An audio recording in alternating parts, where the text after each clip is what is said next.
Today's spacewalkers that you see on your screen are Victor Glover on the right and Michael Hopkins on the left. It's Glover's fourth spacewalk, and he'll be EV1, extravehicular crew member 1, and he'll be wearing red stripes around the legs of his spacesuit. It's the fifth spacewalk for Mike Hopkins, who is EV2, and will be wearing an unmarked suit.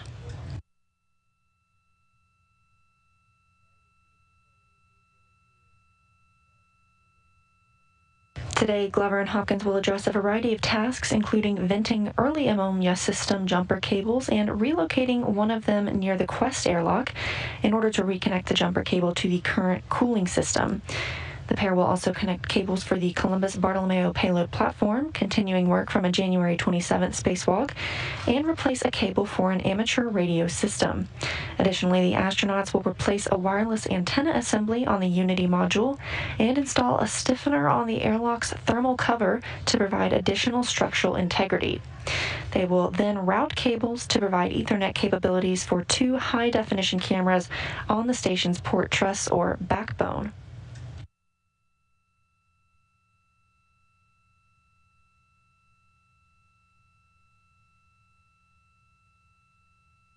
Also inside the Quest airlock at the moment, you see NASA astronaut Kate Rubins. There are 7 people currently living aboard the International Space Station.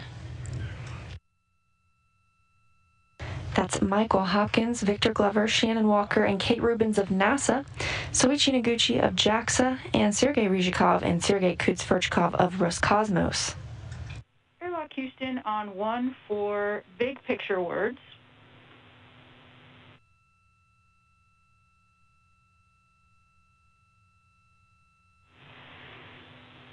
So, Airlock, we are looking to swap out this comm cap, but we are hoping to be able to do it in 10 minutes to avoid having to depress the airlock again. We definitely don't want to rush through it and make mistakes, but that will be the goal. And with you guys having already have completed it, we know you're experts.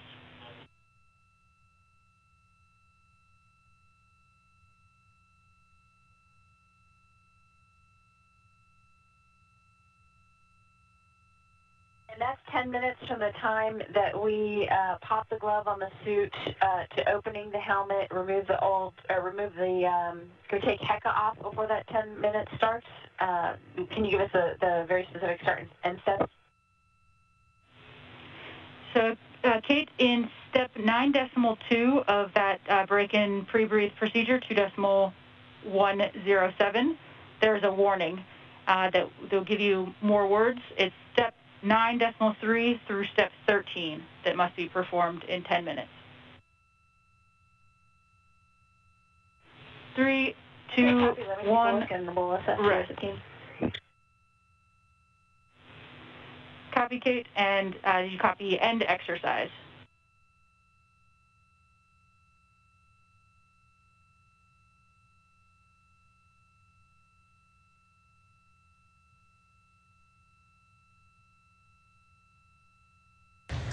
As you hear, teams on the ground are communicating with the crew in the Quest airlock, discussing the communications cap that Mike Hopkins is wearing. There are multiple spares on board, and he is having trouble hearing in his comm cap, and so they will be swapping out that cap as we continue preparations for today's spacewalk.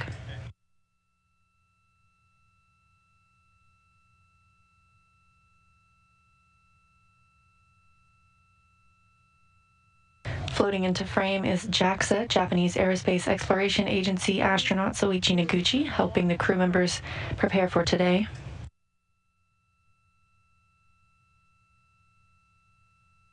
Copy, Roddy, and we see in step 7 that we will be taking care of the HD EMU camera before the critical time, so that sounds good. And we're looking at 9.2 or 9.3 through 13 to be accomplished in 10 minutes. And let's discuss up here, and we'll get back to you. Good words, Kate. Thanks.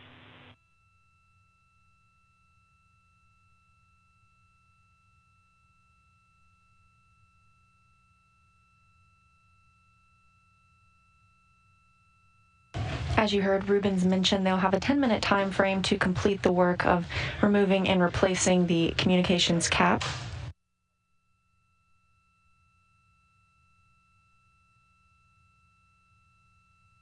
Meanwhile, the astronauts are currently in the pre-breathe portion of today's preparations.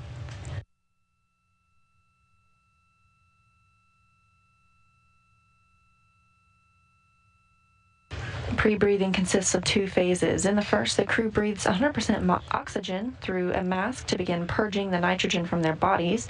And in the second phase, which is where we see the crew members now, they are in their spacesuits and conducting something called the in-suit light exercise, or ILE, where they move their arms and legs and raise their metabolic rate just ever so slightly to help speed up getting rid of any excess nitrogen.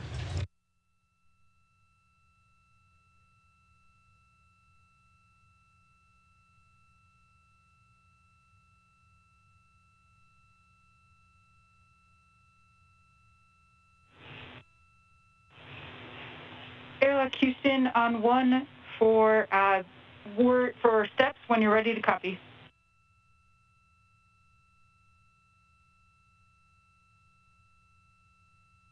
We are ready to copy.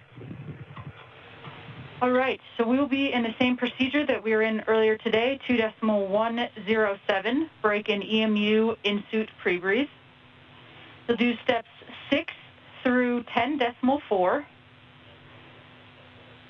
And then in 10.4, you will switch comm mode to off, OFF, swap the comm caps, then switch the comm mode back to PRI. Then we'll have you do steps 10.6 through 17.2, and then finish with 17.4 through the end of the procedure. How copy?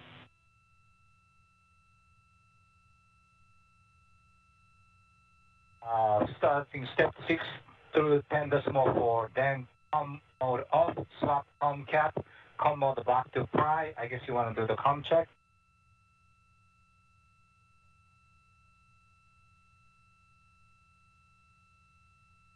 We're in a brief satellite handover, and you've got a live look inside Mission Control Houston, the Orbit 2 team currently on console.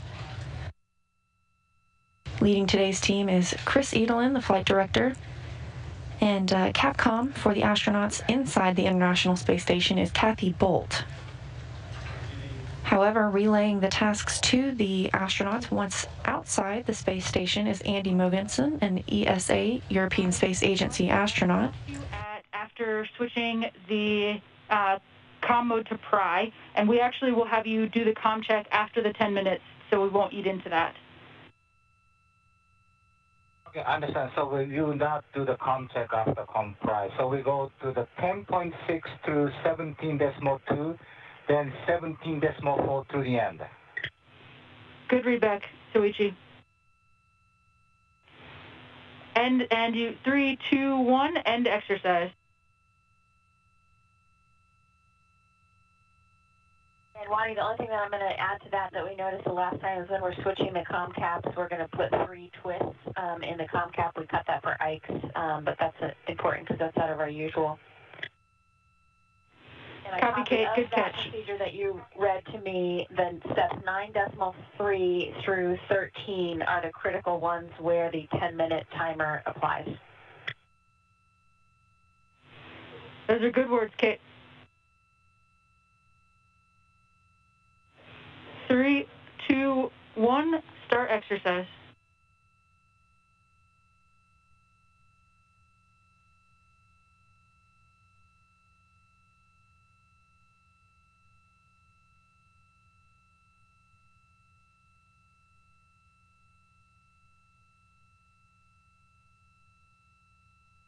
As you heard the call to start exercise, we were discussing that is the in-suit light exercise protocol.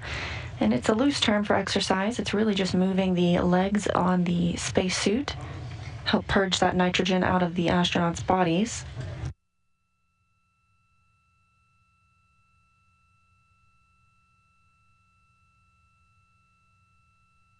And Crew members Suichi Noguchi and Kate Rubins are preparing to swap out the comm cap for NASA astronaut Michael Hopkins. He is EV2 today, having some trouble transmitting through his comm cap currently.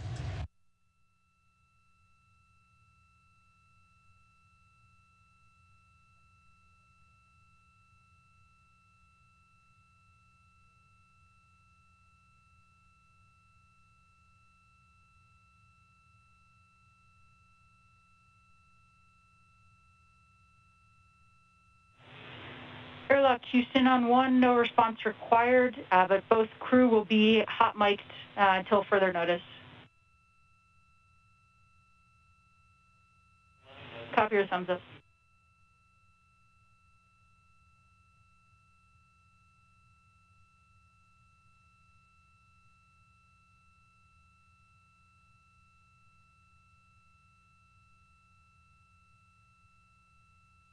Zoom a little.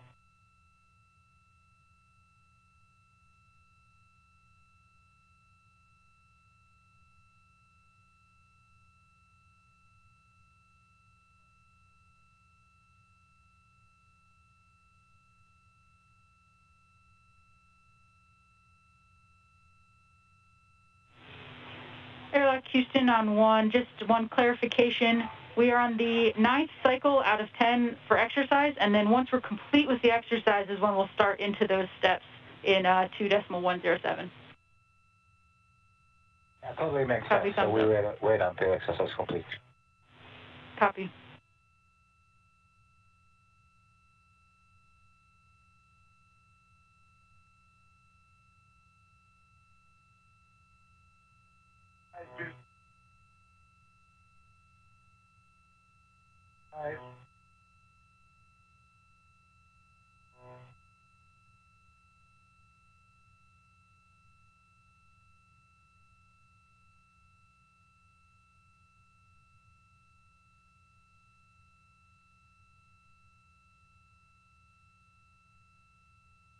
Today's spacewalk is the 5th of the year and the 3rd for Hopkins and Glover working together.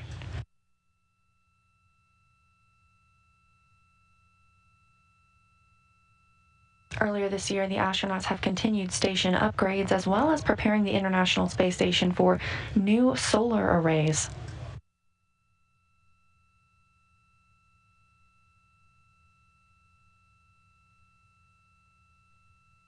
The solar arrays will launch later this year. The agency is using this technology on both the updated power system for the station as well as the power and propulsion element for NASA's Gateway lunar outpost.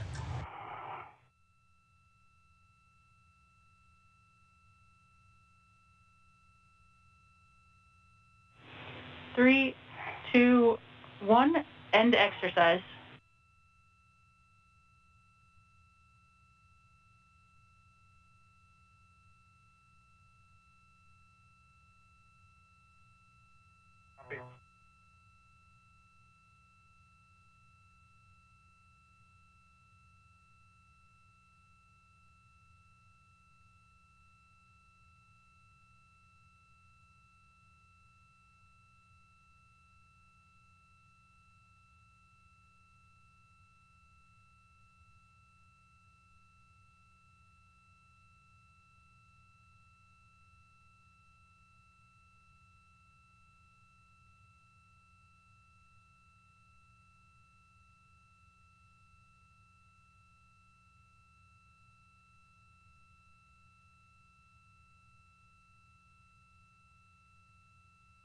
Three, two, one, start exercise. This will be the last one.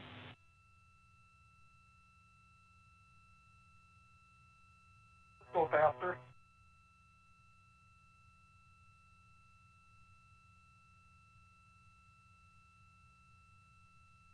I heard you that time. Really? Yeah. It was still weekend. It was choppy, but.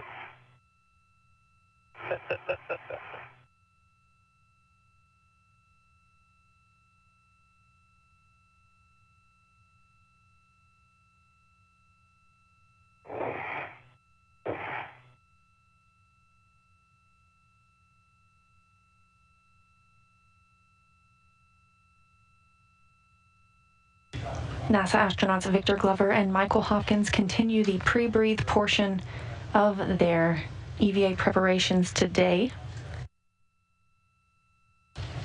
All 4 astronauts you see in the screen right now are currently in the equipment lock portion of the Quest airlock, where the crew dons their suits, conducts this pre-breathe, and will attach the SAFER, or the Simplified Aid for EVA Rescue, sort of like a jetpack backpack.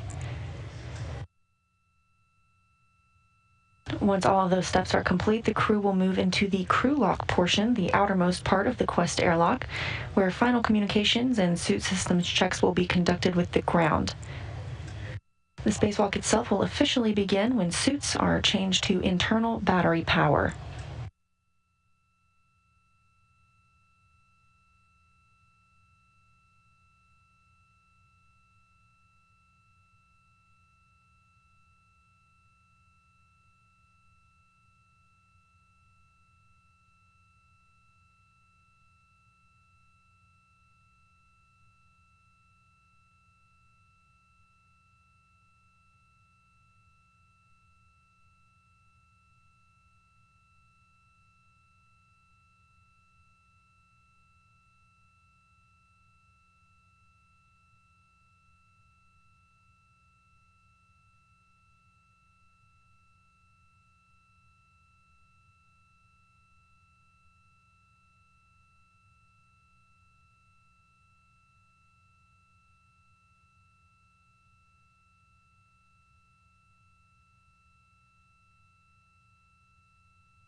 The in-suit light exercise, or ILE, pre-breathe protocol is now complete.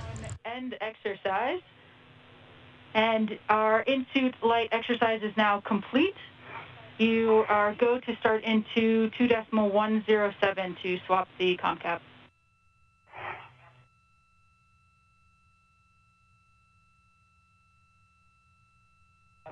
Two decimal 107, starting step 6. Good words.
electrical connection.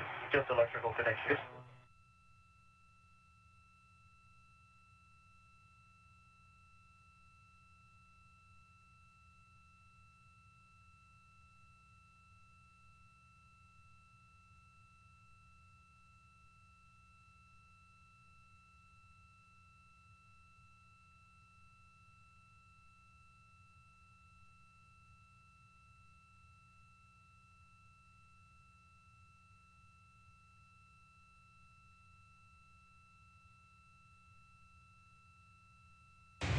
NASA astronaut Kate Rubins and Japanese Aerospace Exploration Agency astronaut Soichi Noguchi preparing to assist NASA's Mike Hopkins in doffing and donning a new comm cap so he can communicate with his crew members and the ground.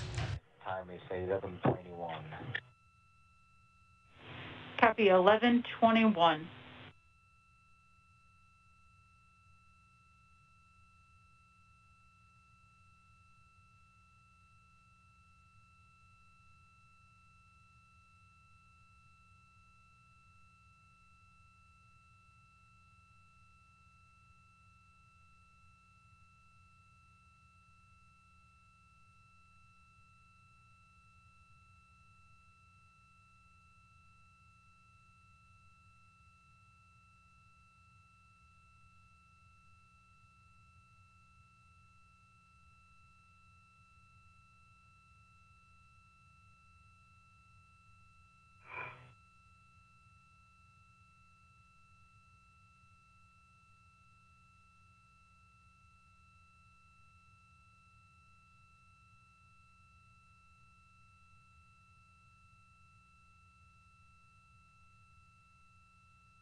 Kate Rubins and Soichi Noguchi making a quick switch of that comm cap. You see Mike Hopkins now donning. That will be underneath his helmet and allows him to hear and communicate with teams on the ground as well as his comrade Victor Glover.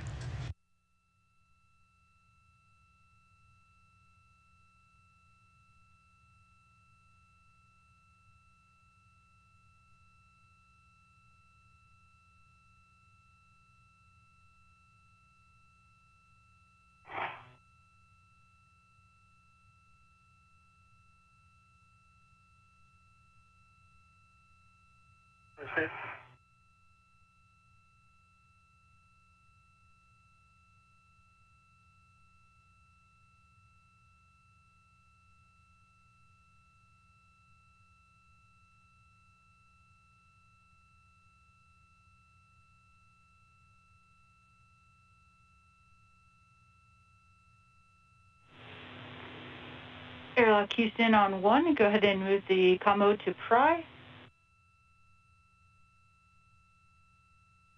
345. Test 1, 2, 3, 4, 5. Have you loud and clear. I got you loud and clear. And we have you loud and clear, Hopper, as well. Welcome back. And with that quick switch comes a great comm check from Mike Hopkins.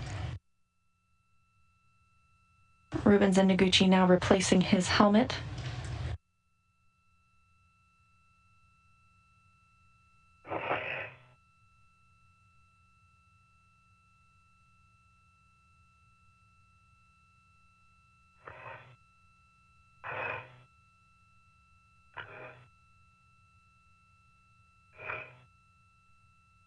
Nicely done. Tough, tough. You hear me? Yes. Okay.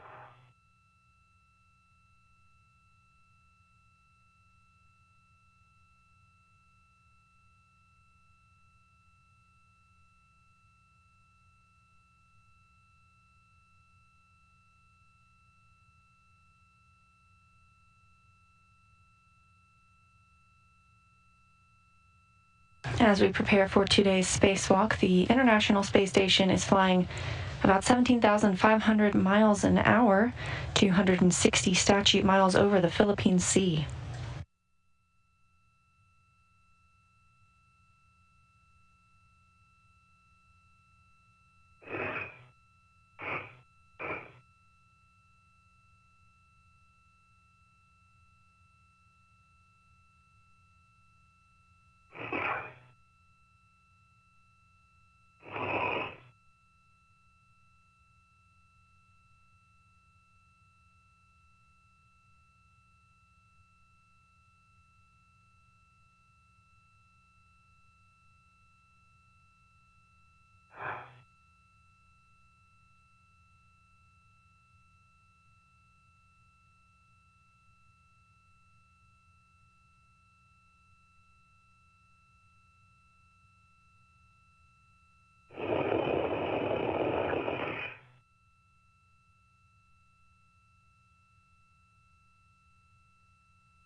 As the astronauts continue walking through their procedures, preparing to exit the Quest airlock this morning, another look at what they will be working on today. First, both astronauts will go to the early ammonia system and vent 2 jumpers. Glover will relocate one of those to near the airlock. Break time was 11:27, which means only 6-minute break, and I started the 12-minute first timer. Copy all, Soichi. Excellent work.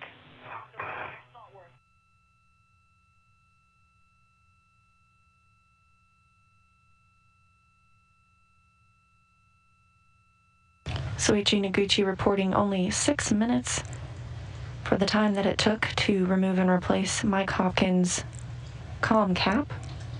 The crew was given a 10-minute time frame in which to accomplish the task.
Yep, I can feel it.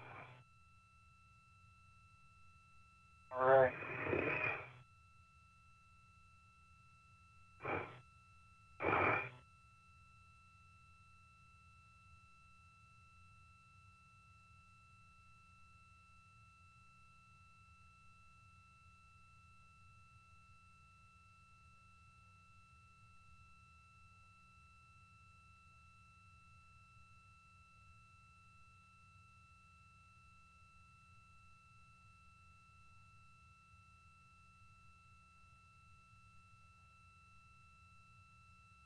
We are in a quick satellite handover of the satellites on the tracking data and relay satellite system.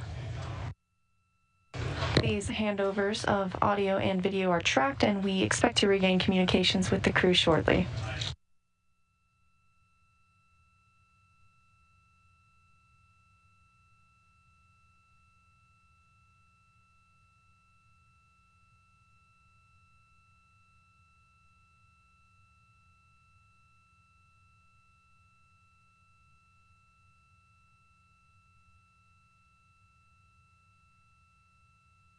Back inside the Quest airlock and back to our look ahead at what will take place today outside the station.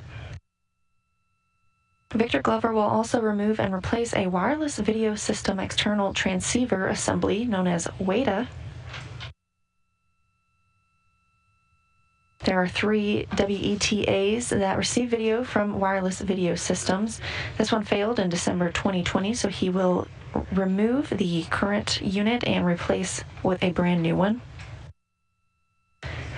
Michael Hopkins will be completing a multitude of tasks at the Columbus module, one being working with the jumpers and plugs on the Bartolomeo Science platform. During EVA 69, US EVA 69, astronauts reported the jack socket tines might be more closed in than was expected, so he will be troubleshooting some of the work there today.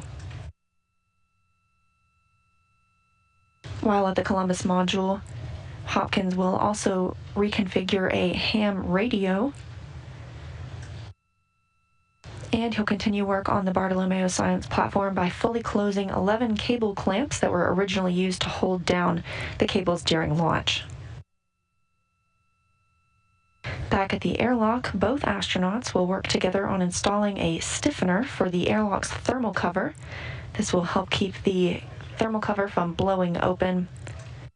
He continues work from a previous spacewalk this year where a magnetic plate was installed adding a tether point. The astronauts will then move on to routing some cables, which will eventually create a Wi-Fi hotspot when connected. All in all, we're looking at about 6.5 hours of work today outside the hatch for our two astronauts, Michael Hopkins and Victor Glover.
And Houston Station 1, that's step 17.6. I turned on the EMU TV just in case you want to check out. And we copy, Suichi.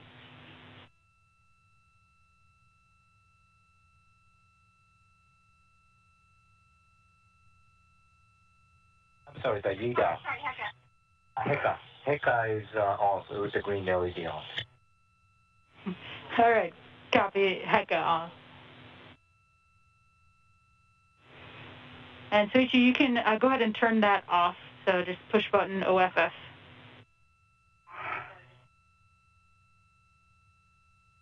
Off and the green LED OFF.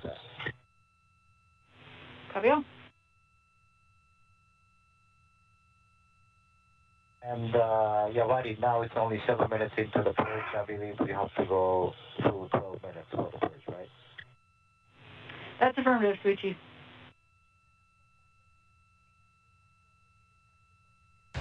You heard the astronaut discussing the Heka on Mike Hopkins' helmet.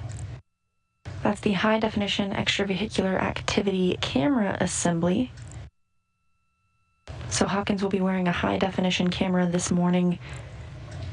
Hopefully we get some great views from that camera, and the ground team is looking for clearer views coming from the camera of the Bartolomeo Science Platform. I'll pass that along.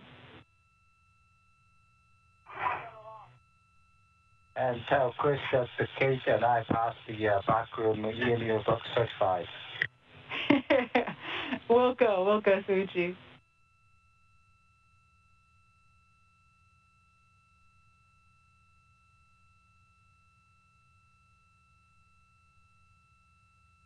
Still shocking.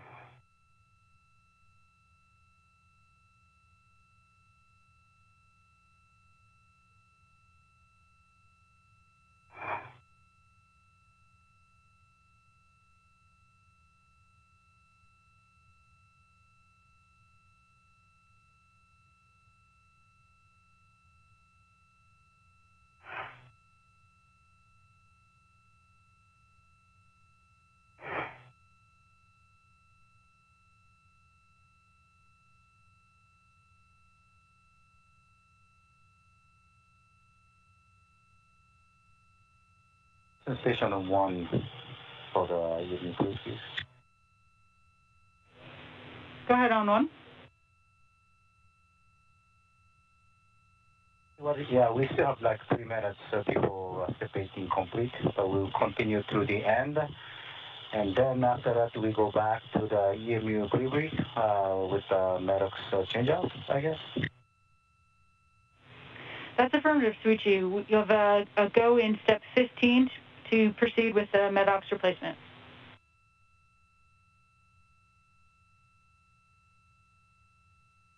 After this procedure complete, go back to step 15. Good words. Another video handover with the International Space Station.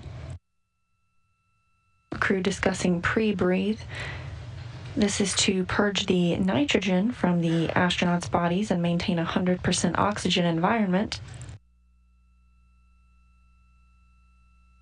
Station 1 for Wadi, just checking out the old com cap here. I do not see any evidence of moisture in the embeds, and I'll give you a close-up zoom of the ear cups and the mic booms.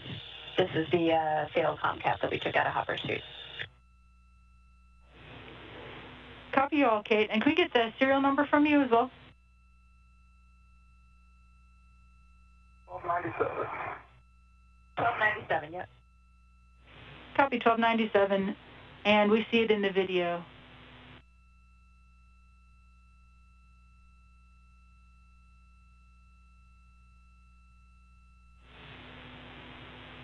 Excellent.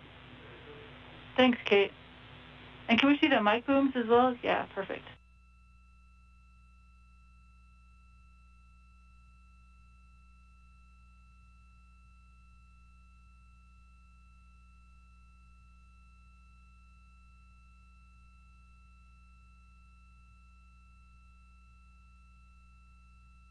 A close-up look of the communications cap that Mike Hopkins was previously wearing and having trouble communicating through.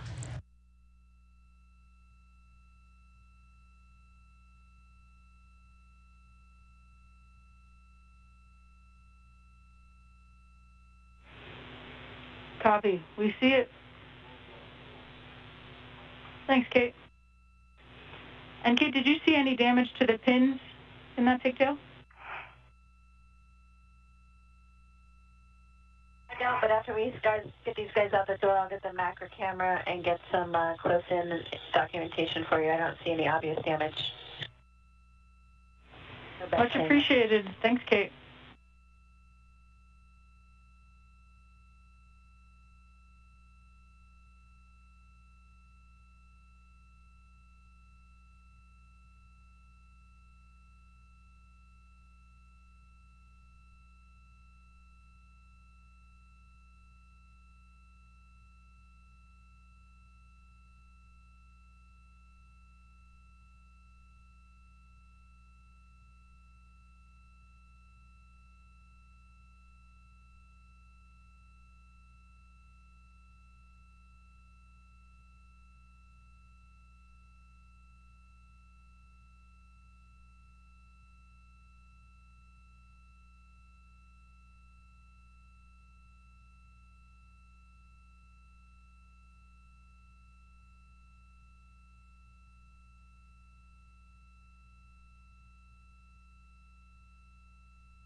Houston Station, step 18 is complete.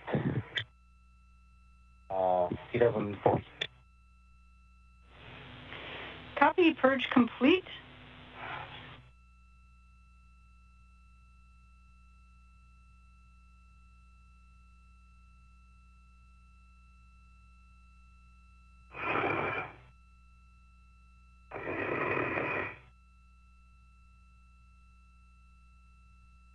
Noguchi reporting that purge of nitrogen from the spacesuit is complete. The spacesuits are kept at a lower pressure to help allow for more flexibility. The gloves inside the spacesuit are extremely rigid, and with a 6.5-hour spacewalk and using hands the entire time, helps to have a little bit more flexibility. So inside the spacesuit, the pressure is about 4.3 psi. And to mimic that on Earth, you'd need to be at about 30,000 feet elevation. The average atmospheric pressure we're used to on Earth at sea level is about 14.7 psi, so that's similar to the pressure of the inside of the International Space Station with a mixed oxygen and nitrogen environment, again, just like we are used to here on Earth.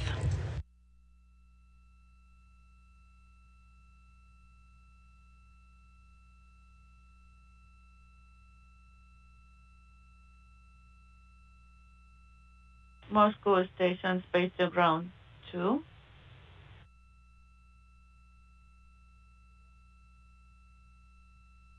Go ahead on space to ground 2.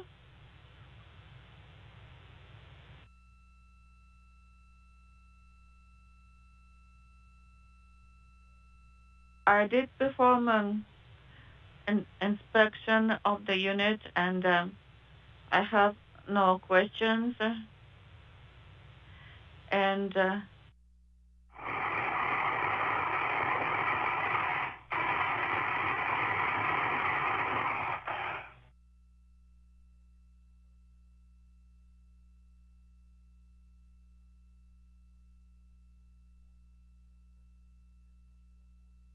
If you are in the Houston area and watching this morning's spacewalk, in less than 10 minutes you can go outside and see the International Space Station fly overhead. It'll be about a 6-minute pass. 0.1, and I believe that's end of this procedure. Go back to step 15 to the 1.225. Copy all, Sushi. Those are good words and a good leak check. And just a reminder that the intent is to keep both crew members in hot mic for now, but if you need private comm at any point, just let us know.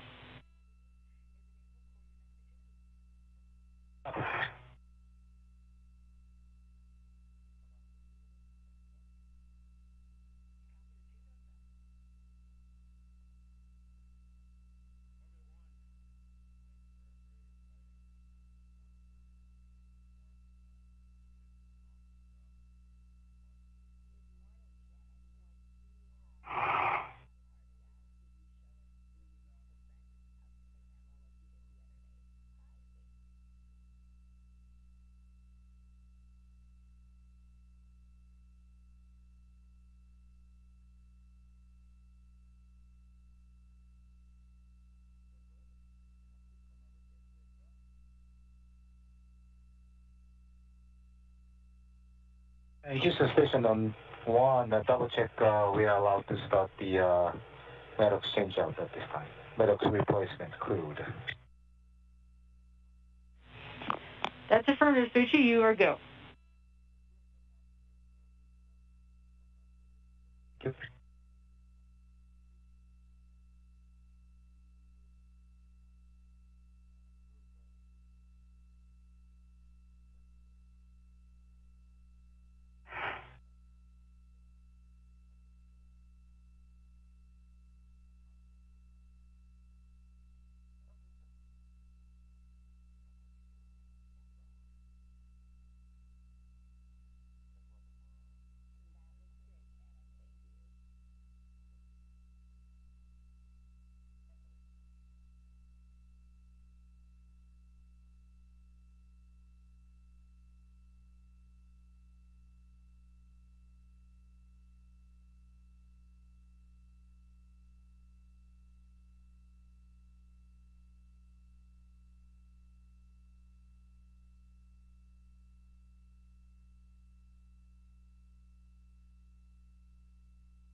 Soichi Noguchi and Kate Hopkins working to remove Victor Glover from his place in the crew lock portion or the equipment lock portion of the Quest airlock, and will eventually move him into the crew lock portion, the outermost part of the airlock.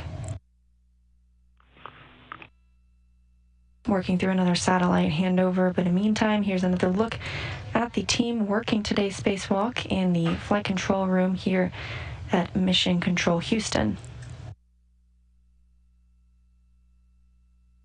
Here's your team for today. Victor Glover and Mike Hopkins are spacewalkers. Soichi Noguchi and Kate Rubins working inside the equipment lock portion to prepare the crew for the day. Your flight director leading all of the teams on the ground who are monitoring the station systems, Chris Edelin, and Andy Mogensen, the ground IV, who will be relaying tasks to the astronauts once they begin the spacewalk.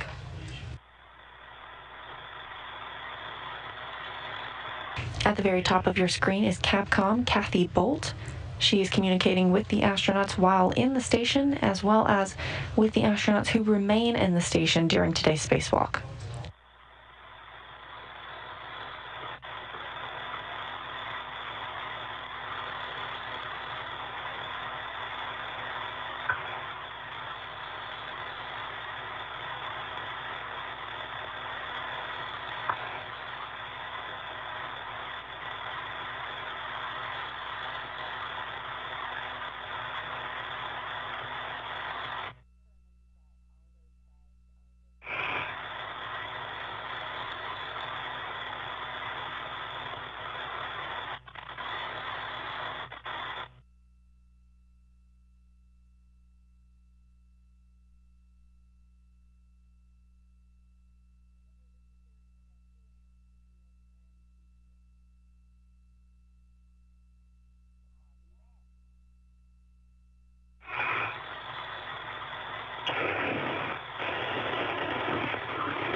And Kate, we copy number 10, and we saw 9 earlier for Ike.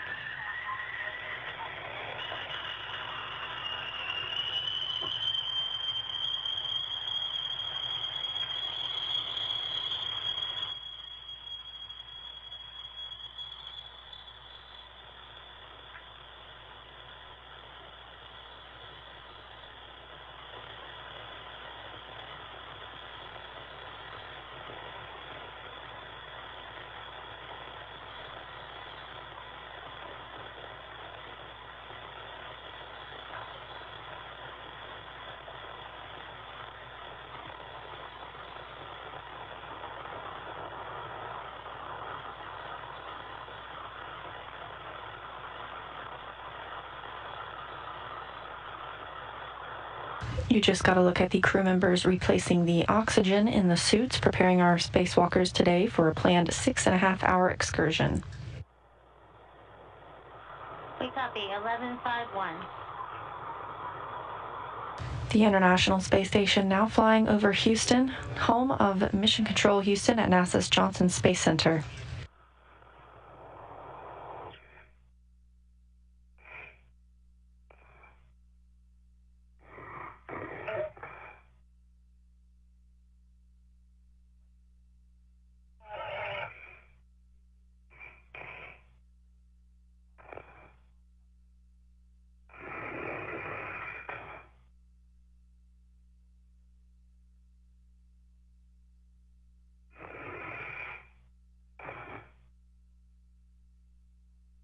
If you'd like to know when the International Space Station is flying over your area, you can go outside and see it yourself.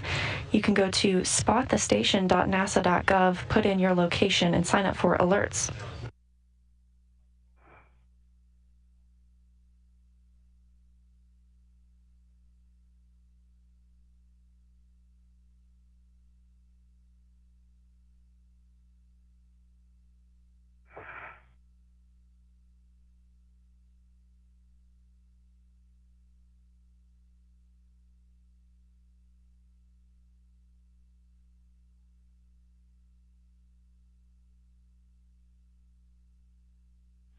And Airlock Houston on 1 for Kate or Suichi. Can you confirm the MEDOX serial numbers for what you put into Eichenhofer?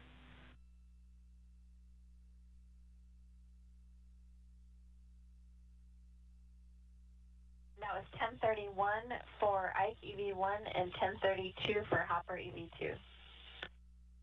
We copy those are good numbers, and we have taken you out of box for now. Good copy.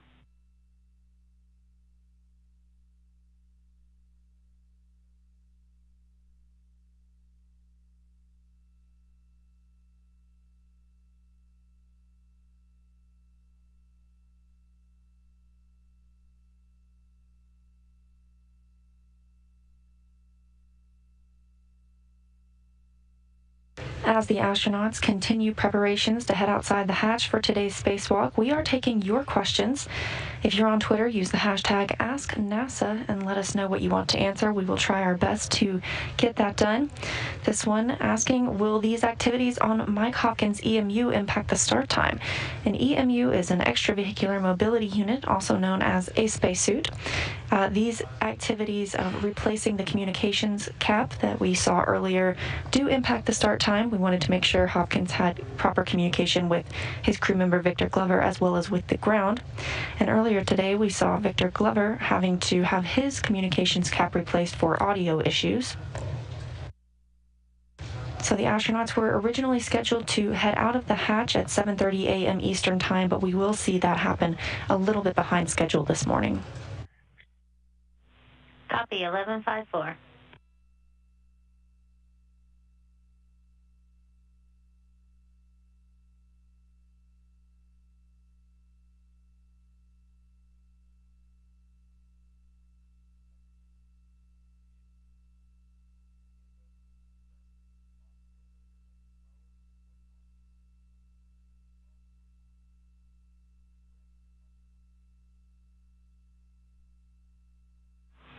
An airlock on 1, just for your awareness, the new no earlier than go for depress is 1241, 1241.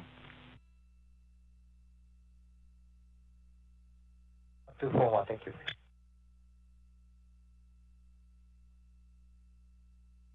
Capcom Kathy Bolt relaying to the crew that depressurization can begin as early as 45 minutes from now. That's 6:41 Central Time, 12:41 Greenwich Mean Time, GMT. That's the time that the astronauts use aboard the International Space Station.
1 goes past the manual leak check. We now go back to step 16 of EMU pre-read.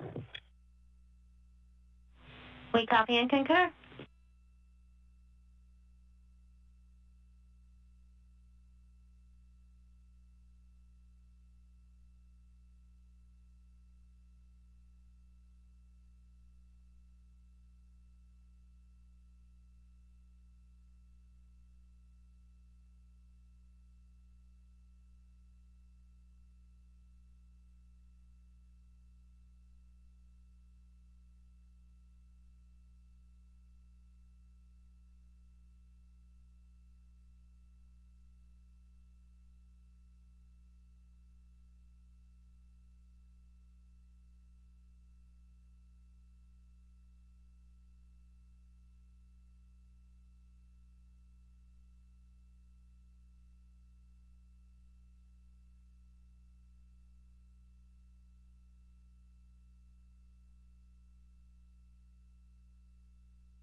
A couple more Ask NASA questions coming in as our astronauts prepare for their spacewalk today. You can see NASA's Victor Glover. He's our EV1, or extravehicular crew member 1. They are preparing to don the SAFER, or the Simplified Aid for EVA Rescue.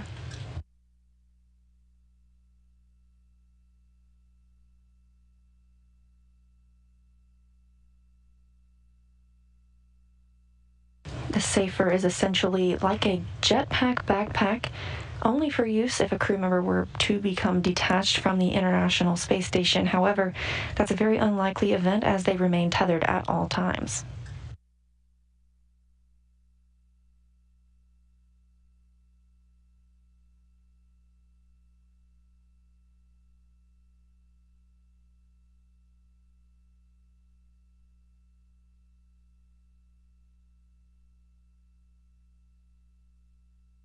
Back to those Ask NASA questions. This one from Melissa. You can see that red tube at the bottom of your screen. She wants to know what exactly that red tube is there for.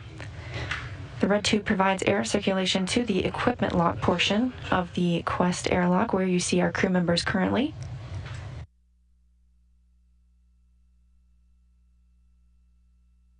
And another question, this one from Joseph, asking how the microphones are attached to the wall. Is it a Velcro or magnet? You've probably seen Kate Rubins and Soichi Noguchi taking the microphones off of the wall to speak with the crews on the ground and within the suits this morning. Those are attached with a Velcro, a hook and loop closed piece of fabric. You'll also notice that sometimes on astronauts' pants and other clothing items. That way they can properly attach things and keep them from floating away, as you see the tablet currently on Kate Rubins.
Kate Rubins and Soichi Noguchi now moving Victor Glover toward the crew lock portion of the Quest airlock, the outermost portion. You see those red stripes on the legs of his spacesuit. That will help you identify him once he's outside of the hatch today. He is EV1, or extravehicular crew member 1.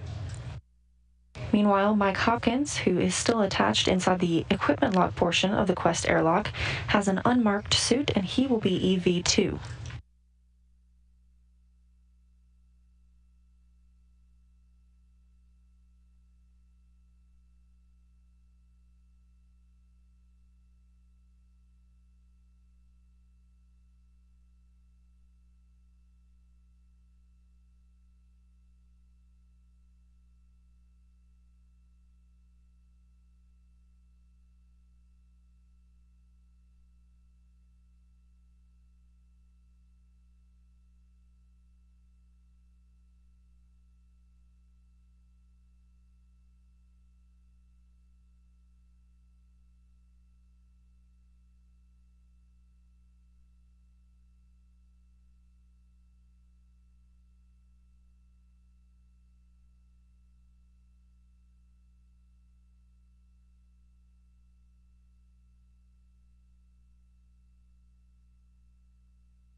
NASA astronaut Victor Glover now in the crew lock portion of the Quest airlock, and preparations being made for Mike Hopkins to join him there as well. In the meantime, just a look back at what we expect to see the crew members work on today during the spacewalk. They will be venting the early ammonia system jumper cables, and one will be relocated near the Quest airlock itself. Mike Hopkins will connect cables for the Columbus Bartolomeo payload, as well as clamp down 11 clamps to secure some wires there. He'll also work on the ham radio in the nearby area. Additionally, the astronauts will replace a wireless antenna assembly on the Unity module and then work together to install the stiffener on the airlock's thermal cover. This will keep the thermal cover from blowing open. Their last task of the day is currently scheduled to be routing some cables, which will provide Ethernet capabilities for 2 of the high-definition cameras on the station's port truss.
Kate Rubens and Soichi Noguchi attaching the safer, simplified aid for EVA rescue to Mike Hopkins, and we are answering a few more of your Ask NASA questions.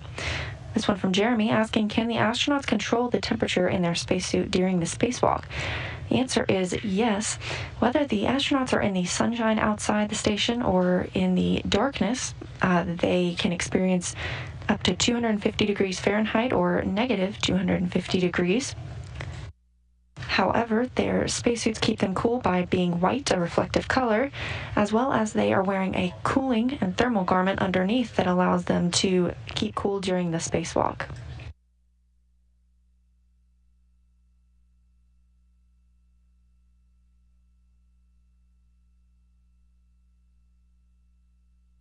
Next question comes from Ruben, 5 years old. Thanks for watching, and we love your question. How do the astronauts have a drink while on the spacewalk?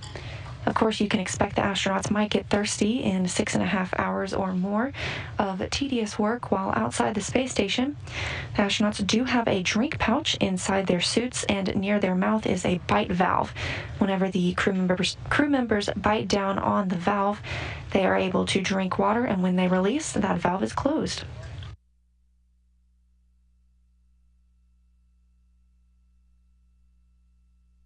And a question from Denny about the SAFER, the Simplified Aid for EVA Rescue. I mentioned it's sort of like a jet pack. It uses, he asked what fuel it uses, and it's a compressed nitrogen-powered backpack. As we said, this is primarily intended in case a spacewalker became detached from the station and needed to maneuver back. However, the astronauts are always tethered to the space station, so we never expect for this situation.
Both Victor Glover and Mike Hopkins now inside the crew lock portion of the Quest airlock.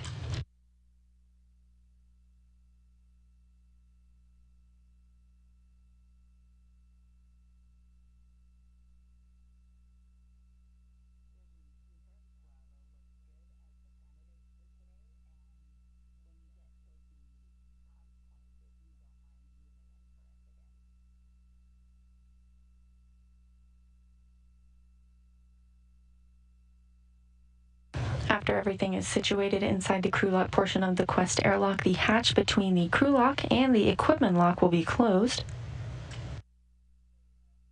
The astronauts will conduct some final communications and suit systems checks with the ground. Depressurization will begin, and the spacewalk itself will officially begin once the suits are switched to internal battery power.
Both astronauts now in the crew lock portion of the Quest airlock, and we've got a few more Ask NASA questions.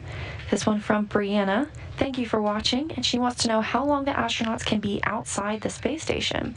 We plan for about 6.5 hours of work for our crew members in today's spacewalk. However, that can be modified to be longer or shorter based on the consumables that they are using. That includes their oxygen in their spacesuits.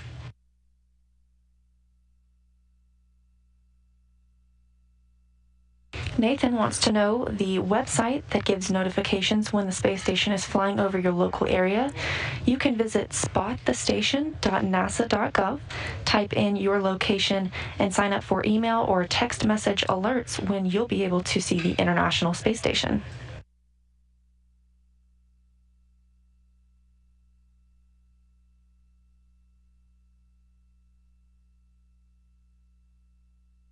As you can see, those spacesuits are pretty large, and this next question, wanting to know what is the rough mass of that equipment.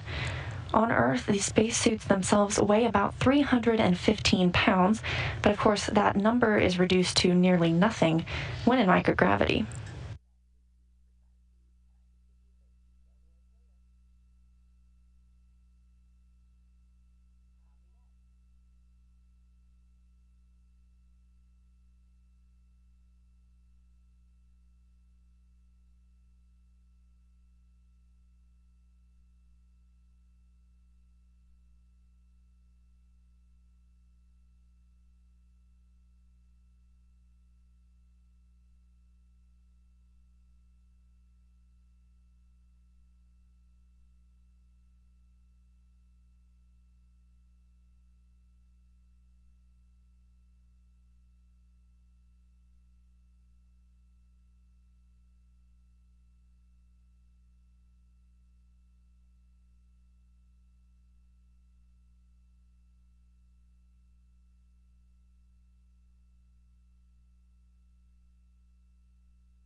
NASA astronaut Kate Rubins now closing the hatch between the crew and equipment log portions of the Quest airlock. She and Suichi Noguchi will remain on the equipment lock side, where the astronauts donned their suits this morning.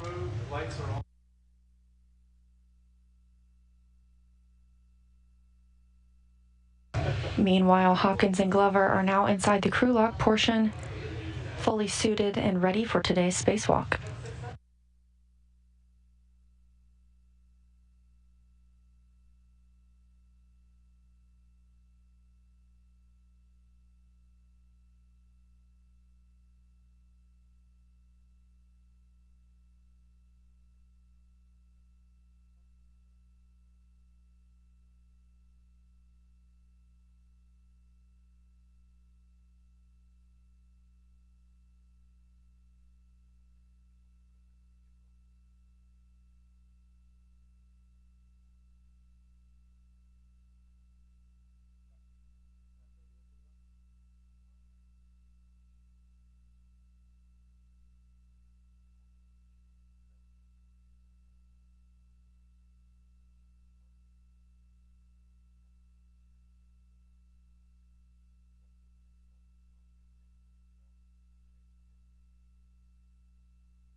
Houston Station System 1, we're checking step 73. You guys can do the step 74.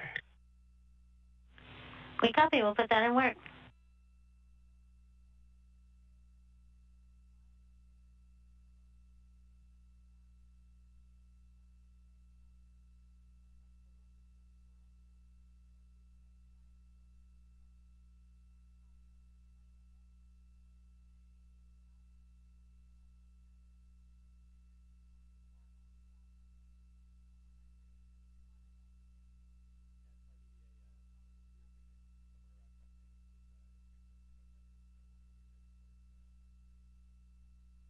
Houston Station 2, I believe you guys also performed 75, 76.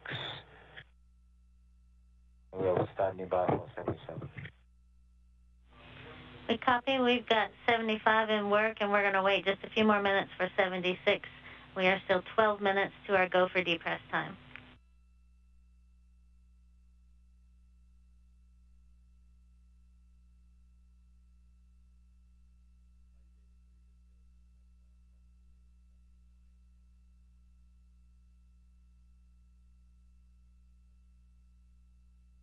Things moving smoothly for the astronauts now as they prepare to exit the International Space Station. However, we still have less than 12 minutes until depressurization of the crew lock portion of the Quest airlock begins. We'll be bringing that down from the pressure about 14.7 psi, and that's what we're used to here on Earth. That's typically what the space station is near. Happy to help.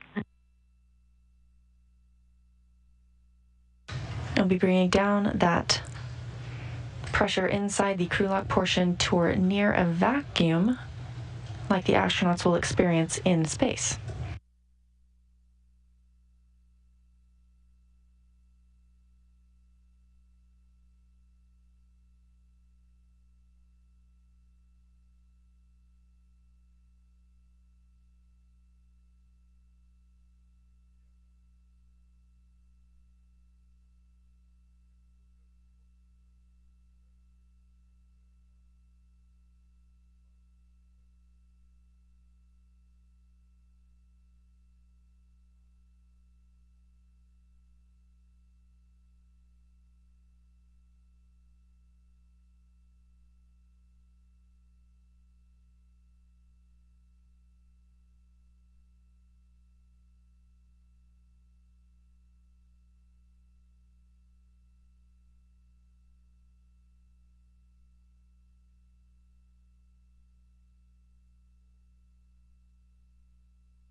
Good. Okay.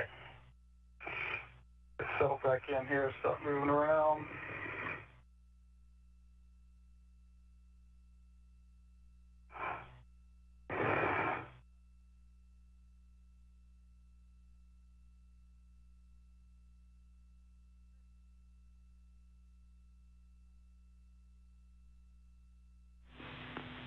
And Airlock Houston on 1. EV crew are now hot mic on space to ground 1. And Soichi, you are go for step 77. EV1 copy. Great to hear from you, Kathy. EV2 copy. And EV1 copy, step 77 is complete. Copy all. You guys have fun out there and be safe. Looking forward to a good day.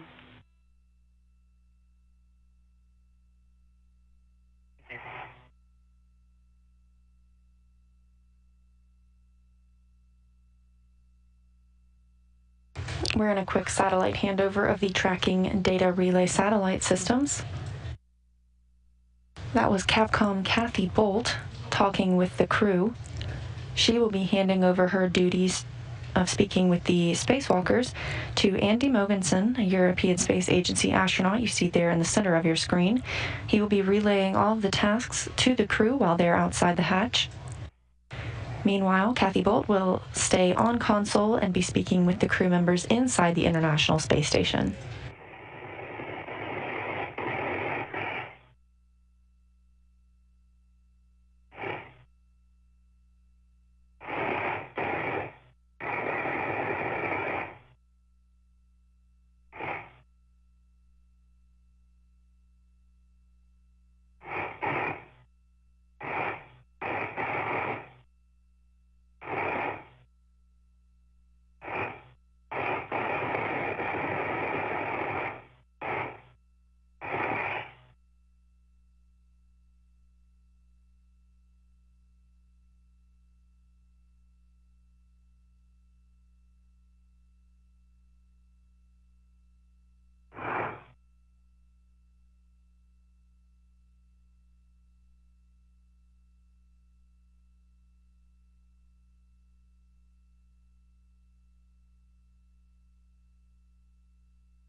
While we wait for depressurization of the crew lock portion of the Quest airlock to begin, we are still taking your Ask NASA questions.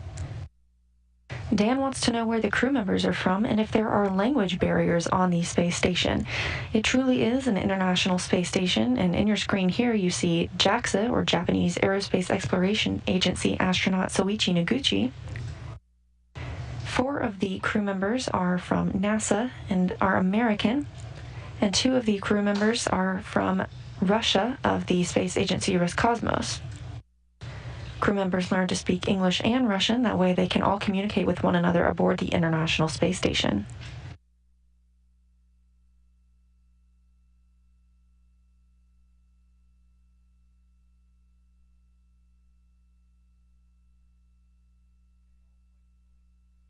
Venkat wants to know, well, thanks for the live feed. We are happy to provide it. Once Michael and Victor are outside of the space station, is there any visual identification of them? Yes, you will be able to tell them apart once outside the space station. If you're looking for NASA astronaut Victor Glover, you can look for red stripes around the legs of his spacesuit. That identifies him as EV1, or Extravehicular Crew Member 1. Meanwhile, if you see an astronaut with no stripes, or an unmarked suit, I should say, that's NASA's Mike Hopkins, EV2.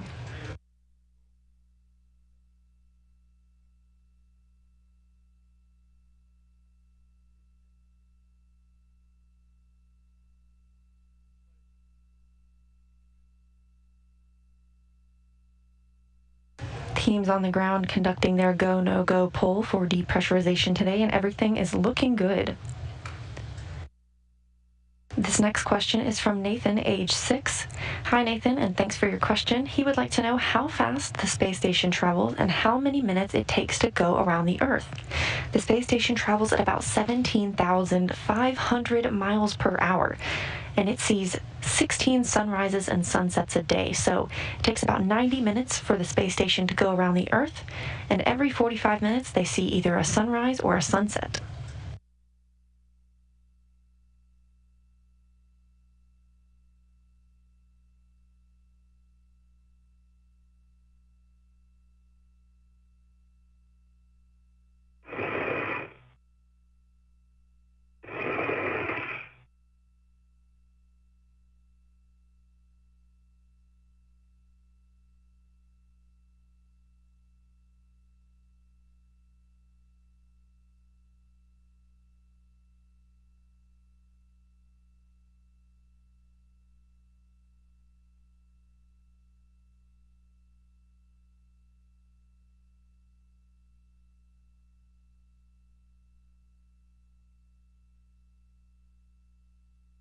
Our next Ask NASA question is, what is the standard time zone in space? Well, we are in Houston and in Central Time, and those in Roscosmos are about 12 hours ahead of us, so the time zone that the space station uses is GMT, or Greenwich Mean Time. That's about halfway between both of the command and control centers.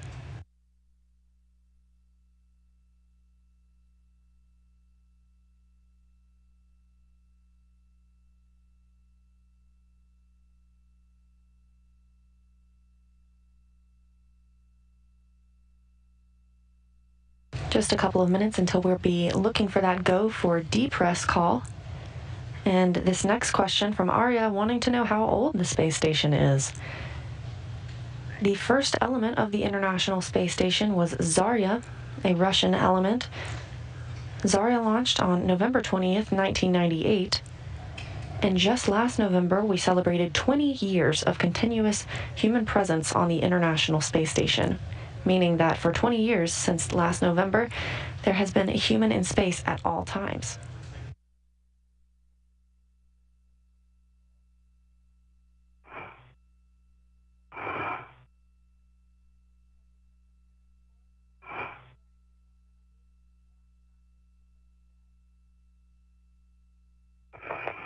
Another question, this one from Ashwin, wanting to know if the replacement items are hooked up to the suit during the spacewalk so they don't fly free. That is correct. You'll probably hear a lot of talk about tethers today once the astronauts are outside of the station. Of course, the crew members themselves remain tethered to the station at all times, but they also keep their workstations and any tools or replacement items they need tethered to themselves.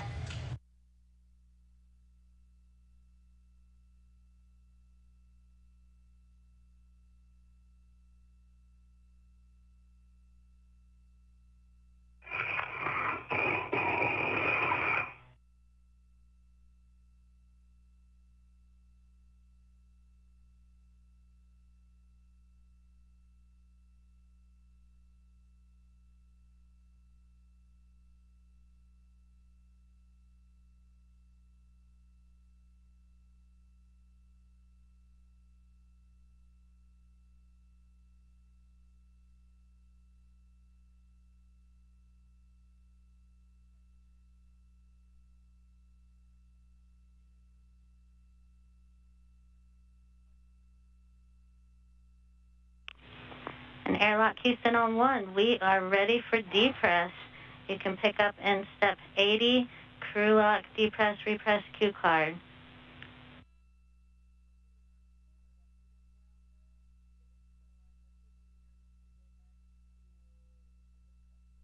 System copies. Sorry. Station copies. Sounds good. And EV1, EV2, are you ready for the card? EV1 ready. Sound is a little bit broken. And 2's ready. All right. EV2, UIA, switch depress pump power to on. Wait 10 seconds for complete startup. Depress pump power on.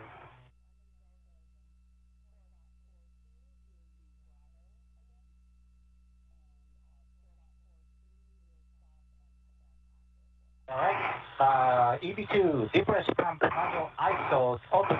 Expect alert tone. Open. Depress pump man ISO. Beeline EV2 monitor suit P gauge less than 5.5. If it's greater than 5.5, stop depress. EV1, 2.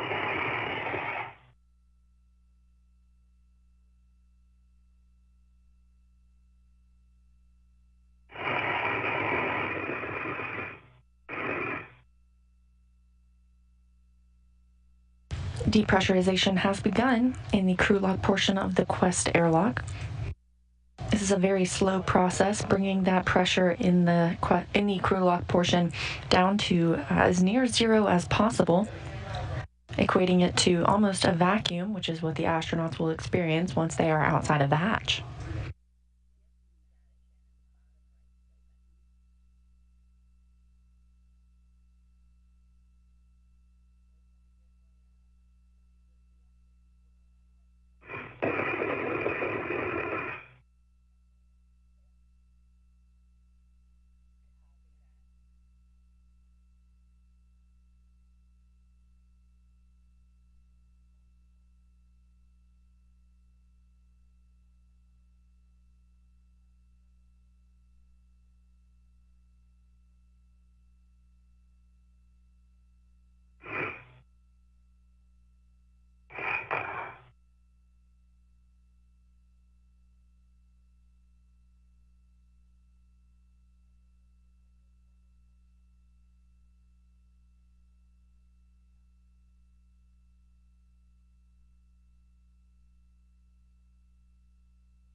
Crew lock pressure now under 10 psi.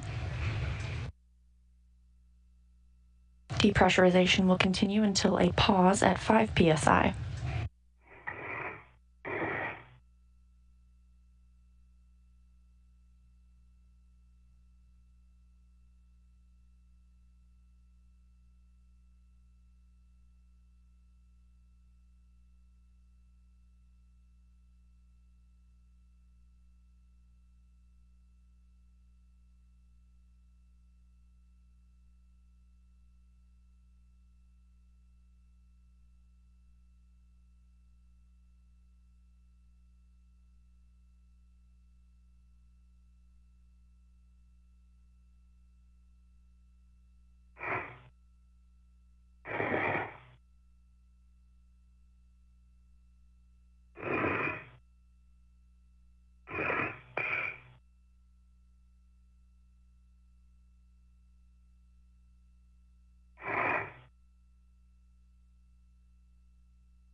And EV2, next step will be when the crew lock at 6.0, you hit alert tone, and at 5.0 psi, you close the manual ISO valve. EV2.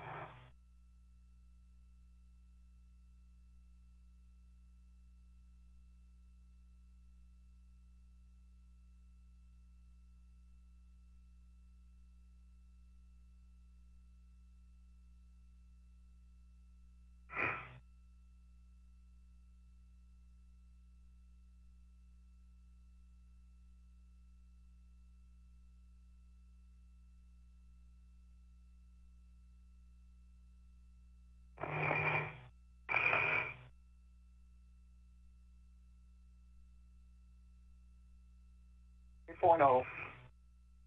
Copy.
Depressurization continues in the crew lock portion of the Quest airlock, and in your frame right now you see Japanese Aerospace Exploration Agency astronaut Soichi Noguchi peeking in on the crew members as he monitors depressurization.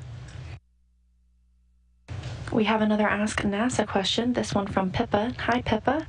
She wants to know the temperature on the space station. Inside the station, the temperature stays at about 72 degrees Fahrenheit.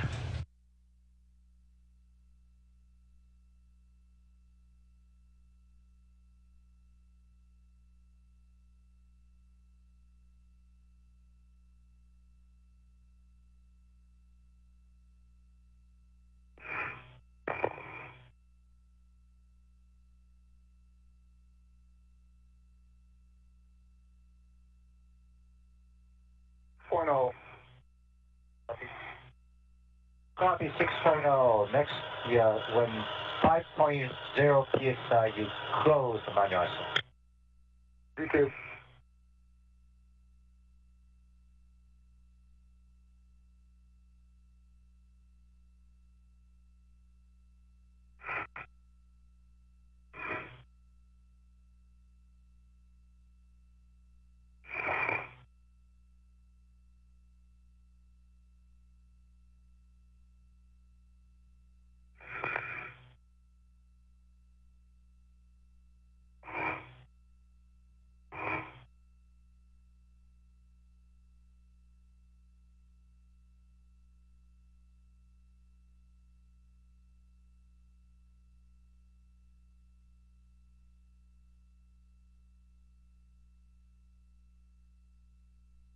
Move my feet, Nader Hopper.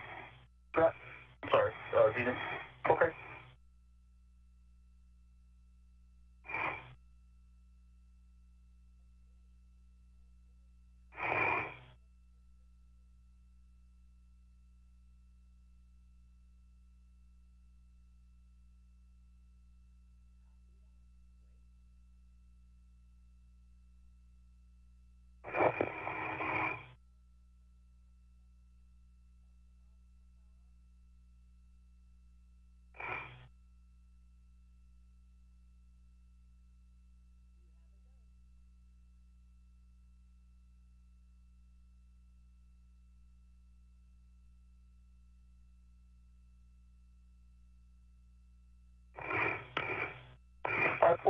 Depress pump and iso valve closed.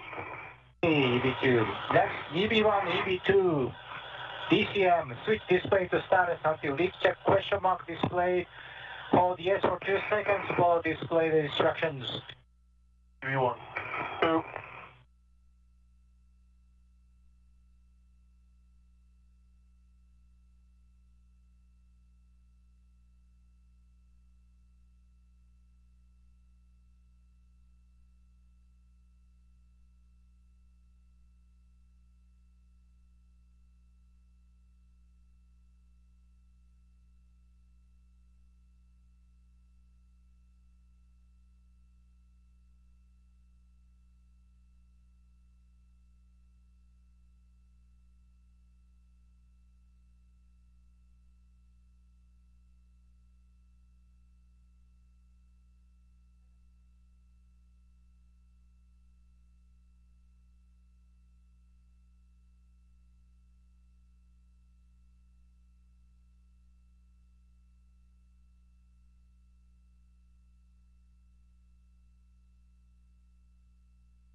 Preparation for today's spacewalks continue.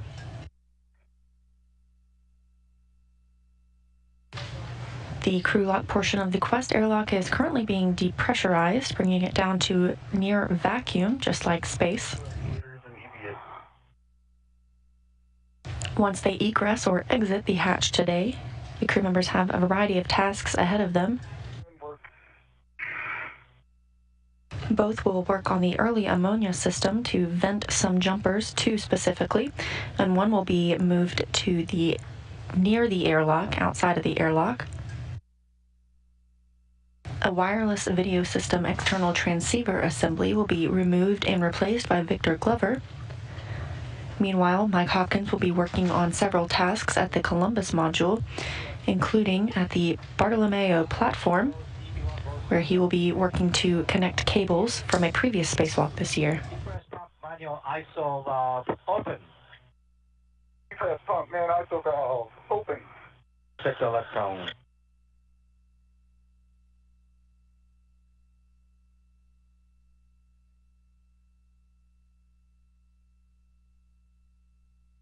And the emergency envelope is now open. EB1, EB2, monitor SUPI gauge less than 5.5. EB1, 2. And EB2, your next action is when the crew lock is at 2.0 psi, you will close the manual ISO valve and pump power to OFF. EB2.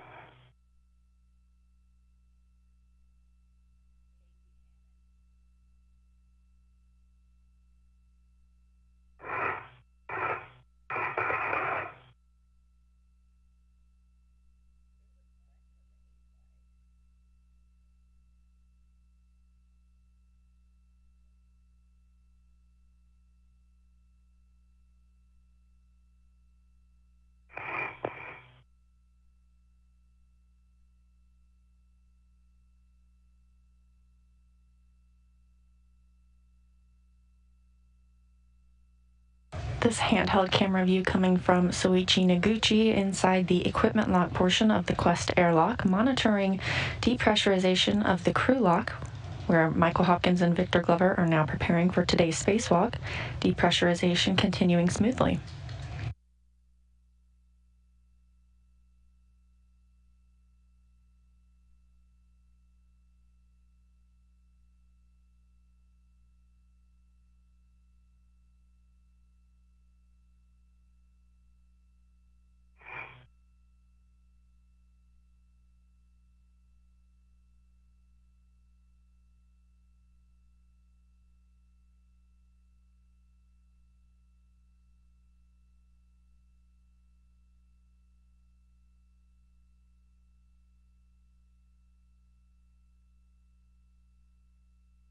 We're in a quick satellite handover as depressurization continues.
2.0, depressed pump man ISO valve is closed.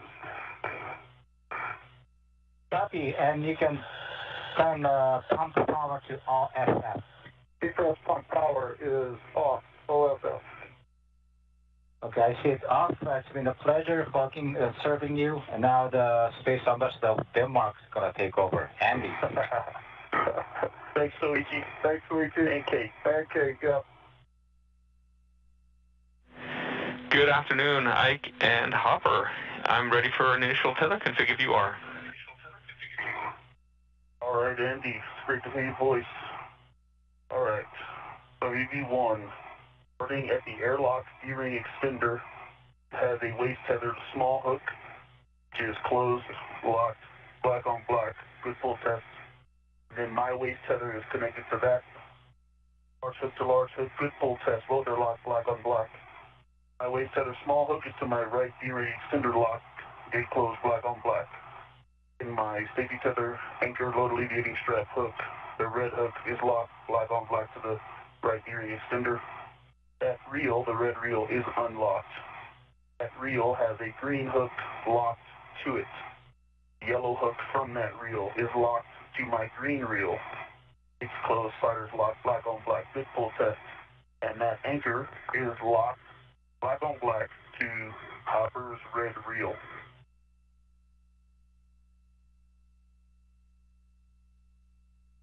And that reel is unlocked. Copy all for you, Ike. That sounds good.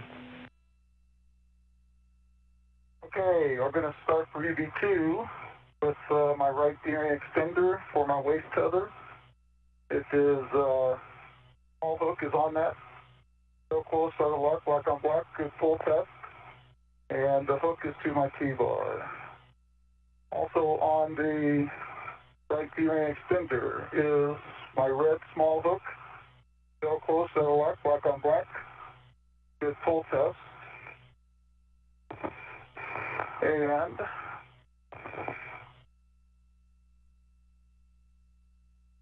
the yellow hook from my red reel, which is unlocked, is attached to the green reel. Bell close, start a lock, black on black, good pull test. Green reel is unhooked or unlocked. The small green hook is attached to my red reel, and that is unlocked. And my anchor hook is to my T-bar. Also attached to my red reel is EV1 already reported, is his anchor hook, bell closed, center lock, black on black, with a good pull test. Excellent. That's a good config for both of you.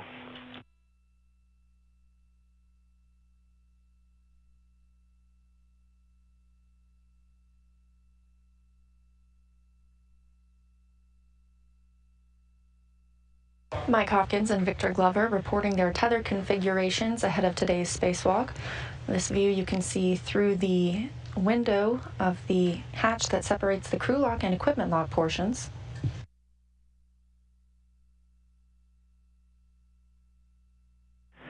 And just a heads up, you can expect an alert tone when the crew lock DPDT is about 0 on the DCM. EV1. Two.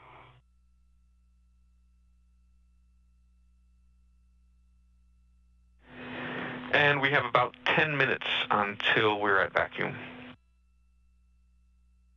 EV1. Two.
Depressurization of the crew lock slowly continues, bringing that down to a vacuum before the astronauts open the hatch and egress or exit into space.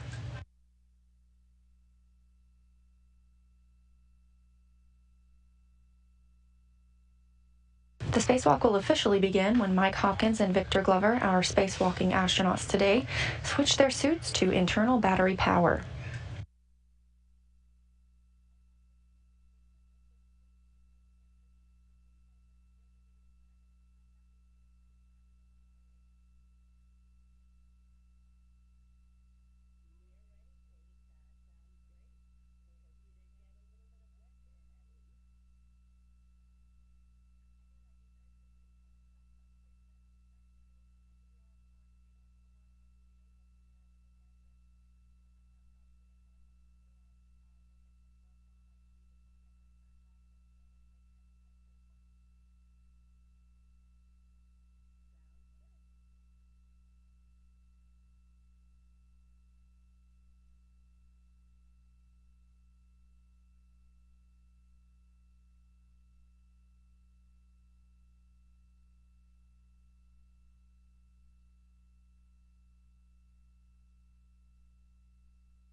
As we await depressurization's completion, another look at what we can expect to see the astronauts work on today. We mentioned that early ammonia system. They'll be venting 2 of the jumpers there, and one will be relocated to the outside of the airlock. Victor Glover will remove and replace a wireless video system external transceiver assembly. Meanwhile, Mike Hopkins will be working several tasks at the Columbus module, including working on some jumpers and plugs for the Bartolomeo platform outside Columbus. Additionally, he will be reconfiguring a ham radio and closing 11 cable clamps used on Bartolomeo. Copy, 0.6.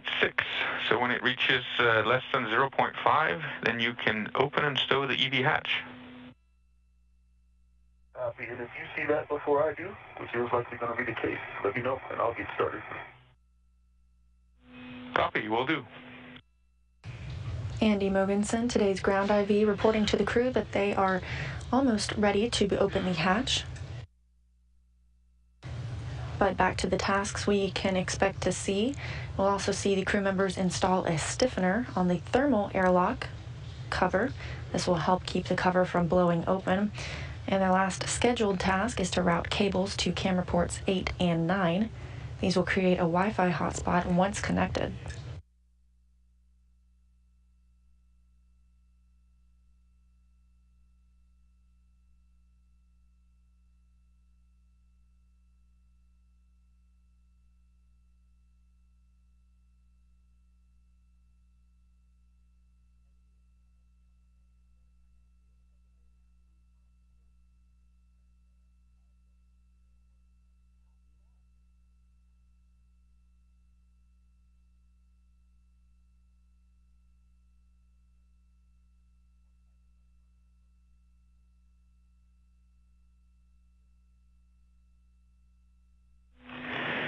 right, Ike, we see a delta P of less than 0.5 psi. You are go to open and stow the EV hatch.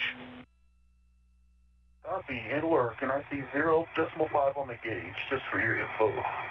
Wow. All right, Hopper. Yep, I scrunch down your way a little bit. You bet.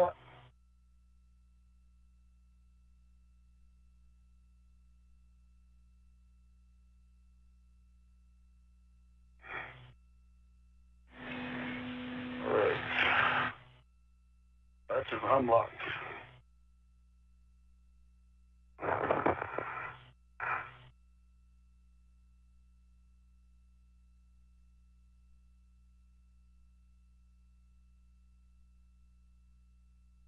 That's just unlatched.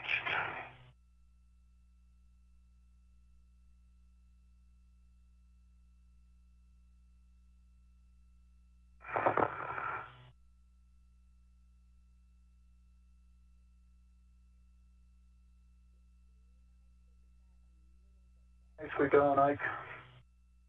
Hey, that little forearm trick worked. Yeah, what do you know? All right, well, Ike, Andy, the hatch is open. Copy. And Suichi in the airlock, you are go to close the emergency MPEV. Anything for you, Andy? The MPEV is closed. Copy. Now, Ike and Hopper, on your DCM, you can switch power to BAT. Please stagger your switch throws and expect a warning tone. And then check your display switch is functional.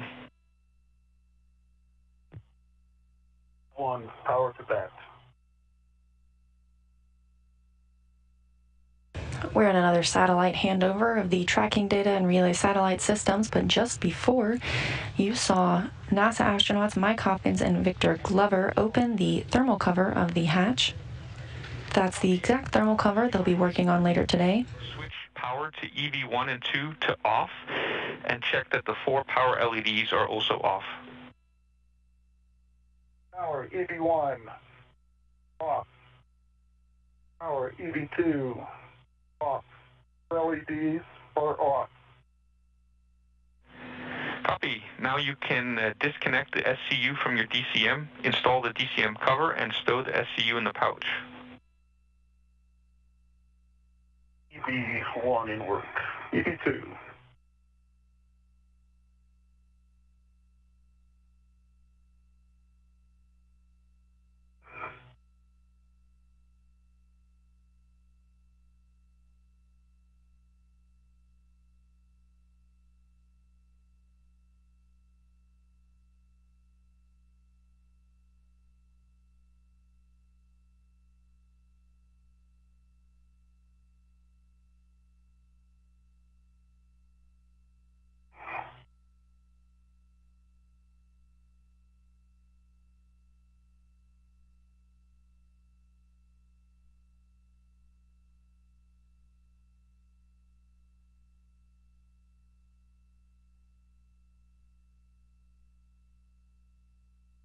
And since the spacesuits have switched to internal battery power, the spacewalk has officially begun at 7:14 a.m. Central Time.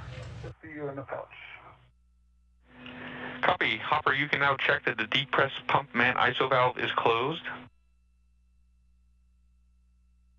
Depress pump. ISO valve closed.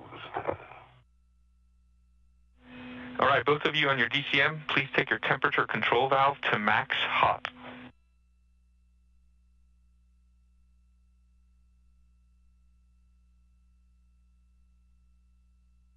In work. EV1 max hot. EV2 max hot. Now switch water to on, ON. EV1 water on. EV2 on. Check your DCM is blank and bite is off. EV1 blank bite off. EV2 blank bite off. Now you can set your temperature control valve as desired. EV1.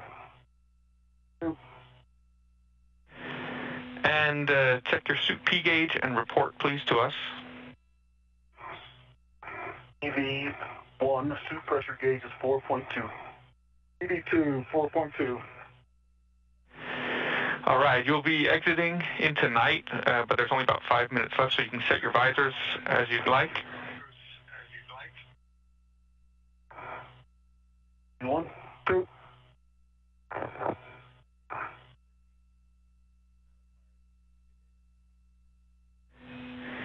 All right, Ike, you can go ahead and open the hatch thermal cover and egress. On your way out, cover's open. copy. On your way out, please check that the pip pin is in place, and please give us a read of the hatch gauge. Copy. And there are several pit pins, any one in particular? And the hatch gauge is 0.2. All right, Hopper, I am heading out. Roger. Copy, 0.2. I'm going to come your way a little bit first. You got. Can you go toward the UIA? Here. There you go.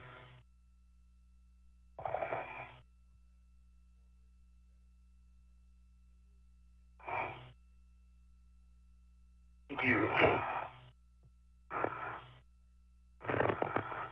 And Andy, I can see the two inboard pins, and they're both in place. Yeah, copy that, Ike. We're just looking for the forward hinge, the aft pin. So if you're saying both inboard ones are in place, that's good. Okay. In place. Okay, can you go towards the hatch? Oh, there's another hatch, sorry. Good. Equipment lock? Thank you. Yeah. All right, and I'll be out of your way soon. Roger. All right.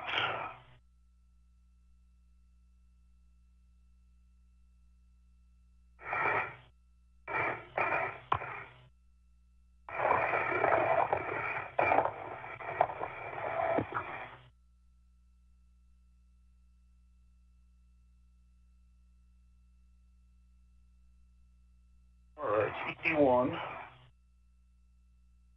Outside.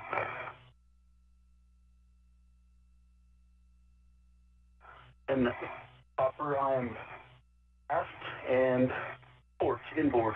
Copy. And Hopper, for you, you can transfer crew lock bag number 3 to Ike. All right, I see it.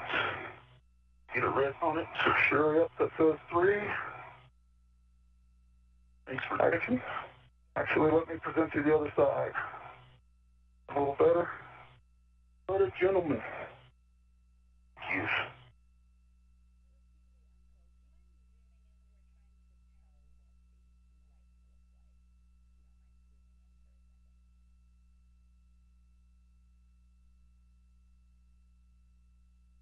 All right, I've got a red on it.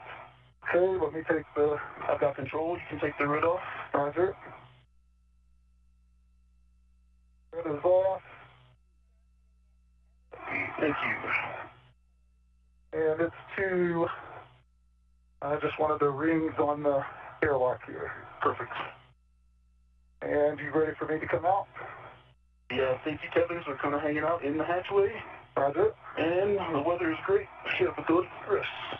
Roger.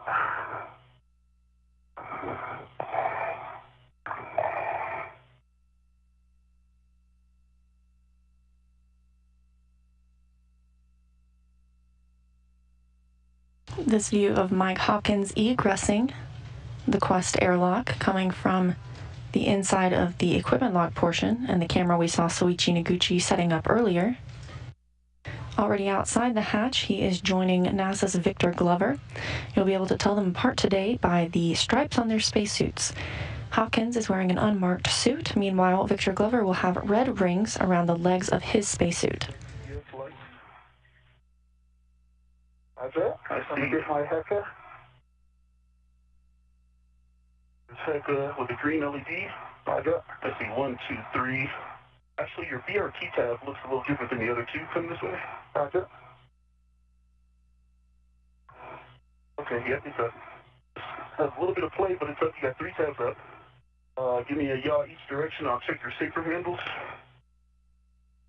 Okay. All right, your right safer handle is down. Hand control module door closed. Your left safer handle. Looks like you might be able to tap it like half a centimeter down. Roger that. It's down. Okay. And safety tethers. Unlocked, unlocked. Your hooks are locked. Ring extender has 2 small hooks.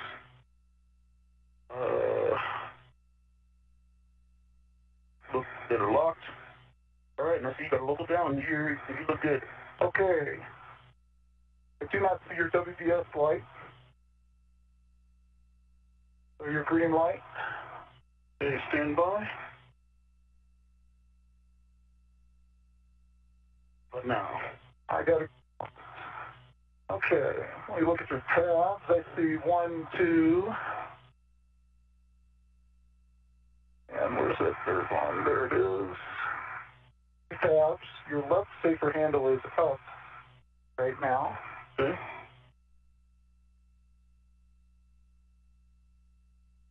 Thank you. And now it's closed. Down. Your left safer handle is... The right safer handle is down. And door is closed. Copy. And... From a safety tether standpoint, you see 2 on your right D-ring. They're locked, unlocked, unlocked, and I've got your anchor hook, and it is locked.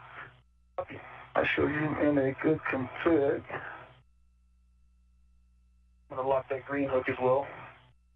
Roger. Copy. Good config. Sounds like good buddy checks for both of you. We'll take a baseline HAB check and a hatch thermal cover close, please. Roger. EV1's half is dry. EV2, half is dry. Okay, I'll initiate once the tether Copy. Clear. Roger that. All right. Thermal cover is mostly closed. Andy, we've got the weight tether going in there, so... Yep, we copy that. So whenever you're ready, Hopper, you can retrieve the vent tool extender bag from the top of the airlock. On my way.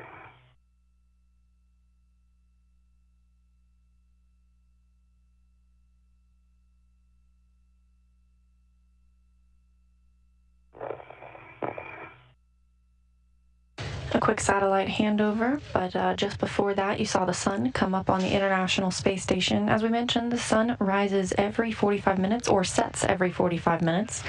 The space station traveling around the Earth at 17,500 miles an hour and currently 260 statute miles over the Pacific Ocean. APFR in WIF 11. That's the APFR without an ingress aid.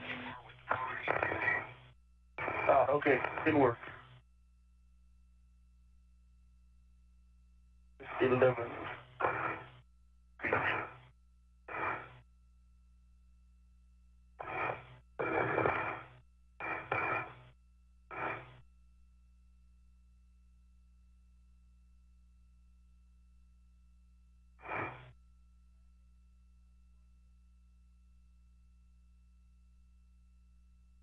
The tasks have already begun, with Mike Hopkins preparing to grab the vent tool extender bag. Crew members will need this for the venting of the early ammonia system jumpers, their first task of the day. Okay, my BRT rep is to the vent tool extender bag.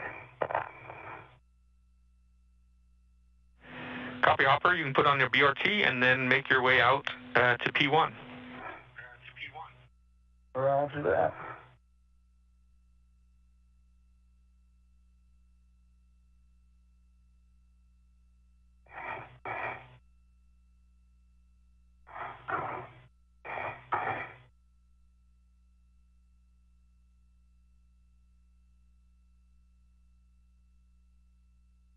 Andy for EV1, just confirm I am taking the whip extender, correct?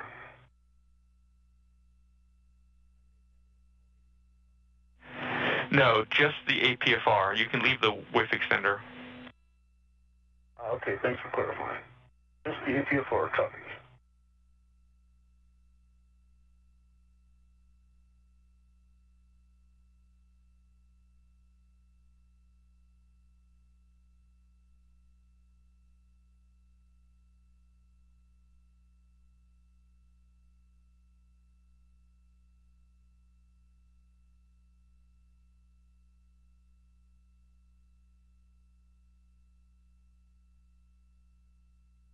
That bag look, Hopper?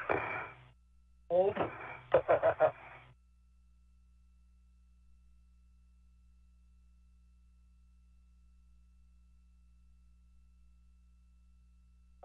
let's see my VRT. This view from Victor Glover's helmet camera will be seeing astronaut eye views throughout the day today, and you'll be able to distinguish whose is whose by that number in the bottom right-hand corner.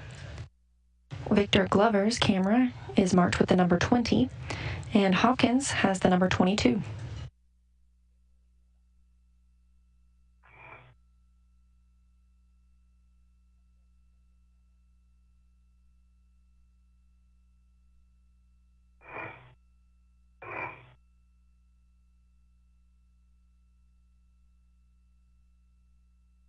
Alright, I come to see the... Awesome, I've got the APFR only on the BRT, and I'll be standing.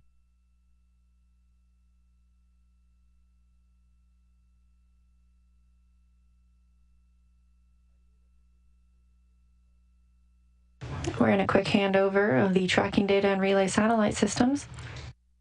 Just beforehand, we heard Victor Glover discussing with the ground team that he was using the APFR, that's the Articulating Portable Foot Restraint. He'll be taking that with him today. That gives the astronauts a place to secure themselves, secure their footing, and get a little leverage while working on the space station. A handover, so if you communicated anything else, I missed it. That's it. Alright, I come on phase one. That's good. All right, Hopper, you're looking for the Bay 12, where you'll drop your anchor hooks on handrail 3651 and 3652. Roger.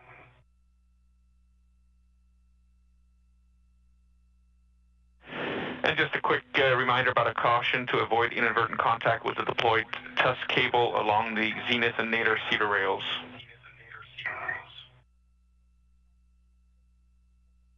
Two copies. Alright, I'll receive it.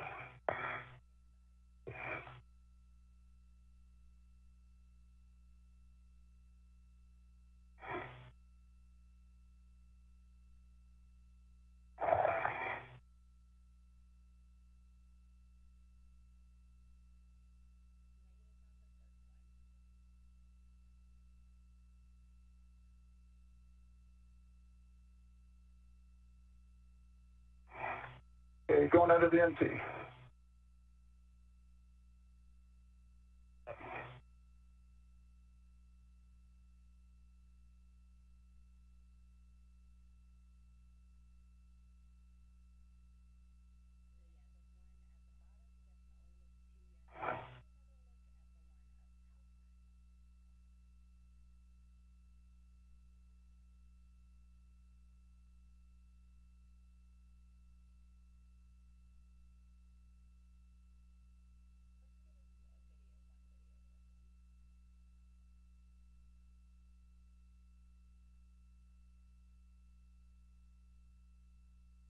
Okay, past the port seal car, continuing outbound.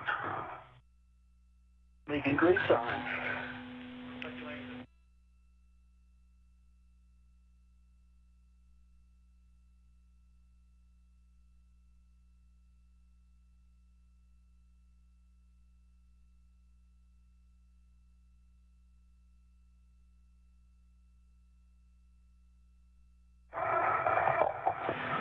And Hopper, you're dropping your anchor hook on handrail 3651. That's the long one below you. After that.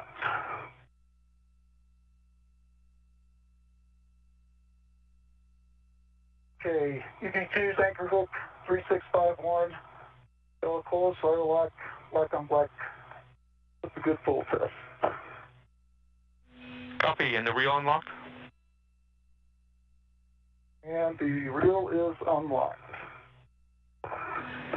Copy. You can now attach Ike's anchor hook to handrail 3652, the small one. Then work.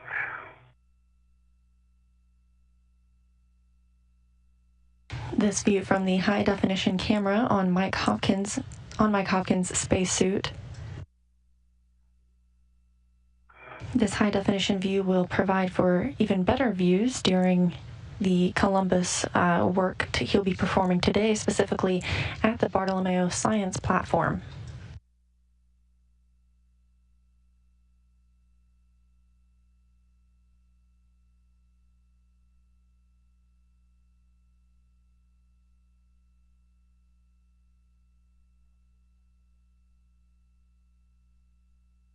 All right, Ike, your anchor hook is attached to 3652, bell closed, auto lock, black on black. Good pull test. Have a go to release your waist tether. All right, my waist tether is back to my workstation, and the airlock waist tether is going inside. Thermal cover is open. All right, Hopper, you can make your way out to the P6 worksite. Copy that. Gauntlets are in place. Copy. Okay. Andy, the thermal cover is closed. Excellent, thank you. Then you can head out to the P6 worksite as well. On the way.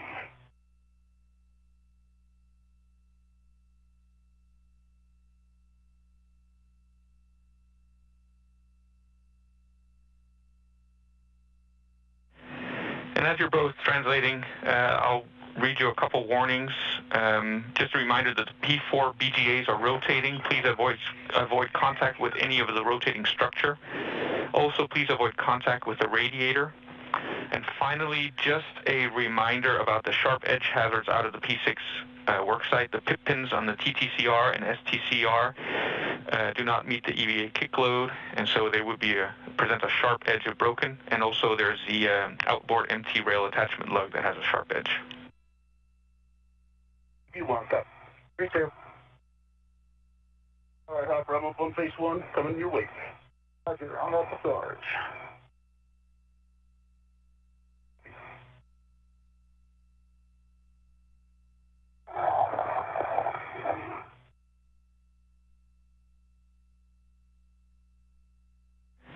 And also just a reminder to you, Ike, to check your gauntlets are in place before you cross the Sarge. Will do.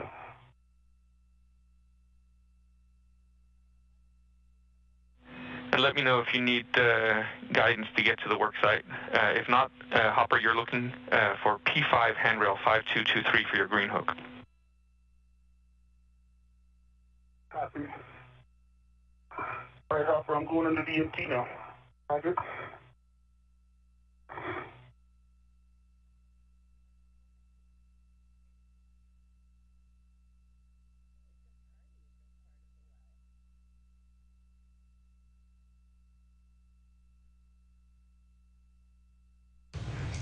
This view from Mike Hopkins' high-definition camera, you can see some of those batteries that were removed and replaced earlier this year, as well as over the last few years, upgrading the space station's power supply.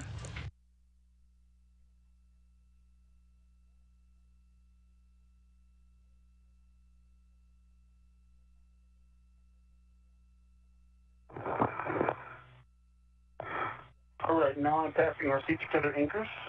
Roger. Nice work, nice work.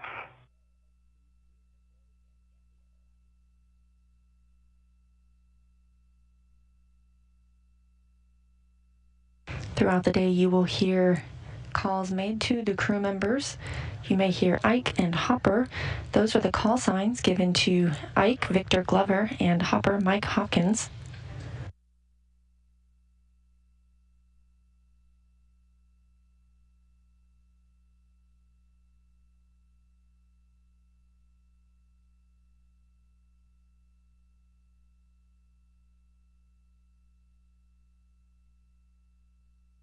Clover now making his way to the first work site to vent those early ammonia system jumpers alongside Mike Hopkins.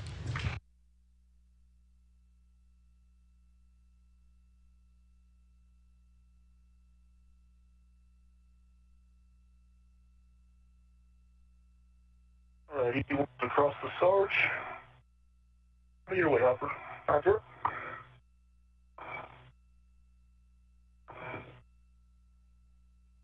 Okay, green hook is down.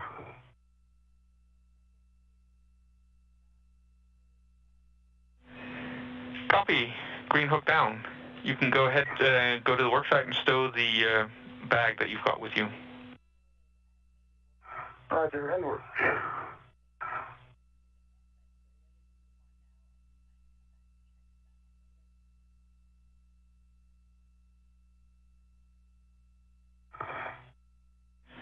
And Ike, you're looking for handrail 5231 for your green hook. BF 5105 heading out.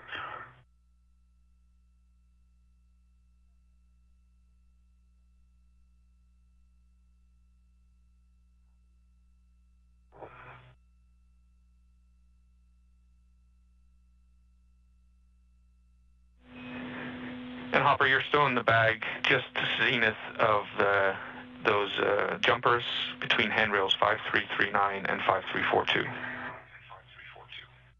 Copy. 5339 and 5342. Andy, give me that green hook handrail again. 5231. It's just opposite of where Hopper dropped his. 5231. Okay, I'm visual.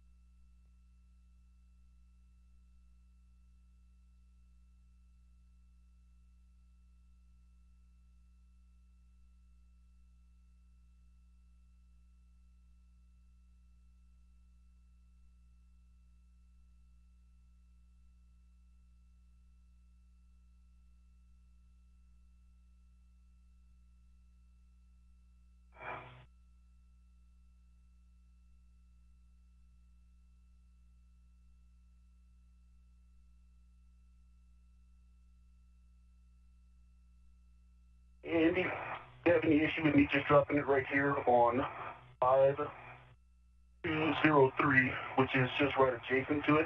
Then I don't have to cross over the top of it, stick each other. Yep, that's fine.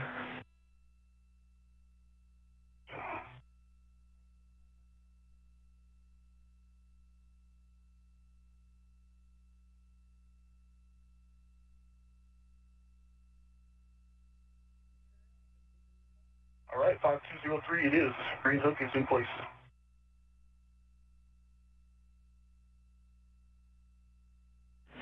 Copy. You can translate out to WIF 27 on P6 where you'll be stowing the APFR. On the way.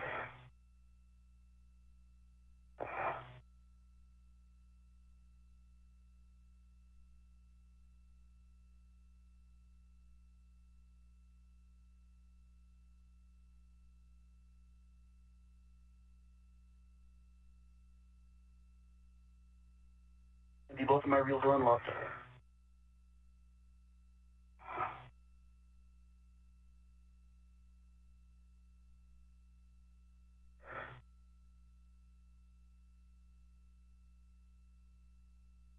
Okay, Andy, I'm heading out to put my rich man down. Get me out of the way of Ike. Copy.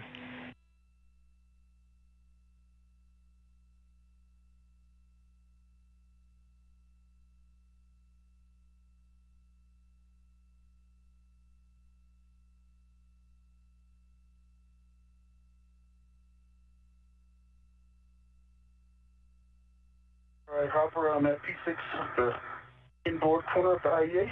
Roger that. I'm away.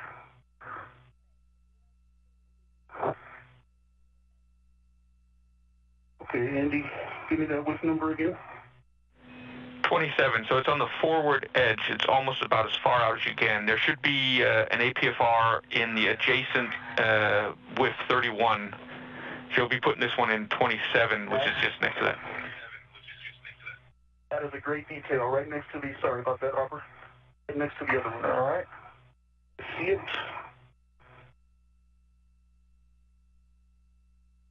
I also see the vent tool back.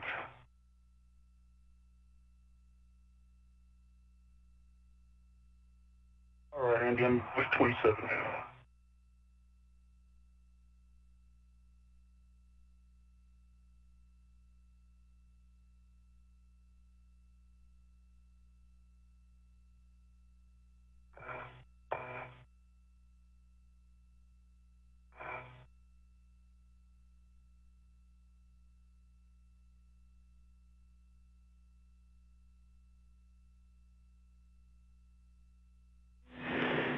And Ike, when you stow the APFR, clocking is not so important. But if you want to, you can put it in 12.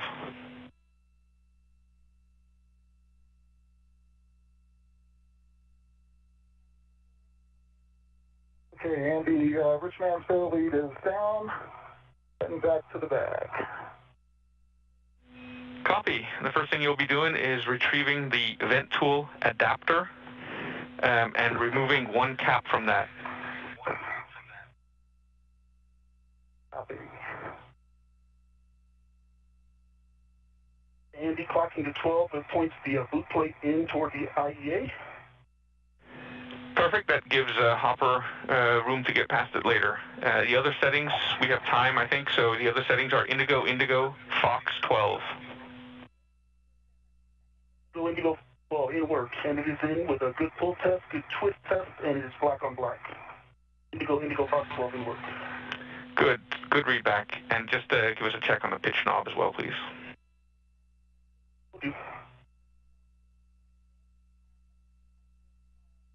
The astronauts are now at their first workstation of the day, where they will be working on the early ammonia system, venting 2 jumpers, one of which Glover will later relocate to the outside of the airlock. Remove the cap.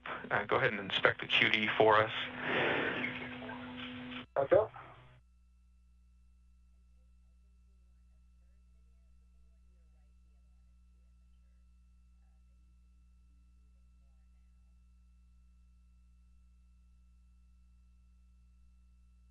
There are a lot of moving pieces for this first task, and you just heard about the QD. That's the Vent Tool Quick Disconnect. From the lock position, it's a little sticky and ratchet to push in. It wasn't huge though, 15 pounds of force maybe, and then turning it the first 15, 20 degrees, it was that same feeling. As soon as I got past that, it moved freely. I got it to India, and it locked freely, and then it's the same thing. The last 20 degrees, a little ratchety, but it popped out, and I can push it in and it pops right back out. We copy all that. We appreciate the words. Problem.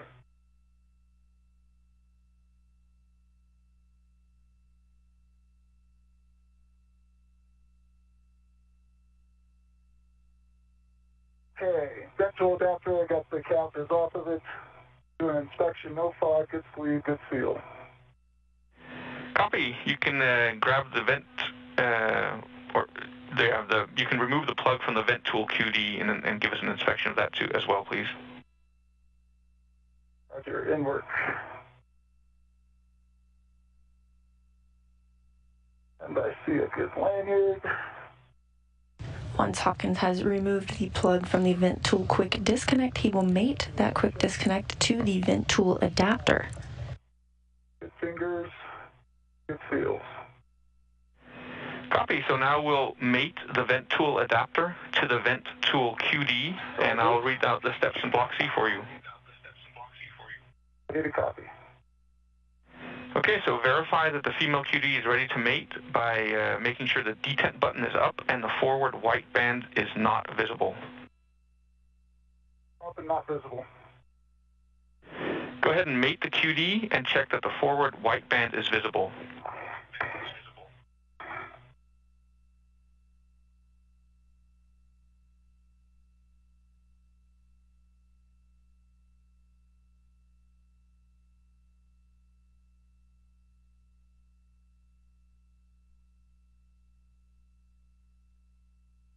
Cool.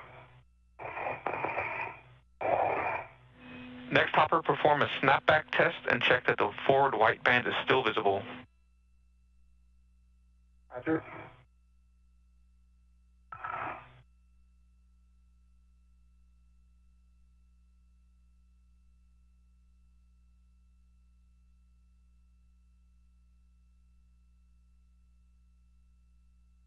And visible. Finally, perform a pull test and a visual gap test. Pull test looks good.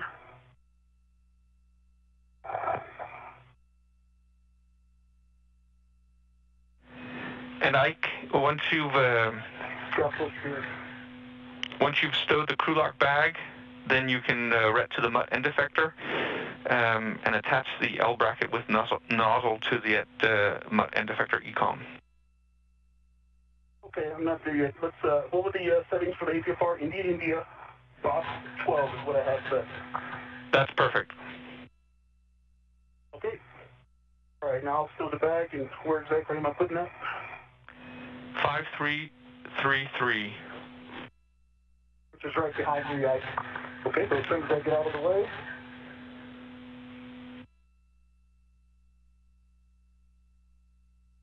Okay, Andy, I have the vent tool and adapter ready. Yep, And I'm ready to... Next, we'll open the vent tool QD valve, and when you're ready for that, then you can depress the detent. Okay, go ahead and depress the detent button and move the bail to the forward position. Roger.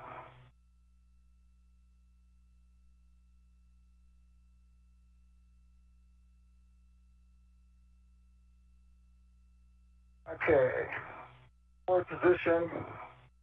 Detent button is up. Half-light band is visible. Excellent. That means the QD is open. You can now retrieve the vent tool and the vent tool adapter combo. Roger.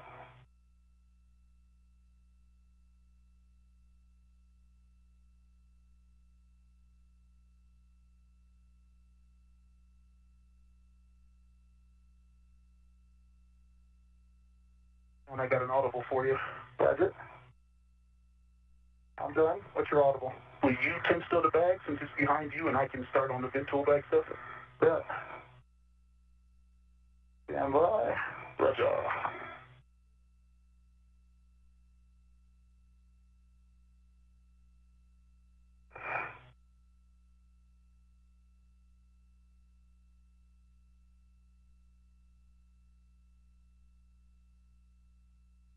It's just ready to my BRT. Copy. So it's got a large, small, and a integral. Do that.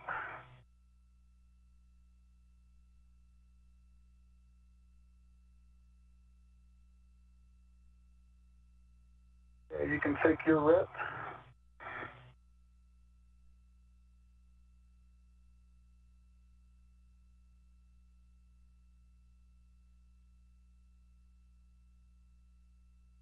You?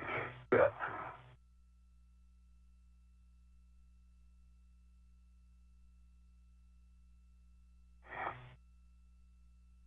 All right, Andy, I'm at the vent tool bag.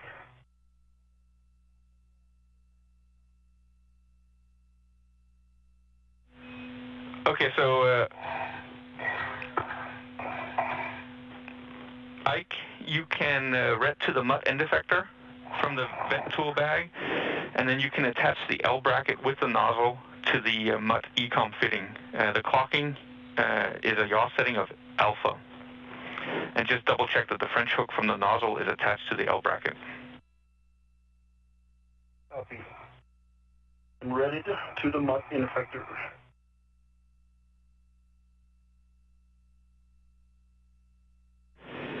The nozzle, the French hook is connected.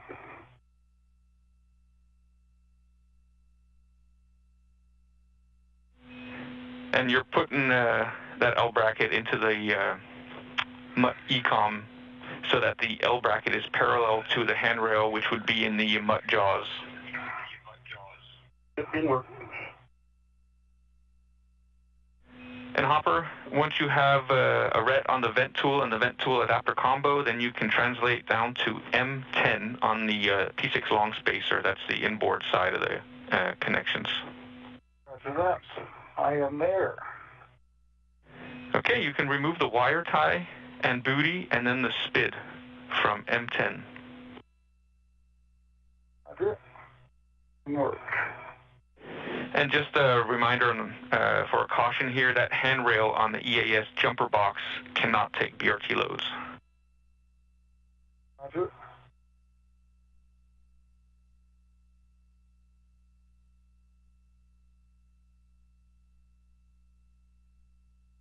All right, Andy, the MUT and the bracket are together. It is the bracket alpha is, sorry, no, it needs to be parallel to the handrail. Fix that now.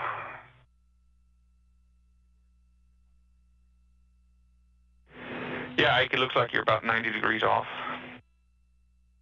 Yep.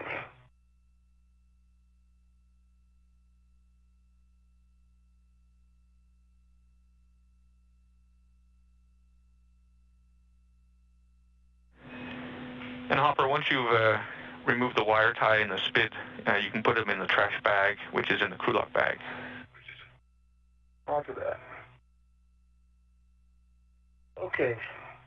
Alpha is parallel to where the handrail would be. It is mated. And if you can hear me earlier, good French hook. Copy, and then just check that the ECOM is locked. ECOM is locked, lock on block. Copy, you can unpack the vent tool extender and untether it from the bag. And then you can translate aft to handrail 5304, where you'll be attaching the MUT end effector. Okay. Works. Now 40 minutes into today's spacewalk, our crew members are still getting situated for their first task, which is venting the early ammonia system jumpers. One of these may potentially be needed on the starboard side of the truss, so once vented, Victor Glover will be taking one of the jumpers to the outside of the airlock where it will be stowed for later use. If you want to have them read to your mini workstation and keep them there rather than going back to the crew lock bag, that's also up to you. Like that.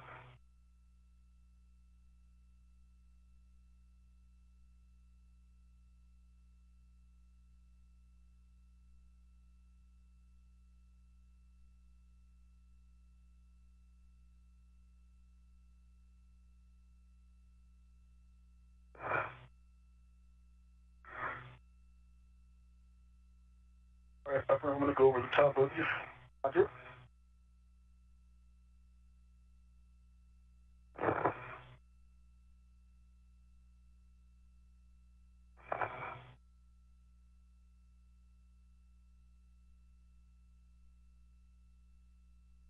All right, Andy, now I'm on my way. Give me that handrail again, please.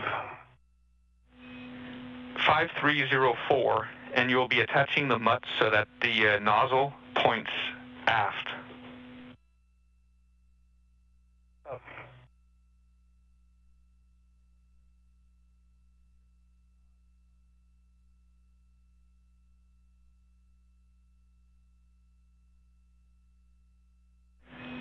And Ike, just make sure, please, that the jaws on the MUT end effector are attached to the handrail between the two stanchions, because this one does have a part of the stanchion going over.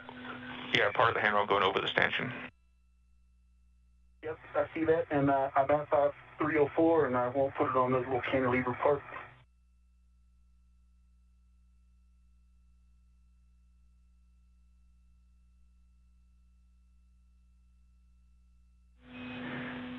And Hopper, once you've removed the SPID, go ahead and push the bail full forward, please. Roger.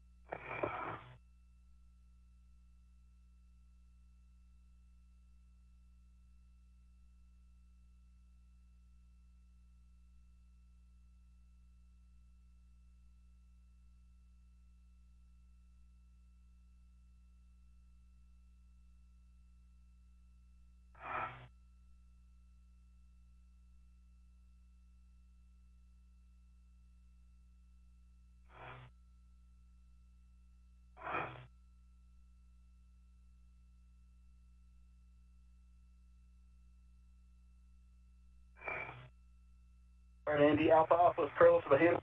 It's in between two stanchions. Working on the pitch to 1 now. Copy. Pitch to 1 is good, and then just double check that the MUT end effector is locked.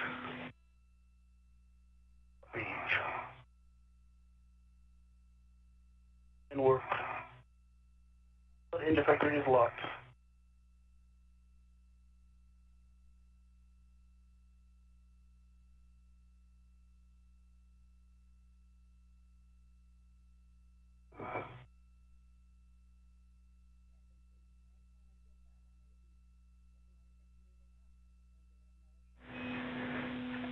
And so, Ike, a good position is 30 degrees from aft, so slightly above the horizon.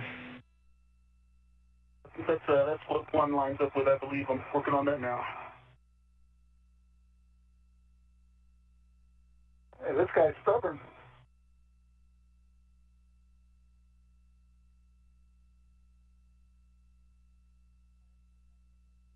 The crew will orient the jumpers so that they are venting ammonia away from the crew and away from the space station.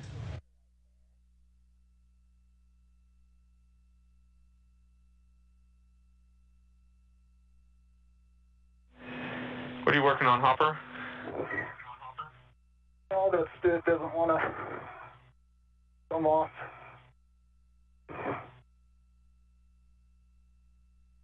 Reorienting.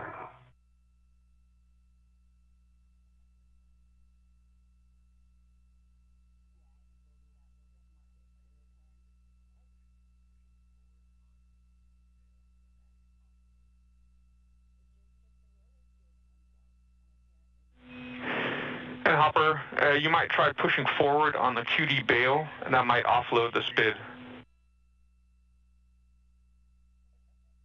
Here.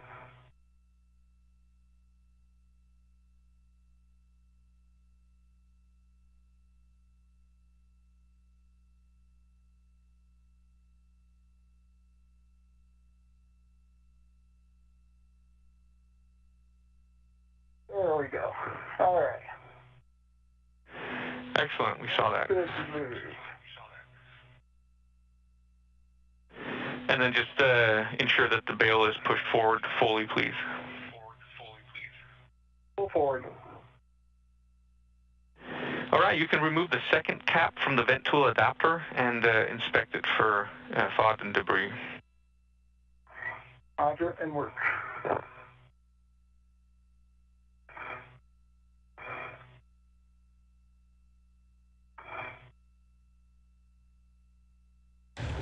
This view from the helmet camera of Victor Glover, our EV-1 extravehicular 1 crew member today.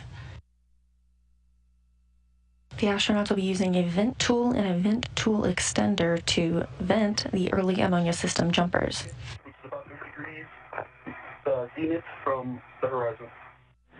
Yep, that looks excellent. We're seeing it in your helmet cam. Looks perfect. Now just check that the ECOM is locked. Both are locked, left on black. Excellent. You can head back to the vent tool extender bag.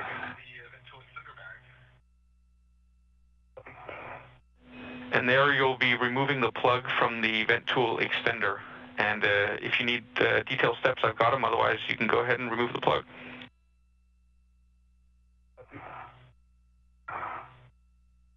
Okay, it's removed. Looking at the male end here. 5. Sleeve. It seals. Copy. Sounds good. Once Ike has retrieved the vent tool extender and removed the plug, then you can go ahead and give him the vent tool nozzle, and he'll be inserting that into the vent tool extender. Roger.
next to your left arm there, Ike.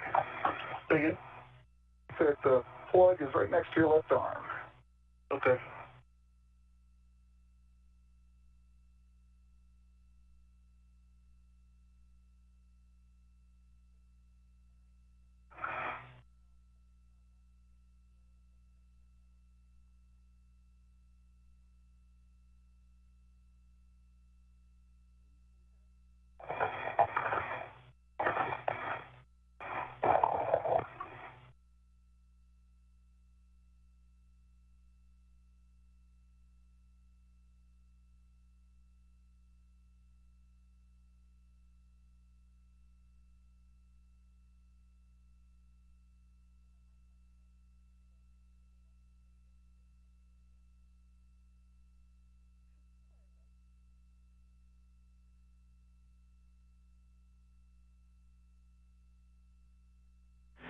The plug is removed.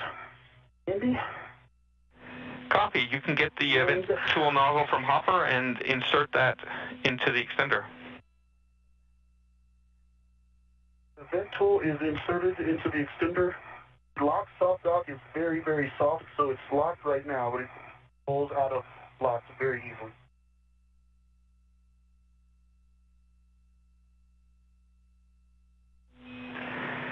Copy that. It's locked.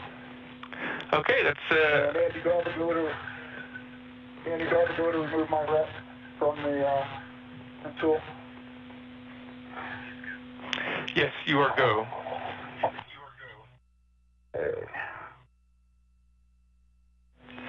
And as you're doing that, I'll just give you a big picture. We are about to start venting ops. We are in orbital night, so we do have 20 minutes, so we do have time for this. Big picture words. Hopper, you'll be working on M10.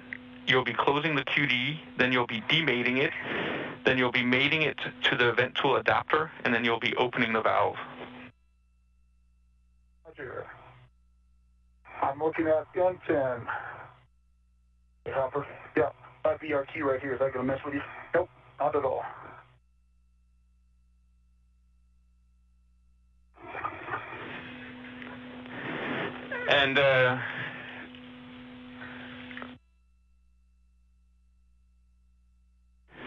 And I obviously had that wrong, which you probably noticed. We're in daylight, not in night. So we have a 6-minute thermal clock to do these 4 actions, Hopper. Hey.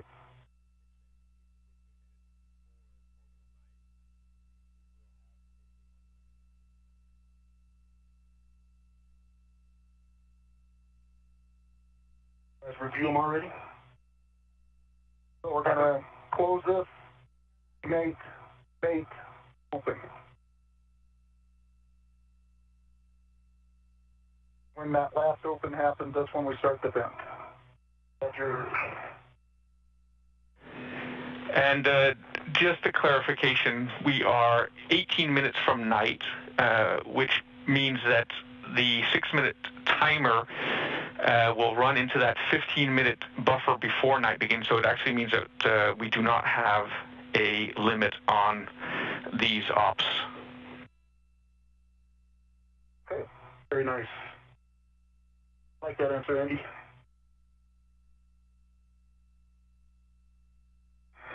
Okay, Ike, when you are in a good position on the forward edge, then I'll start with the ops for Hopper. Ike is in position.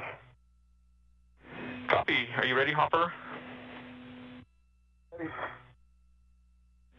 Okay, so you can close the QD extender on M10, and I'll read you the steps. First step, move bail forward to the full open position. Forward, full open. Check that the aft white band is visible. So I do not see. Now I do. I got an aft white band visible. Check detent button is fully installed, that it's up, and that it can be depressed. Fully installed, up, and depressed. Assess and counteract side loads. Copy. While depressing the detent button, move the bail forward to the open position with significant force. Complete. Then depress the detent button and move bail aft.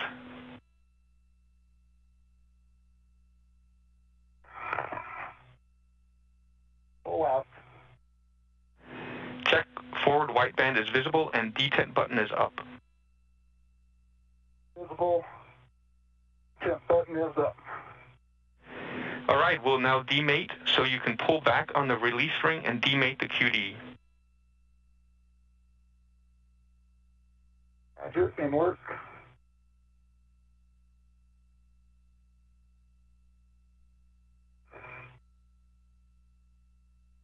Stand by.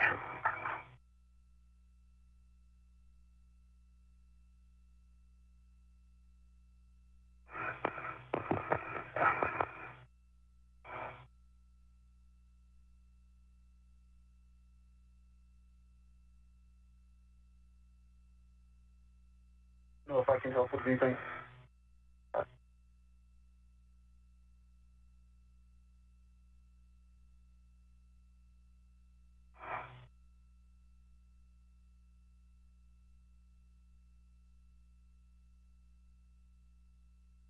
Yeah, you want to grab that the release tool?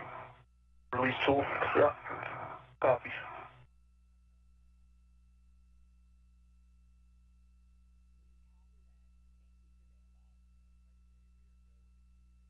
You can use it right into the bag. You okay with that? Yep, absolutely.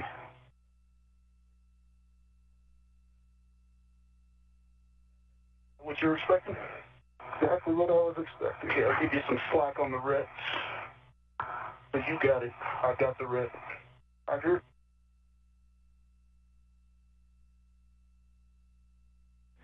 Got a handover coming up now. As you heard, we are now in a satellite handover. The astronauts continue to prepare to vent the early ammonia system jumper. Just about an hour into today's spacewalk, and this is the first task for Mike Hopkins and Victor Glover.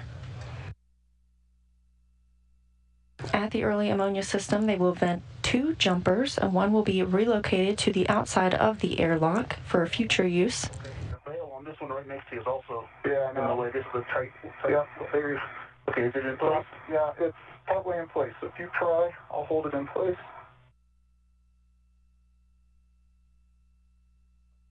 There we go. Okay. And we're back with you. Did you say you got it released? It's released. Copy. Check. Release ring is retracted and the forward white band is not visible.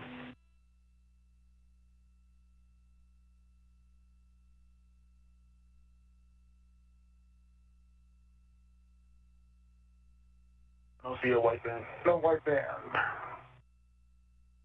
Copy. Inspect male and female QD for debris damage or ammonia crystals. Okay, we have a few ammonia crystals that are coming out from the female. Yeah, we see that.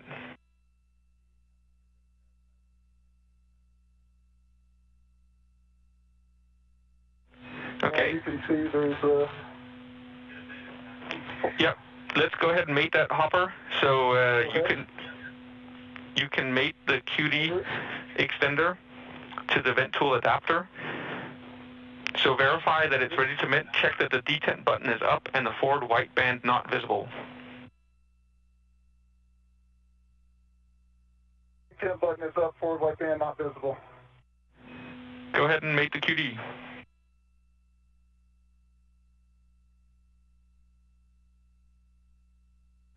And check forward white band is visible. Forward white band visible. Perform snapback test and check that the forward white band is still visible. Then a pull test and a visual gap test. Roger. Visible. Pull test. The gap test. Copy. So next we'll be opening the valve, which will start venting. So Ike, be prepared.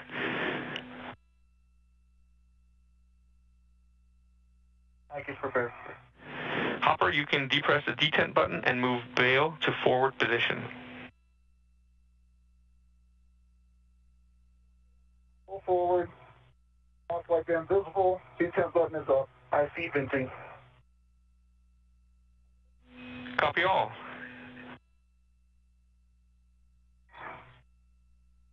Rate has gone down. It's almost stopped. The ice level. We're copy that. We got a 5-minute vent time. Can we get that trash bag? And Venting has begun of the first jumper on the early ammonia system. So let me grab it up.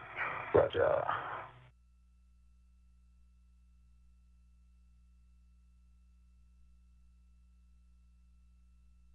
Oh yeah, look at that go. Can you see that in the HECA? Yeah, we can just see it on the edge of your view. Let me,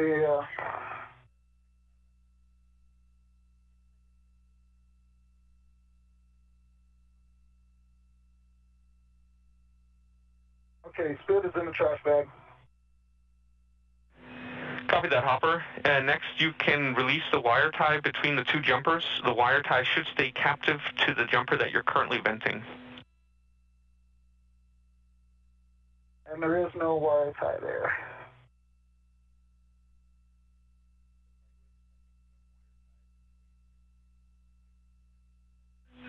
Jumpers are independent.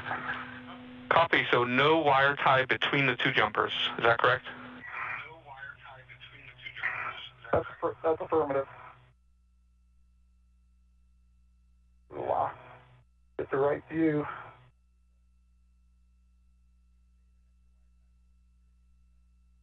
That is more than I thought. Yeah.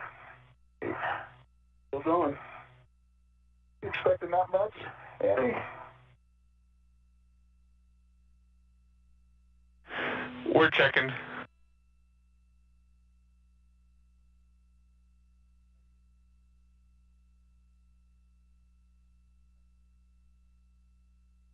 M3 closed. Hopper, do you want to check if M3 is closed? On my way.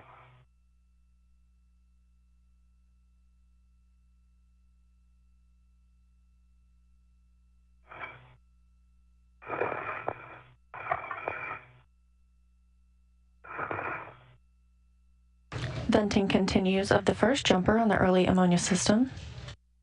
That is scheduled to last about 5 minutes.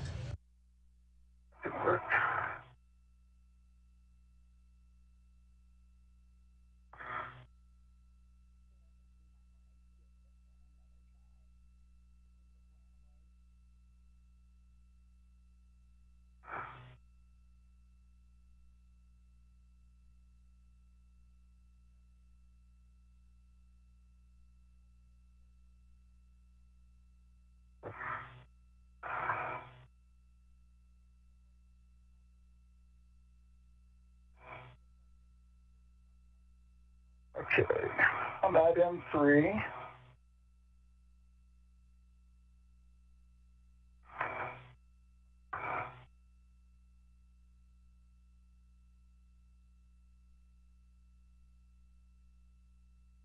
Show forward, white band is visible.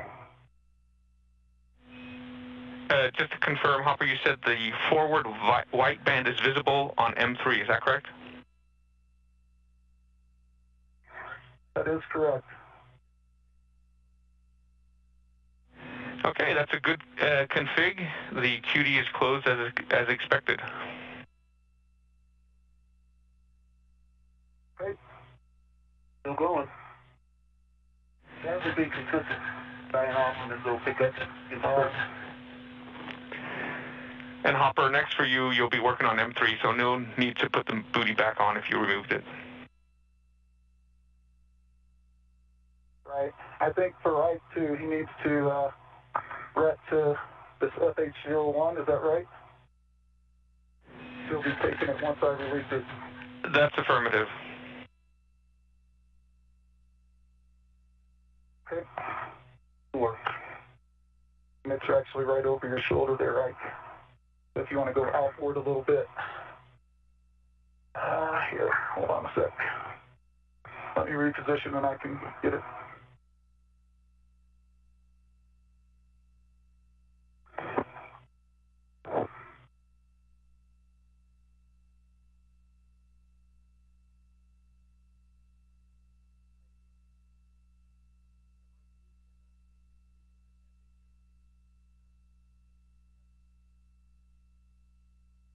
There we go.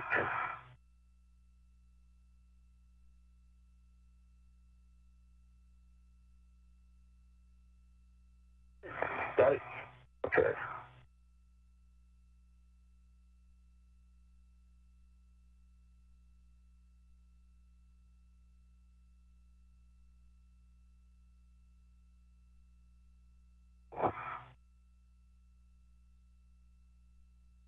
As venting continues on the early ammonia system, the International Space Station has crossed the terminator line, or the difference between day and night while on orbit.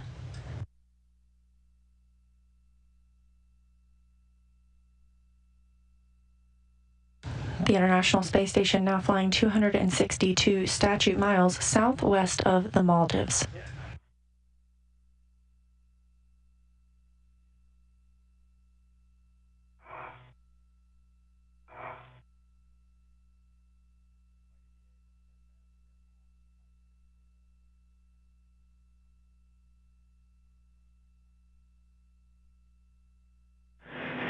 All right, our 5-minute vent time has expired. If you can confirm that you see no more venting, then we'll go ahead and press on. And EB1, I see no more venting for about 45 seconds to a minute.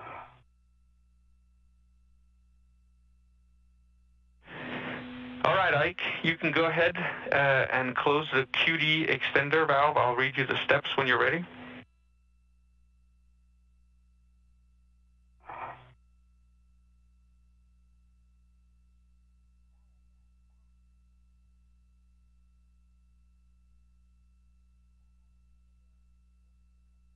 Venting is complete on the first jumper. Victor Glover will disconnect or close the quick disconnect extender valve. Okay. Actually, stand by. Let me put my BRT back down. Sorry about that, Andy. This is the jumper that he will coil and relocate to near the airlock. Yeah. And actually, the power was off. You have no lights right now. Now you have a good green light. Excellent, thank you. I copy. Okay, Andy, ready for steps. So you are going to close the QD extender valve, and I'll read you the steps when you're ready. Ready. All right, you can move bail forward to the full open position.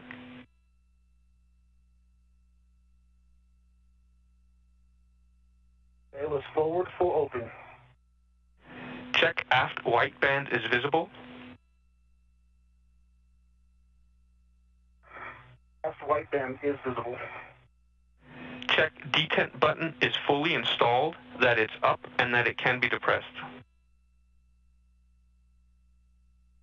Fully installed, up, and depressible. All right, assess and counteract side loads, and then while depressing the detent button, move bail forward to the full open position with significant force.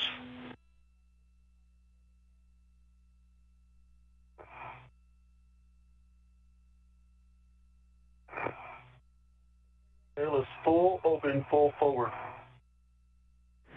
All right, now depress the detent button and move bail aft to close the valve.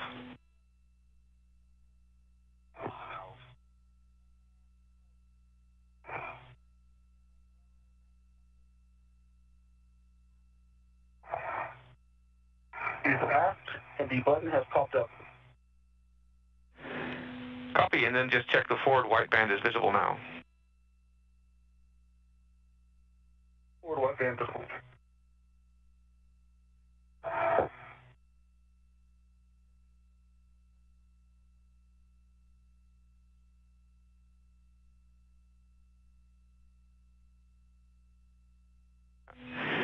All right, guys, we'd like to take just a minute to stop at this point and have a quick discussion about your impression of the amount of ammonia that was vented when you demated M10.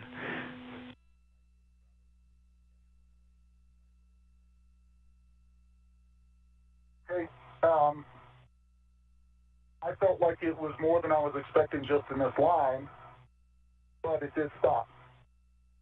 Is M10, are you talking about what came out the nozzle or when? Let's just clarify which venting we're talking about. The stuff that was close to us or the stuff that went out? We're talking about the stuff that was close to you, the QD, when it was demated at M10 and Hopper was inspecting it, and a few flakes were coming out. Okay. Let's say less than 30. Less than 30? Less than 30? Did they contact you, do you think?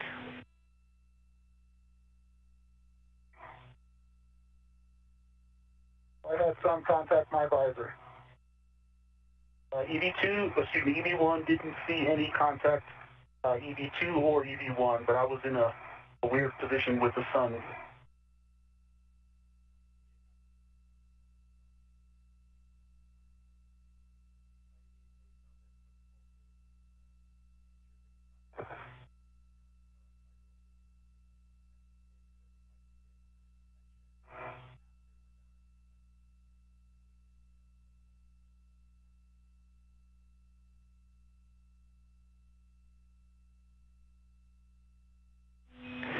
All right, guys, we appreciate the report. From our camera views down here, we did see what looked like propulsive movement of the flakes, so we're going to go ahead and be conservative and call that a suspected case. And so at the end of all of these ops, we'll do an inspection of both of you.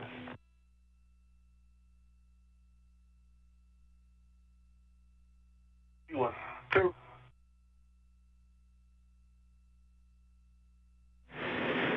All right, so Hopper, you can make your way down to M3, where we'll be starting to demate that. And Ike, if you can verify that you're tethered to the QD extender, then we'll start working on demating the QD extender from the vent tool adapter. Okay, I'm currently threaded to the bail of the QD extender. That's the piece that is on the extra bail that's on the end, F2, right? I'm talking about the adapter. I'm ready to a bail.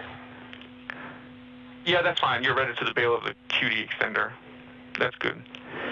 When you're ready, then we'll work to demate. I think I'm ready to the bail of the QD extender. Ready. And Hopper, are you ready to demate as well? Because then I'll give you the same steps simultaneously. Hopper is ready. Okay, Ike, so you are demating the extender from the vent tool adapter, and Hopper, you are demating the jumper from M3. EV1. And Hopper, for you especially, you want to assess and counteract side loads here prior to demate. When you're ready, you can both pull back on the release ring and demate the QD.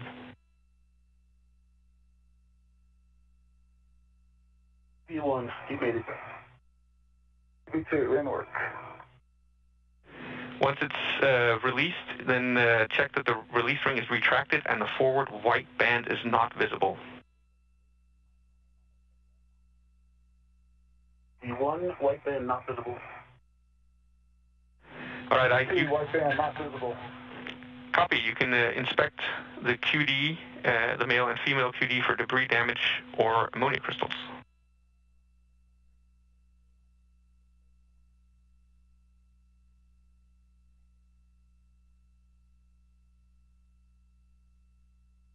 E1, both sides, male and female look good. Now outside the field looks uniform, and I don't see any ammonia crystals on either. ED2, I see no fog, good seals, good fingers, no crystals. Copy. We appreciate the inspection. Now you'll be swapping what you've got. So Hopper, you'll be given the jumper to Ike, and Ike, you will be given the vent tool adapter and vent tool to Hopper.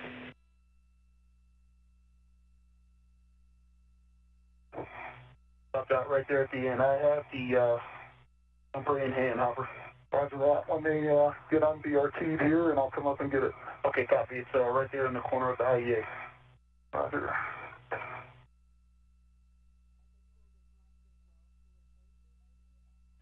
And Ike, once you have the jumper, then you'll be installing the plug into the QD extender and closing the booty. The booty is in the crew lock bag. Yeah, I think you could hand it down a little closer. Sorry, Ike, the plug that you're installing.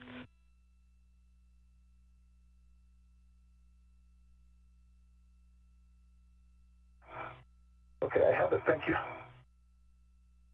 The plug from the crew lock bag install into the extender. And work. Yeah, so one plug is on the lanyard and one... Okay. One plug is on the lanyard, the other plug is in the crew lock bag. Yeah.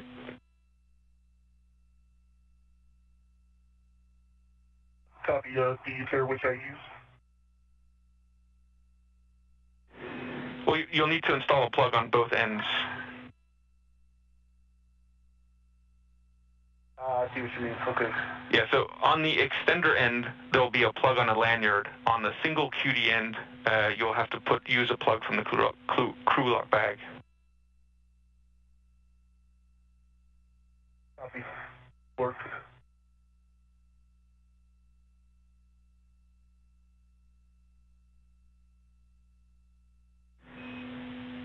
And Hopper, you... QD end is cast. Confirm I can take the bag.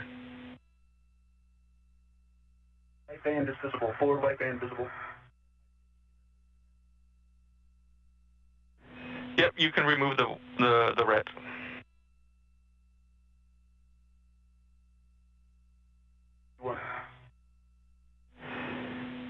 And Hopper, you can go ahead and translate to the free-floating QD on the second jumper. I got it. All right, you can remove the booty and the plug from the extender, QD extender. And then have a look, check for debris and damage.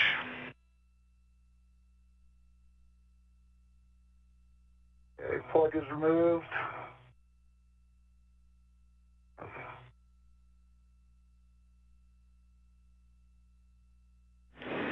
And Ike, once you've installed plugs on both ends of the jumper, then you can coil the jumper around the copy. Yep. Copy.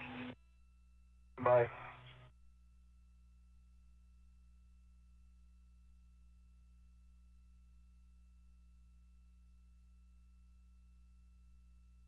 And you've got a good inspection on the extender, side, fingers, good seal. Copy, Hopper. So now we will be mating the vent tool adapter to that QD extender. We'll only be mating it and not opening it at the moment. So when you're ready, I'll give you the steps for mating it. Me too. Ready. Okay, so verify it's ready for mate, so you can check that the detent button is up and the forward white band not visible.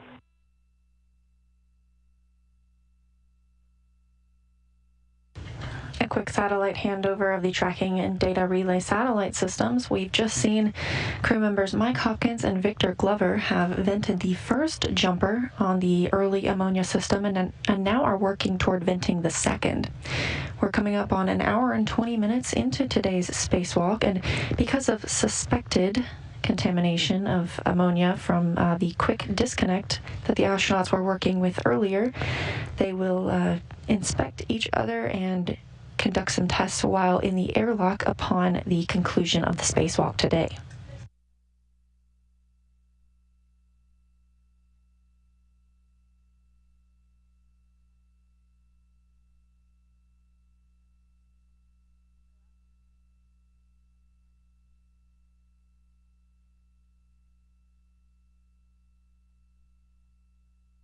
There are a lot of wire ties on this QD. Are there? Yeah. There actually was one wire tie connecting the two, but it was near the extender. I didn't book originally. Okay, we copy, Hopper. And I am ready to make the 10 button is up. Forward light band's not. Copy. And Hopper, that wire tie that you just reported, is that on the jumper that Ike has, or on the jumper that's still installed, or that you're working on? That was on the jumper that Ike has. It's on the one that Ike has. Yeah, and there's like 5 of them. All right, copy. At least you won't run out, Ike. Hopper, you can mate the QD and check that the forward white band is visible. Roger that.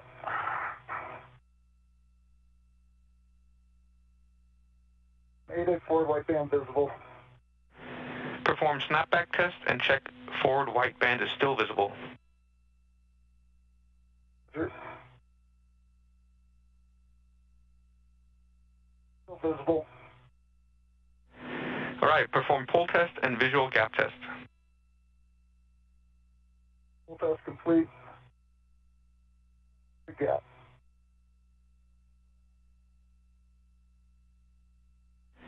Okay, you can go. You can translate over to M9 on the P6 long spacer and remove the booty and the SPID from that QD. After that. And you can stow the SPID temporarily on your mini workstation or put it in the crew lock bag if you want. Assess the timing. Time.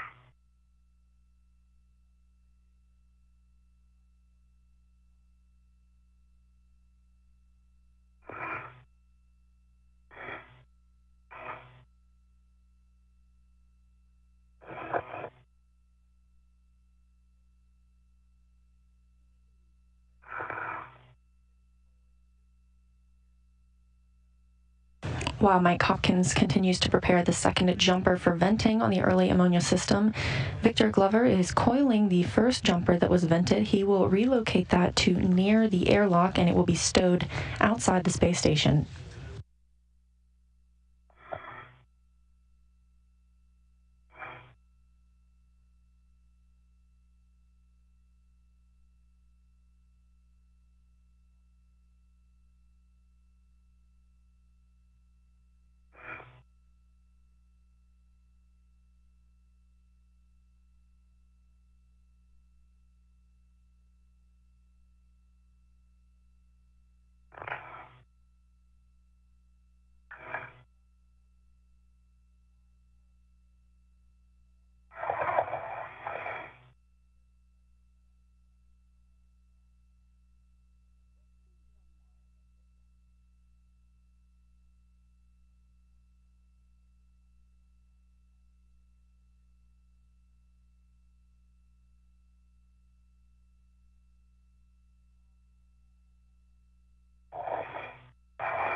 How's it going, Ike?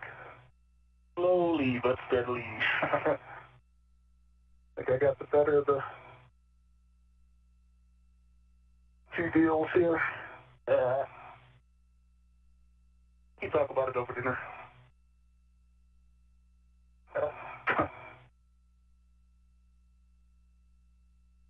Okay, one SPID removed. Copy, one SPID removed.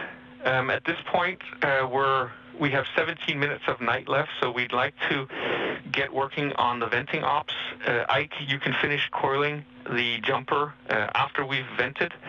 So go ahead and get in position at the forward edge like before.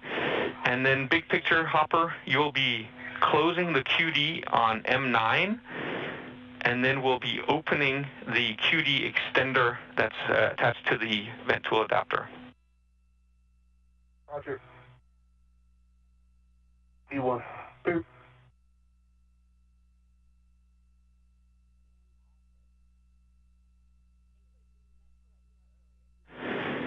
Okay, Hopper, when you're ready, then we'll close QD on M9. Ready. Move bail forward to the full open position. Full open. Check aft white band visible. Visible.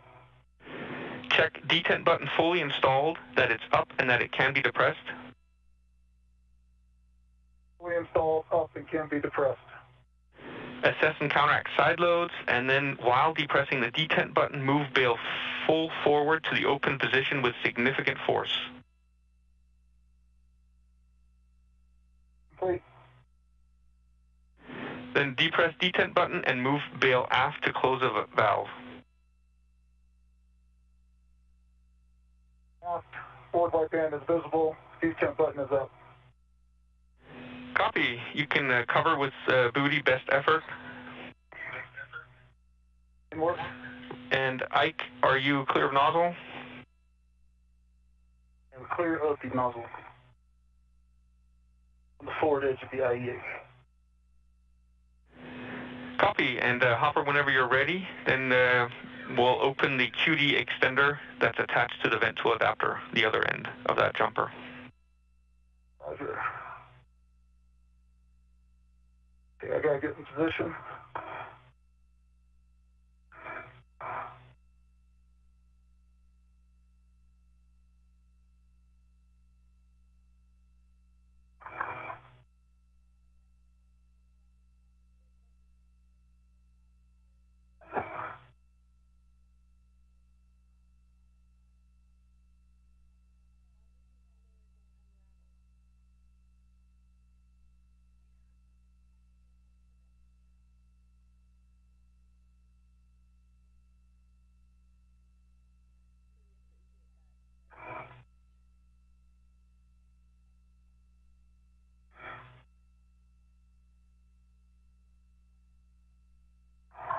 Okay, I'm in position.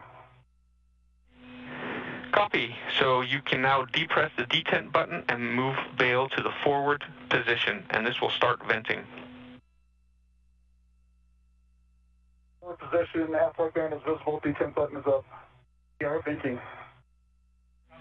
Copy venting, and we have another 5-minute timer on this vent. An hour and 28 minutes into today's spacewalk, the crew members are now venting the second jumper on the early ammonia system that will be vented today. The first, we saw a vent time of 5 minutes, and we're looking for the same on this one as well. Just give them a good shake to release any potential ammonia crystals. Take the tools before stow them in the back. Copy.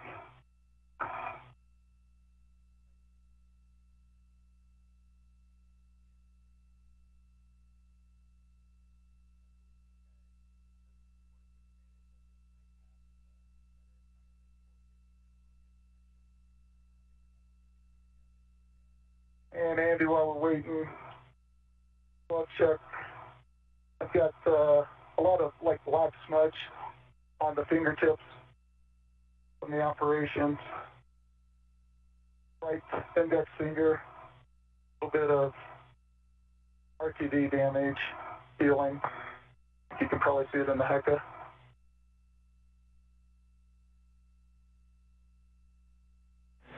Yeah, we copy and we see, Hopper.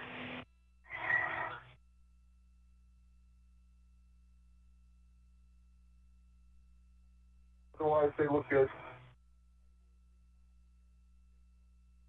Dry half. Copy, Hopper, and we'll call that good gloves.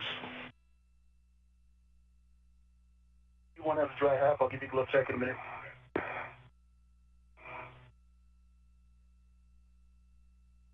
While venting continues, the astronauts provide the ground with a glove and HAP check. HAP stands for Helmet Absorption Pad, to make sure there's no liquid that is loose in their spacesuit. And the astronauts, of course, use their hands almost exclusively during a spacewalk, and so they do frequent glove checks to make sure that the gloves are in good condition. Hopper, you were closest. If Ike, you could use your helmet lights to look over Hopper's suit to see if you see any signs of ammonia on him. Work.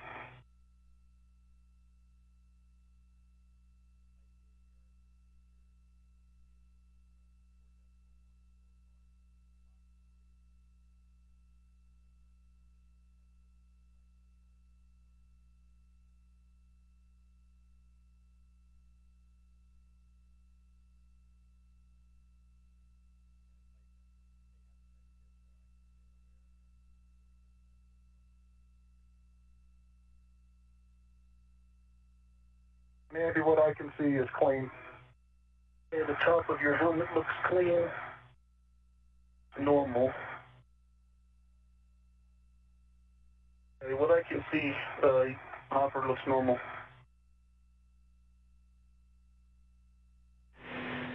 Copy. So what you... looks normal. Okay, we copy. Thanks, Ike. Hopper's suit looks normal.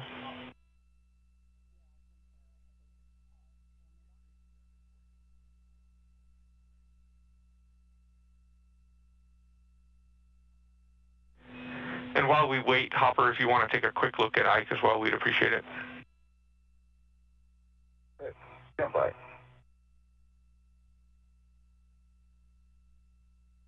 That was so comfy, Andy.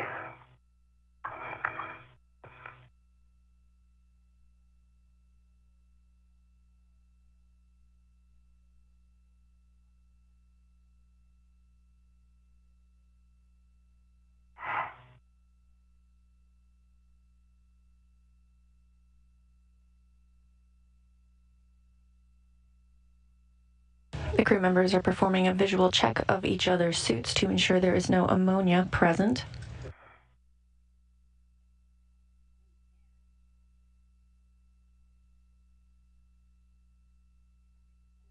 was good if I didn't have this big, yeah, that's good view.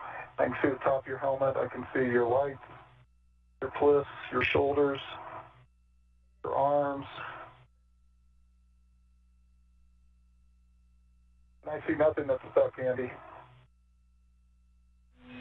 Copy that. We appreciate it. Looks clean.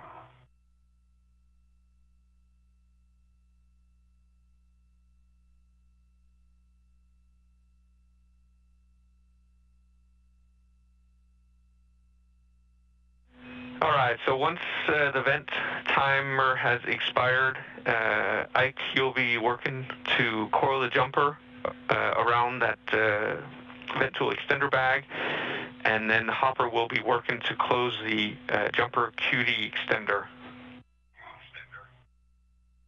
1, 2. And EV1 has good gloves. They look like they did when I got out here. Copy, Ike.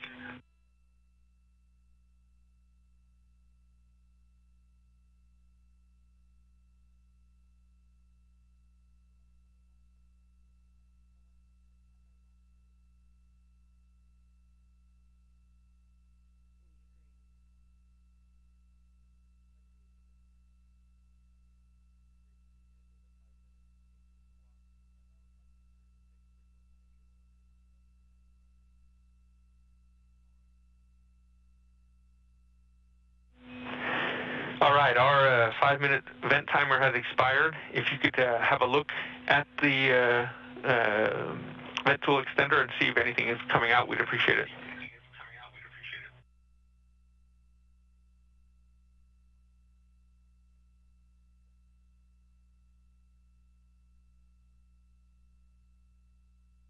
I've got my helmet lights turning in that direction, and I do not see anything. It is dark, though, but I don't see anything. Like it is not venting.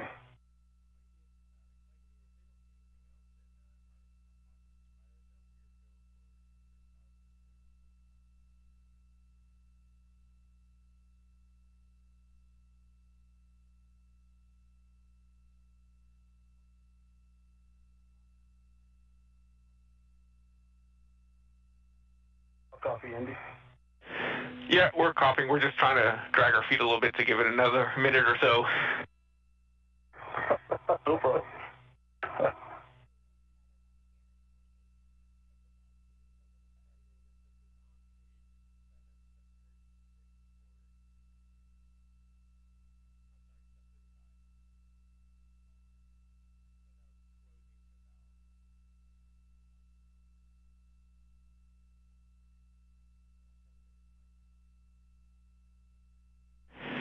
All right, we'll say that's good for venting. Hopper, you can now work to close a QD extender, and I'll read you the steps when you're ready. QT is ready. All right, move bail forward to the full open position. Wait. Check aft white band is visible. Visible. Check detent button fully installed. It's up and can be depressed. Fully installed, up and depressed. Assess and counteract side loads, and then while depressing the detent button, move bail forward to the open position with significant force. Complete. Depress detent button and move bail aft.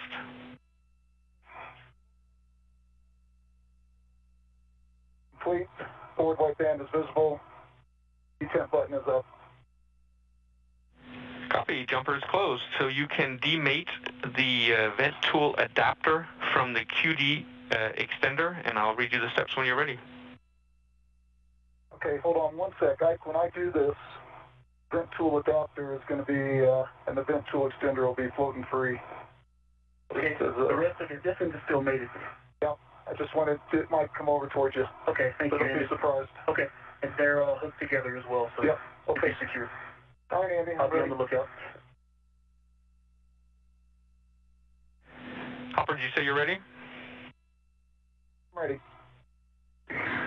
Copy. Pull back on release spring and demate the QD.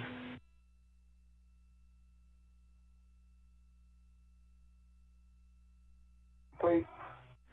Check release spring is retracted and forward white band is not visible. Retracted, forward white band not visible. And then Adapter, no FOD.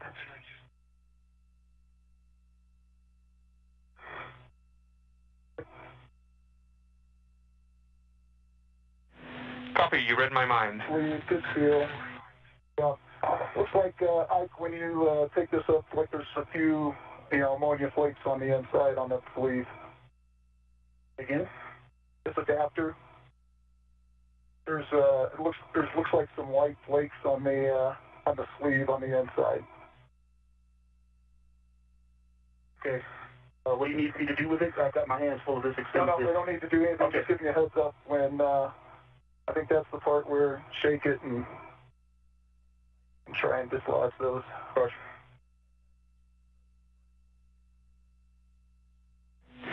Yeah, And the extender. No pod, good fingers, good feel, no crystals. Copy that. And those crystals that Hopper reported should be ice, so it should be no worries. Just make sure to shake them away from you. Will do. Still working on the bundle. Copy. Hopper, next for you, we will mate the QD extender to M3. Okay, I'm ready. M3, no FOD, good seals, good sleeve. And I just gave you the extender. Copy. So just check detent button is up and forward white band not visible. Detent button is up, forward white band not visible. It would go to mate the QD. In work.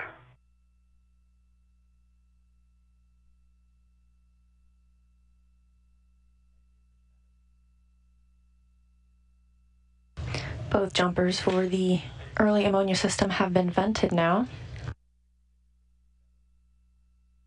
We're coming up on an hour and 40 minutes into today's spacewalk, and Victor Glover is working on coiling the first jumper that was vented that will be relocated to outside of the Quest airlock.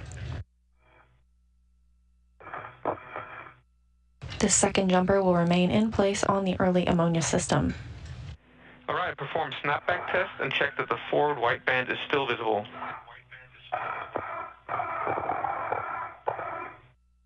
Snapback, forward white band still visible. Perform pull test and visual gap test. Full test.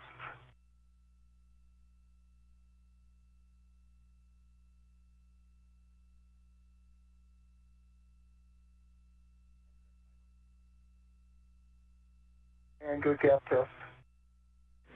Copy. Now you can check that the booty is installed on that extender.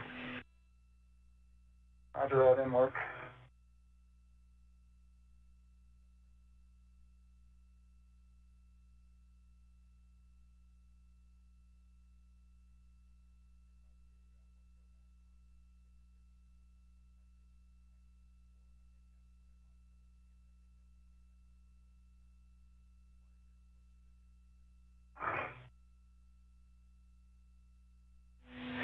And just a heads up, we're a minute away from sunrise.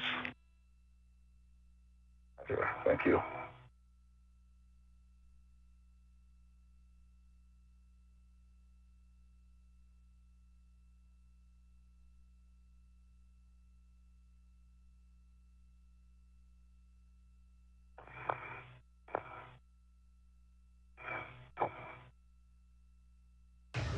As the crew members wrap up their tasks at the early ammonia system, we have a question from Jeffrey, who wants to know, do the astronauts need to make preparations for sunrises and sunsets? You just heard that we were less than a minute from expecting sunrise on the station.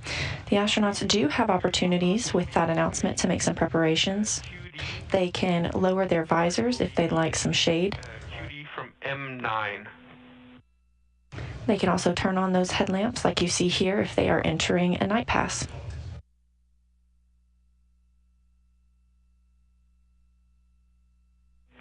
So when you're in position at M9, let me know and I'll give you the steps to demate the QD. Bye.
Hey, Andy, when can I take my red off of the jumper? How many wire ties do I need engaged?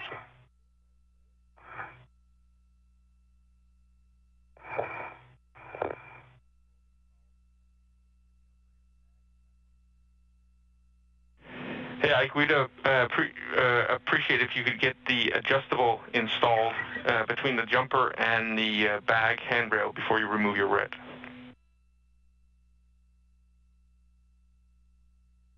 Okay.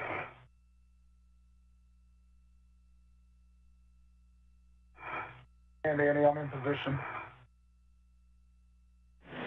All right, so we are going to work to demate the QD from M9. So first thing you can do is pull back on the release ring and demate the QD.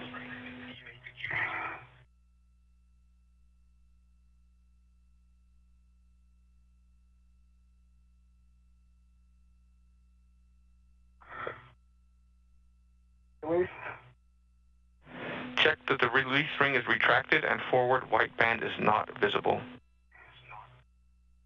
Retracted, forward white band not visible. And we'll take an inspection. 9, no 5, good seals, good sleeve. And stand by for...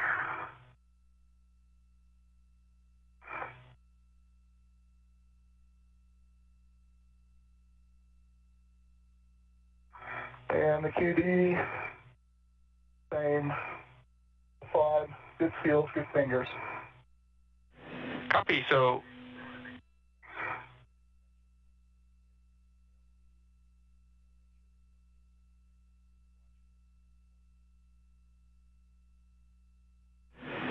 All right, Hopper, we'll also take, please, an inspection of M10, which is where you'll be mating this QD to. Roger. 5, good seals, sleeve.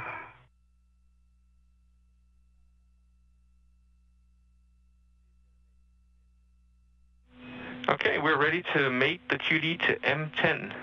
So when you're ready, check that the detent button is up and the forward white band is not visible. Detent button is up, forward white band is not visible. You can mate the QD and check that the forward white band is visible. Forward white band is visible. Perform snapback test and check that the forward white band is still visible.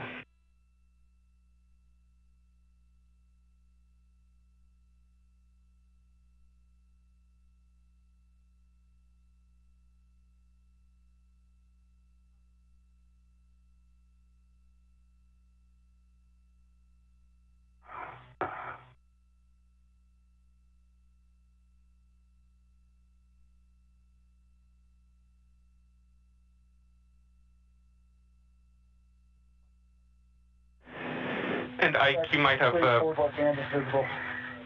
copy, so you can perform a pull test and a visual gap test. And Ike, your WVS might have switched off, so if you could try to power it back on for us, we'd appreciate it. My hands are busy, and when I'm done wrestling with this jumper, I will gladly turn it back on for you. Excellent, we'll take it, thanks. Good pull, good gap. Copy.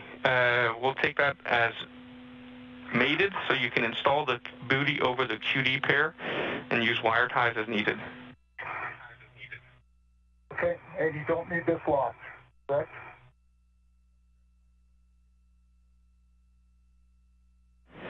That's correct. We're going to leave it in the closed position. Not locked. Got a lock on it.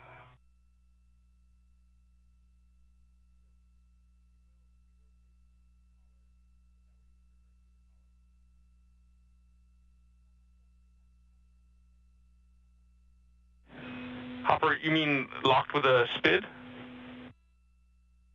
No, there's a lock on it. Not the SPID, just the rotating lock. Yeah, we'll take the collar into the lock position. We'd appreciate that, please. Okay, it's in the lock, and I could probably go do it on M3 as well, on that extender. I think there was one there as well.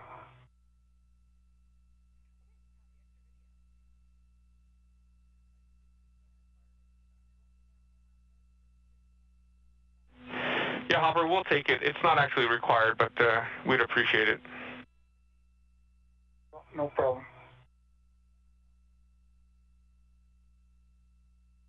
And before you leave that worksite, we'll also ask you to install a cap on M9. It should be on a lanyard. Yeah, I see one. I'll get it here.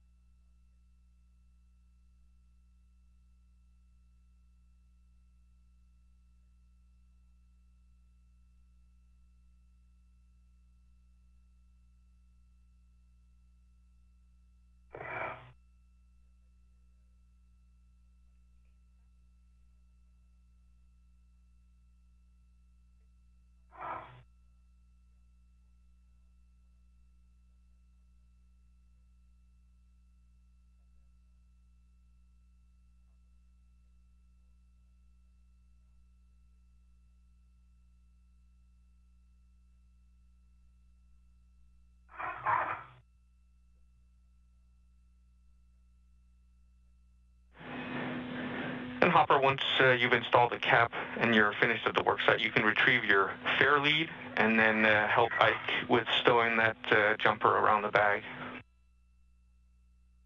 Roger that.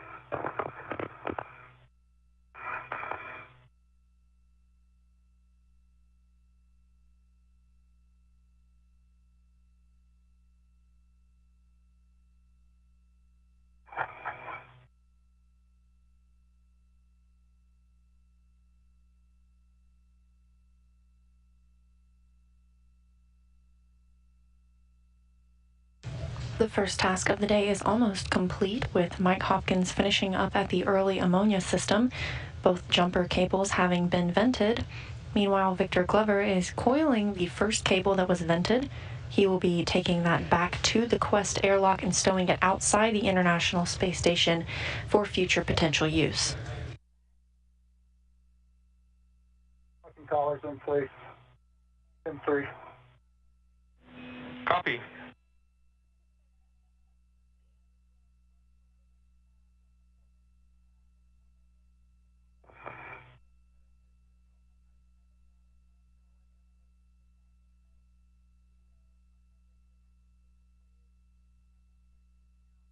One hour and 52 minutes into today's spacewalk. International Space Station currently flying 260 statute miles over the Pacific Ocean.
I don't know if you want any of this, man. I'm on my way. No, I'm serious. I got it. It's just slow work. Yeah. I don't know if another set of hands is going to really do anything. If you want me just to hold something in place while you do your magic, happy to do that. Yeah, not really sure what's going to bias, but I'll take the support. I'm finishing up now. Okay. Got 3 wire ties in, the adjustables in. It's just not as pretty as that nice drawing. 3 wire ties and then adjustable, if I didn't say. Yeah, that's what I heard. All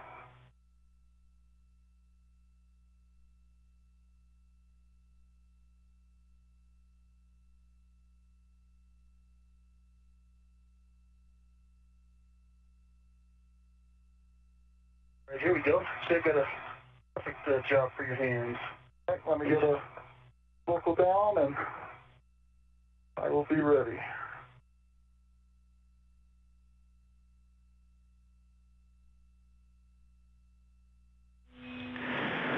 And guys, we're almost 2 hours into the EVA. You guys are doing great. We're about 30 minutes ahead, so no need to rush. Hopper, if you want, you can assist Ike. The other option is that you tighten this adjustable for me. Yep. That would be perfect. So I've got them. I'm bending them kind of together to get them snug, but there's not a way I can bend them to put slack on the adjustable. That's one right here. Yep. Yeah. So if there's something I can do to some slack or add some slack, let me know. Okay. I'm not in a good position here. There we go. That's a little bit of slack. Yeah.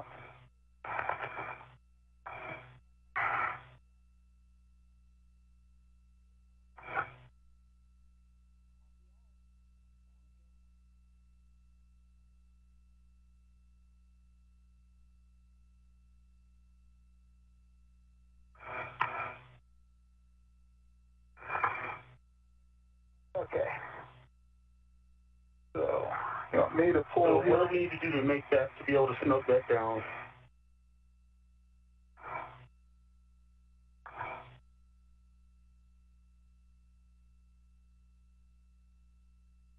As much as we can.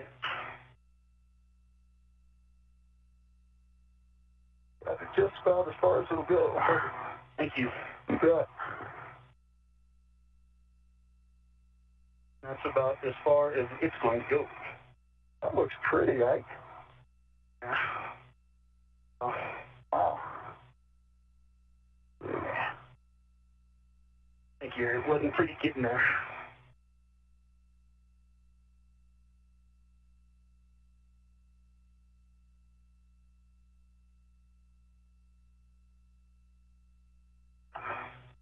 I help with the vent tool stuff?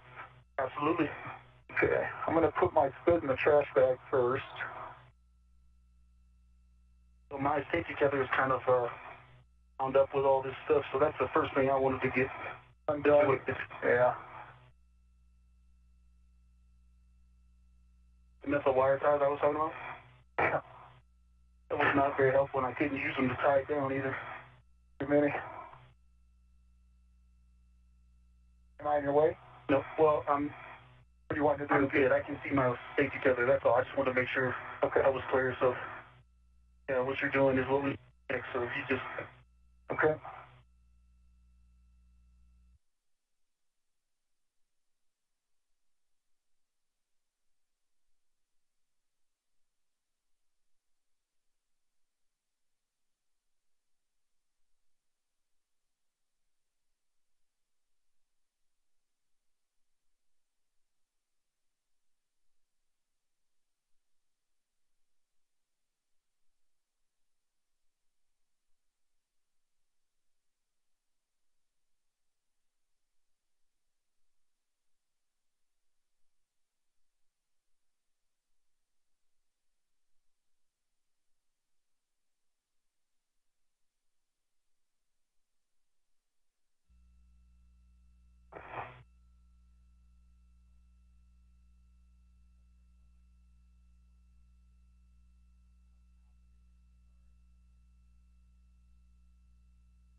you cleaning up the crew up bag?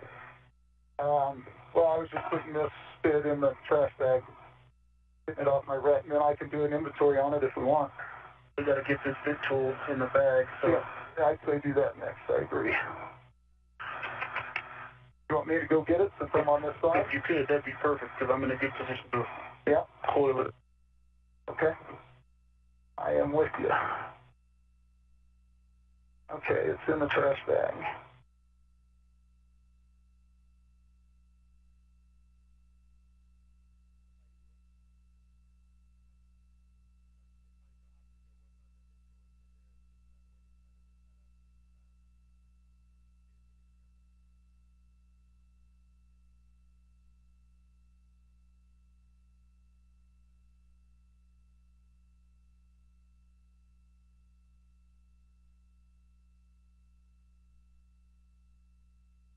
Okay. You good there? I will head out to... Oops, sorry about that. No worries.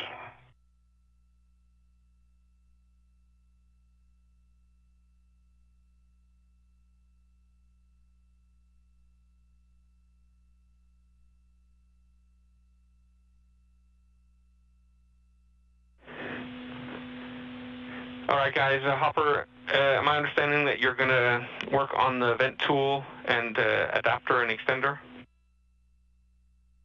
On my way. If you pass me that part, I can rep to it. And then that way, once you can release it, and I can get all back. So Hopper, the first thing you'll want to do is install the cap on the vent tool adapter. Should be a cap on a lanyard. I can do that. Just give it to me. Okay, got it. Okay, you have it. All right, so I'm going to go over your safety tether back here, but I think it'll... I don't see any FOD or anything to shake off, so... Okay. Good. Take it anyway, but... What were you saying now? Just telling you I'm going kind of over your safety tether here, but I think we'll be deconflicted. Okay, so we've got to demate all these pieces, right, to go in the bag? That's affirmative.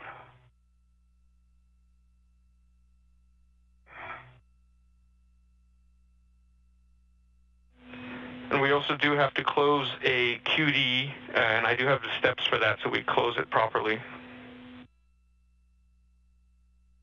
2 hours into today's spacewalk, and the astronauts are finishing up on their first task. These high-definition views coming from a camera on Mike Hopkins' spacesuit. You can see the batteries that were removed and replaced over the last few years. Tool adapter. Ready. Okay, so move bail forward to the full open position. Bail is forward, full open. The button is up. Aft white band visible. Copy. Then while depressing the detent button, move bail forward to open position with significant force. Seems like it was already full forward, done. Aft white band visible, buttons up. Depress the detent button and move bail aft.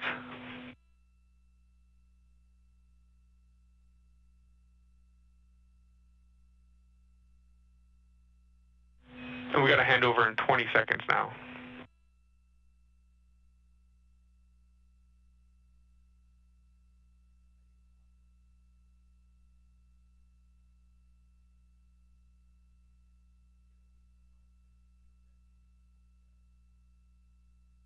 Aft. I'm sorry, the bail is aft. Button is up. Forward.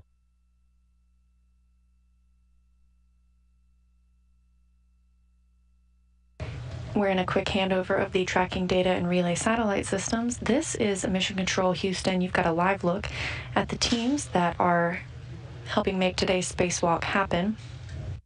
They're monitoring all of the systems aboard the International Space Station, which happens 24 hours a day, 365 days a year. Yeah, I mean, it's, you know, this bag is going to be a little bit of a mess until we get things tacked down anyway. Okay. Yeah, you can. I'm ready to both pieces, so I've got it now. Okay. I've got it tended, so I'll just try and bring it back under control. Even better, yep. Okay, Andy, the bail is aft. Lever, yeah, the bail is aft. The button is up. Forward white band visible. Copy. And Ike, is the cap installed on the vent tool adapter? One side has a cap on it, yes. Okay, excellent. So you can now tether the vent tool adapter to the bag with an integral hook? Ready.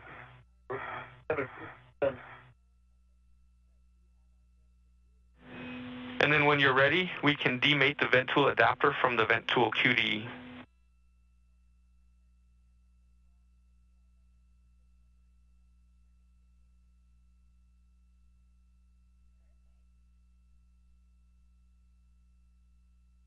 All right, demated.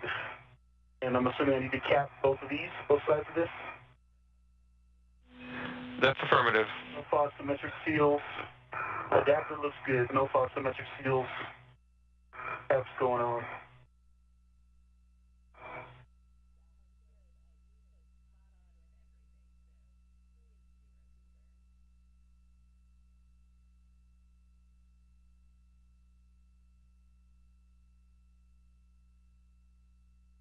All right, it is capped.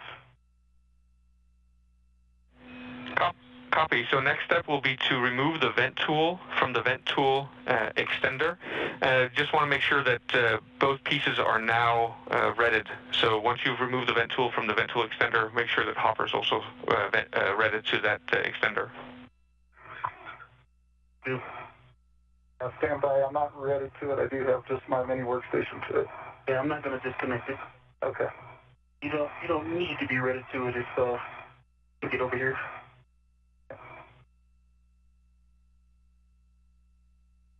That definitely helped control it over here. Thank you. Good. All right.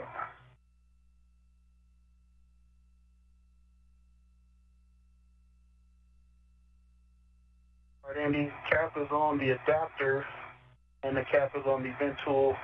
Male and female are capped, and on the female, the forward white band is visible. Good pull test on both.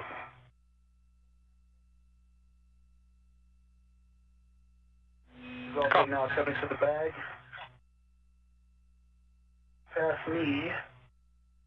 Usually I'm going to start coming right there. Okay. So that's what I'm going to disconnect. Sit under my tether. Yep. Bye.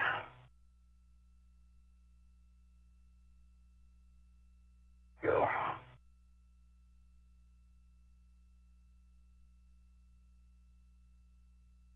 Okay. And I do have a red to this now. You can disconnect from all of it because I'm going to have to unwind it from my safety tether. Okay. I'm going to do that first. You get. Well, it doesn't matter if you want to go ahead and disconnect that, I'll unwind it and I've got a red to it. That side. Okay, so I will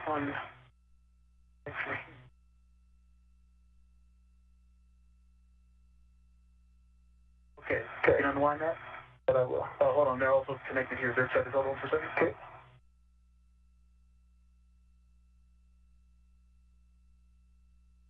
Okay, you have control. I have that control. Half. I've got this half and it's tethered to the bag. Roger that.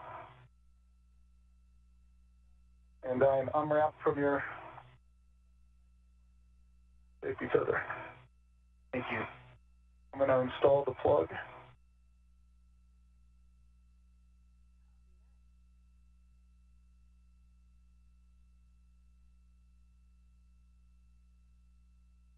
All right, Hopper, so I think I saw you install the plug into the vent tool extender.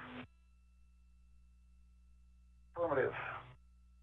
And it'll just give it a pull test once you've locked the lever. Pull test.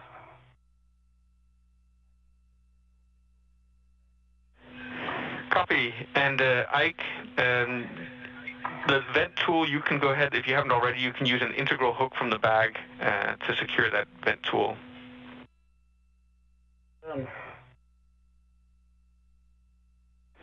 Copy. And then just one go back, just want to make sure that the booties are covering both QDs on the jumper. Yeah, maybe. I don't know yet if they were installed, but they come off really easily. So I'll let you know before I pick this stuff up and start taking it back. Okay, copy. We can do that when we're doing bag inventory. Yeah, much better. Let's see, trying to figure out which strap is best to strap that down with. Yeah, the two near the hinge. Yeah. We're kind of perfect. Thank you. All right, so that piece is in and it's connected to the bag. So that's the next piece to go in. That's the last piece we got. The nozzle comes off the mud end effector. Okay. All right. So let's see, I can connect that one to. And then if you want it, that's looking at you.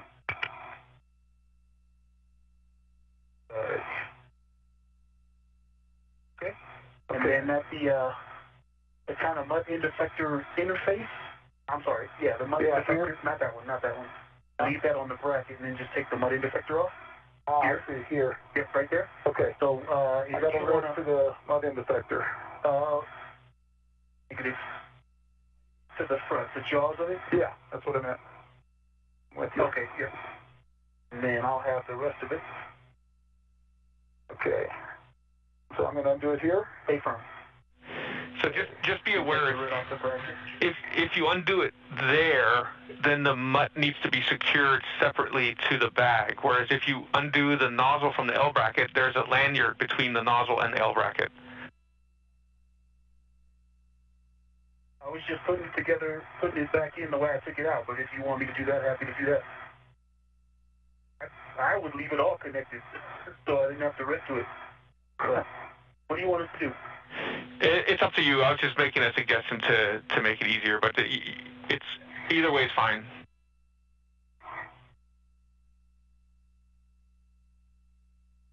Call lights, what do you want? Okay, yeah, disconnect the nozzle.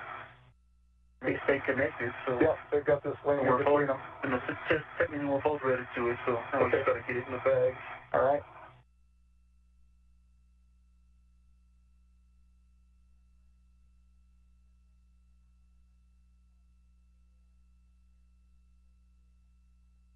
Two hours and 10 minutes into today's spacewalk, the astronauts are packing the bags after the first task today, which was venting the early ammonia system to jumper cables there specifically.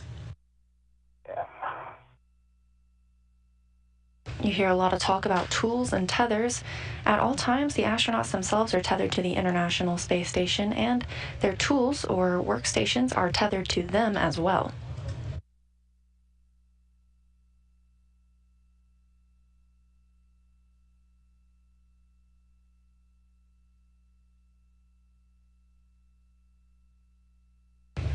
Following completion of this task, Victor Glover will head toward the airlock, where he will place one of the jumpers vented today outside of the airlock. He will then pick up a new wireless video system external transceiver assembly, then head to remove and replace a failed one. Meanwhile, Mike Hopkins will go to the Columbus module, where he will be performing a variety of tasks, including connecting some cables on the Bartolomeo Science platform. And just a heads up, for the next 10 minutes, we could have ratty comm due to some blockage. Okay. I think I can get my red out of the way. Okay. Yeah, if you can just stuff it back under that strap. Okay.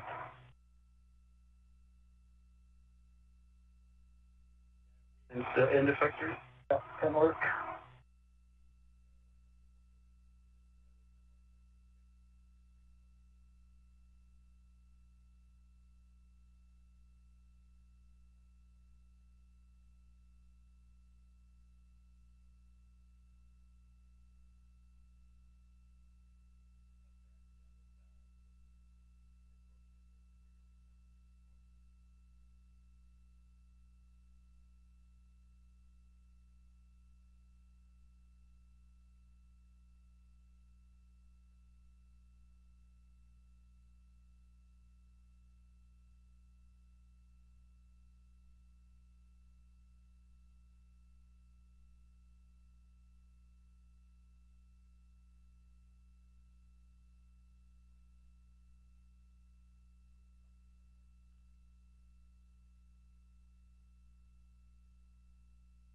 You can let the cable go.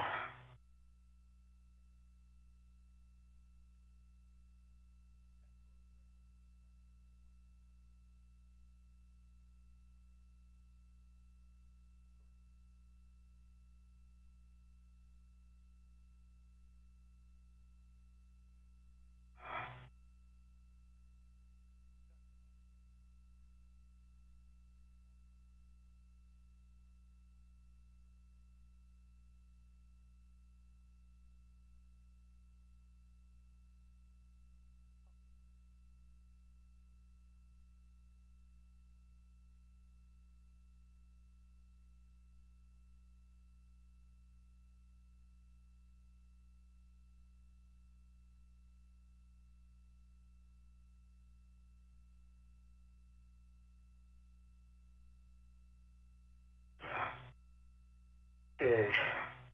Want to hold, or you want a lid? I will hold first.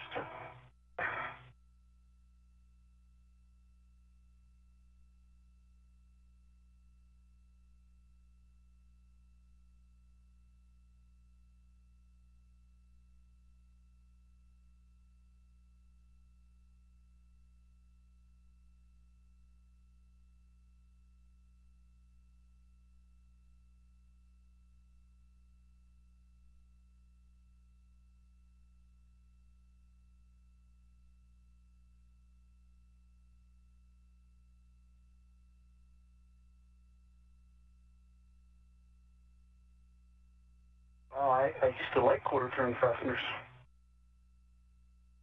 It's not these.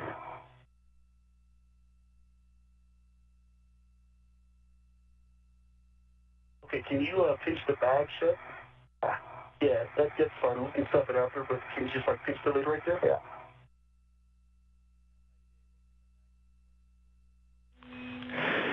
And guys, before you close the bag completely, we'd like an inventory of the bag, please. Couldn't see what was, okay, all right. And let me, all right. Do you want a WVS or can we just tell you what we put in there? Yeah, we have, we're in KU blockage, unfortunately, so we don't see anything. Okay, so the bag has the adapter in it with caps on both ends. I copy. Copy. And then there's the bent tool, which was demoted from the adapter, and it has a cap on it as well. I copy. Copy. And then the extension piece, the plug, it has the French hook with the bracket, and that is demated at the bracket, and the bracket is still on the butt end effector.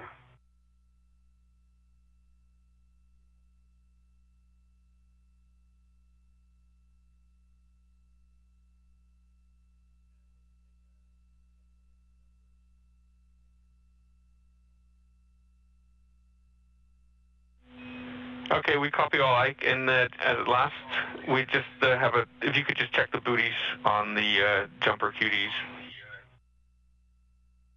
Yeah, we'll get that here in a sec.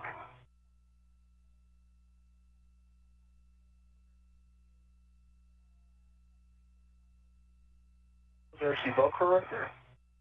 Yeah.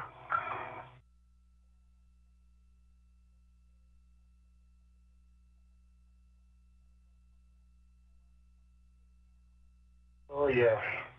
That's what I should have done is put the Velcro down first. Yeah. And for the tip.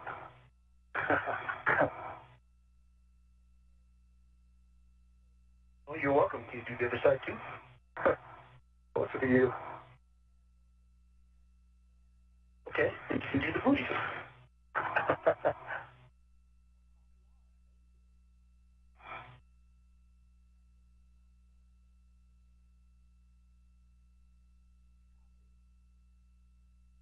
All right, that one's done. Working booties.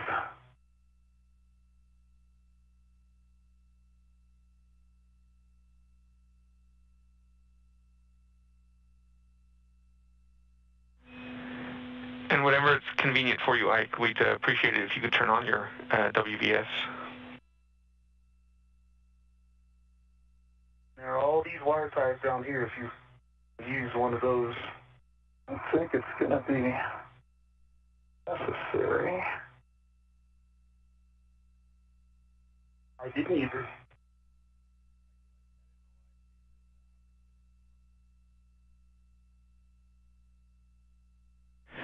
And Hopper, that looks good for the MLI out there on that first QD.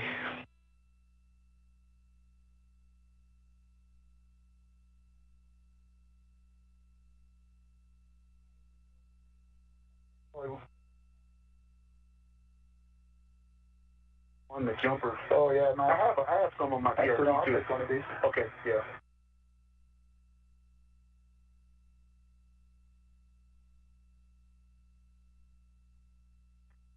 Now, which one? That's the question. That's this one right here.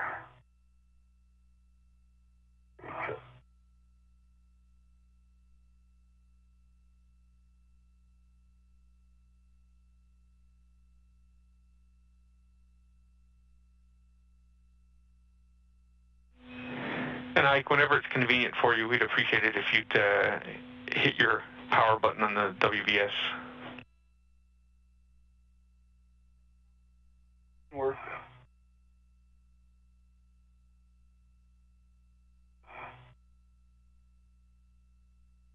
VBS power's on. Excellent, thank you.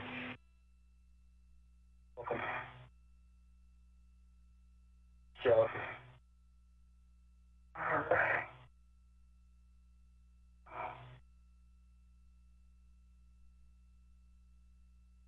Actually, can you, I think it's better if tighten from that side, pull the two sides together. Does that make sense? I think so. I'm working this one right here. Yeah. Are you saying? So, thinking where you are, if you pull and tighten that way, it'll pull the two loose ends together. Yeah. Perfect.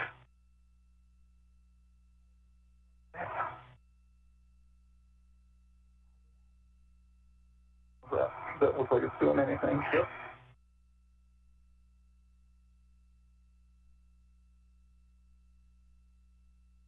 Awesome.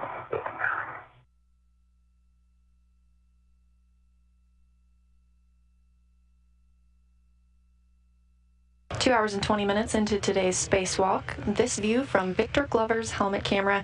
He is EV1 today, or extravehicular crew member 1.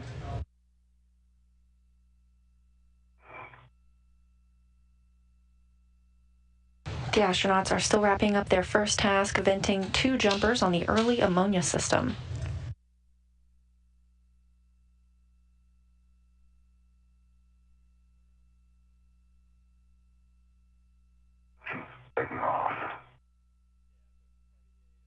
Coming up next, Victor Glover will head back to the airlock to stow one of those jumpers outside. He'll then work to remove and replace a wireless video system external transceiver assembly. Cuties are over the cuties. Excellent. Good news. We'll take a glove and hab check.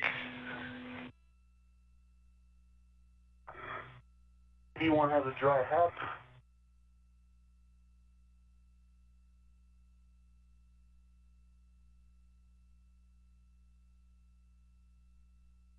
We'll change to the gloves. Copy, Ike.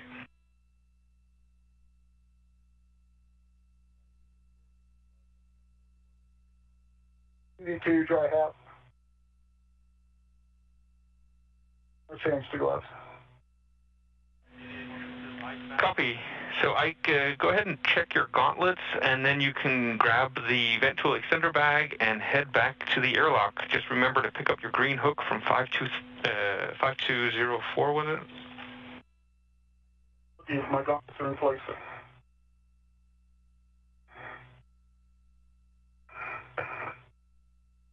Get out of your way, Ike. No rush.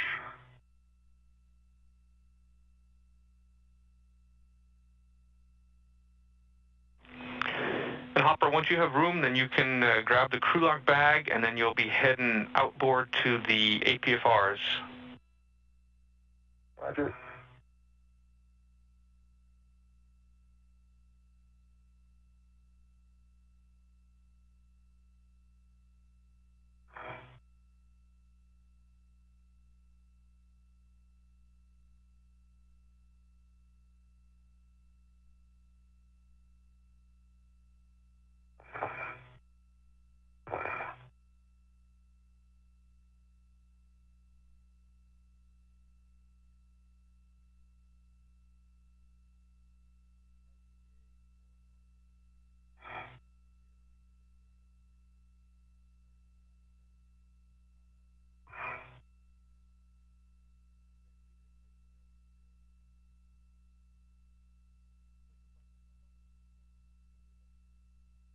Andy, I've got the bag with the jumpers.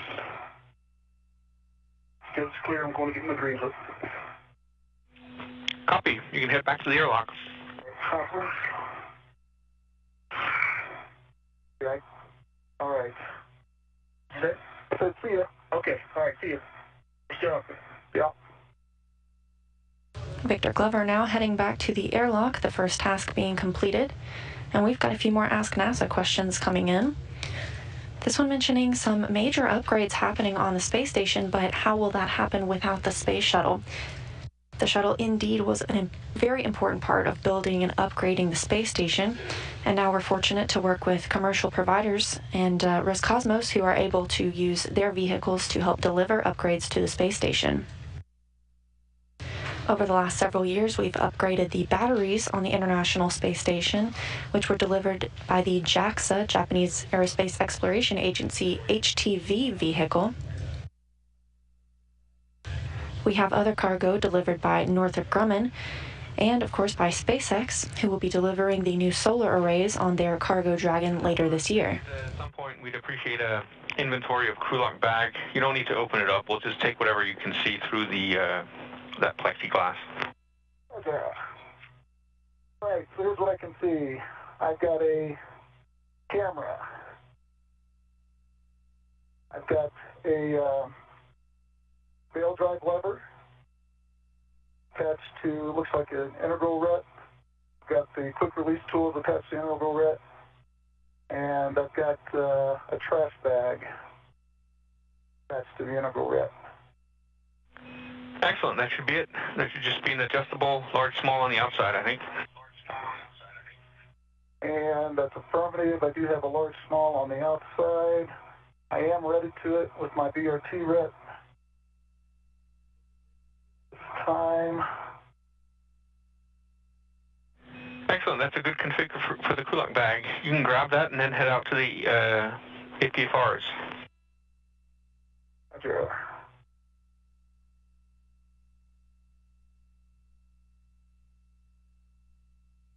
Randy, I've got my green hook. Take to the back. Pack is in a good config. Yellow hook is locked. Back on black. Both reels are unlocked. Copy. You have a go to head back to the airlock. No way. And once you get back there, the first thing you'll be doing is stowing that bag up on the zenith portion of the airlock. One.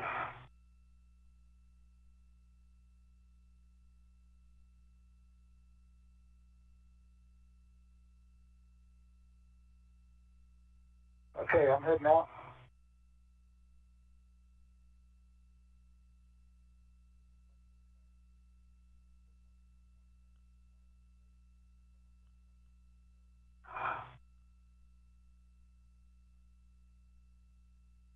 Copy, Hopper. Okay. I'm going to keep going past the APFR and Yeah, Hopper, 27. Hopper, your first task will be to relocate the ingress aid from APFR in width 31 to the APFR in width 27. Copy.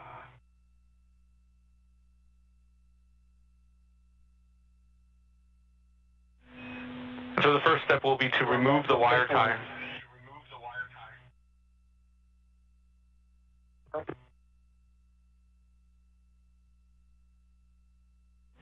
And take a second to see how it's installed, because you'll be installing a wire tie once you've installed the ingress aid on the other APFR.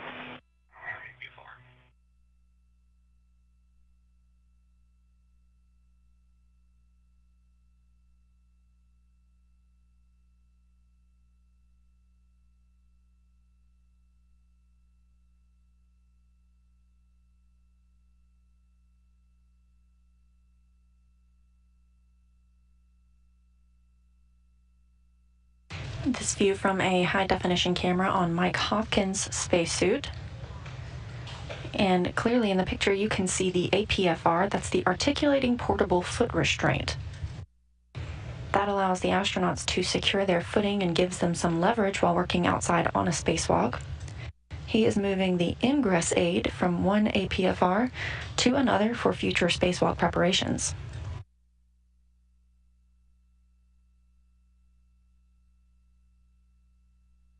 Meanwhile, NASA astronaut Victor Glover is on his way back to the airlock. He will stow one of the jumper cables that was recently vented. He'll also pick up a new WETA, that's a wireless video system external transceiver assembly. He'll remove and replace one that recently failed.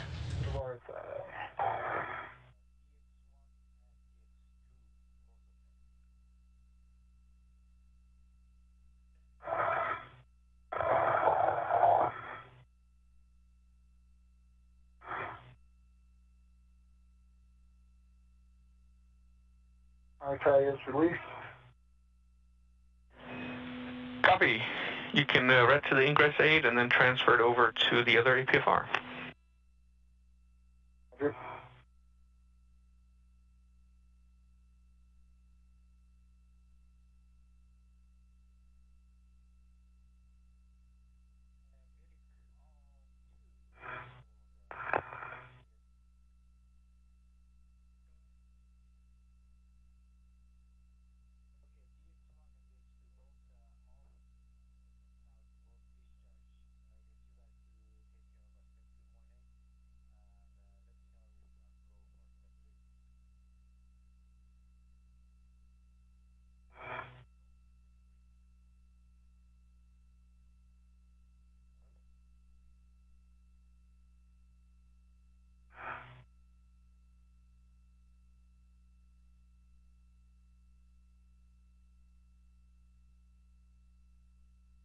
I'm going under DMT. Yeah.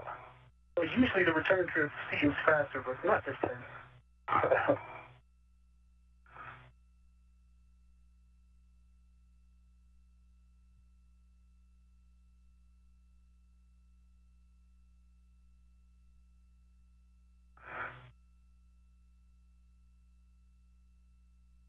We have another Ask NASA question, this one from Scott, asking if ground control can see the status of the astronauts' suits, or if that's up to the astronauts to monitor.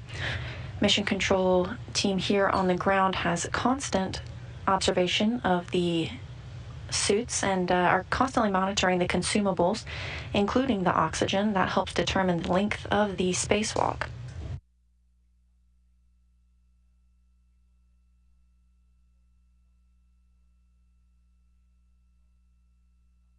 Okay.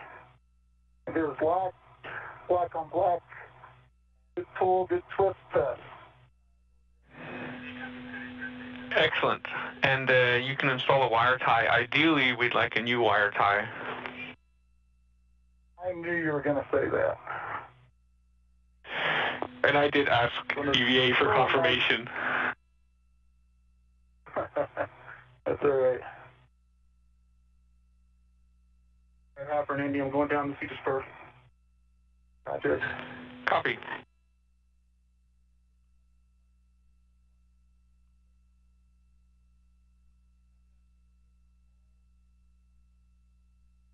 Indy, I'm just putting this bag back in its normal place, right?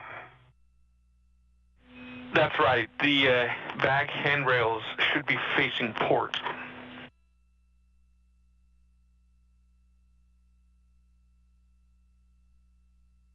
Okay.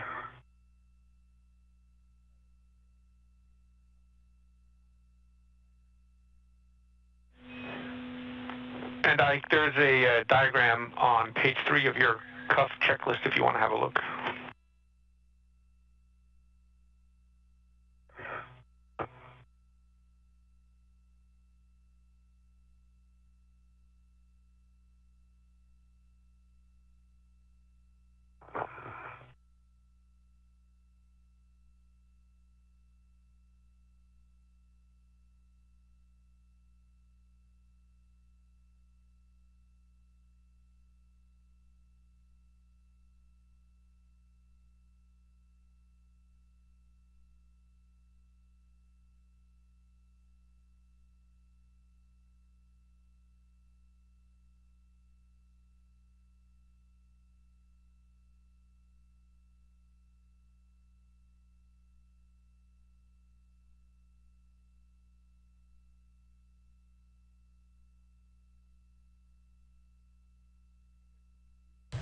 Our next Ask NASA question comes from a viewer wanting to know why the spacesuits are white instead of any other color. That's a great question. When the International Space Station is in the sunlight, as you can see now, it can heat up to approximately 250 degrees Fahrenheit outside. So in order to deflect some of that heat, the spacesuits are white. The astronauts also have cooling garments on underneath their spacesuits and can regulate their temperature to help keep them cool.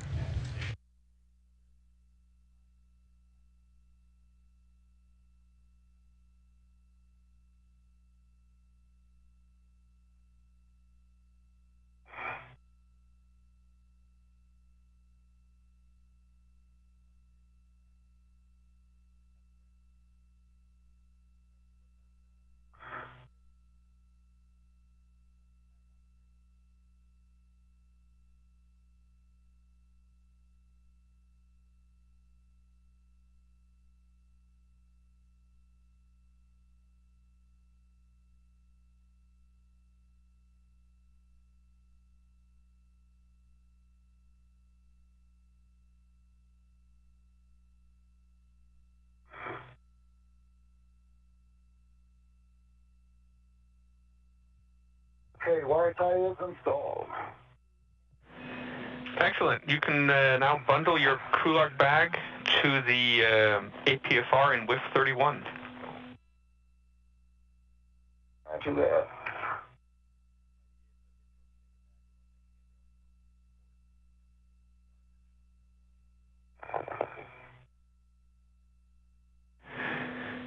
And Ike, that handrail should be pointing port. We'd appreciate it if you could flip the bag 180 degrees.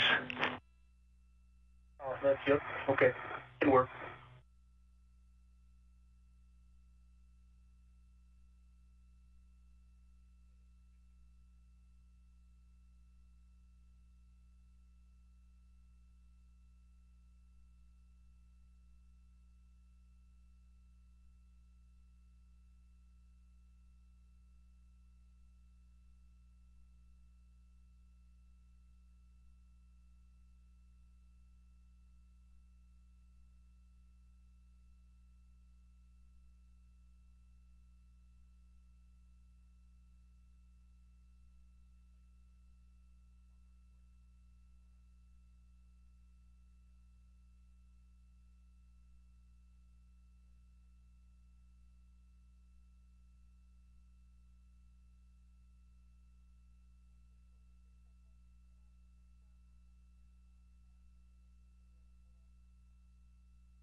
Sit on my BRT and then go get the other one. That's affirmed. You can put that crew lock bag APFR combo on the BRT, and then you'll be putting the APFR from WIF 27 into WIF 31.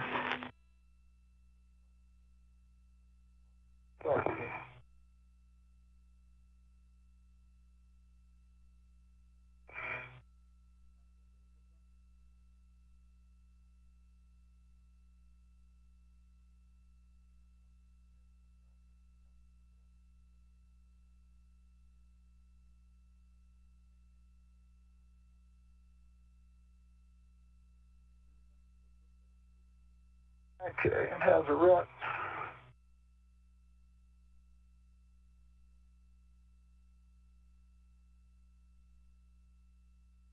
Okay, Andy, the bag is in place to those handrails. The end of the jumper, it's over the top. The two ends sit over the top of the ventilator center bag next to it. Maybe you can see them at WBS. We're happy, Ike. That looks excellent. Thank you. You're happy, I'm happy. Well, Next, you can open the thermal cover and attach your waist tether to the airlock D-ring extender.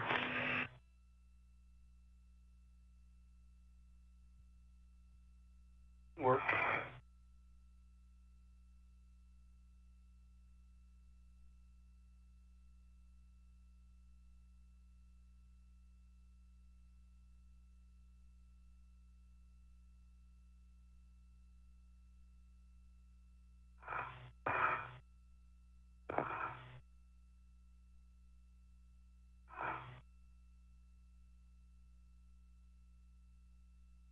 All right, Andy, thermal cover is coming open.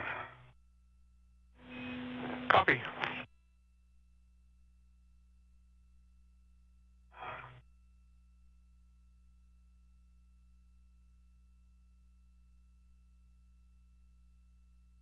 The waist tether is locked to the airlock. Waist tether, I see 1, 2, 3, 4 hooks locked, black on black. That is a good safety tether chain through airlock D-ring extender. Copy and concur. You can retrieve the Weta bag from the airlock and temp stow it on the airlock handrail 554.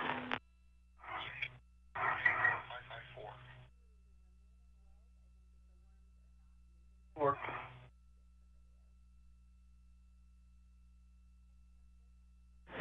And Hopper, you're looking for a clocking of 12. Okay, clocking of 12. Is set. And the other setting should still be good. It's Indigo Indigo Fox 12. Indigo Indigo is set.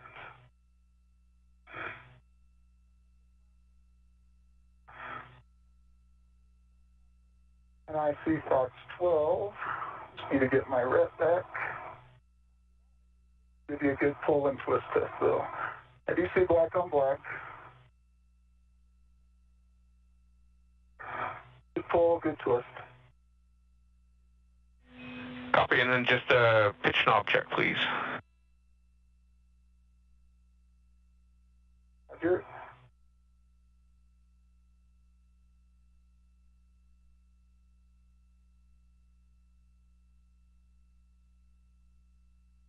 Today's spacewalk now at the 2 hour and 42 minute mark. This view from the camera on Mike Hopkins' spacesuit. He is working with the articulating portable foot restraint. Meanwhile, NASA astronaut Victor Glover is back at the airlock. You can translate back to the airlock. Just a reminder to pick up your green hook from 5223 and check the gauntlets before you get to the Sarge. Roger. Come back.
You can see the colors start to change outside the space station, and that's because the station itself is entering an orbital nighttime.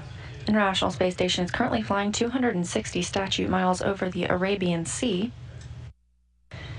And at 17,500 miles an hour, the station orbits Earth, seeing 16 sunrises and sunsets a day. Currently at the airlock, you can see those red stripes. That's NASA astronaut Victor Glover, today's EV-1, or Extravehicular Crew Member 1, preparing for his next task. Copy.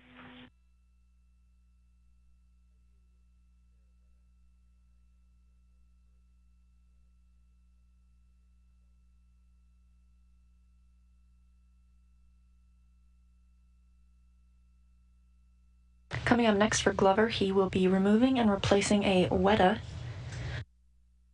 That's a wireless video system external transceiver assembly. There are 3 WETAs that receive video from wireless video systems. He will remove the failed one and install a spare, then return to the airlock again to stow the failed hardware. Okay, green hook is to my red reel. Copy. And filter unlocked.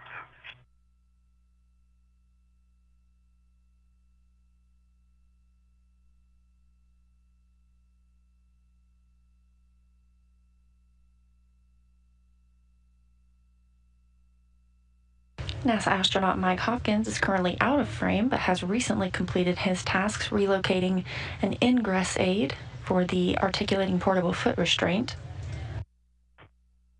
Coming up next, he'll be working at the Columbus module on several tasks.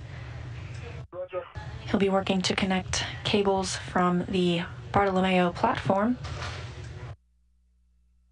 He'll also work to secure some clamps on the platform as well, and additionally service a ham radio.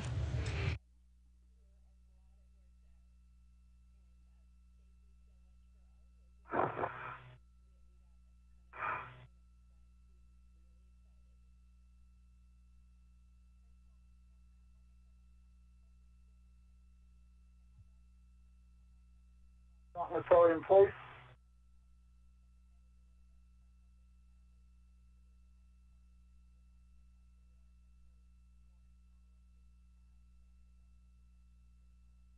All right, Andy, the WETA is out on airlock on handrail.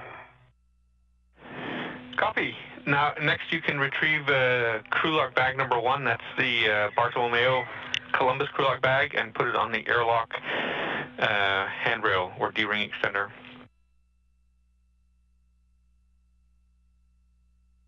Work.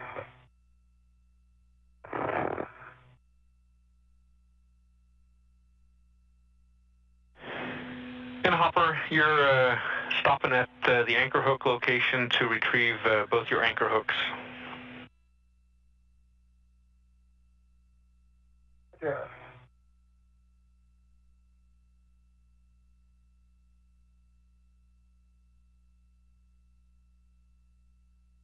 Okay, I'm in board of the Sarge. Back on station. Copy. Copy.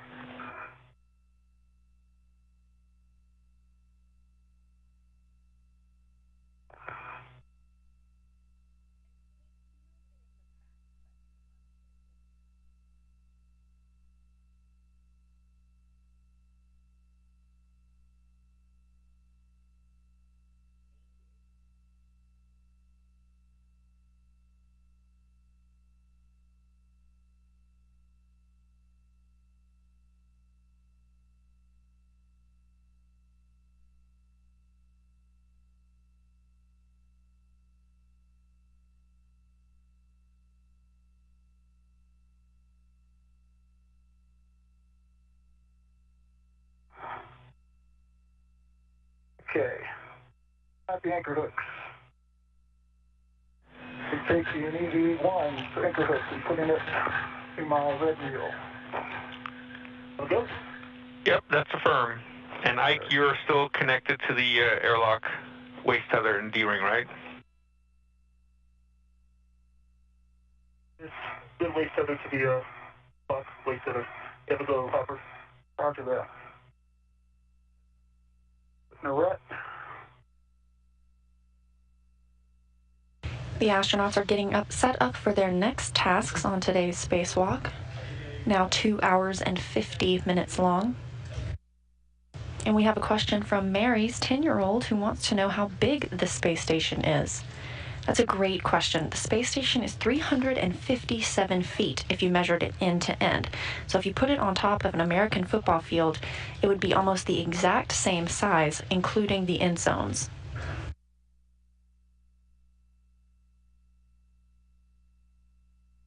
Okay, EB1 anchor hook is to my red reel. It's unlocked. Bell close, auto lock, black on black, good full test. Copy. You can retrieve your own anchor hook and stow it on your mini workstation. Sure.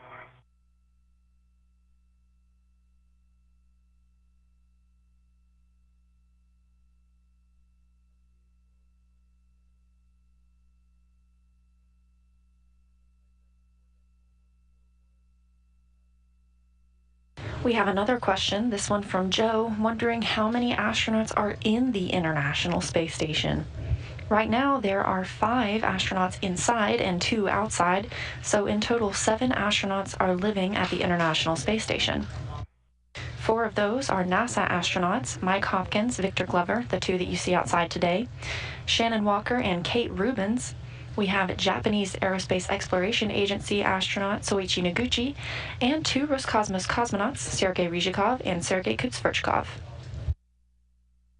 Like large or use? I think it means what you think that it means.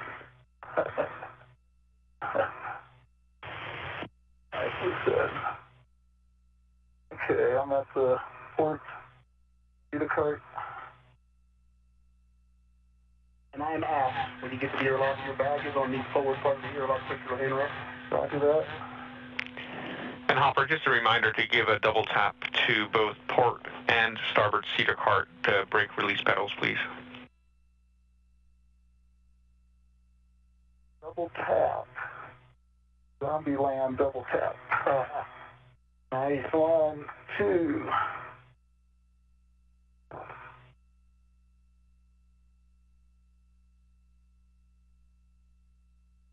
Got a double tap.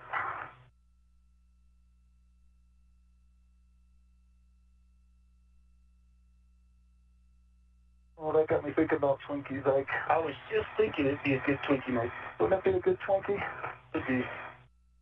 Richie, you got any Twinkies sitting anywhere? The master, he's got Twinkies. Search the space station, boys. Nice. Those are real friends.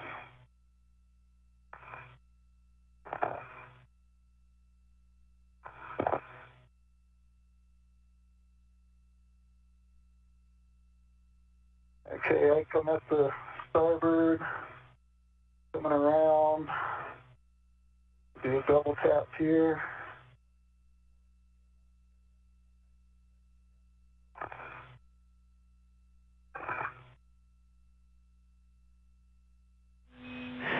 And Ike, we'd love for you to take a break and get your met rates down a little bit.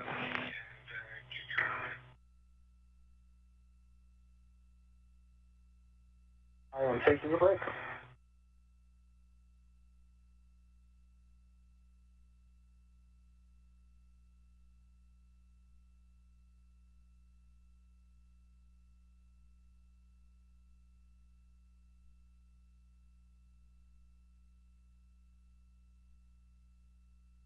There's the Phoenix bird.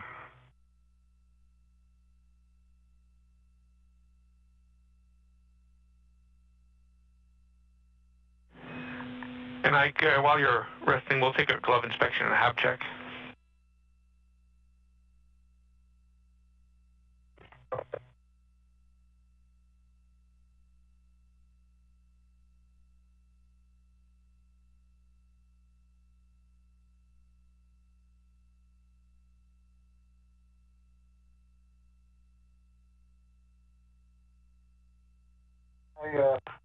Hooks before I do the APS. Lock that.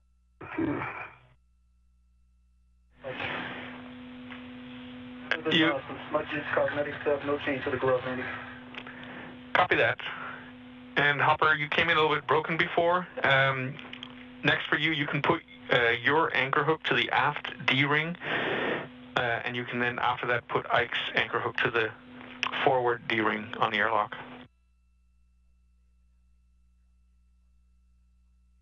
Work.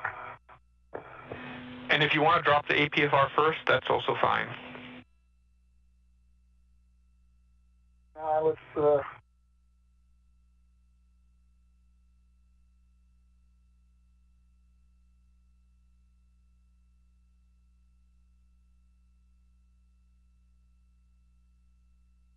All right, EB2 has an anchor hook on the lock D-ring, bell close, idle lock, black on black, good pull. That's it.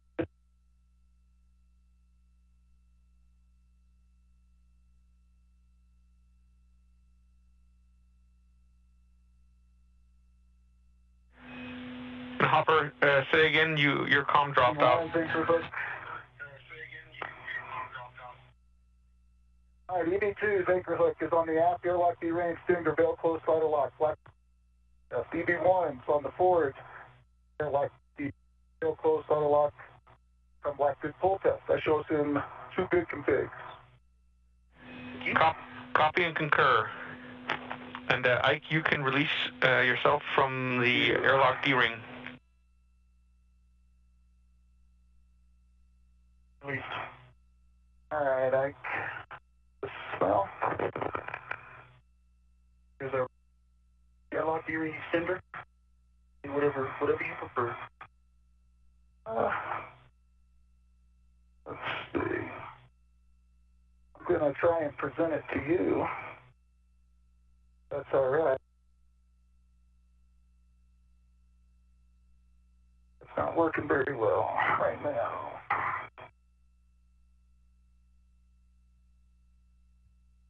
There we go.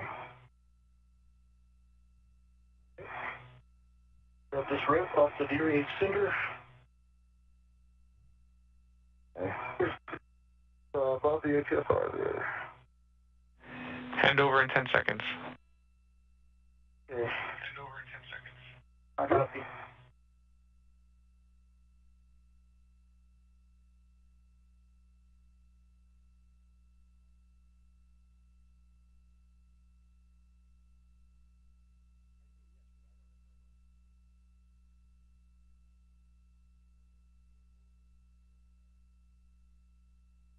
We're in a satellite handover during today's spacewalk. Both astronauts currently at the airlock and preparing for their next task. Give it a little bit extra. The first task they completed today was venting 2 jumpers on the early ammonia system. One of those jumpers was relocated to the exterior of the airlock for potential future use. Now I gotta go with this HFR. Yeah, you're putting it in the WIF-X in WIF-11.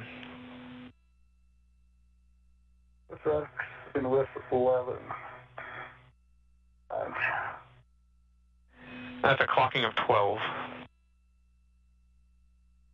Yeah, you might want me to get out of your way first. That's kind of right. That's the one that's over here. Oh, yeah. Yep. Let me grab this. You bet. We'll get out of your way. Actually, I gotta do something with the rep. For a wire tie here.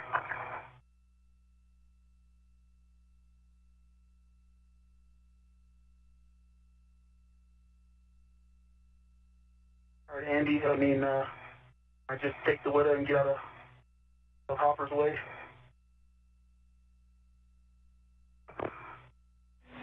Yep, you can grab the WITA and make room for Hopper if you want. Since you've been in the airlock, we'll just take a safer handles down check, please. Yeah, Meg's got 2 good safer handles down. Thanks, Hopper. Bet. Excellent. And did I copy earlier that crew lock bag number 3 is still in the airlock? Yes, you did. Copy.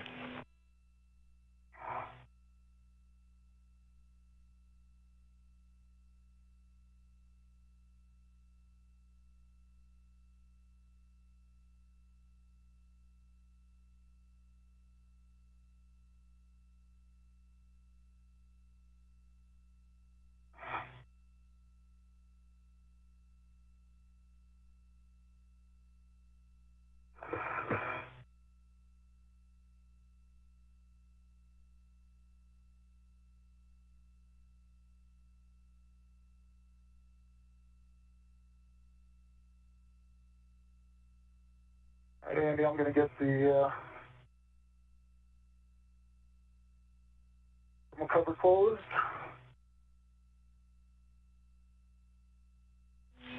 Copy.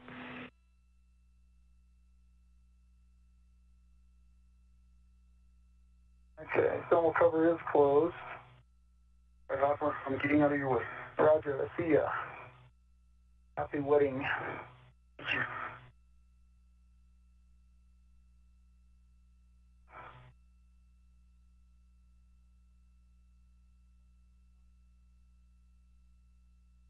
Hold on a sec. That's good. What's the matter? Nothing. We're sitting in this other APFR. We got a lot of APFRs over here.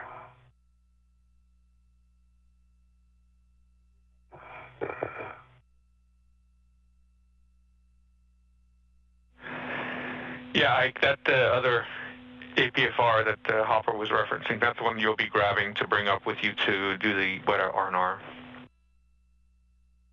I'm over by the WETA. I'm just going to Tim still the WETA bag here, and then I'll go back and get the APFR. Copy.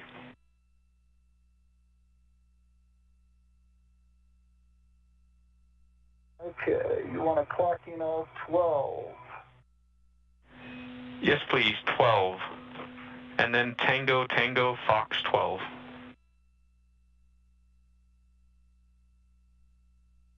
Oh, you're getting picky. All right, clocking at 12, good black on black, good pull, good twist.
All right, the WETA is 10 stowed on the node 1 circular handrail, on node 1 flagging wheel, hand wheel. One sec, get the APS. Copy.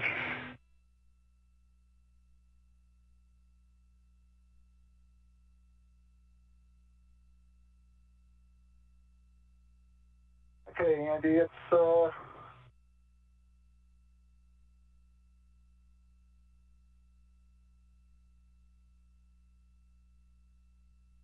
line's in the lock position, but it's not quite topped out. I'm going to call that good for now. We can get going on the other stuff. I can finish that up for you since I'm doing APFR stuff. It's Roger. Yeah, I'd like to. I think that's a good plan. Copy that, Hopper. If you want to, Yep. if you want to grab crew lock bag number 1 and then move out of the way, then we'll take a glove inspection and hab check from you. Roger that.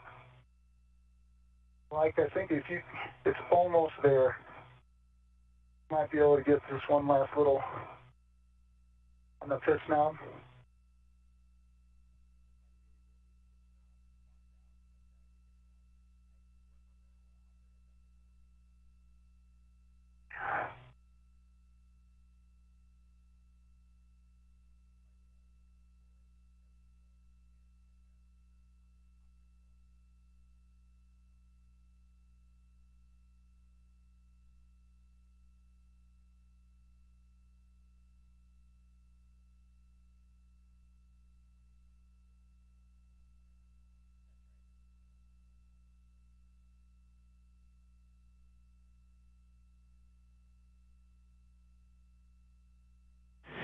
And if it's okay with you guys, I'll give you a quick big picture summary.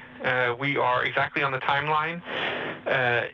Hopper, your MEDOX is a limiting factor at 6 hours, 22 minutes, but this is in order to give us the opportunity to protect for a ammonia test in the airlock if we decide to do it. We haven't decided to do it yet, but we want to protect for it. And finally, inhibits are in place both for the Papas and Weta work sites. 1, 2.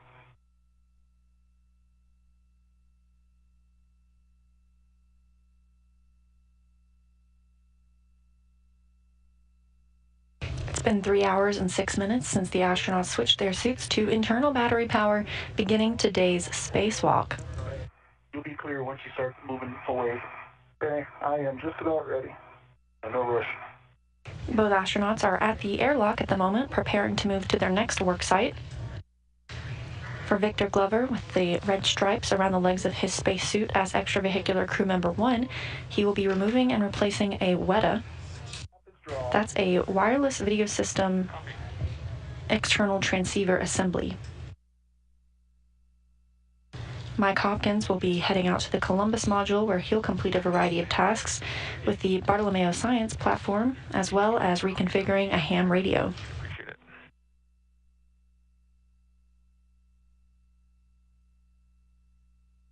Hopper, may the Schwartz be with you. Let me see. Where's my button? Yeah.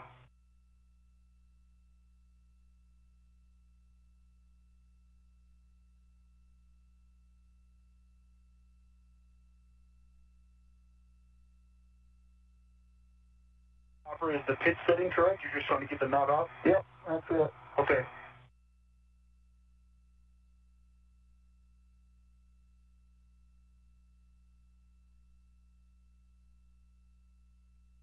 Okay, yep, it's just really ratchet and sticky to the end. To get another 10 degrees and it pops in and out. It ain't pretty. But it did pop? Yep. Nice. It's locked. It's locked in place. Okay, I'm out of here, Ike. Yep. I'll copy, Andy. Copy all. Thanks, Ike. Any other settings on this thing, or are we good to go? The settings were good. We are good to go, so you can grab the APFR in WIF 12 and then head up to the airlock WIF 6 where you'll be installing it. Work.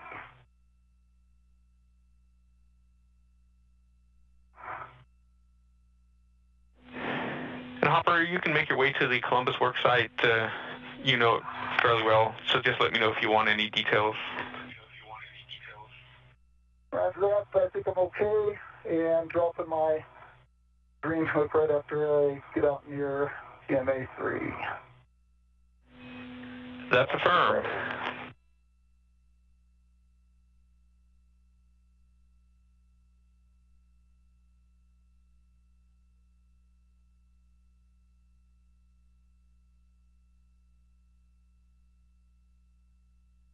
This one. Okay, I'll see you. See you later. Yep.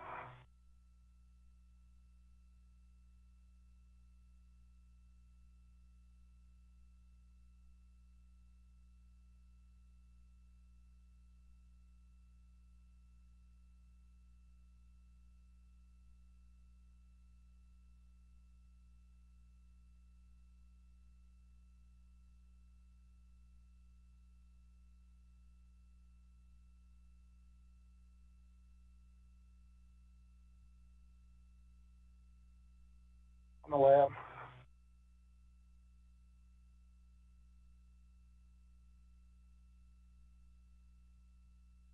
Copy.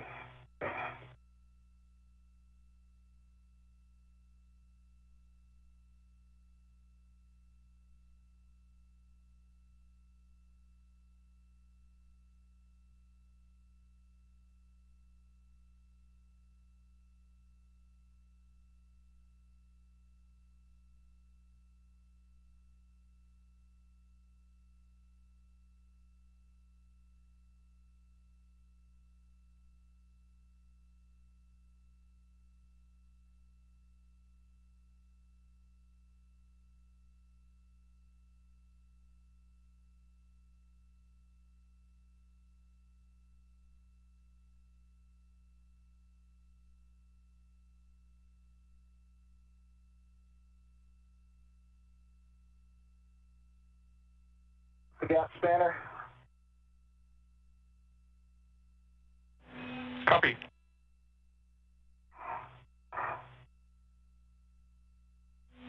And that gap spanner should take you to node 2 handrail 0345, where you're dropping your green hook. North.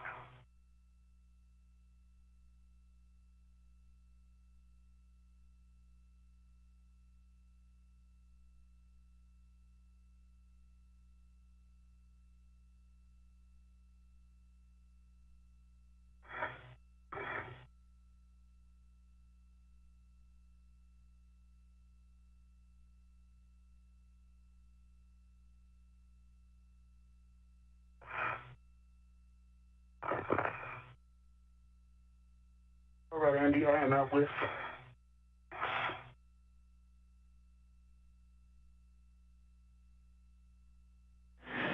So you're looking for a clocking of 8 in whiff 6. I'm going to give this thing a tug test because I know the guy that installed it in his homework. All right, whiff 6 is solid. It's in there. Give me that clocking again, Andy. Clocking of 8. 8. The solid single black line on the number 8. Copy. Next settings are kilo. That didn't work yet. I'm just confirming. Not yet. Copy that.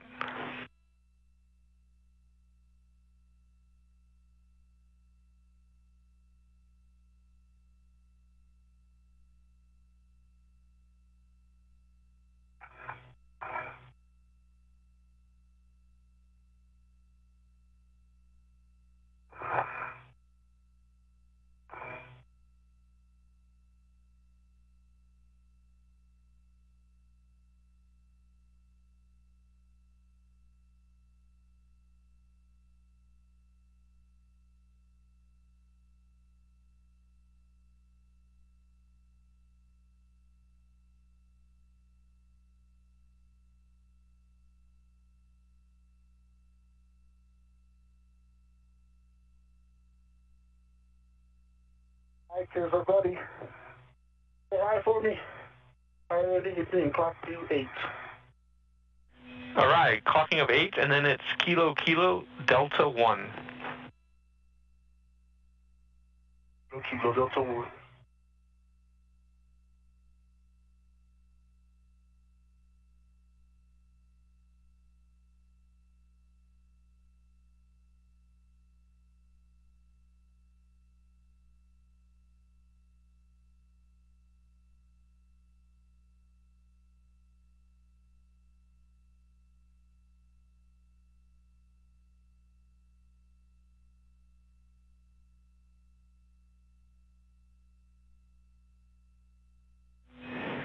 And Hopper, you're looking for handrail 0943 to stow crew lock bag number 1 on by the Paphos connectors. Roger. I am there. Andy, kilo is locked. The pitching out is popped out. Also sticky in the last 20 degrees. Copy.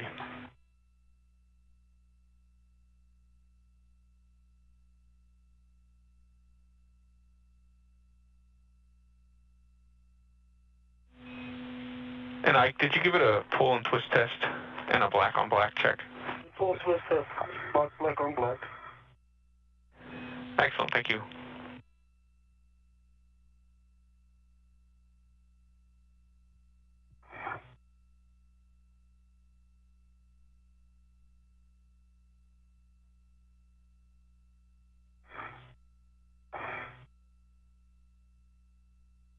Welcome.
Delta trim.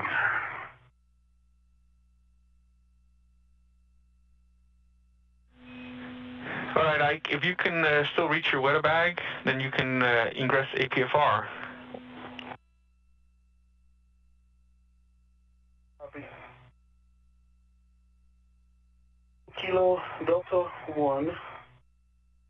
APFR ingress aid is extended. It is installed. A good pull test. Oh, sorry. Hold on, I gotta yell a little bit more. I'm at Delta 12. It is Kilo Delta 1. Good readback.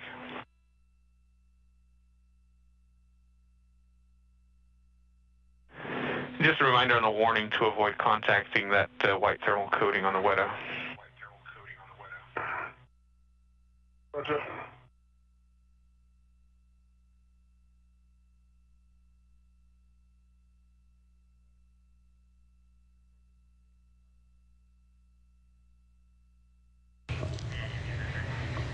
This view from Victor Glover's helmet camera, you can see the number 20 in the bottom, denoting that it is on his spacesuit.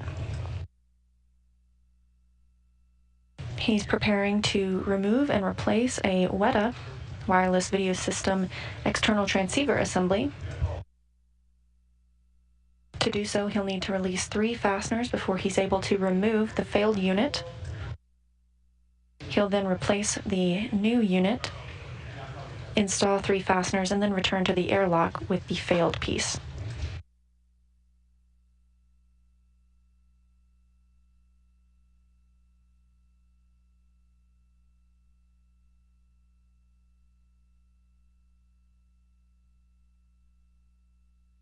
Meanwhile, Mike Hopkins is at the Columbus module. He'll be looking at some plugs and cables on the Bartolomeo payload platform.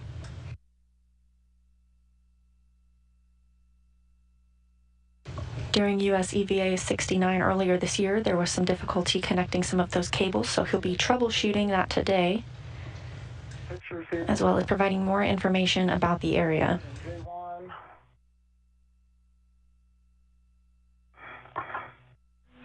Copy. So you can...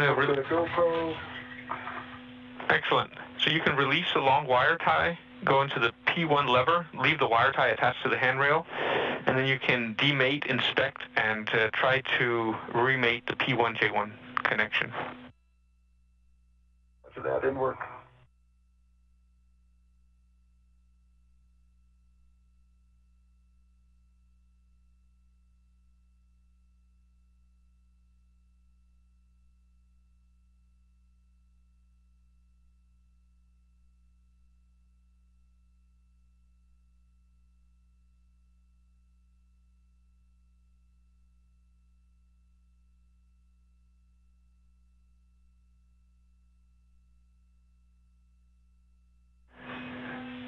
Whoever installed these wire ties did a really good job. It looks very pretty.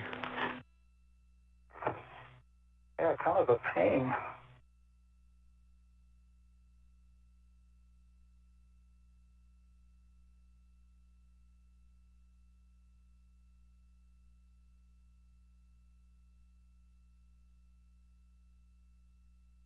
The 2 plugs you see Hopkins working with right now are plugs 1 and 2 in an intermediate configuration, as they were left after US EVA 69 in January. You want us to be mated. Copy. And we've got excellent HECA views. Okay, I see no fraud. Good pins. Good EMI band. On the P1. Let me come up.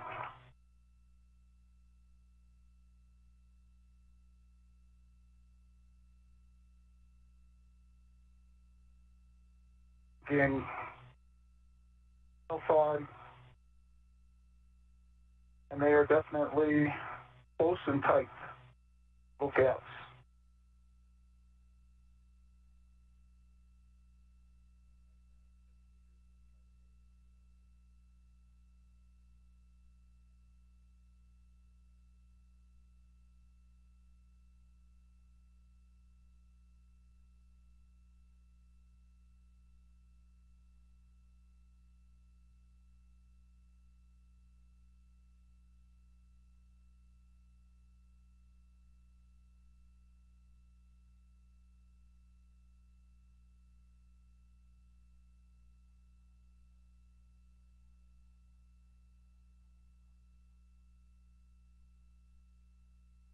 Okay, got a good soft on.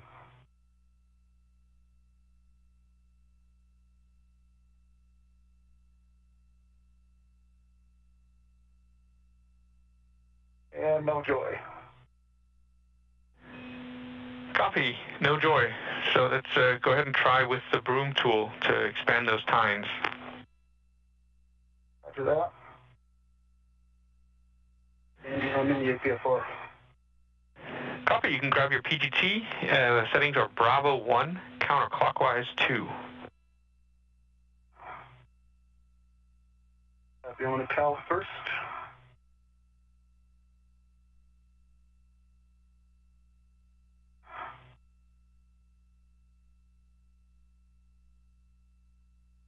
The connections for the first cable Mike Hopkins was trying to mate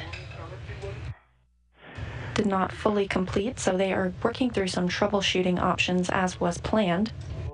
1, counter 2, set. And you'll be releasing the outer fasteners in any order. It's 7 to 13 turns each until the bolt pops out.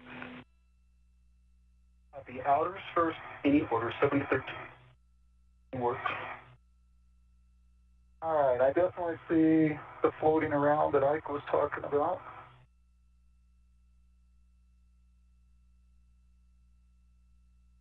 Focusing on the FMG.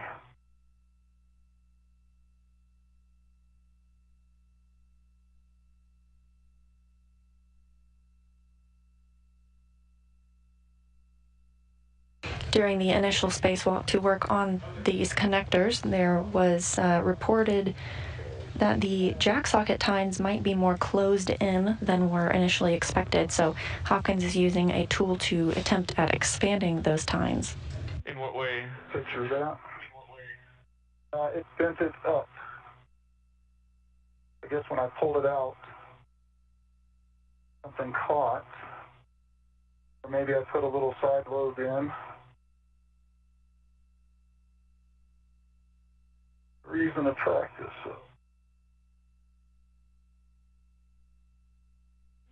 And this was on the practice socket F, correct, Fox? That's affirmative. That's affirmative.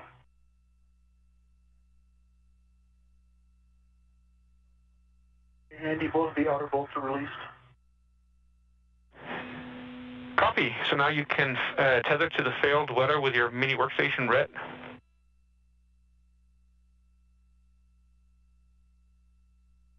Work. Andy, can you guys see that?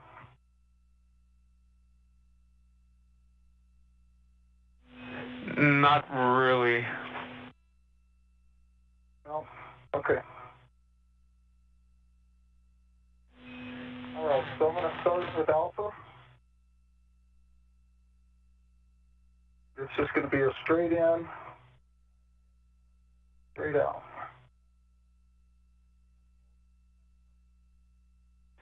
Just a second, Hopper. Could you try to give us a better view if you move your helmet closer to the socket? Yeah. Bye.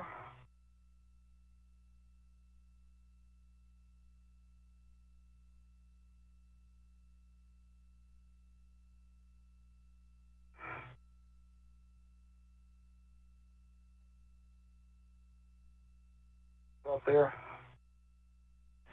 Yeah, there's a cable in the way, unfortunately. Just kind of sticking right in front of the hecker. Mike Hopkins working to give teams here on the ground a better view of those plugs. What do you got? Yeah, we've got a good view. It's just hard for us to see the damage. So if you could describe it to us, we'd really appreciate it. Okay, again, so got the tines and the part that folds over. So the right. Does that make sense to you? The part that folds over at the top. Yep. Okay, so one of those has bent up.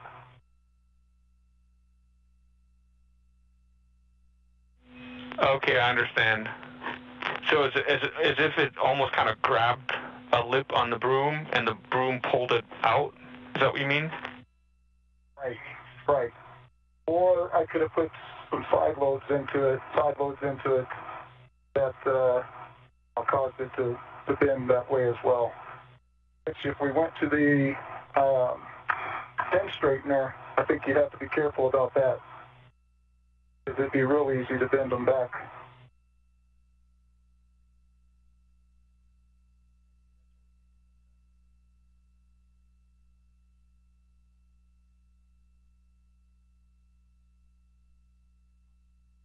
All right, Hopper, stand by. We're just discussing down here. Yeah.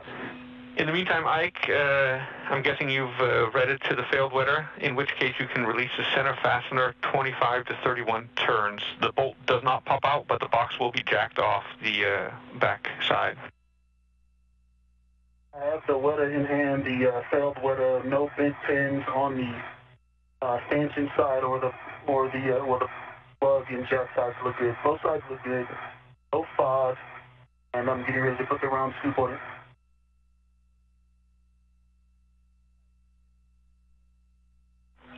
Copy all. You go to get the round scoop and put that on the failed wetter.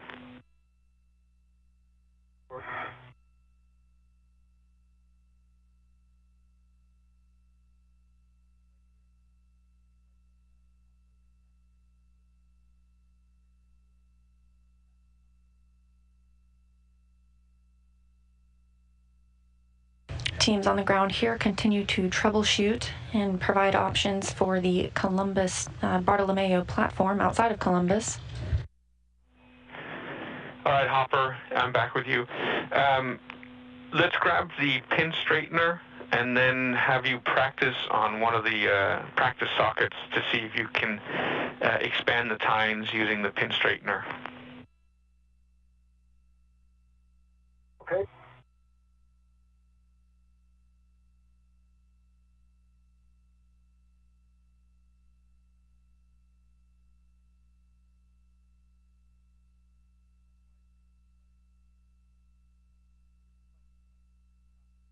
Teams in Houston are also working with teams in Oberpfaffenhofen, Germany, the location of the Columbus Control Center, troubleshooting these tasks with the Bartolomeo platform. Hopkins is now going to move on to try a pin straightener tine expansion. This will provide line of sight to the tines while attempting to expand them.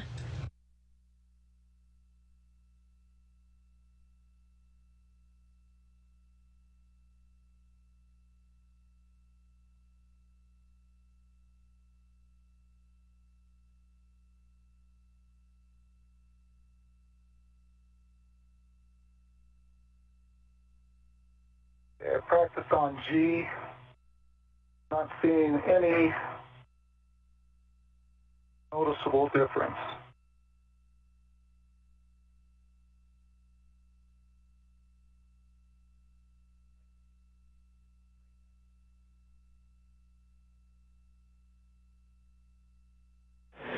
Copy, Hopper. And can you see if the tines move when you apply pressure with the pin straightener?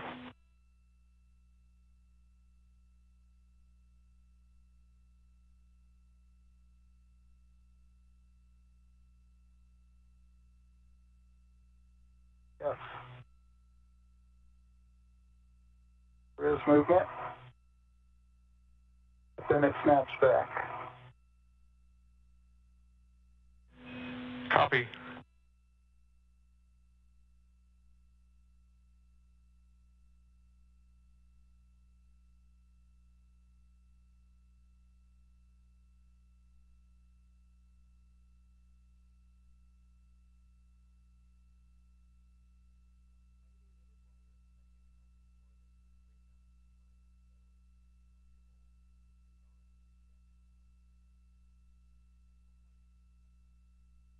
And the spare wood is out. Good pins. No FOD.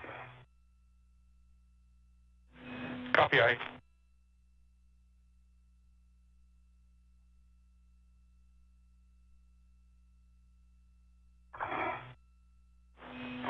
And Hopper, if you're comfortable, Hopper, then you can use a pin straightener tool on the actual sockets Alpha, Bravo, Charlie, and Delta. Okay, copy that, I will. And just as a comment, I commented that they were floating. It looks like the only ones that are really floating in there are E, F, and G. Alpha, Bravo, when I just kind of tap on them, they don't move, so they feel solid.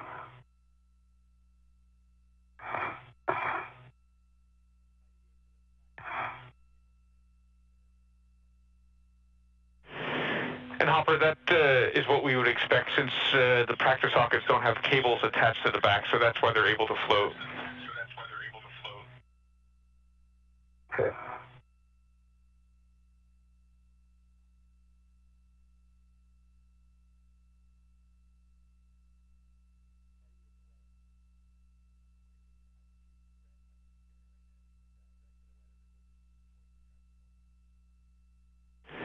Okay, Alpha's complete.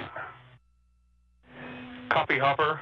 And Ike, we see you ready to WETA. You can now release the scoop, which I see you've just done.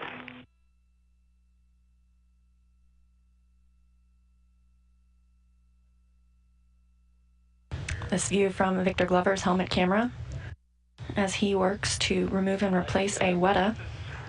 Just a reminder that when installing the new WETA, we need running torque in order to determine the final PGT setting for torquing it down.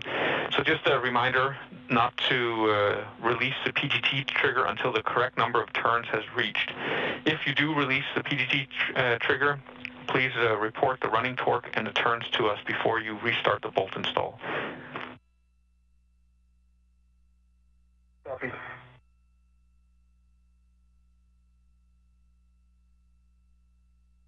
And so to start with, Ike, you'll be using Bravo 1, clockwise 2, and driving the primary bolt 23 turns only, and then reporting the max running torque to us.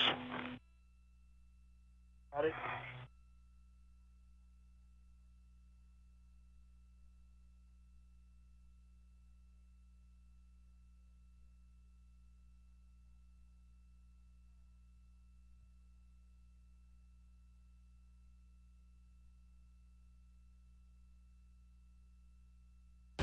A look on the right of your screen as Victor Glover uses the PGT, or the pistol grip tool, to install a new WETA, a wireless video system external transceiver assembly. Just don't float as much as E, F, and G.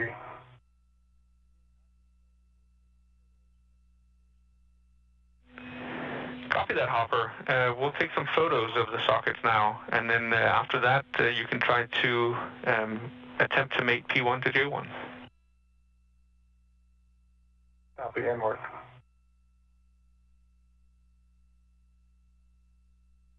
Okay, Andy, 23 turns, max running torque 1.6.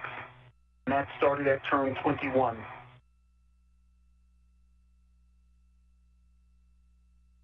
It was 0 until turn 21. Copy.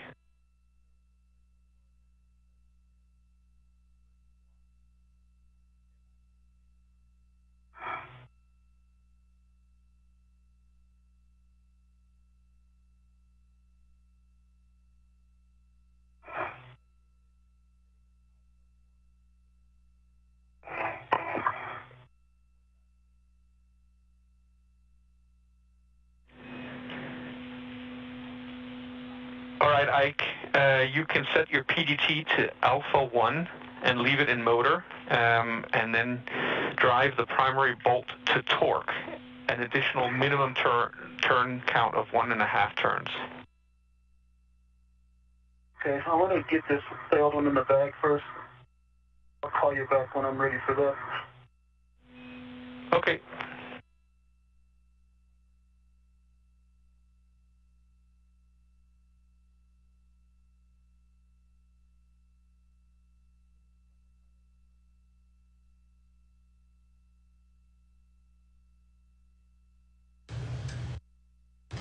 Victor Glover now stowing the failed Weta. He will return that to the airlock.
And you failed us in the bag. Was that Alpha 1, counter 2?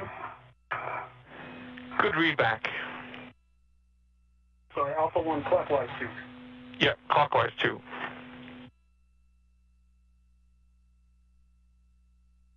Alpha 1, clockwise 2.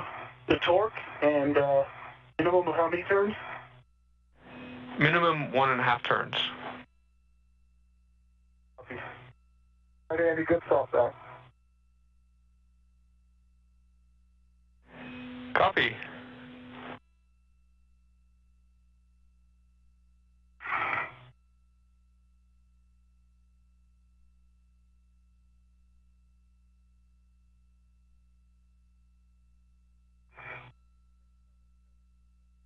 Andy, 5 turns, green lights, 2.4 on the torque. Copy. Oh, made it. Over center. Nice! And the crowd goes wild. Good job. Wow. Excellent. Good news. Say touchdown, but you played on the wrong side of the ball. Hey, we get interceptions once in a while. 6. Made it. Andy, can I take the red off now? Stand by.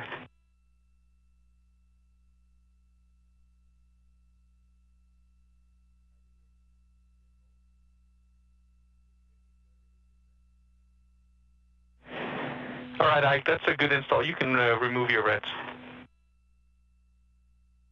Copy. And I see Bravo 1, clockwise 2, 5 turns, report running torque. Yep, good word. Same procedure as for the center bolt.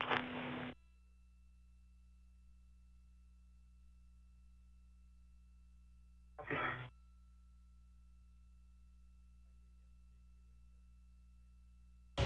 On the left of your screen, you saw Mike Hopkins successfully mate the first plug to the Bartolomeo Science platform. They will now move on to the second and look to expand those tines with the tine expansion tool once again. Okay, I copy. Working the wire tie.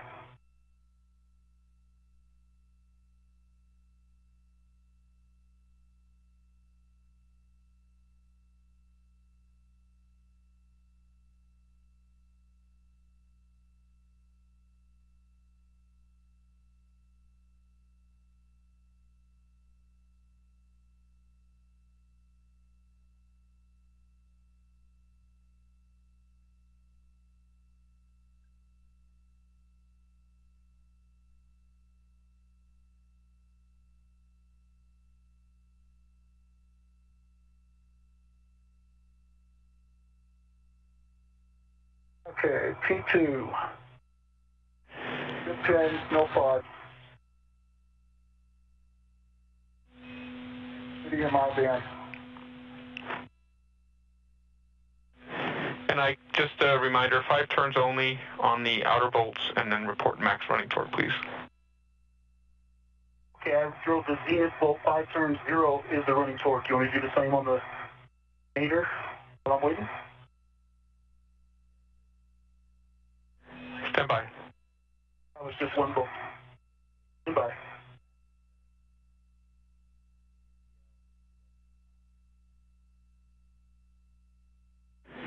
So we'd like you to continue with the bolt that you were working on, but take the PGT to manual ratcheting mode with a MTL setting of 2.5. Manual ratchet 2.5. Can work.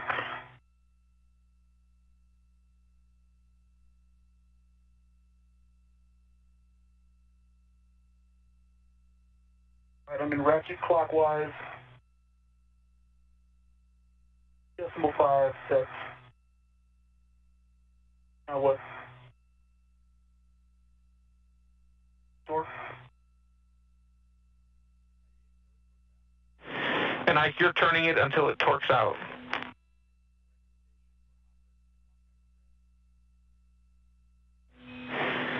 And Hopper, a small recommendation for you is to lock out the red.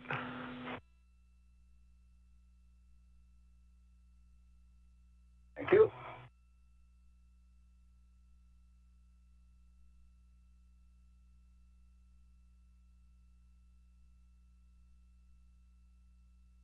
High definition video coming from Mike Hopkins. As he continues work on the Bartolomeo platform, we saw the first cable successfully mated. He's now using the pin straightener tine expansion tool to work on the second plug. Meanwhile, Victor Glover continues removal and replacement of a WETA, a wireless video system external transceiver assembly. I can turn it by hand.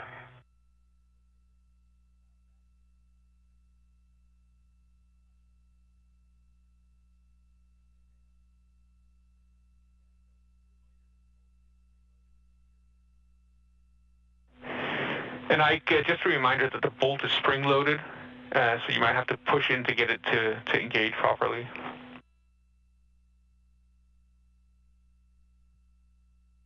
Yep, that wasn't it. There was not enough friction to... Okay, I got 5 turns on it by hand and then a half a turn and it popped twice. The manual ratchet.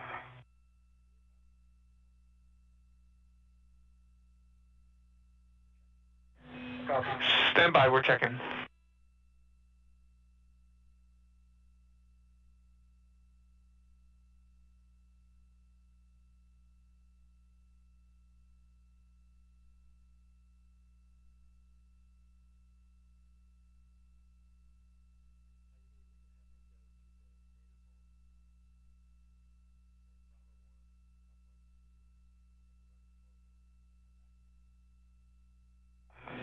All right, let's proceed with the nadir bolt. So PGT and Bravo 1, clockwise 2, 5 turns only, and please report max running torque.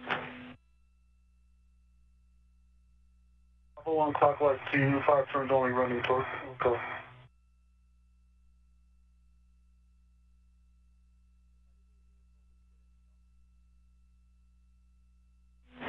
And EVA has just reported that the Zenith bolt is a good install. Thanks. Thank you.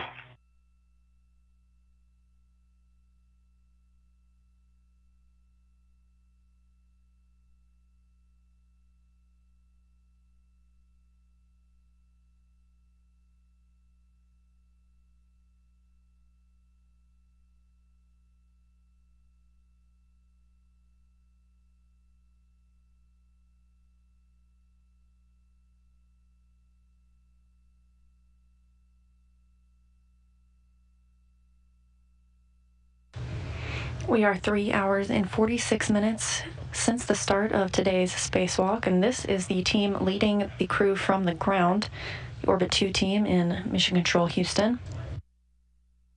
The astronauts first completed venting of the early ammonia system, their first major task of the day. They have since moved on to their second major task for Victor Glover, that is removal and replacement of a wireless video system external transceiver assembly, or WETA. And For Mike Hopkins, he is working on the Bartolomeo platform at the Columbus module. Good catch. And I'm looking at 02, no pause, good 10, studio my band. All right, let's go for a mate then.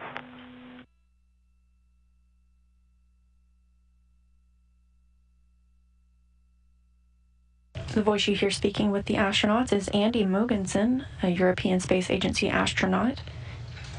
He's relaying the tasks and guidance from the ground to Mike Hopkins and Victor Glover, today's two spacewalkers. Andy, I'm not sure what I'm doing wrong. I'm not able to get the MTL out of 2.5.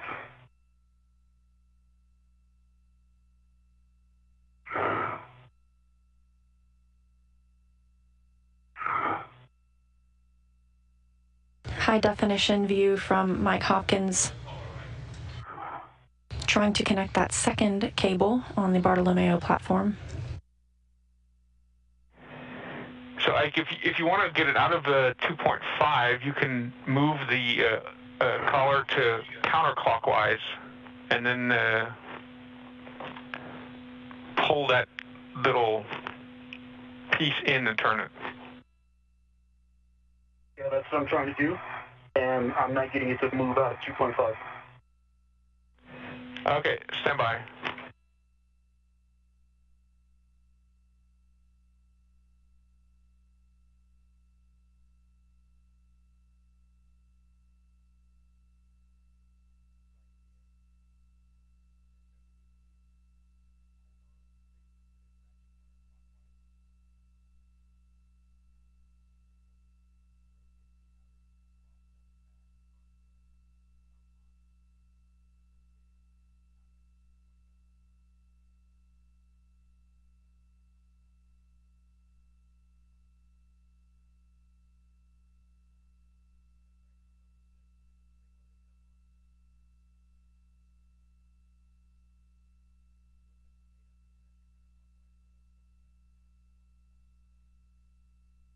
Andy, no joy on P02.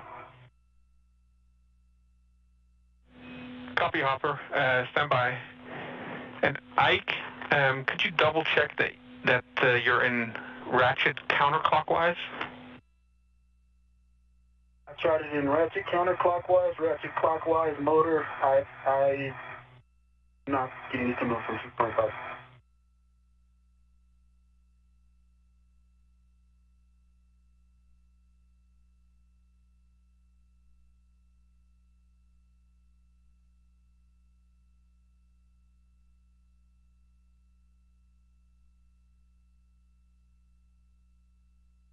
You guys able to see my WBS? Yeah, we're looking. Okay. I didn't do it once and then call you. I've been sitting here trying the whole time. Yeah, we understand, and we're just discussing other options.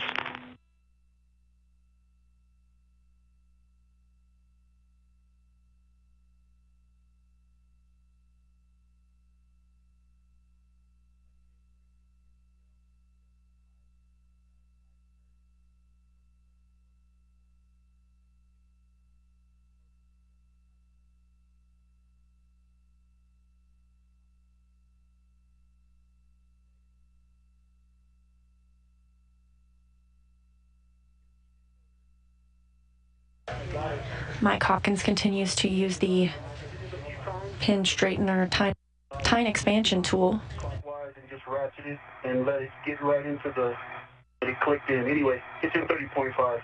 Going to Bravo 1, clockwise to 5 turns and giving you running torque.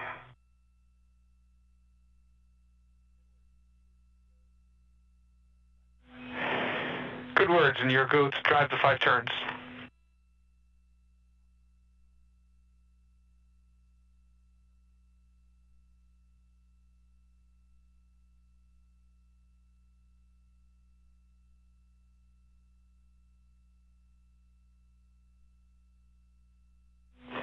And Hopper, we see you trying again with the pin straightener tool, and that's fine. Roger.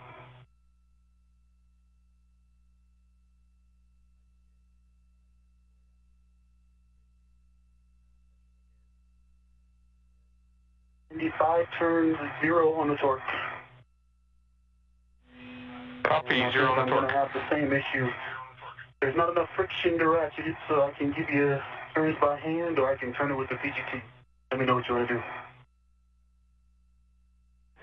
And Ike, we'll take hand turns until you think you have enough friction. Okay, and then is it, give me the, back to ratchet clockwise 2.5. Stand by.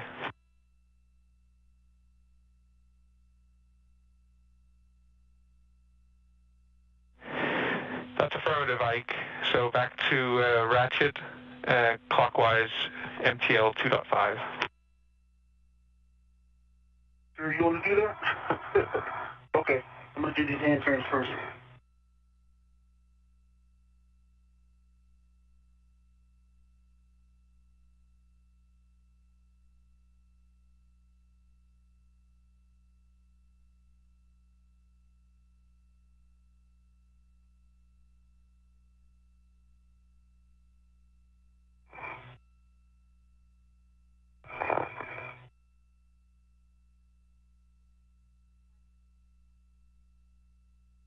All right, Andy, so it was 6.5 turns by hand. Ratchet clockwise.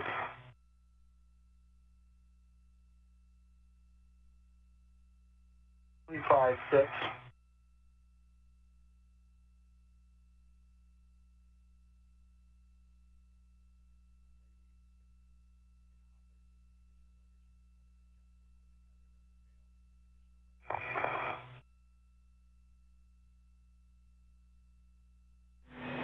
And Hopper, if you need... It was about 3/4 of a turn and 2 pops.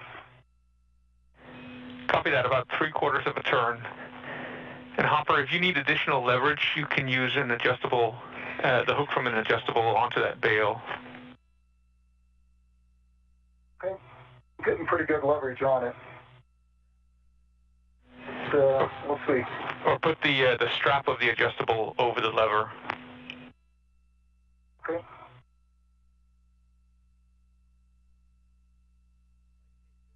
All right, Andy, my PGT is back to nominal 30.5 set. This time it went back no problem. Excellent, good news.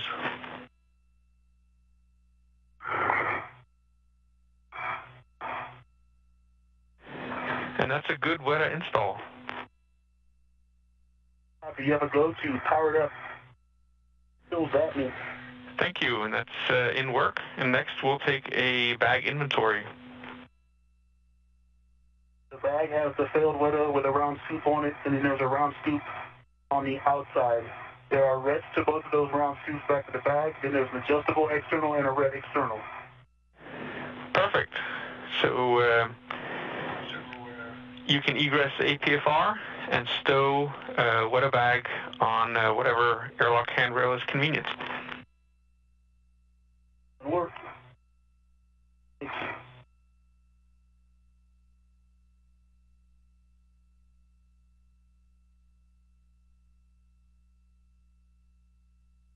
Confirmation of good installation of the new WETA, the wireless video system external transceiver assembly installed by Victor Glover. He will take the failed WETA back to the airlock. Meanwhile, Mike Hopkins continues work on the Bartolomeo platform connected to the Columbus module. How's it going, Hopper? Well, the initial success isn't repeating itself. Step by step. Yep.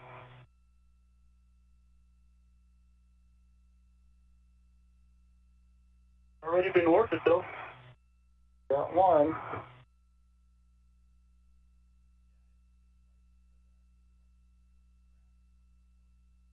All right, Andy, I'll give it one more try.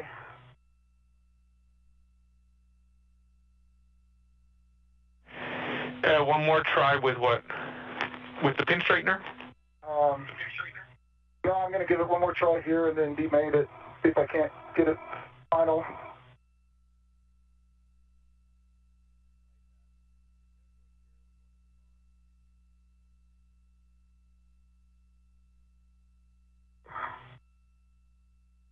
Okay, no joy.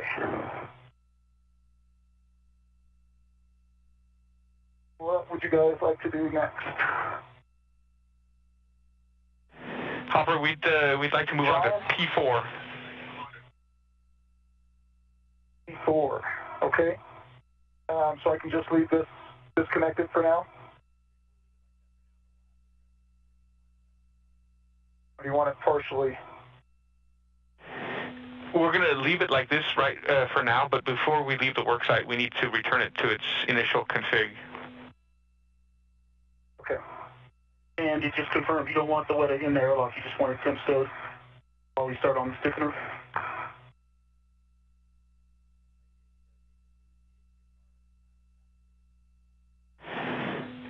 I mean, it's up to you. It has to go back in the airlock at some point, but we also want the APFR moved back into its original location with 12.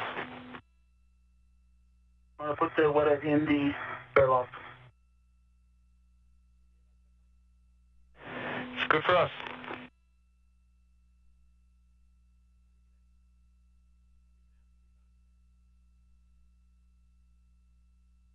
Cap's been removed from J04. Copy, Hopper. And I just a question from EVA for you. Did you see any flake fall off from the wet-S? Negative.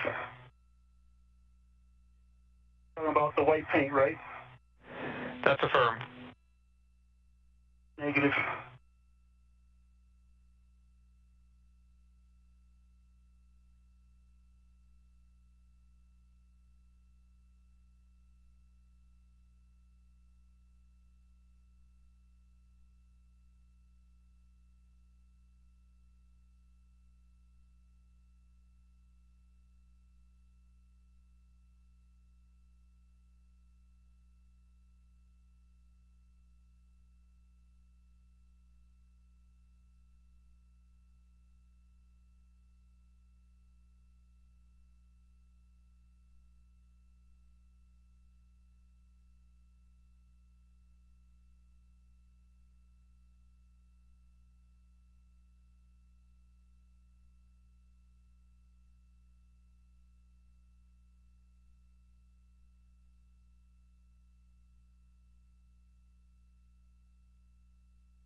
It's nearly 4 hours since our spacewalkers switched their suits to internal battery power, beginning today's spacewalk.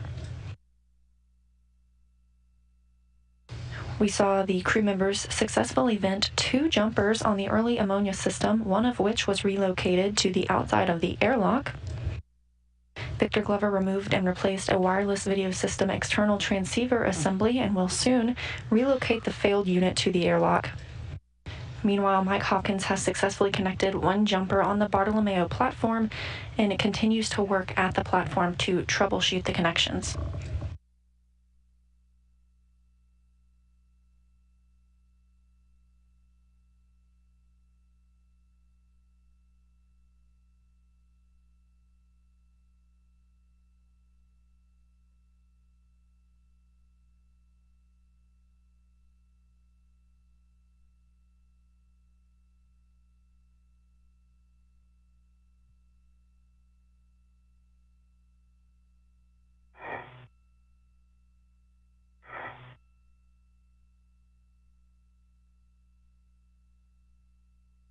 All right, Andy, what has a large, small red into the airlock?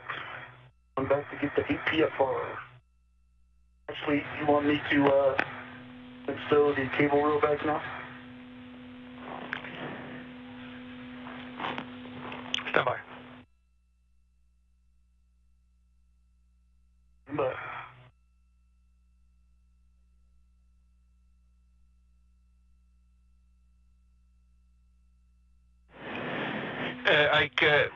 go ahead and retrieve the APFR and restow that in with 12, and then we'll have you working on the airlock stiffener rather than the cable routing. Okay. Copy that.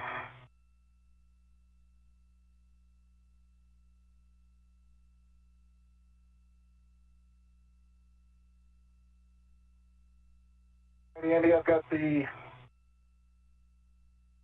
caps off of J04 and T04. Whoever wire tied this one onto T04. Copy. Your go to... Overboard. Copy. Your go to use a pin straightener to try to expand the tines. Roger. And on T04, good pins, no FOD. To the MI band. And let me get a picture where the sun goes down.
Okay, working the pin straightener on J04. Copy.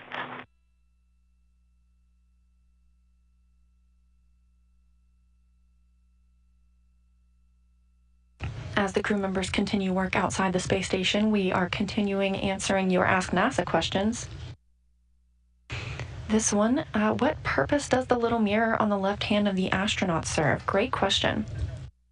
That mirror provides astronauts a visual of the front of their suits, and that is where astronauts can access the comms volume and the temperature inside their spacesuits. All of that is written in mirror image, so that way when they view it by the mirror on their wrist, they are able to read and adjust as they desire. And you're going to WIF 12 where you got it from, and you're looking for a clocking of 6. Copy. That's where it came from, clock to 6.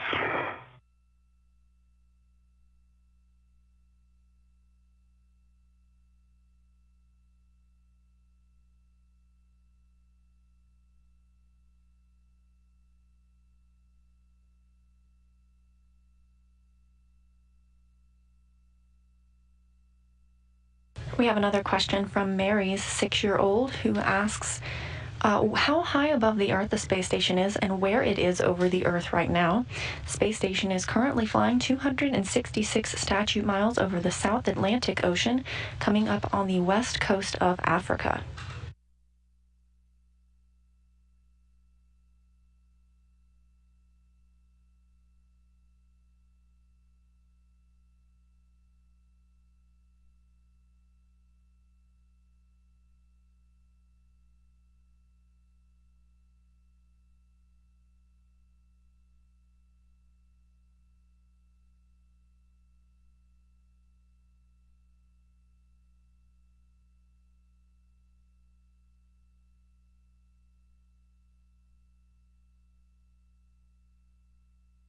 Oh, it's quiet, Ike.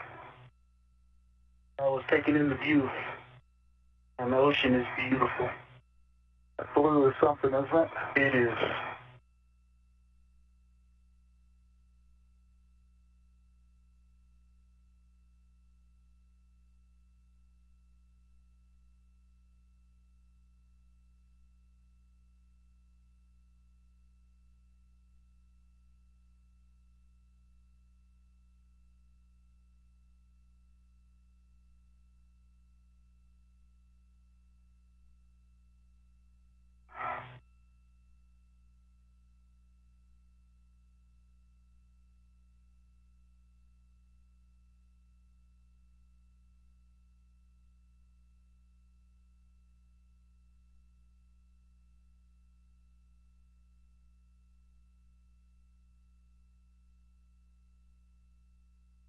Okay, Andy.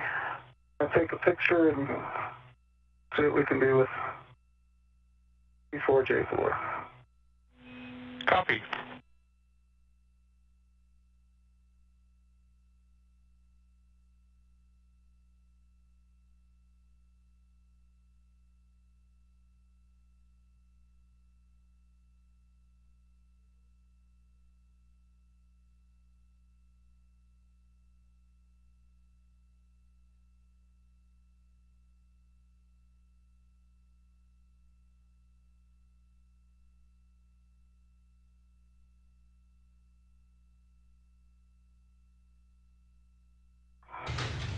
NASA astronaut Mike Hopkins continues attempting connection of the cables to the Bartolomeo platform.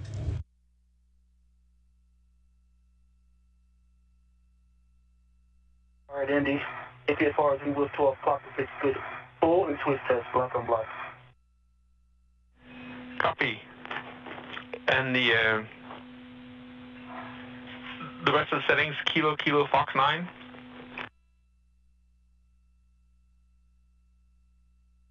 Work.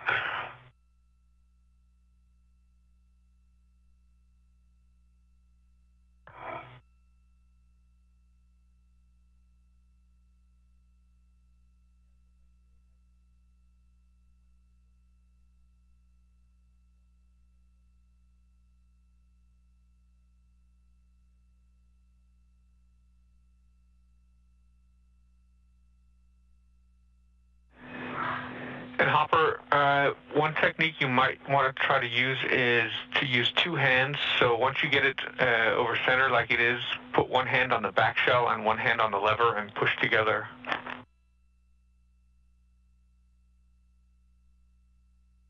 Roger. Kilo Fox 9 and the ingress 8 is folds down, Andy. Copy all.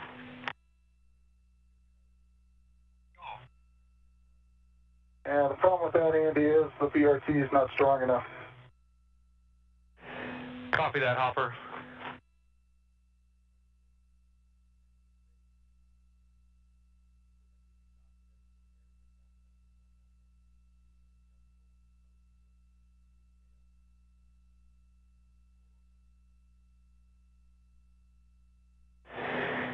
All right, Hopper, if you think you've exhausted your attempts on doing it this way, what you can do is you try to take an adjustable, put both hooks onto the bail, and then pull on the loop.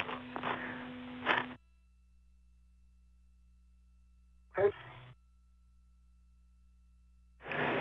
And we'll take a glove inspection and have check from you, please.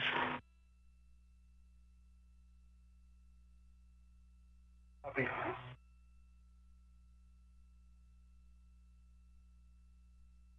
Our half is dry.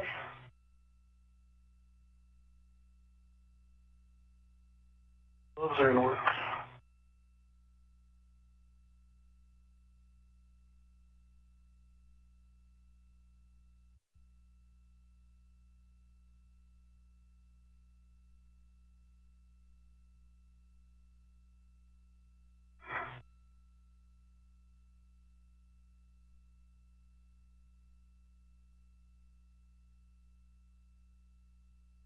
Negative. J4. Noise. Nice. Good job.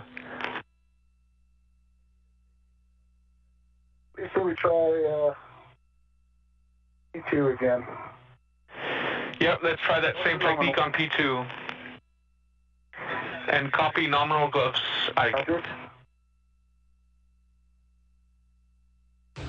Victor Glover reports that his gloves look good and his HAP is dry, his helmet absorption pad.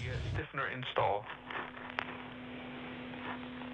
He is now preparing to work on the stiffener install for the thermal cover to keep it from blowing open on the airlock.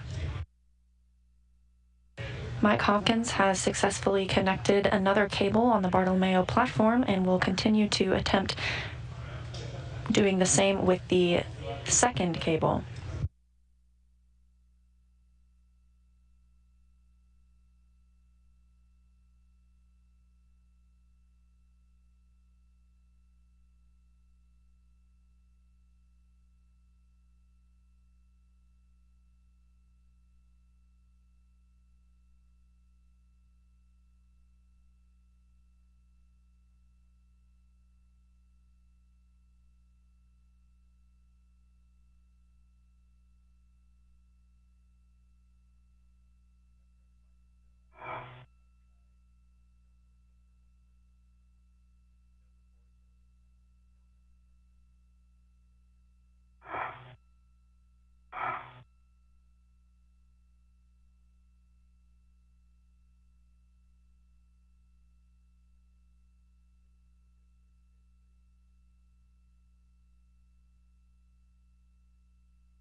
Okay, no joy on. Yeah, we see that, Hopper. At this time, we suggest moving on to P3J3. Okay.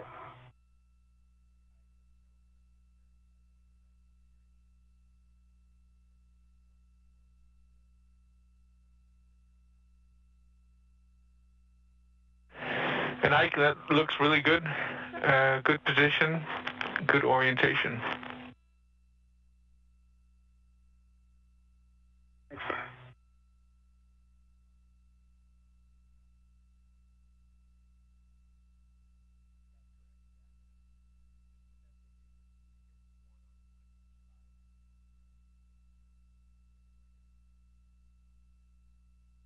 This view from Victor Glover's helmet camera as he is now holding the thermal cover stiffener. Once installed, this will help keep the thermal cover from blowing open outside the airlock. Got a few extra caps and wire ties. Sure.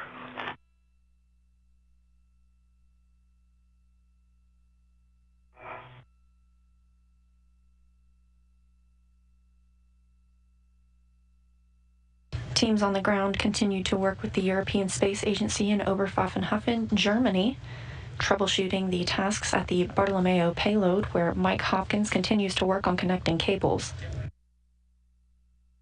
The extra safing is in place for 3.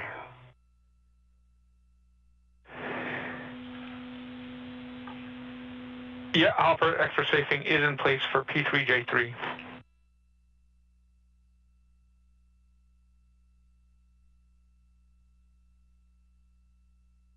Okay, thank you.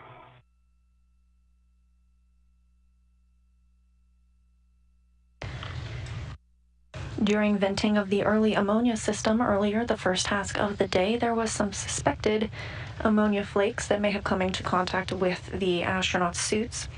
However, exposure to the sun has completed a natural bakeout of any of those potential flakes from the previous venting.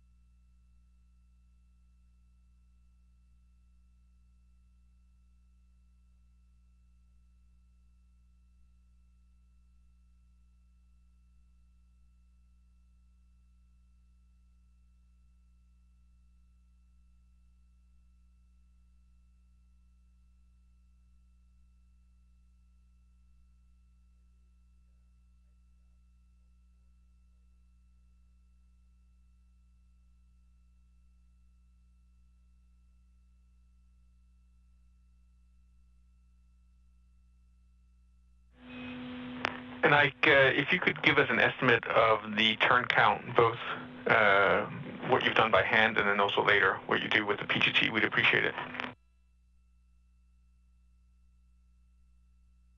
I did 2 turns on that first bolt, and I'm just getting to the second turn on the second one. And I kind of wanted to get 2 points done just for a little stability before I did anything else. So the, we agree with that plan. By hand on 2.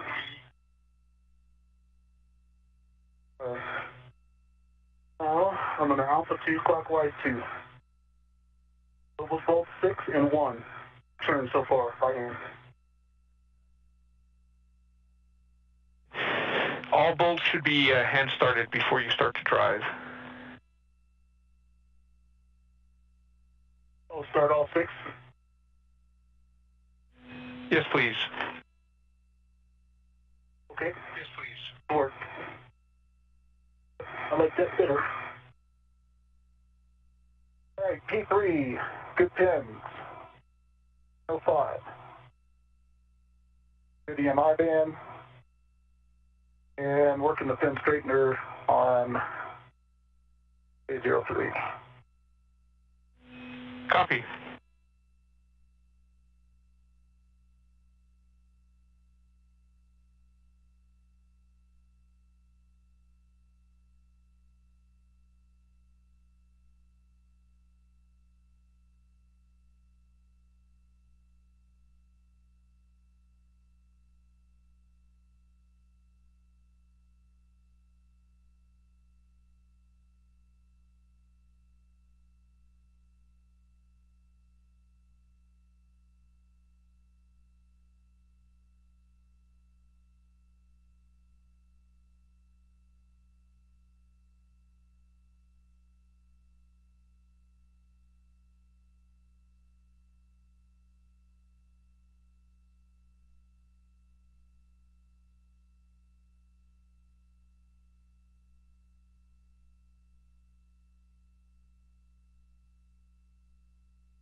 2 turns on bolt 2.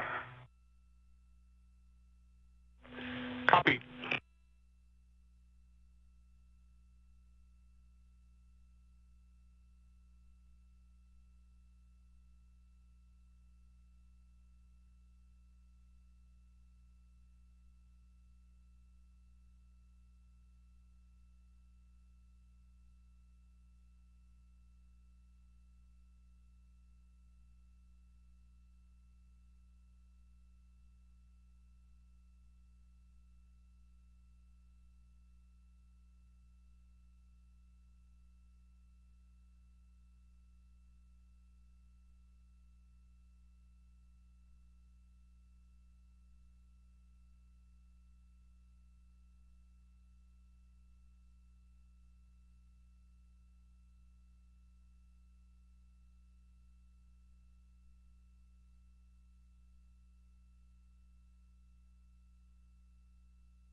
While Victor Glover has moved on to another major task of the day, which is installing the thermal cover stiffener, Mike Hopkins continues work at the Bartolomeo Science platform. He is using the pin straightener tine expansion tool. He has used this tool and seen success with 2 of the plugs so far.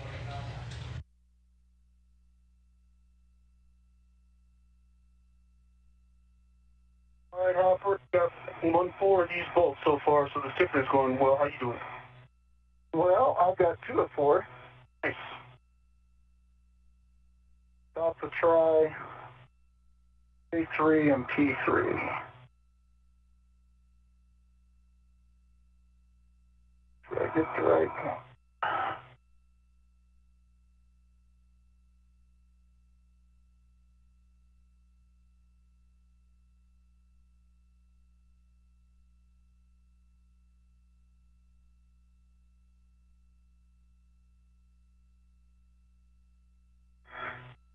All right, 2 turns, bolt 3. Copy.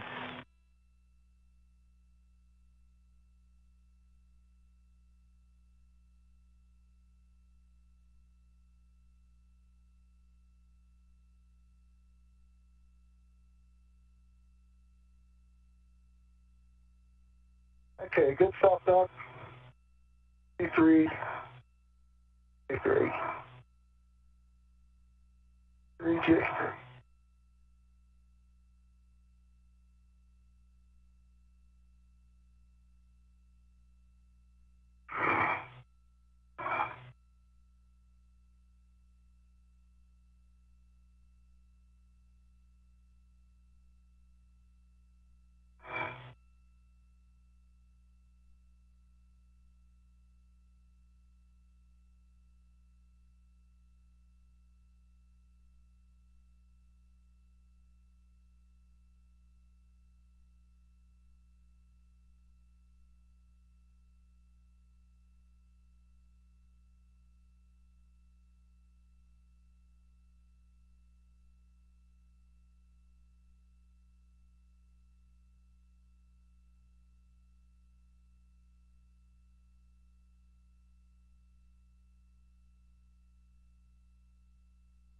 Oh. J3 made it. Yes, over center. Yeah, we saw that. Excellent.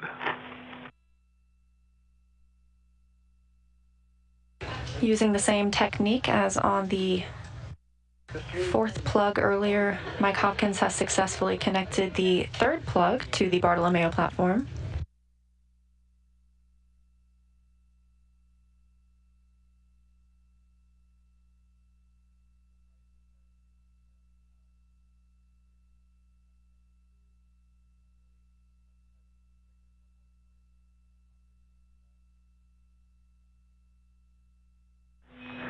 All right, Hopper, if you're game, we'd love for you to try the pin straightener again on J2, P2. I am absolutely game.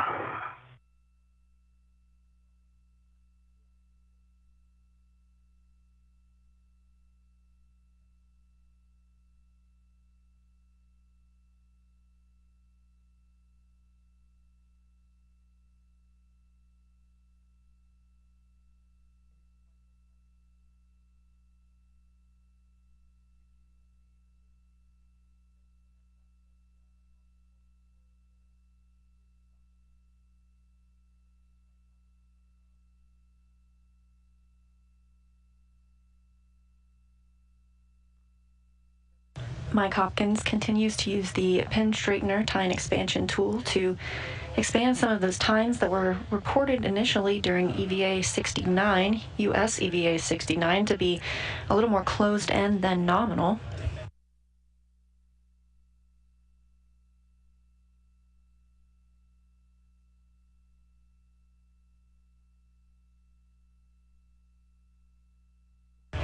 Of course, power to the power distribution units have been turned off for these troubleshooting procedures.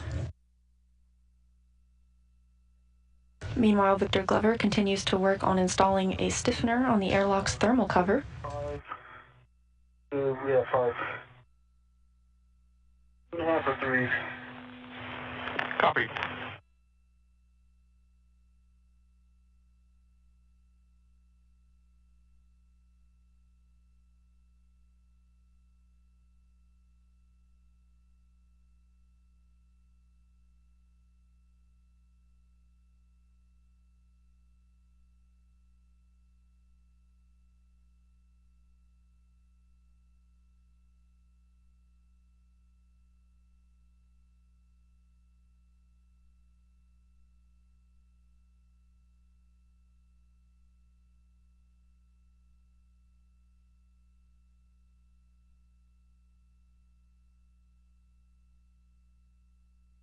Have to do this again and install another thermal cover stiffener tubes. They need to be wobbles.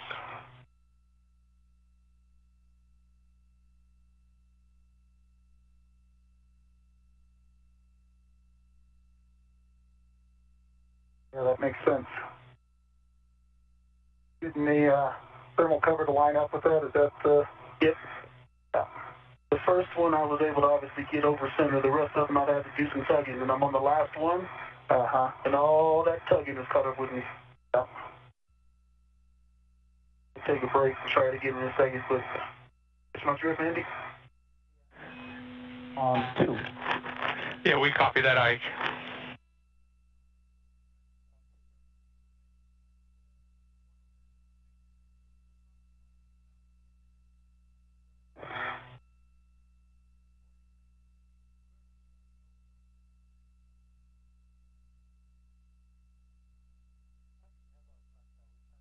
We're in a quick satellite handover, and we are watching Mike Hopkins attempt to connect a third jumper, Okay, good stop there.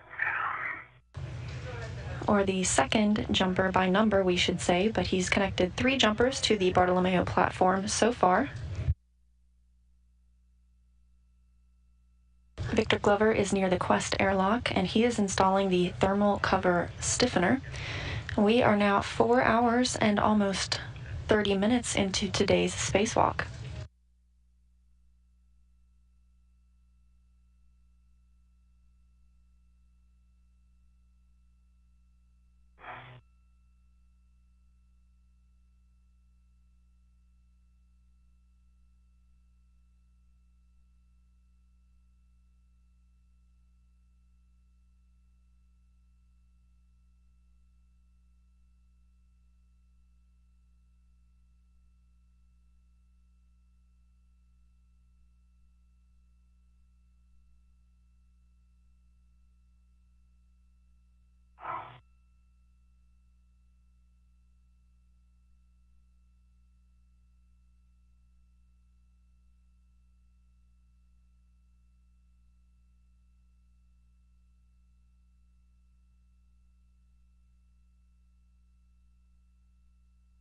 Offer. Yep. And in my right eye. Okay. Having trouble seeing? I can see it. Just irritating. It's trying to keep it open. Left eye is fine. Be watery. Okay. Taking a break. Blinking. Switch water and let you know how that's working. Okay.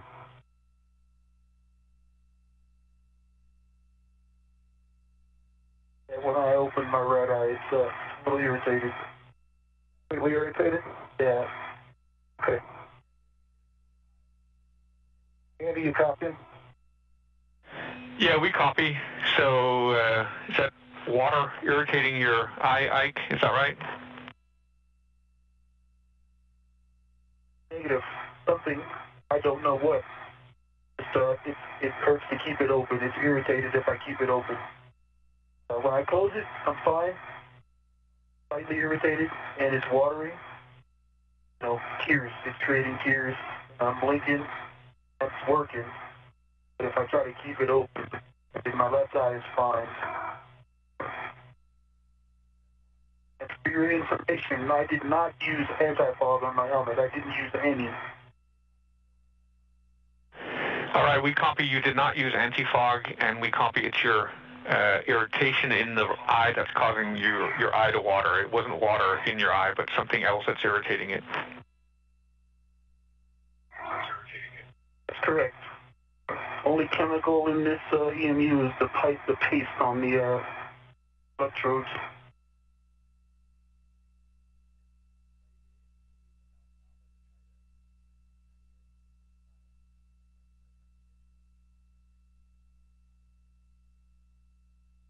You doing, Hopper? Yeah, I can, what are you thinking? You want to... I'm good. I'm right at the airlock. I'm good. I'm still working on this last one. I'll keep you posted. I'm, okay. Letting you know. Yeah, it keeps getting better. Blinking is working. I'll let you know if it doesn't. Okay. No joy on J2.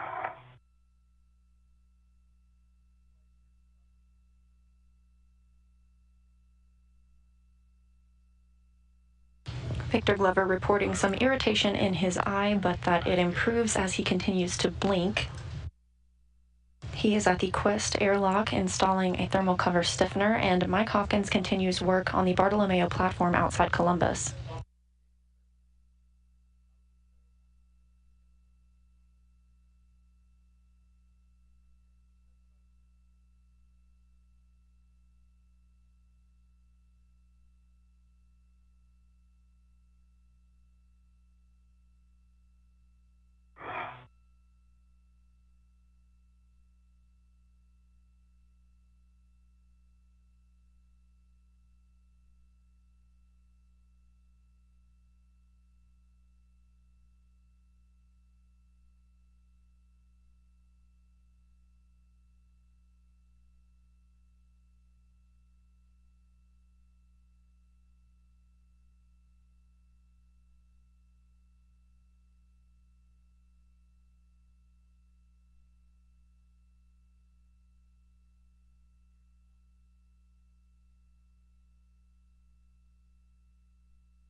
Any better, right? Same. Same. All right. Sure? Well, yep.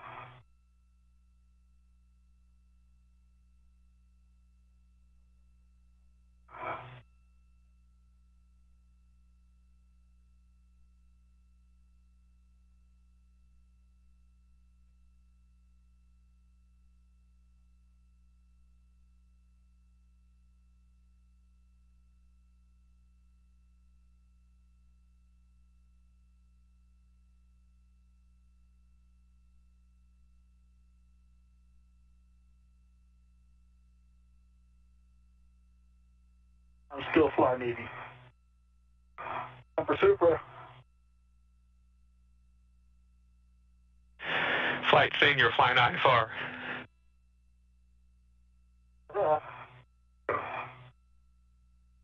Let's say marginal VFR.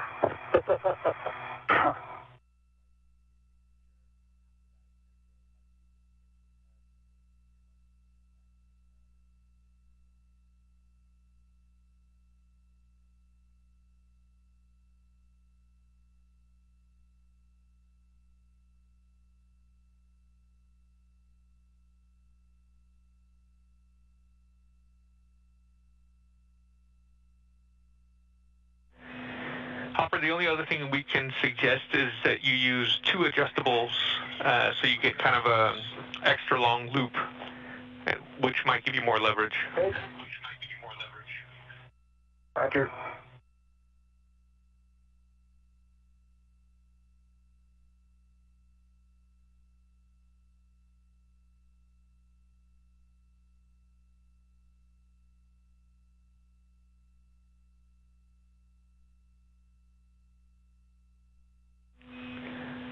How you doing, Ike? Looks like you're continuing to work on the stiffener install.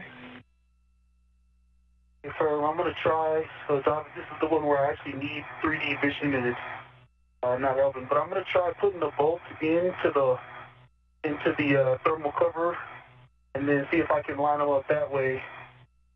See if I can get the two to meet. Okay with that?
This is a view from Mike Hopkins' suit, his high-definition camera, providing a view of the plugs on which he is working on the Bartolomeo platform.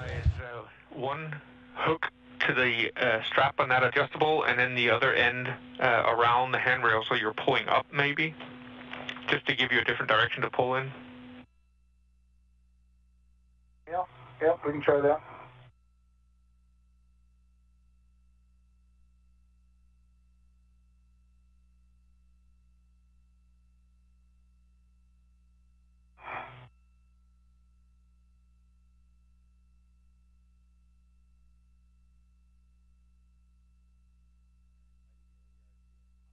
I'm going to try using an adjustable too. Ah, yeah. Get them aligned? Yeah.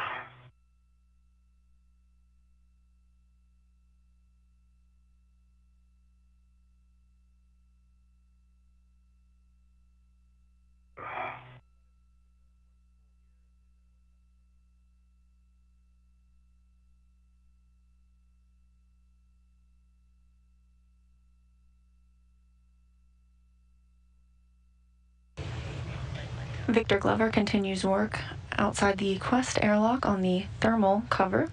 He's installing some stiffener tubes, hand-turning some bolts to get them started and secured. This stiffener will help keep the airlock thermal cover from blowing open.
Andy? Yep, go ahead. In the staging bag, there is a long pokey thing. I use that to go through the stiffener and into the tube if I can get them aligned.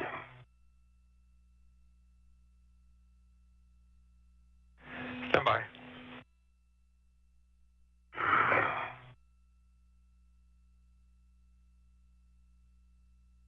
Or even the thing that Hopper has. Yeah, the broom and our rotation tool.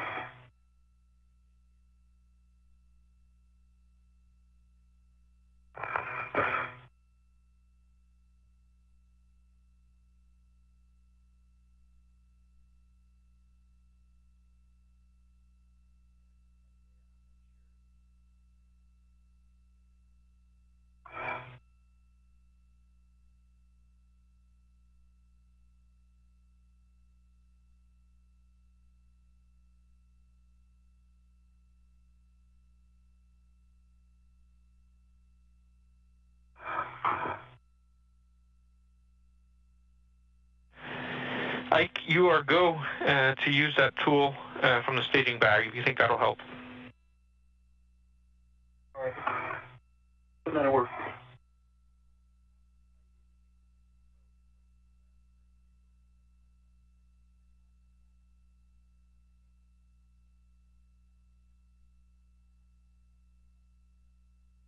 All right, still no joy, Andy. How much more you guys want to give this one? Give it one more? Just a second, Hopper.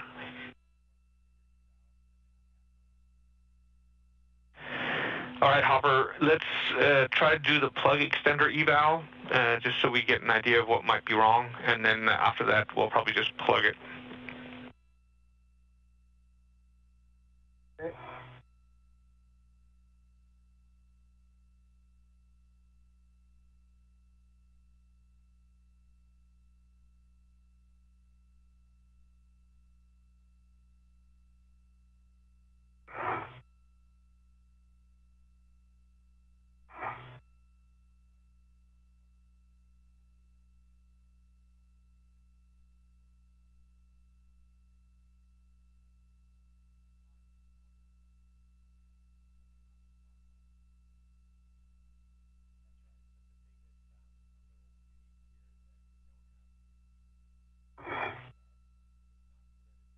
Yeah, it goes to hard stop.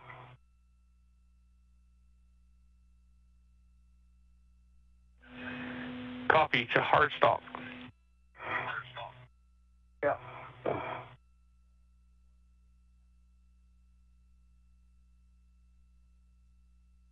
So, EMI band looks good. Yeah, we copy, Hopper. That's a good eval. We're ready to have you just cap them. So you'll want to grab the 25L cap. That's the one with the Kapton tape on it. Okay, so you don't want to leave it connected with the wire tie like we did last time. No, we prefer to have them capped. Okay.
equal.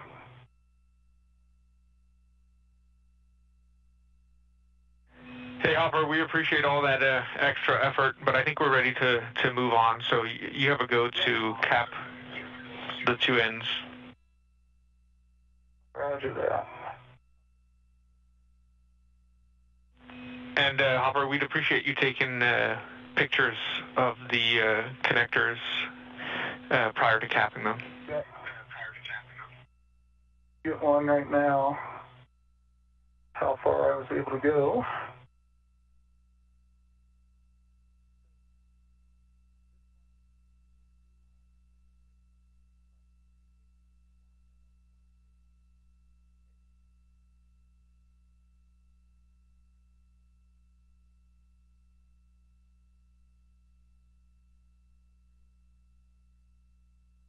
Mike Hopkins was able to successfully connect 3 of the 4 plugs he was working with today.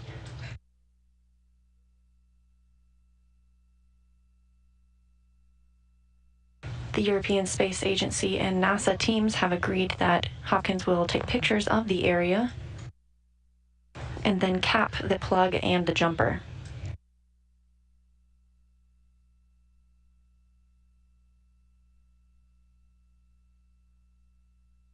How you doing, Ike? Got it. Use the tool? Yep. This view of Victor Glover outside the Quest airlock as he continues installing a stiffener on the thermal cover.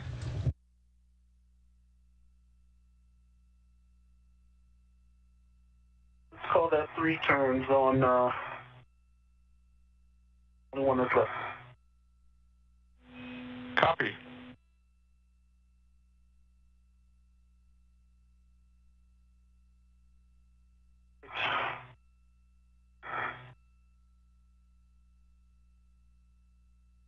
Alpha 2 clockwise, 2 to torque, right?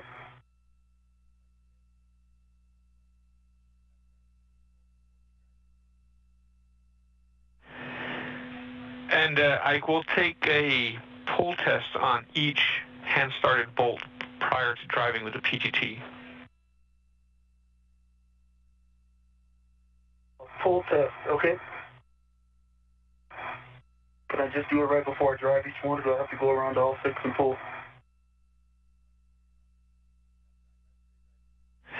Just right before you drive each one. It's just to make sure they're not cross-threaded. Okay. Okay, Andy, you said a 25L, right? That's right. That's the one with the tape on it. Yeah.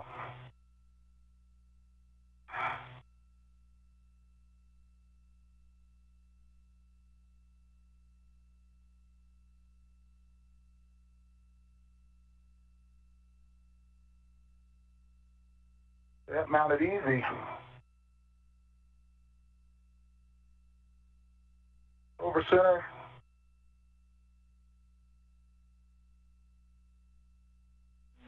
Copy. And then just a straight 25 on the plug. Andy, a good pull test on both 5. Copy. And then it's Alpha 2, clockwise 2.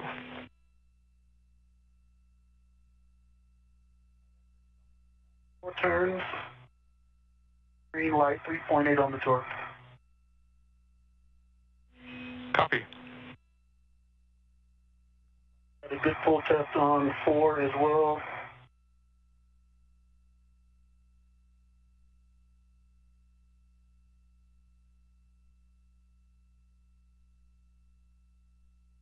Three and a half turns. Green light, 3.6 on the torque.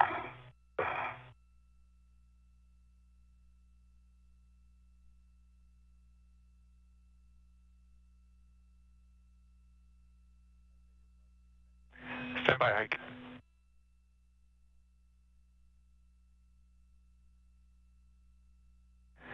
All right, you can continue. It's fewer turns than we were expecting, so we might have to come back. But you're go to proceed. Copy.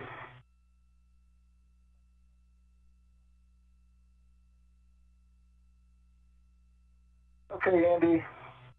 You want an inventory while light continues? Yeah, that'd be great. Turns on 3. Green light, 3.7 on the torque. All right, I'll just stop talking when Ike starts. Okay, so I got an integral with a trash bag. Inside that trash bag is one, let's see, I need more wire ties. I need to take, you want me to take these other 2 long wire ties off of 943?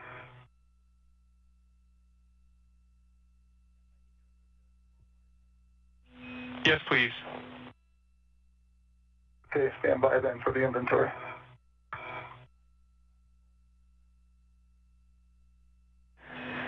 And Ike, what was your report on the last bolt? I think we missed it.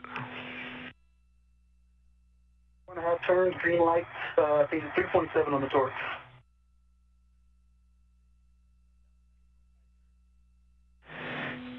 Ike, it's a little bit hard to read. Was it 2.5 turns or 10.5 turns? 4, 4.5 turns. Copy, 4.5.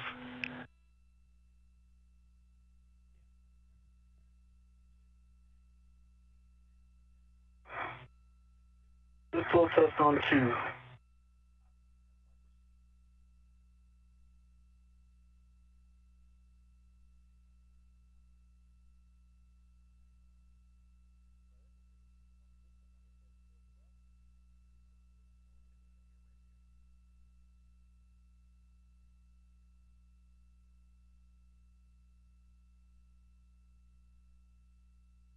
This view from Victor Glover's helmet camera as he continues using the pistol grip tool to install the airlock stiffener.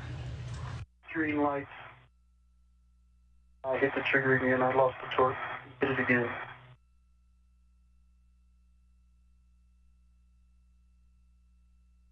.6 on the torque.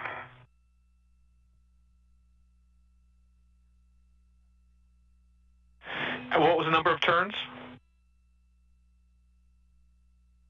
3.5 turns. Copy, 3.5 turns.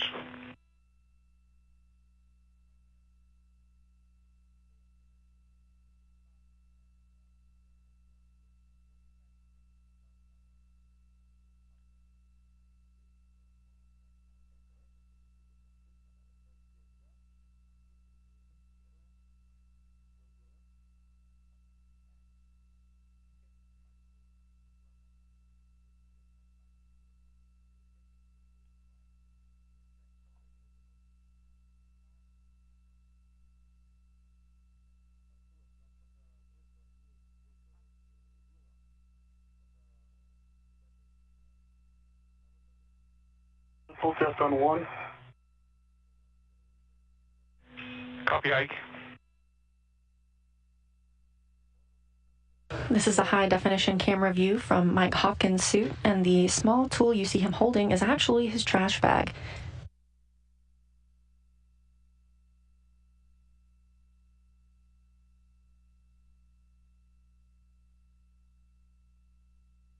Two and a half turns on 1, green light, 3.6 on the torque. Hopkins is still at the Columbus module, specifically near the Bartolomeo payload. You can see the connectors behind him. He was able to connect 3 of the 4 we were looking at today. The third one in the middle is capped. The European Space Agency teams will evaluate a future course of action. Turns on 6, green light, 3.6 on the torque. Copy, 3 turns on 6.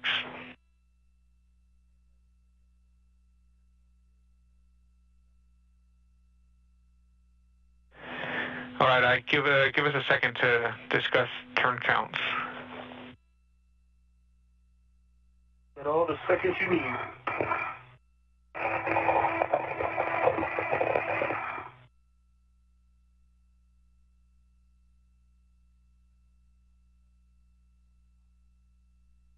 It would be strange to me if they were out of family, but given that they all match, we're close. Go ahead and discuss. Yeah, we concur. We're still just double checking to make sure because it's a lot less than the 11 turns we were expecting. In the meantime, how's your right eye doing? It's back to normal. Excellent, back to normal. And if you want to give us a glove check and hab check, we'd appreciate that. Map is dry. Does have a couple new black spots. Weather changes. Copy. Here's a bit.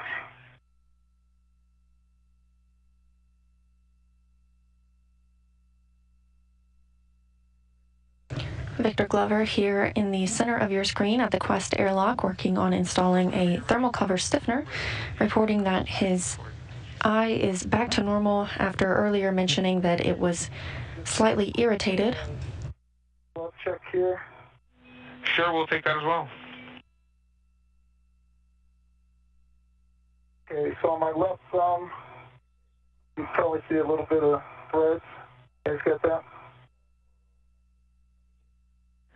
Yep, we see that. Okay.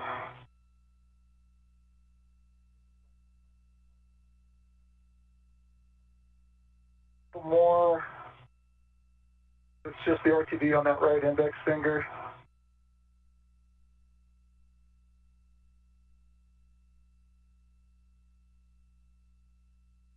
Bit of RTV on my right thumb. Check the outside.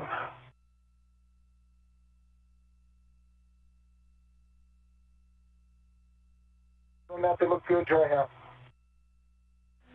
Copy.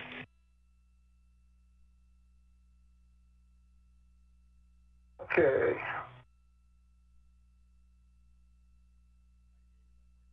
Bag inventory. So, I'm going to have to do this again after we do the ham radio. Just a second, Hopper. I think EVA would like a little bit more detail on the thread that you showed us earlier on the camera that was sticking out of your, was it your left thumb or left index finger? Yeah, what about the thread? It's a little bit of thread on my left thumb. It's sticking up right next to the RTV, along that seam.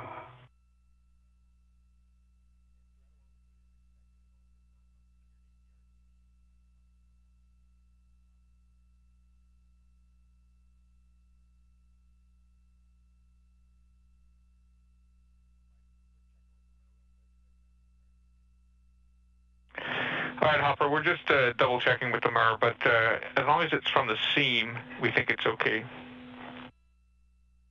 Okay, copy that. It looks like it is in that area. Hey, on this inventory, am I going to have to do it again if when I open this bag for the ham radio?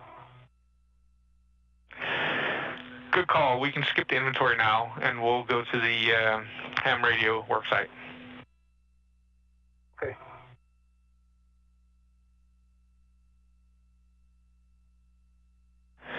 And Hopper, we're happy with the gloves.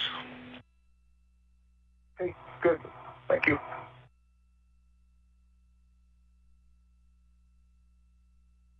Just over 5 hours since today's spacewalk began at 7:14 a.m. Central Time, 8:14 a.m. Eastern Time.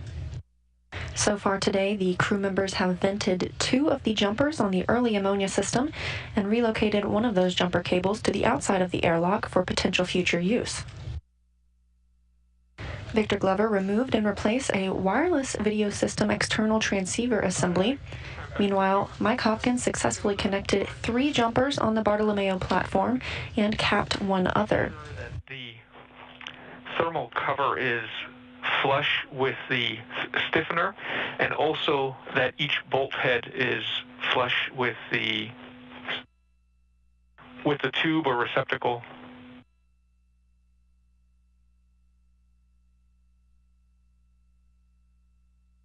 Victor Glover continues work on the thermal cover stiffener, initially planned to be a 2-person task.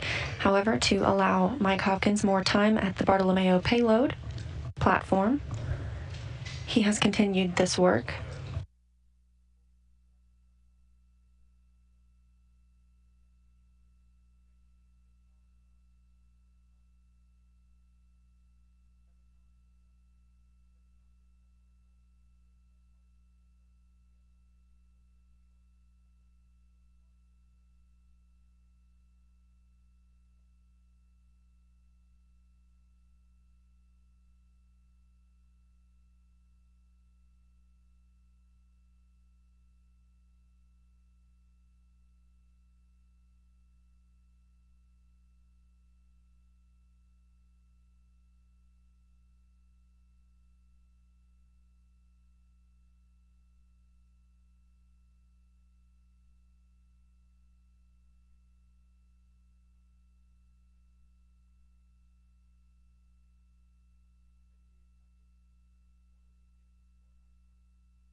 A good view from Victor Glover's helmet camera of the thermal cover, where you can see underneath he has installed this stiffener.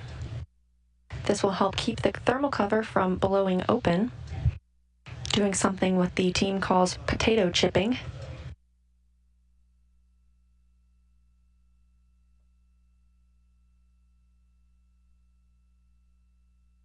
Andy, they're all flush, the stiffener to the thermal cover, and there's like a metallic or composite plate between the stiffener and the fabric of the thermal cover. And the bolt heads are flush. There's a stack of washers. I mean, there's the bracket, the lanyards too, and then a washer on top and 3 washers underneath. So it's all flush. There are no gaps in any of it, and none of it is crickets. It's all flush.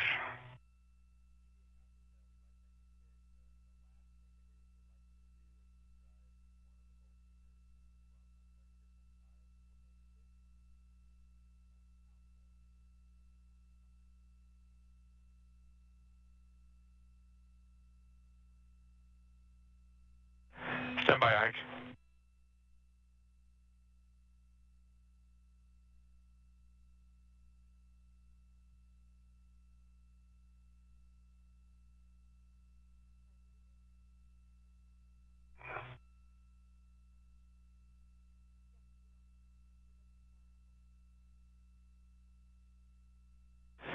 All right, Ike, we'd like to try one final thing. So on one of the bolts, either bolt 5 or bolt 6, which are the 2 bolts at the closest to the hinge, if you could try to install one of those bolts with a PTC setting of alpha 3 clockwise 2, alpha 3. Okay, I'll try, I'm next to 6, alpha 3 clockwise 2.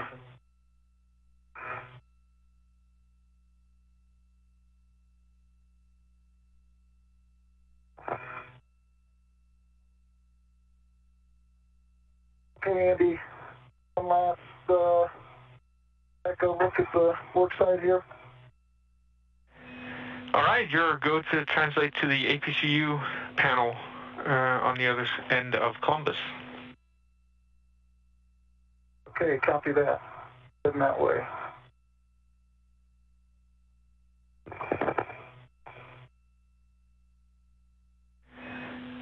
And just for your awareness, Hopper, the ASIM payload has had a good power up.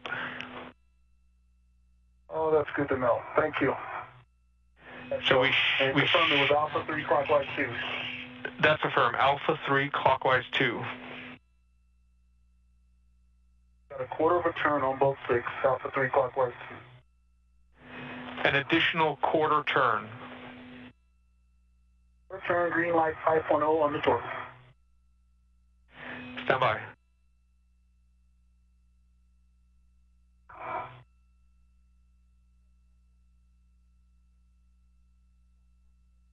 GT says a fifth of a turn.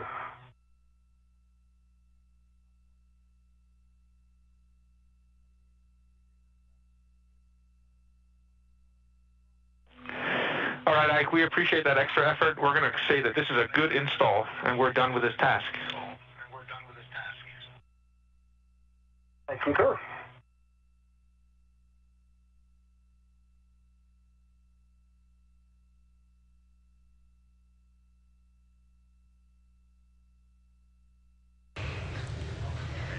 Mike Hopkins given some good news that the power checkouts for the Bartolomeo platform and the 3 of 4 jumpers he was able to connect today went well. Victor Glover just being informed that the thermal cover stiffener task is deemed complete. Mike Hopkins, the view here from his spacesuit and the high-definition camera, is now on his way to work on the ham radio reconfiguration. Coax and sensitive to bending loads. Okay, I copy that. Thank you.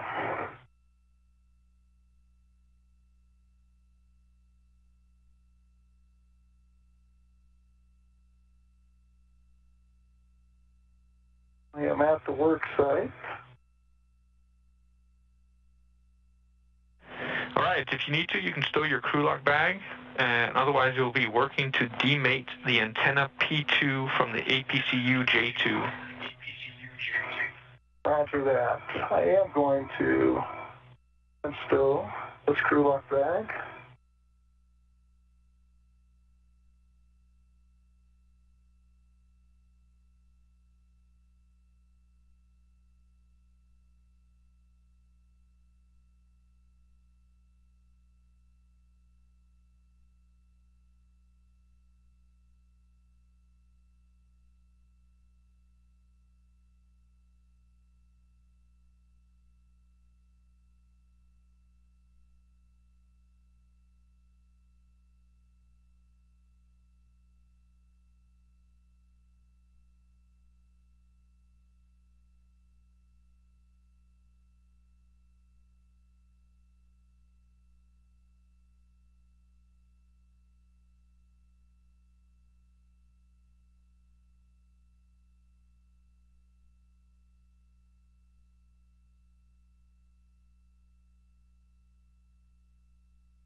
Five hours and 10 minutes into today's spacewalk, you just got a glimpse of Earth, specifically the South Pacific Ocean, from Victor Glover's helmet camera.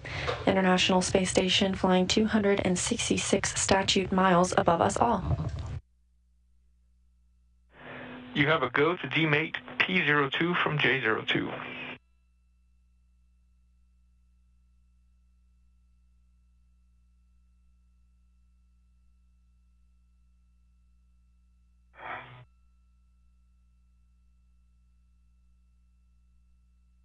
Mike Hopkins has now begun the ham radio reconfiguration task. He will demate 2 plugs. HDMI band on both sides. Copy. You can now demate the Eris P02 from the antenna J02.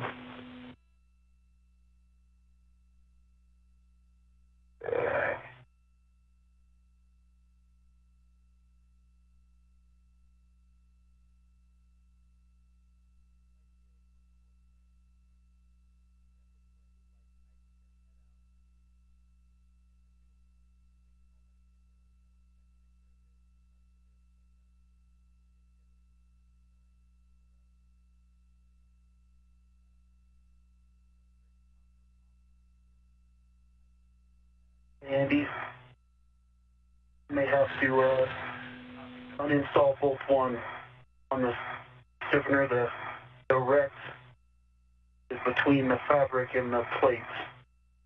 The hook itself, if you can see it in WBS, it's easier to see it than for me to describe what's going on, but I can't get it off. Yeah, we see that.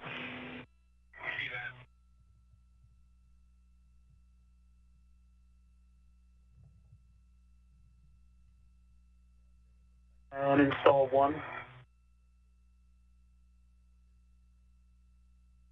Give me enough room to get out of there.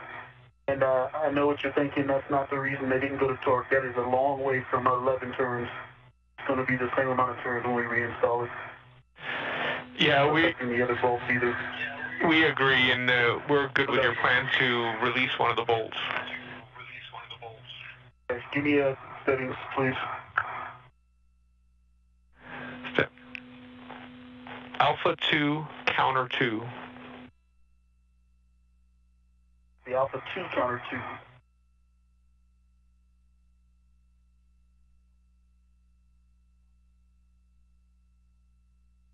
Alpha 2, counterclockwise 2 steps.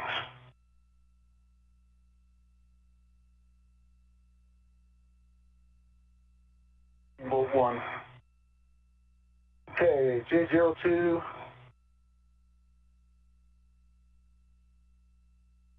And the antenna, they are demated.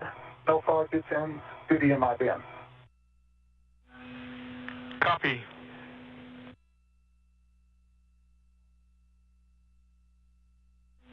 In just a second. Roger.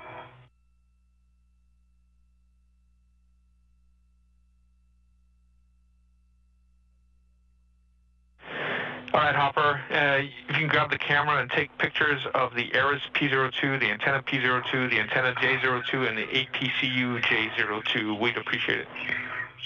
Cool. More. Indeed, the bolt came apart, hung out, and the washers have separated. They kind of went all directions, and the bolt went. Yeah, we see that. There's a washer right at the top of your camera view. Now it's out of the view.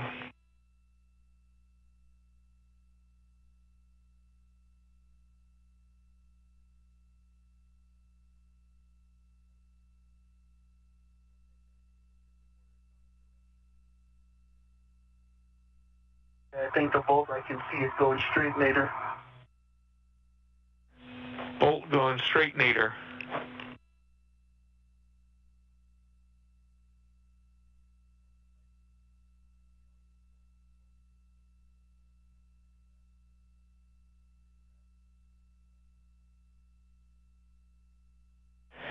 All right, Ike, no issue. We're still good with the number of bolts installed, so if you can free the RET, then we'll still call this task complete. It didn't work. Sorry about that. No, that's not your fault. The bolt shouldn't have come apart.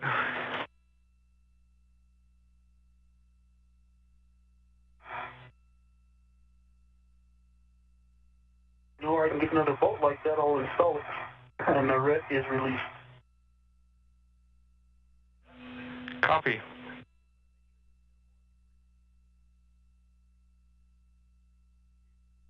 Kate, Shannon, or Felicia can run to the store real quick. Yeah.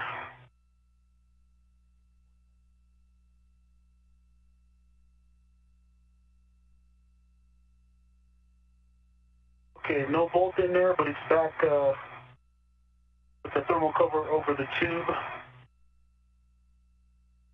And I had to use that, I don't know what the heck this thing is called.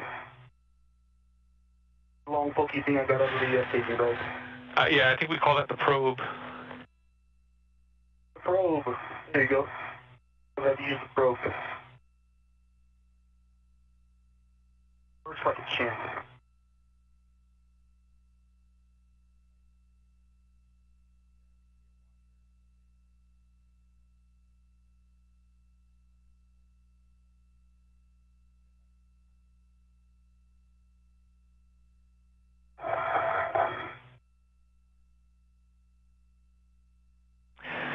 Ike, we're just talking about that lanyard with a washer on it that's still attached, if we need to do something about it.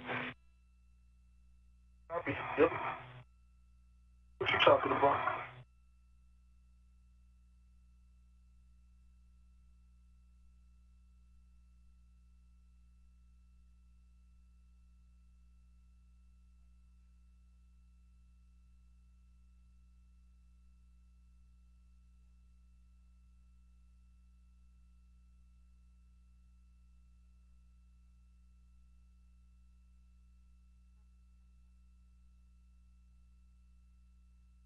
While you're talking, can I go put this probe back in the staging bag?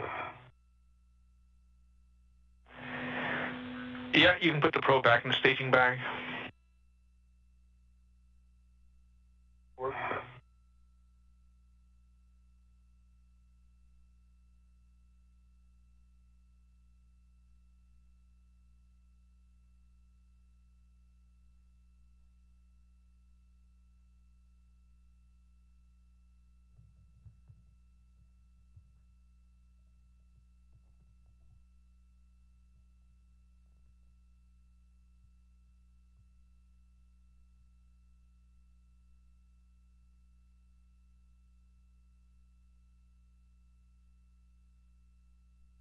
Okay, Andy, photos are complete. Excellent, good news. So now you can mate the ARIS P02 to the APCU panel J02. Okay, so the ARIS P02, I don't see a label on it, but it's definitely Yeah, it's the cable with only one end. That's right. The other has a Y, the Y end, and that you cap both of the Ys. Okay.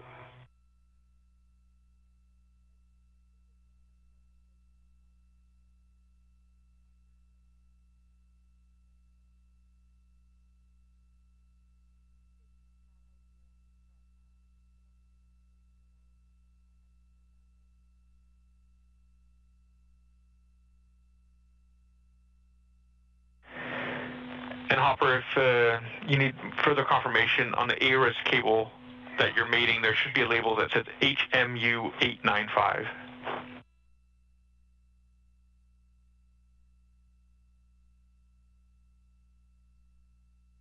Yeah, I've got the right cable. I mean, the other one's the Y, so.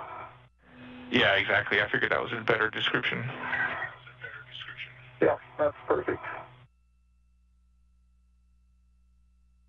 Okay, I'm soft docked.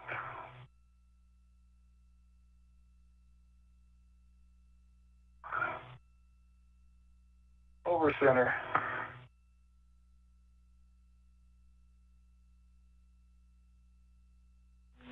Copy. So next you can grab two of the size 25 caps from the crew lock bag and cap the ends of the Y cable. Here.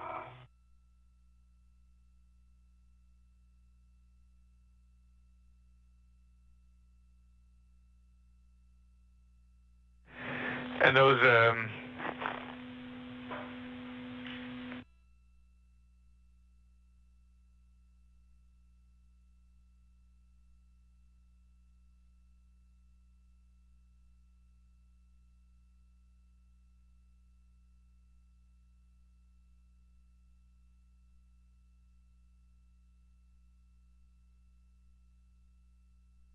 So I've got a integral rep that's going to an adjustable that's attached to a wire tie caddy.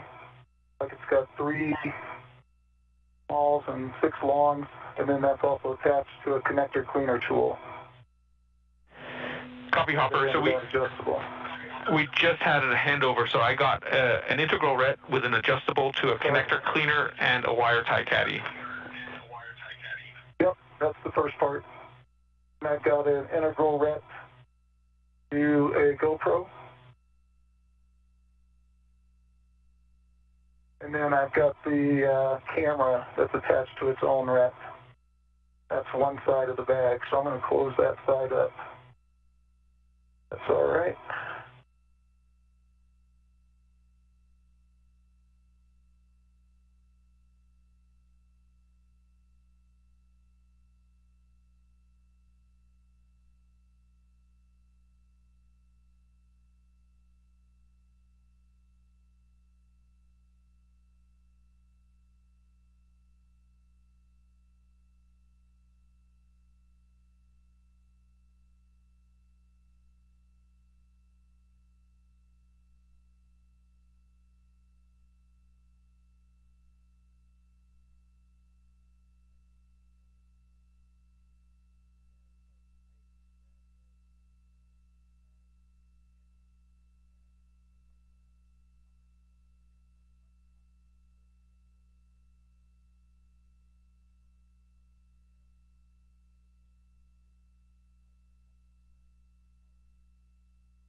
Okay, getting the plug on 02.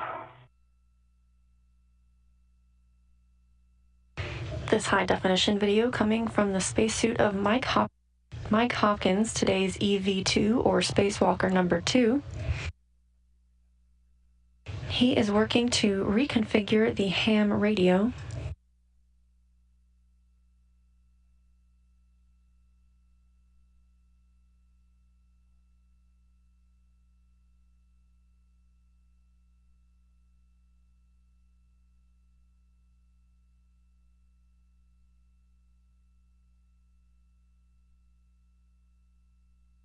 Andy, what size on the HMU 601? It's just a standard 25.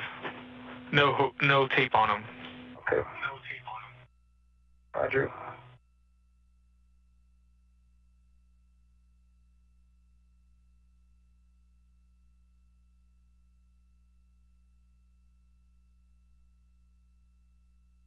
Okay, 2 plugs are installed.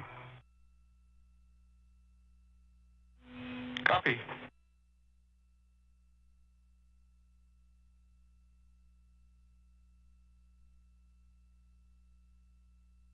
And you ready for an inventory on this side? I am.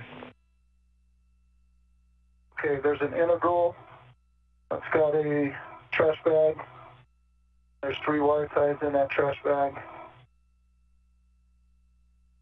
There's a red small, the broom tool, a red small to the pin straightener, and an integral red, the cap caddy. There are 1, 2, 3, 4, 5. 5 caps on it.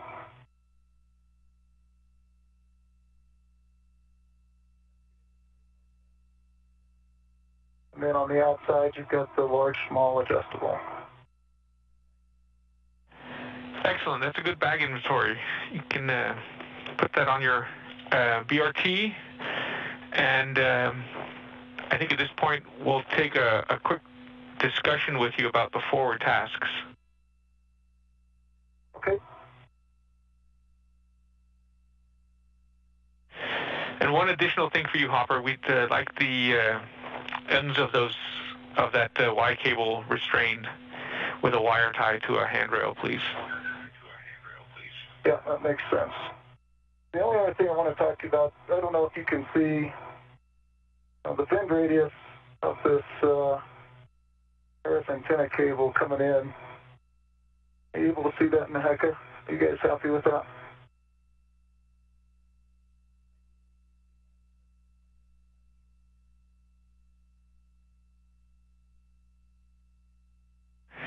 Yeah, we see it, Hopper. Just a second. Okay.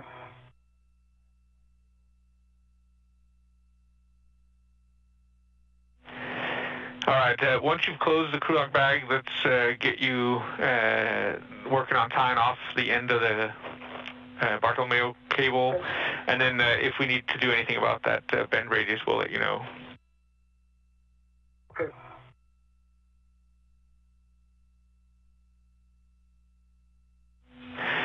So, Ike, it looks like you already have the CP8 and CP9 cable reel bags outside the airlock. Is that right? Right. All right. Well, you read our minds.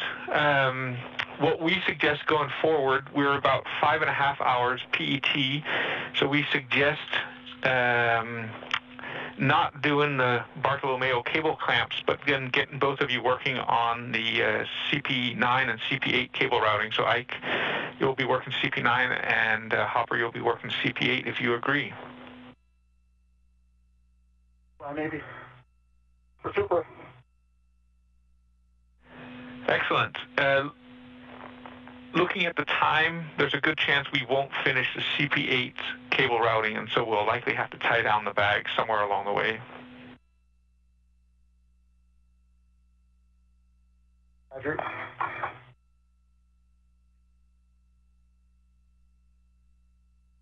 Copy that.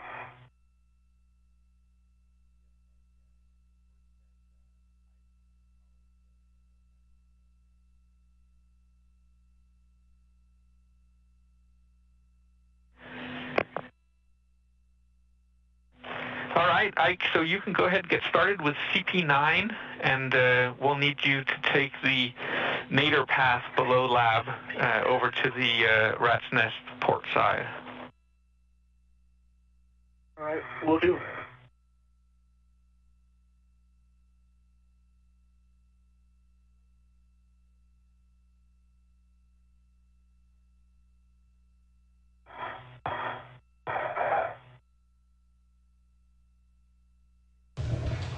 As Mike Hopkins continues reconfiguring the ham radio outside the space station, Victor Glover is going to begin some cable routing procedures scheduled for the spacewalk. We are now almost 5.5 hours since the spacewalkers turned their suits onto internal battery power this morning.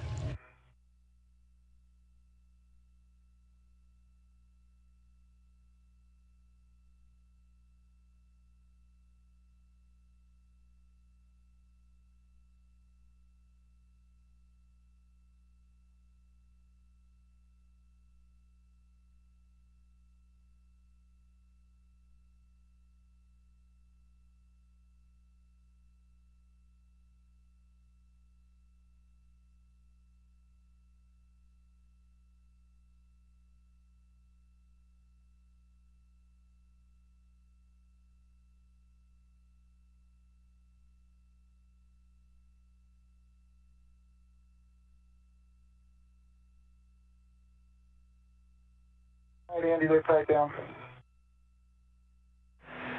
Excellent. You can retrieve the crew log bag, put it in your BRT, grab your green hook, and head back to the airlock. After that, in north. We're happy with that bend radius. Stand by.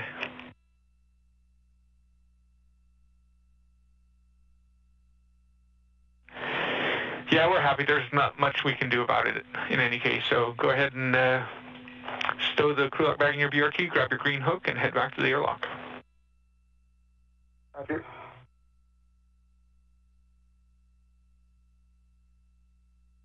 All right, Andy, I've got the CP9, go back B, and I'm starting my translation to the lab. Copy. And once you get to the port side of the lab, you're looking for handrail 285 for your green hook.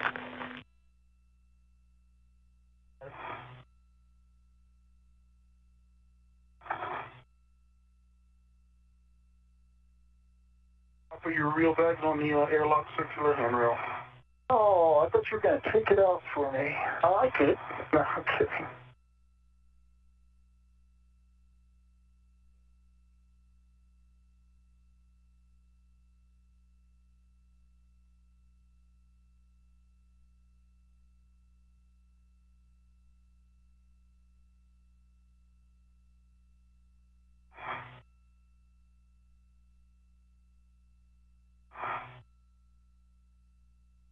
A recap at the progress throughout today's spacewalk so far. The spacewalk began at 7:14 a.m. Central Time, 8:14 a.m. Eastern Time, putting us now at over 5.5 hours of this spacewalk. The crew members first vented 2 jumpers on the early ammonia system and relocated 1 jumper cable to the outside of the airlock. Copy. Glover removed and replaced a wireless video system external transceiver assembly, which has recently received a successful checkout. Mike Hopkins successfully connected 3 jumpers on the Bartolomeo platform and capped 1 other. This leaves Bartolomeo in a mostly operational state with power checkouts good on those cords. Victor Glover recently installed the thermal cover stiffener, while Mike Hopkins worked to reconfigure the ham radio. As he continues to work on this task, Victor Glover is getting ahead with some cable routing tasks planned for this spacewalk. And both are unlocked. Copy. Hopper, stand by for just a second before you leave the work site. Okay.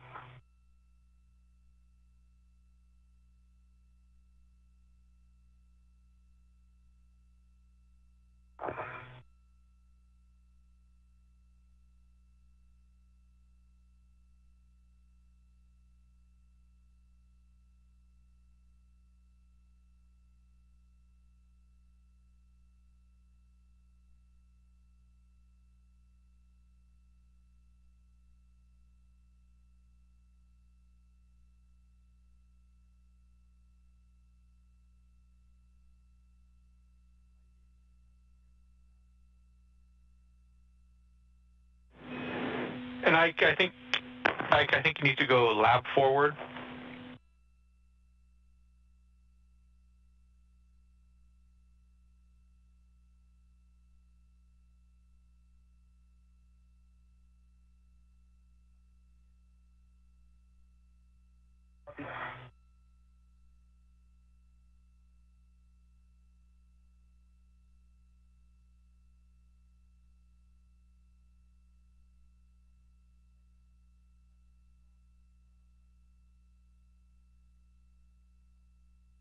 This is the handrail route. You can see another way to get there and then get across this gap of handrail.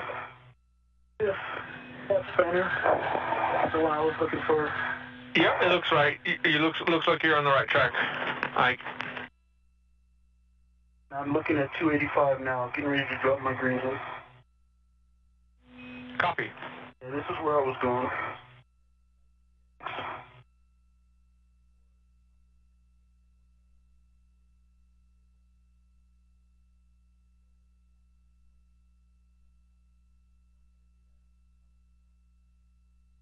What are we thinking, Andy? Yeah, I apologize, Hopper. We're discussing how much PET we actually have. Give us a few minutes, because there's no point in getting you started on CP8 if we only have, say, half an hour. Then we might as well do the Columbus or the Bartolomeo clamps. Okay, copy.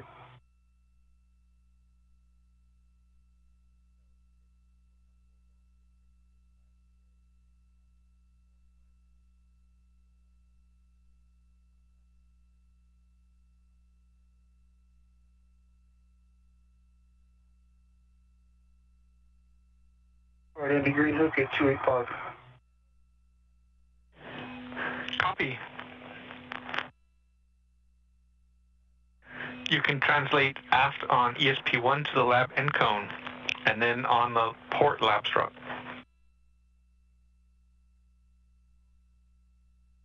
Copy.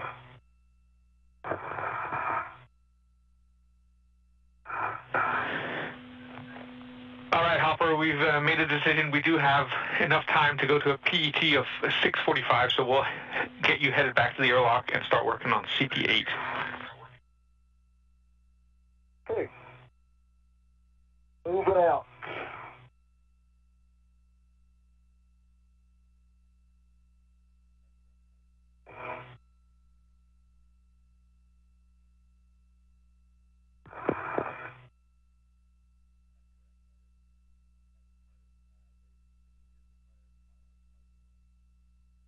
All right, Andy, I can see the C2V2 cable.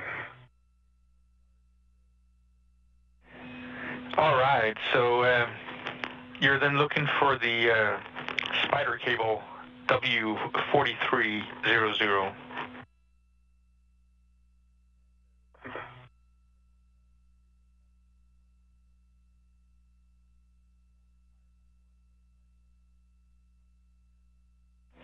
And once you find that spider cable, you'll be pulling out the P8 from your cable reel bag with about 10 feet of slack, and then mating it to J8 on the spider cable. Okay. One thing at a time. The number for that is a whiskey 4300. Say again? The cable that I'm looking for is a 4300, whiskey 4300. That's correct. Okay, found it.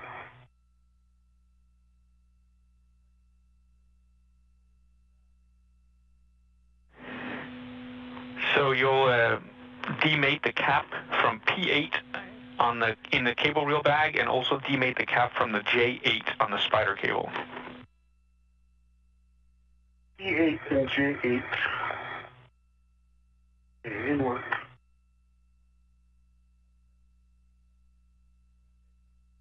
Alright, from the bag at about 10 feet.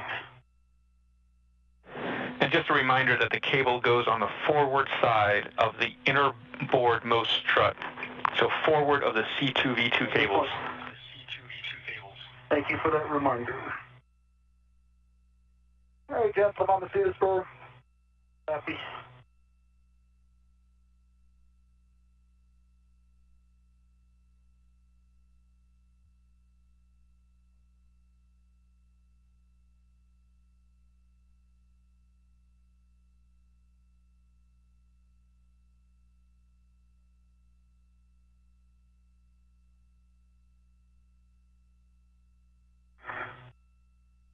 Actually, Andy, I'm going to stay where I'm at, because it's a good position, but I'm going to sit back on the other side. For that reminder again. Copy.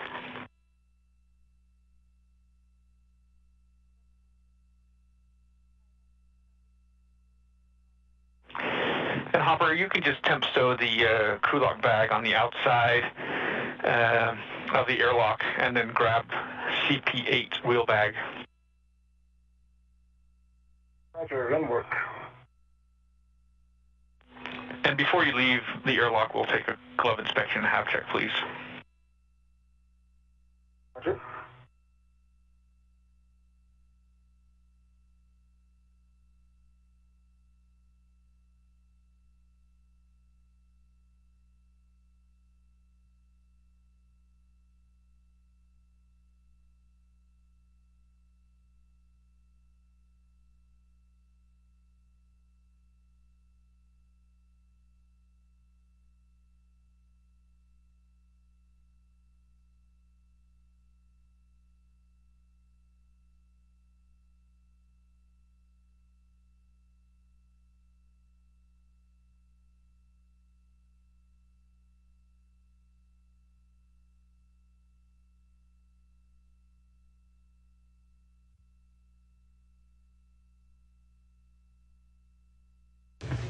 Getting a look at what the cable routing procedures look like for the CP8 and CP9 cables. Victor Glover has now started this task. He will retrieve one of these cable bags and begin routing it. Eventually, once connected, these will provide a Wi-Fi hotspot.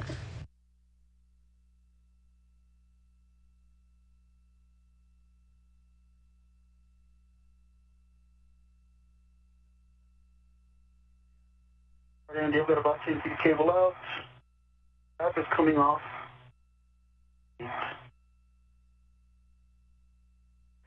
Copy, cap's coming up. Sensor. Cap is removed, good pins, VDMI band. Copy.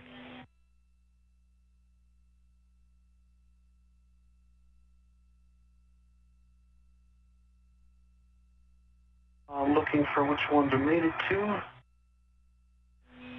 P8 to J8. J8 is on the spider cable Whiskey 4300. Okay, I found it. An adjustable hook on that cap. While we wait to regain video, you still have audio with the astronauts. No change to the glove since the last report. Copy. And no change to gloves. Excellent. You can grab the CP8 cable reel bag and then translate port to the rat's nest. And if you need fair lead handrails, I've got them for you. After that, on my way. The voices you currently hear are of astronaut Victor Glover. You may hear him referred to as Ike. That is his call sign, or sort of a nickname given to him by his crewmates. I don't see any of my band on this side, but far. Copy. And just double check that you're not trapping your safety tether when you're mating these two.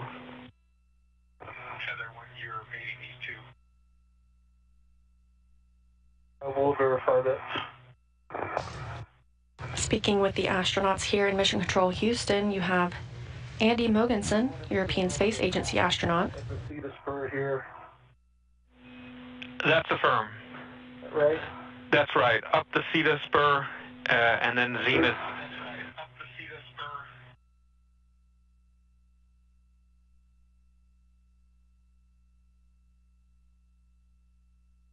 Victor Glover has started on the CP9, that's camera port 9, cable routing task. If you get over to that wedge face, we suggest putting in a fair lead on 3437 and 3459.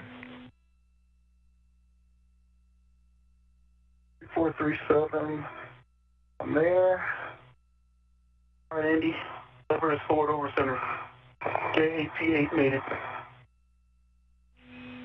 Each tether is Copy that. So you can begin your translation port, and where possible, use existing wire ties to secure the cable to handrails.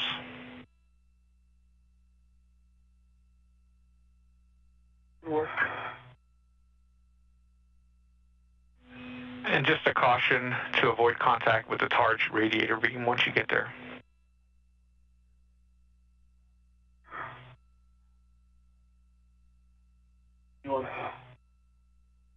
Glover confirms he has connected plug 8 with jumper 8. And I just want to just a second.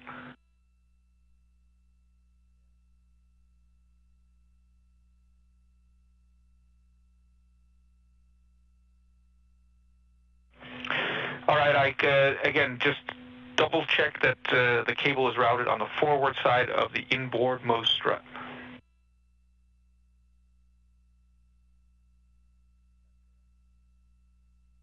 Seen the WVS?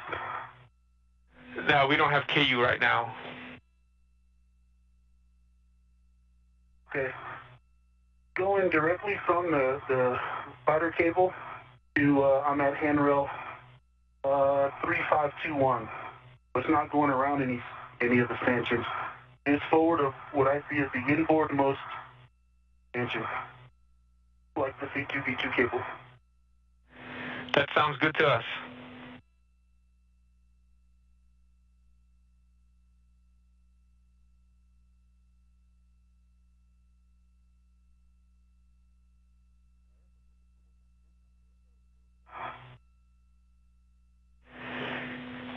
And I've got handrail suggestions for wire ties, but it's up to you. If you decide to do it on your own, just let us know which handrails you use.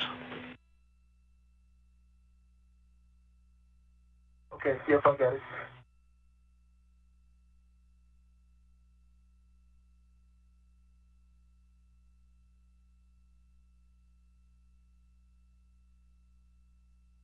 On the outboardmost strut where the C2V2 cable goes outboard, there is a wire tie, so I'm just going to put one there just to keep going the right direction. It'll be up some slack.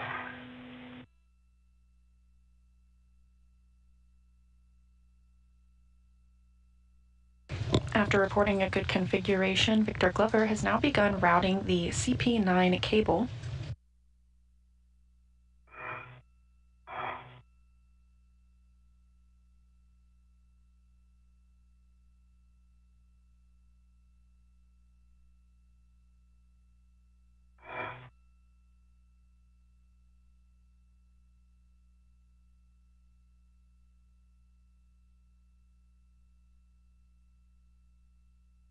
All right, Andy, continuing outboard. Copy. I'm going to skip 3543 just because I wire tied right at the that top of the strut like I mentioned. I'm looking for 3621, the next available wire tie. Copy, that's perfect. Yep, that's along the C2V2 cable route, and hopefully there should be wire ties for you to use all along that path.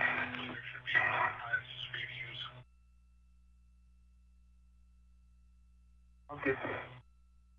Okay, Andy, I'm here.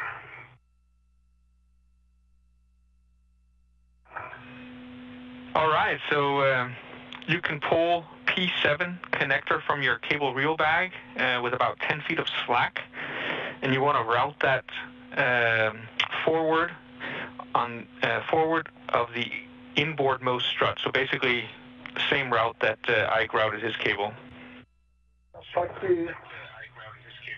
After that, I see his cable. Andy, my next one is 3620. This one's got a short wire tie. It goes here. Do I need to put 3 twists in, or one, or what do you need? No need for 3 twists. 3, it's not going to have any left for hopper. No need for 3 twists. Thanks, Ike. If you use 3620, yeah, no problem.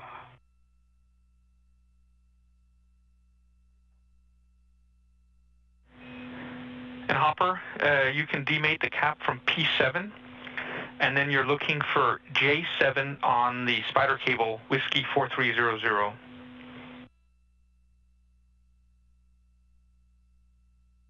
All right, you're going to have to give that to me again. I'm not quite ready for it. Sure, no problem. Okay, and Andy, I'm moving to the forward handrail path.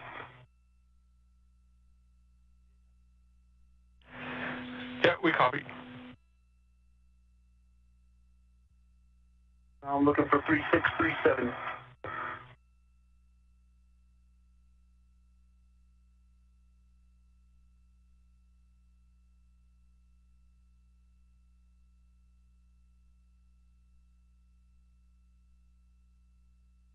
With the completion of the ham radio reconfiguration, Mike Hopkins is now joining Victor Glover in cable routing. Running right over the top of PMM? Okay. Yeah.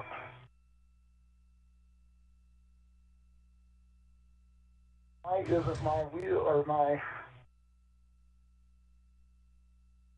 not turning very easy?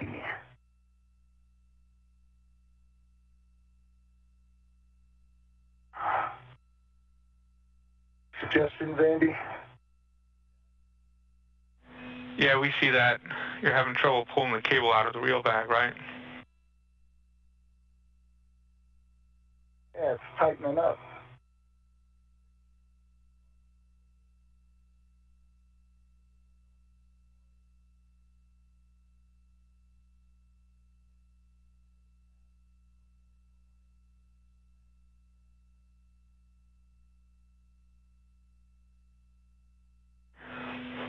All right, Hopper, I've got some crib sheet steps for you.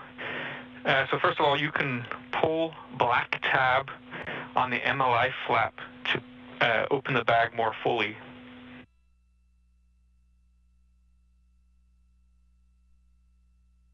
Pull the black tab. Okay. That's complete. And then verify. Not the MLI, it's tightening up.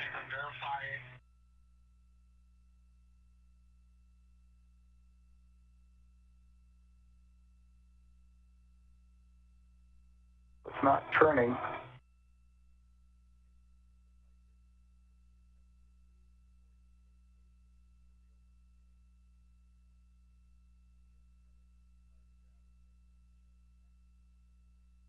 I bet it's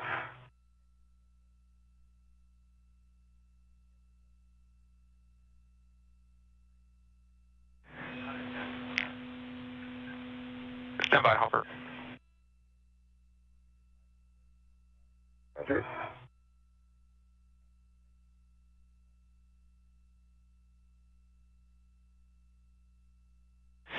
So, Hopper, you might want to look for a tape that says remove before EVA. That might be preventing it. It should be sort of, if you look inside where the opening is, along the edges.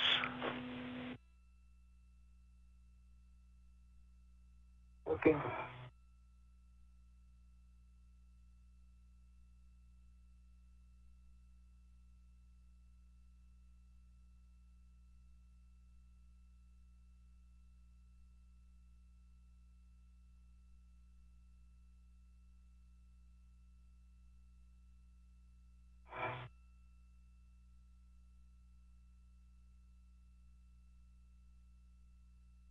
Is this the only opening, or is there?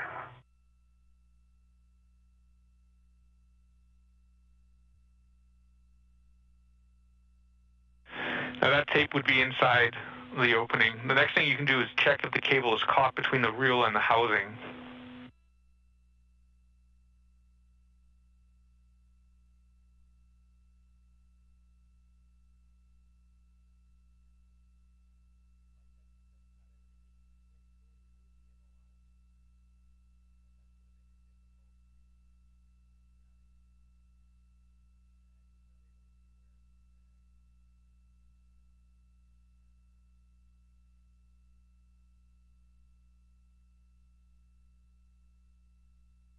It looked like there were multiple openings on this bag, doesn't it? Yeah. I don't see any cable that's caught between the reel and the housing.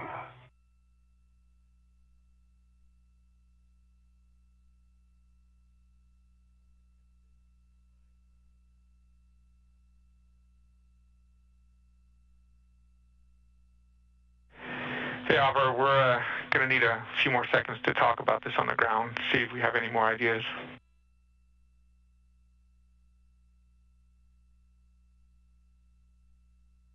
Roger.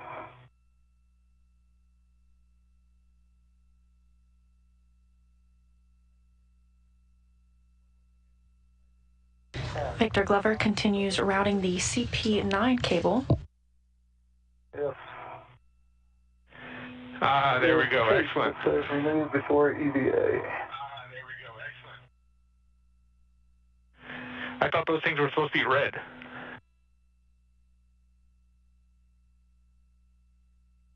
Yeah, no kidding.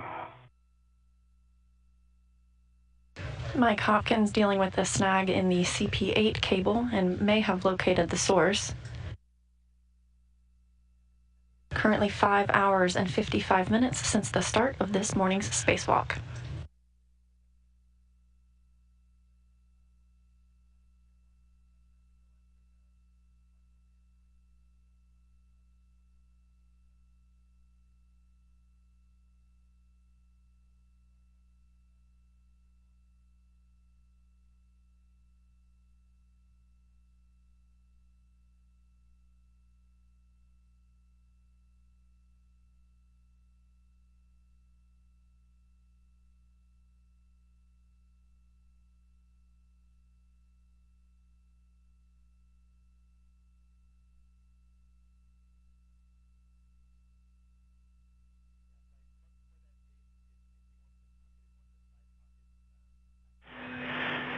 And Hopper, you might want to try to tuck that into one of the side pockets.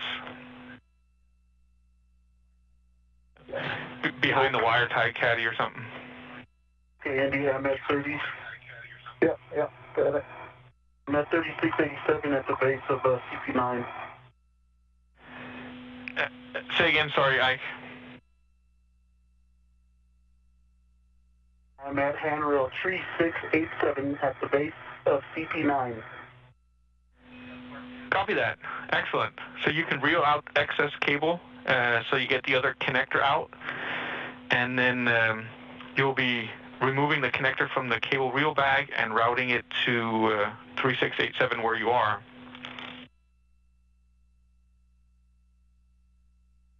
And then you can loop the excess or the slack, and you can tie down or secure the slack between 3687 and 3688, which should be forward of where you are.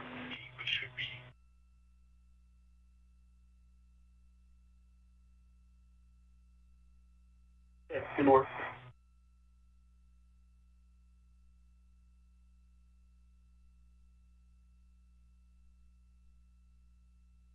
And Andy, do you need it to be touching both of those handrails, or do you just want me to stow it in that vicinity? Stand by.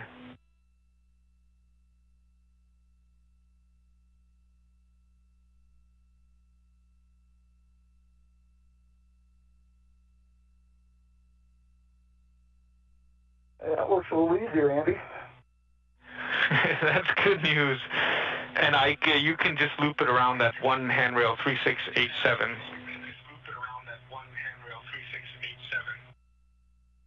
The important thing is to make sure that the targe rotation plane is clear so that it can't catch on that.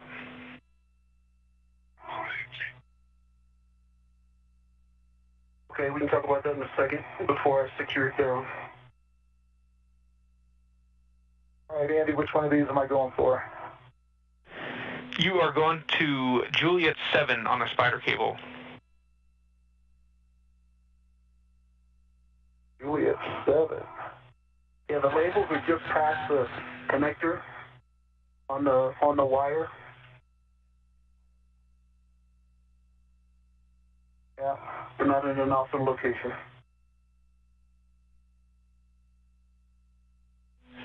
And there should be a cap on there that you'll need to remove. 4300. It has 3 connectors right there. Yeah. And one of them is the one I connected. Right. And then if you follow the connector past the metal back shell, about within 6 inches of the back shell, along the cable, there's a P something label tied to it. It's on the other side. Like I said, not in an awesome location. All right.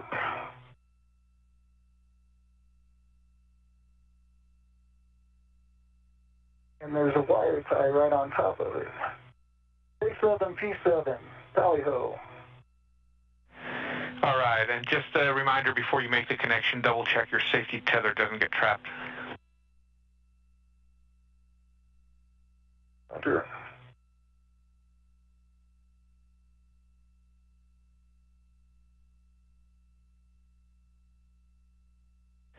And again, also just double check that you're routing it forward of the inner board most strut. Is forward.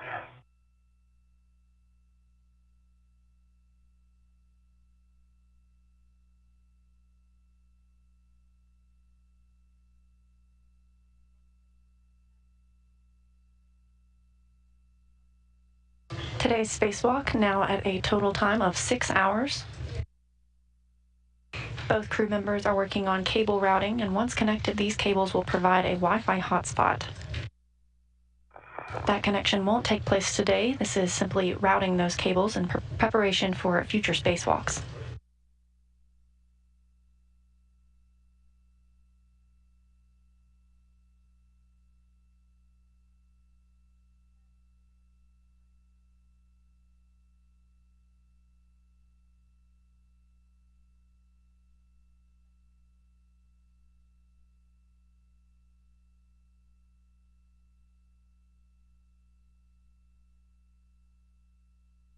Titan, all 5, good 10s, to the MI band. Copy. Go to make P7 to J7.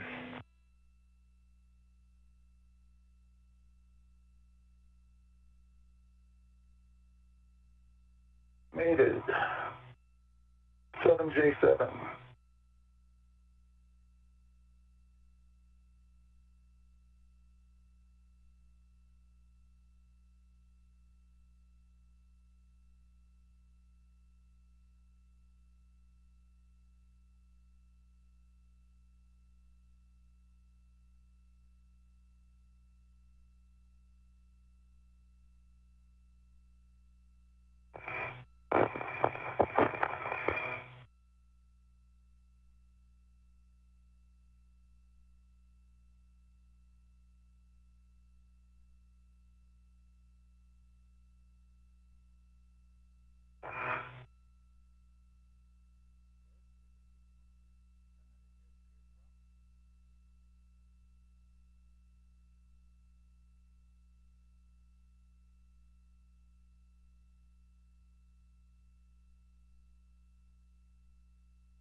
Okay, Andy, let me tell you what I'm doing with this cable, with the free end. Go ahead. You ready? There's one twist around the cable, that handrail, 3687 I think it was. Then I'm going to take the bundle and put it under one twist. That way when they release this bundle, there's still one twist holding the base of it to the inboard stanchion of this handrail. Copy. Good plan. In the charge rotation plane, I'm actually facing the loop forward, so I think the charge rotation plane is aft. It's still curled up right at the base of the VSS, whatever the stanchion is called, right at the base of it, and just over the handrail. I don't think the charge rotation plane is an issue. You can see my WBS there. That looks excellent to us, Ike.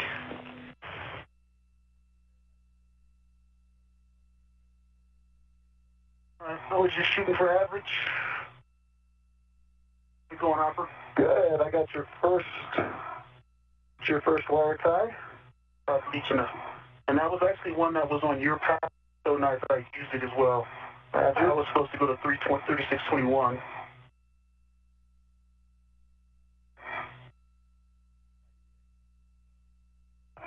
And then the handrail split and I went forward, so you'll be on that.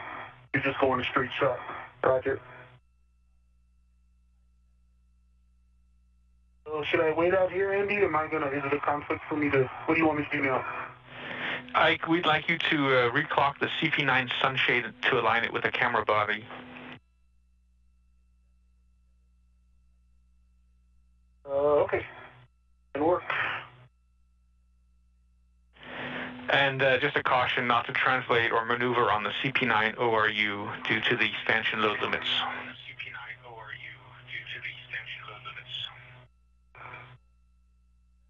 Copy.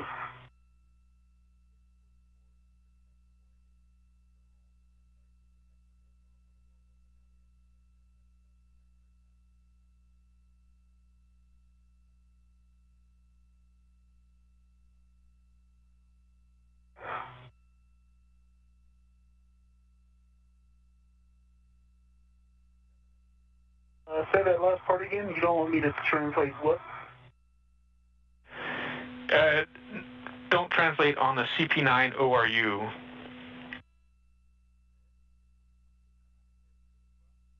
Okay, but the extension, I can go on the VSSA extension. I might be able to reach it from the racetrack, but I might have to go to the Pulse interface. Yeah, that's fine. The 2 lower volts. Yeah, that's fine. Okay. I'll go slow and I'll try not to put loads into it.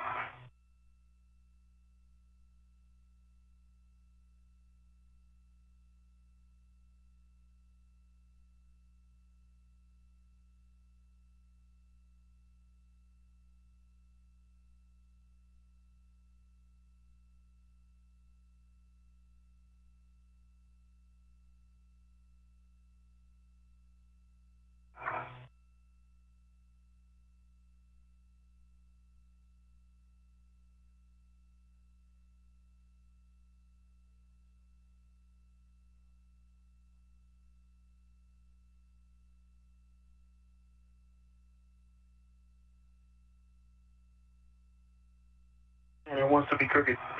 Either a little under or a little over to get square.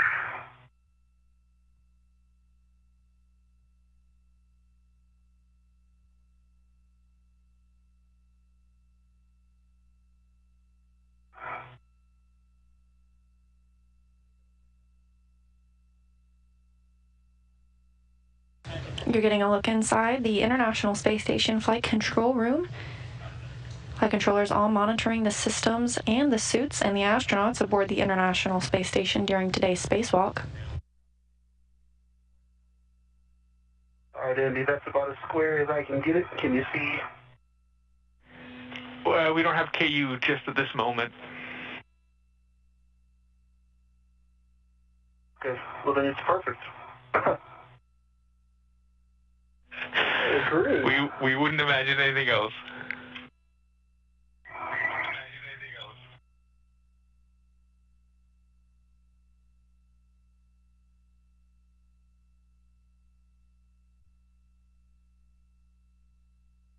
Okay. Just so you know where I am, 3620 of the handrail. All right. That's it.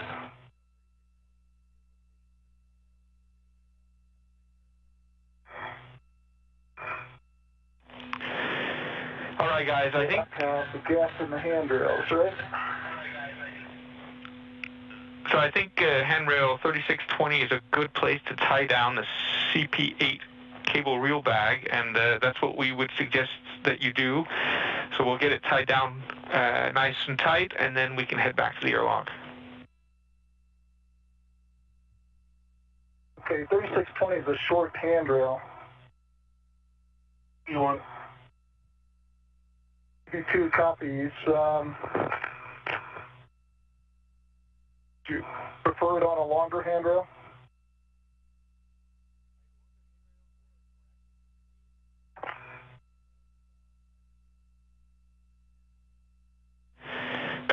It's probably easier if you tie down between the two rows of handrails. So there's the aft row and the forward row. That would be our suggestion. Roger. Okay. Copy that.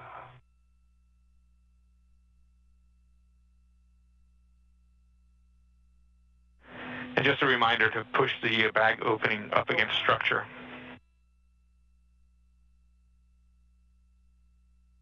Roger. Make sure I didn't get your safety tether. Oh, yeah, you did. I'm sorry. Put your right leg back. It's clear now. Pitch the other way. Okay. Yep. All right, excellent.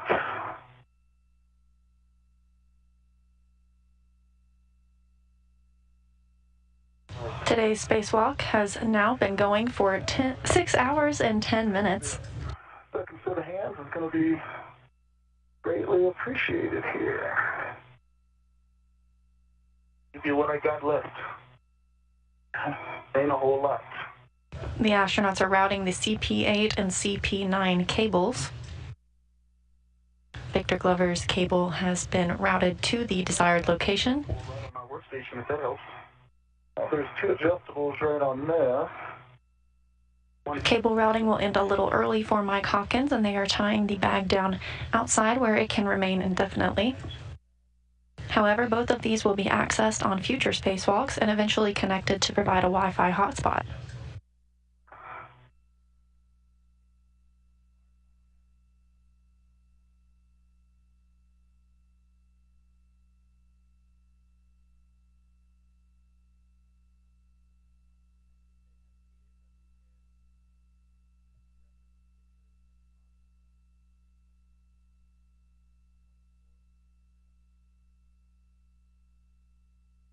Need you on contract?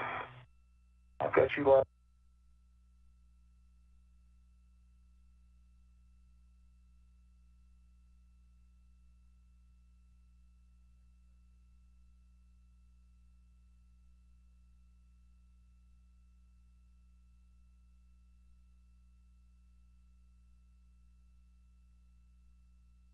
Okay, yeah, I think you're right. They want the door. Okay, and I've got room to cinch my side over here. Okay, hold on. Gotta get the extra cable. Oh, actually, you know what? This is just connected to the bag loop and then a rack. Oh, yeah, the bag loop. Okay, there we go. It will tighten down on the bag.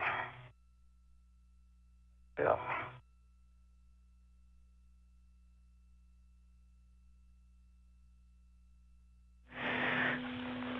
All right, we're back from you, with you from after a longer than expected handover.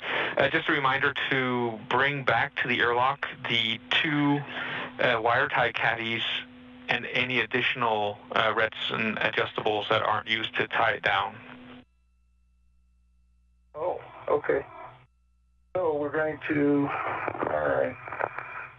And remember, you put a piece of tape behind one of the wire tie caddies. Yeah. All right. Let's see here. And if it helps, you can put the wire tie caddies and other pieces of equipment in Ike's bag or on Ike's bag. That's what I was thinking. I can get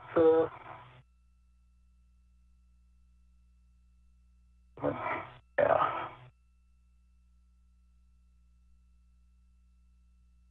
All right, I'm gonna remove one side of an adjustable.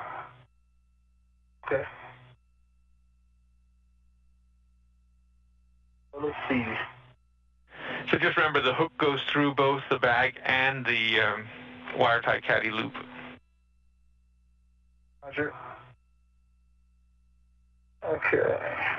So I don't think that wire tie caddy is tethered now. Yeah, it is. That's tethered on the other side. The other side. So you want me to use this tether to tether to this side? Yeah, if you can. Do you have enough to tie it down? I've got I've got one right now to tie it down. Okay, so this tether that's on both of these I'm going to take both of them on this adjustable that's on my side. Okay. I'm going to connect to it now. Okay. So if you have any other connections to the wire tie caddies on your side, you can release them. Okay. No, I've got these. Let's see. I do have one. You don't have this one. No, this side. Yeah, the side facing me, I've got. Yeah. So these two are lead connected and take them off with that. All right, so can you just confirm right here that this wire tie caddy has got it on this side? Do you see what I'm pointing? I can't. Just give me a second. Okay.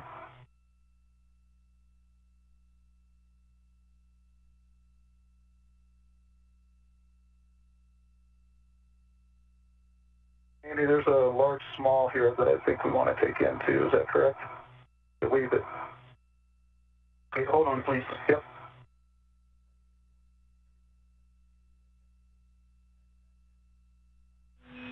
So everything comes back inside except for the two adjustables that are used to tie down the bag. Okay. So I've got an adjustable in each wire tie caddy. Okay. So you can release everything else to the wire tie caddy. Roger that.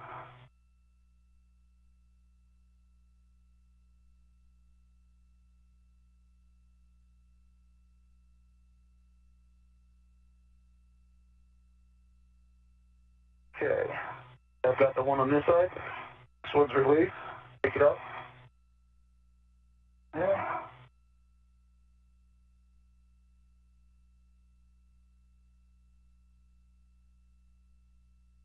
Let it go once it's out. There's the tape. Nice catch. Got it.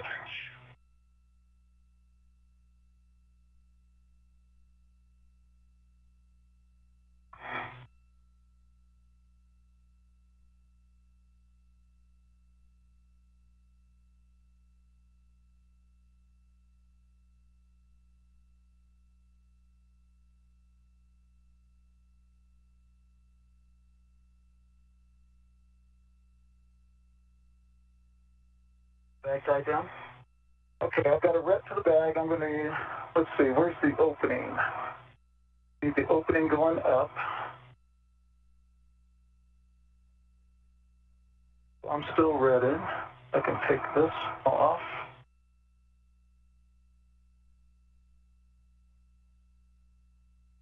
I'm going to pass it through the handle. You want it like this, correct? Yeah, and just to confirm, we'd like the large, small adjustable to come inside, so please use two small adjustables. Roger.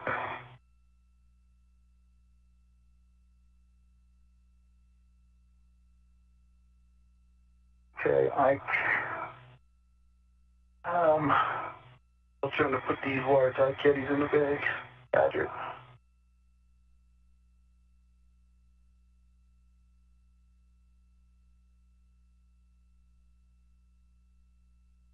As easy as it seemed in my head.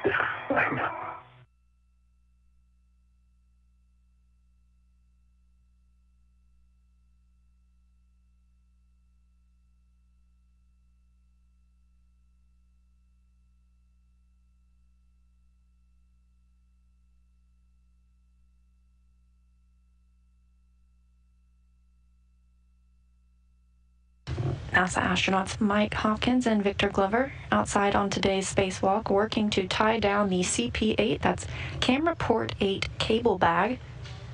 That cable was partially routed in addition to the fully routed CP9 cable.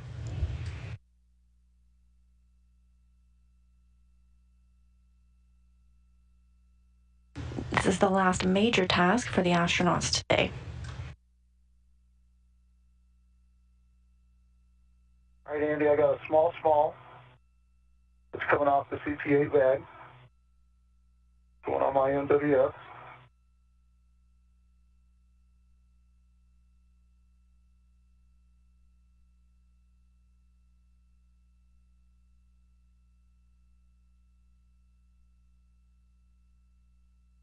I heard you. Roger.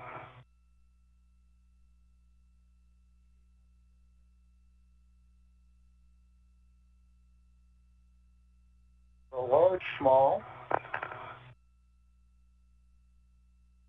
It's also coming off CP8 and going on my MWS. That's a rep.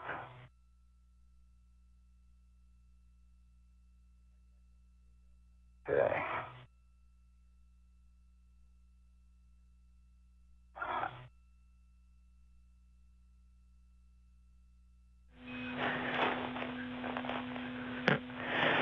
So what we can see looks good. Hopper, you can remove your ret to the bag if you want, and then you can cinch it down the adjustables. Roger. I have room to cinch on this side too. Okay, let me get my red off. I tightened it up too much. My red. Okay, I'm ready. On a cinch? Yep. Okay. Great, that's snug. That's nice. That's nice, I agree. Looks good. This ain't going nowhere. Nice job. Good job. Excellent. And if there's any loops of cable, we just want to make sure that they're also secured so that they're not interfering with the target's rotation. I've got one loop on this side. How big does it look on your side there, Ike? About 8 inches into the handrail. So it looks secure. It's not going towards the target. That's going facing forward about 8 inches. I agree. Looks good. On your side, it's wire tied. Looks good. Roger. All right, looks like a good tie down. Roger. Ready.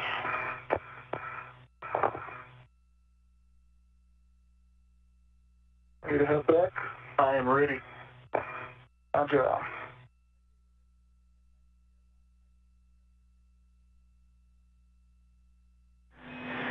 All right, when you guys are happy, you can head back to the airlock, follow your safety tethers back, and Ike, remember to pick up your green hook from Lab 285. You want? I'll follow you from here, though. Okay. Copy. More.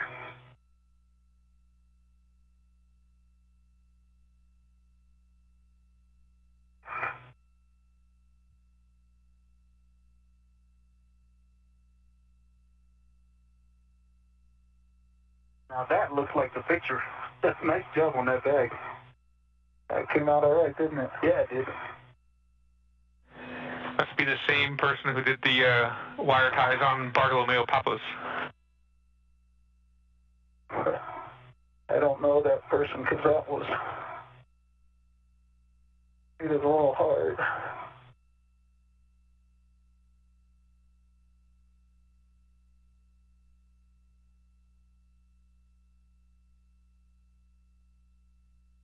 All right, Ike, I think this is where we park company. So, see you back at the airlock. Roger, unless they each other's car around or something.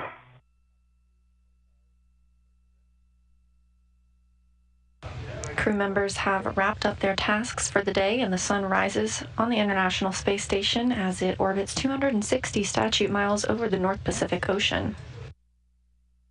Got a small glimpse from a helmet camera of the solar arrays. The next major upgrades for the International Space Station will be installation of new solar arrays arriving later this year. These are known as IROSA, standing for Rollout Solar Arrays. This technology is not only being used on the space station, but also for the power and propulsion element for NASA's Gateway Lunar Outpost. The main difference between those two solar arrays is that these on the space station will be installed and deployed manually through spacewalks, but those on Gateway for the power and propulsion element will be deployed autonomously after launch.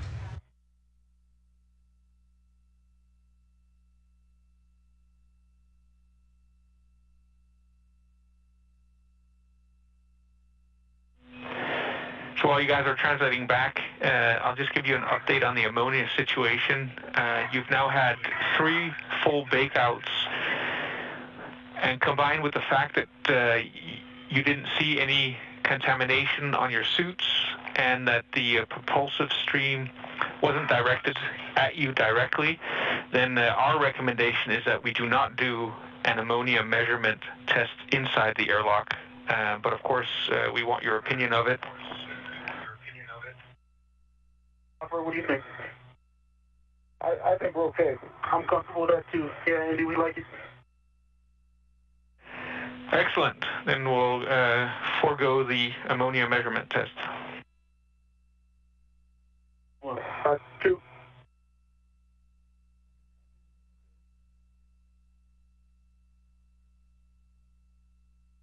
All right, EV2 is at the airlock. All right, EV1 is at my green hook. You can see from the high-definition camera on his spacesuit, Mike Hopkins has arrived back at the Quest airlock.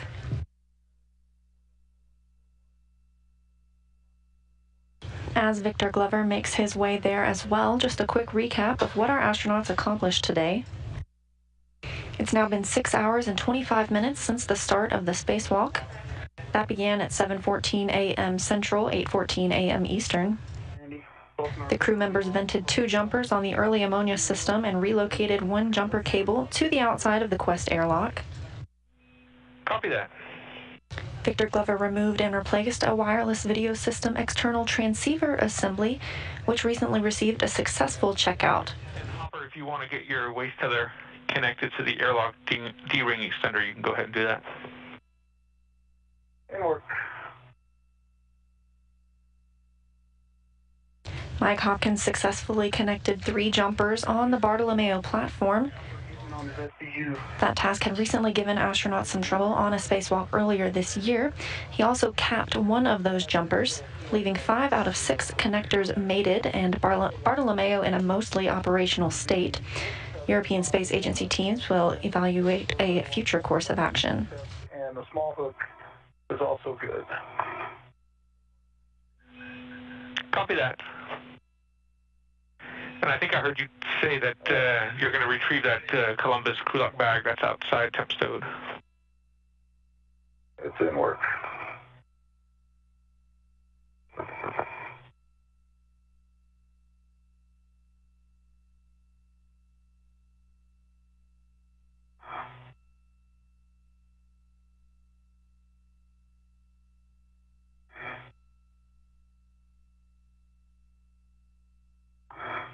Power checkouts were reported to be successful on the jumpers connected on the Bartolomeo platform today. Victor Glover installed a thermal cover stiffener to keep the thermal cover from blowing open. On the forward steering, I think I am right. Forward, you are on the forward. Okay. We do kind of have a cross. It's going to hang out here. Yeah. Okay. I've got the red from inside. APFR is kind of serving as a fair lead for me, but you see my cable? Yeah, I do. Okay.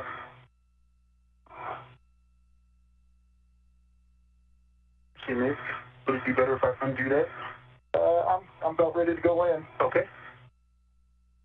I'm gonna do one last look.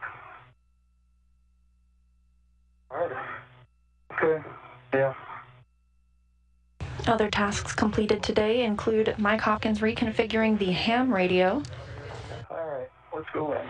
Roger. And both astronauts worked to route camera port cables. The CP9 cable was routed to its intended destination for the day, and CP8 was partially routed. Yep, I did, and it's there. Okay, so once you're satisfied that you're connected to the airlock D-ring extender, I think you already checked that, then you can give Ike a go to release your anchor hook. Ike, you have a go. Release the anchor hook. And Ike, you can take Hopper's anchor hook and put it on your waist tether, and then check gate closed, hook locked. Will do.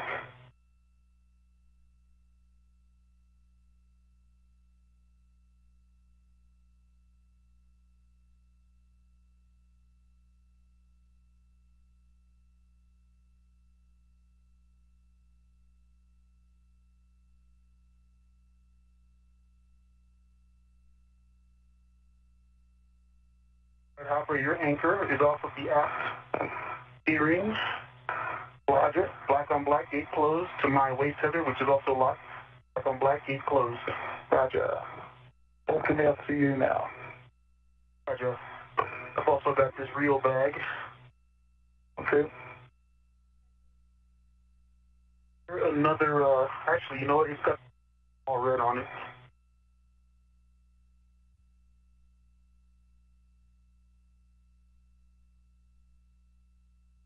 Hop up and put that in. Roger.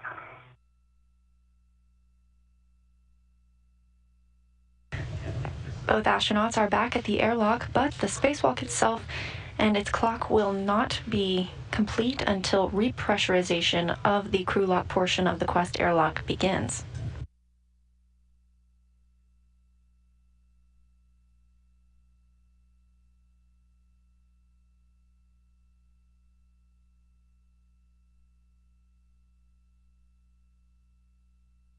Okay. The reel bag is on the hurricane rail. Roger that. Still walking, getting my FCU locked. Okay. Got it. Then you can retrieve your own anchor hook and stow it on your mini workstation.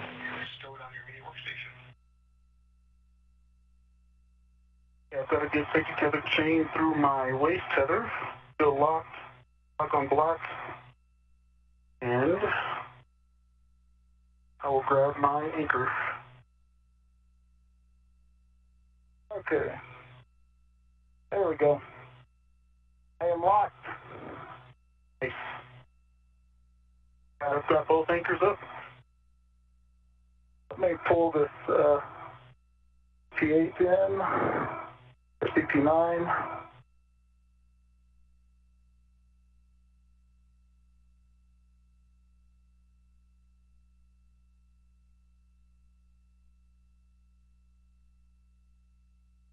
All right, Ike. You are clear. All right. Getting my BRT situated, and I'll be in shortly. Good job.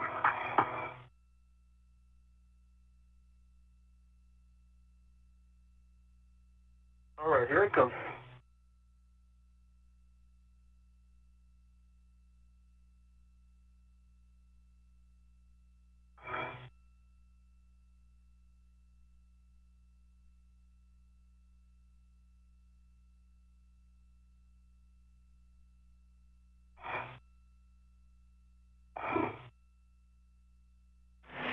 And I can pushing up against something. You see anything right here? Not seeing. Under my cliffs or my feet. Okay, well, whatever it is, it's gone. That's much better. Can I say Andy?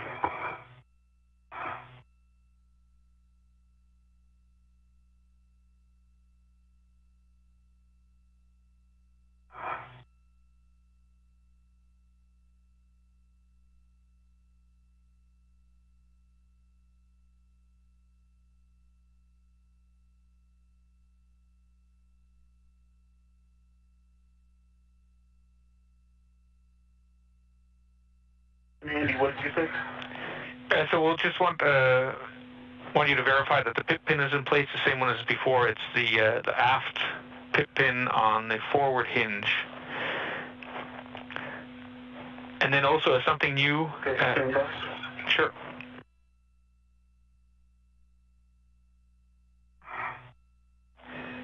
And now there should be a hook that you... Looks like it did when we egress. No, don't. You don't need to egress to verify. Andy, the pin looks like it did when we egress. No change. Copy that. So you can now close the hook and cinch the strap until it's fairly snug, and then let us know how many Sharpie lines are visible.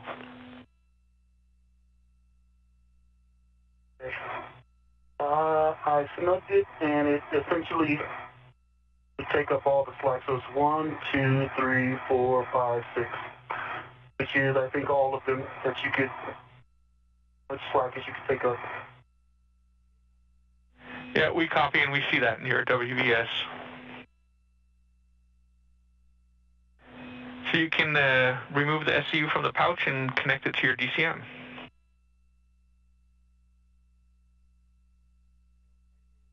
Copy.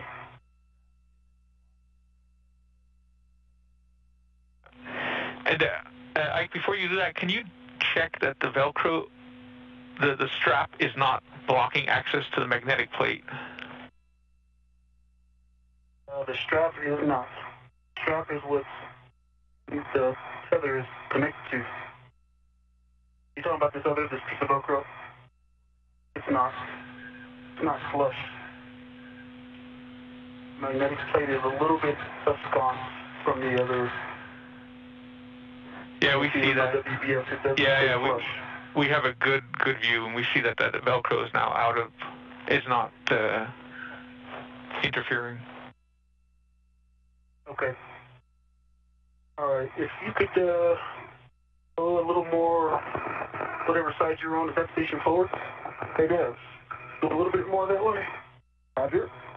And then toward the hatch so I can move my cliff up. Yeah. All right. Okay. I'll put my SCU in work. Okay. That made a lot of room, whatever you did. I kind of rotated a little bit. Hold forward. And Hopper, is your SCU connected and locked? Connected and locked. Copy.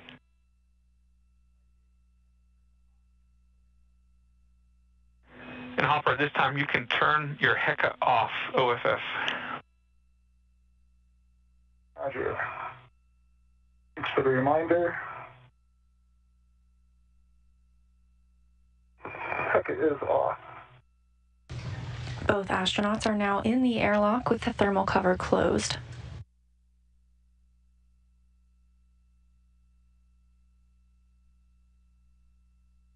This view from NASA astronaut Victor Glover's helmet camera.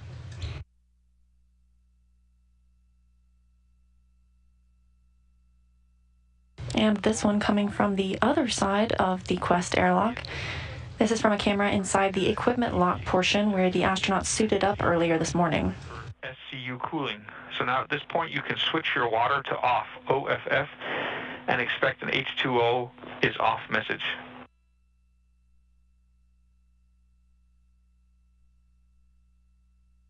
One water off. 82.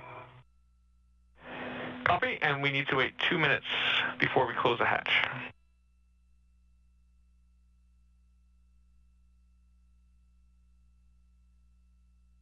One, two.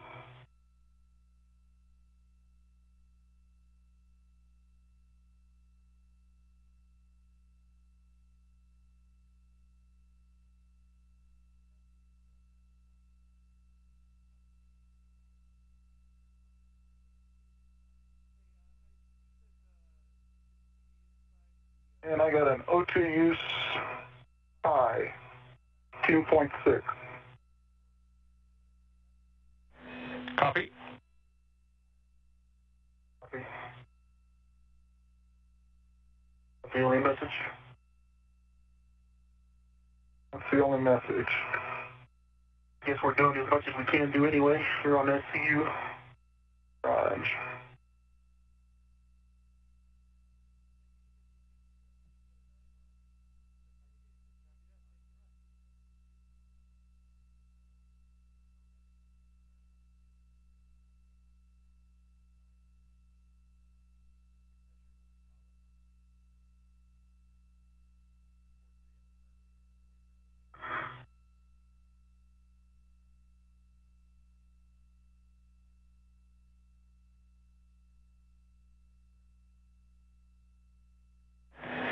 So Hopper, you're on SCU, so we don't see an immediate problem with the O2 use high message.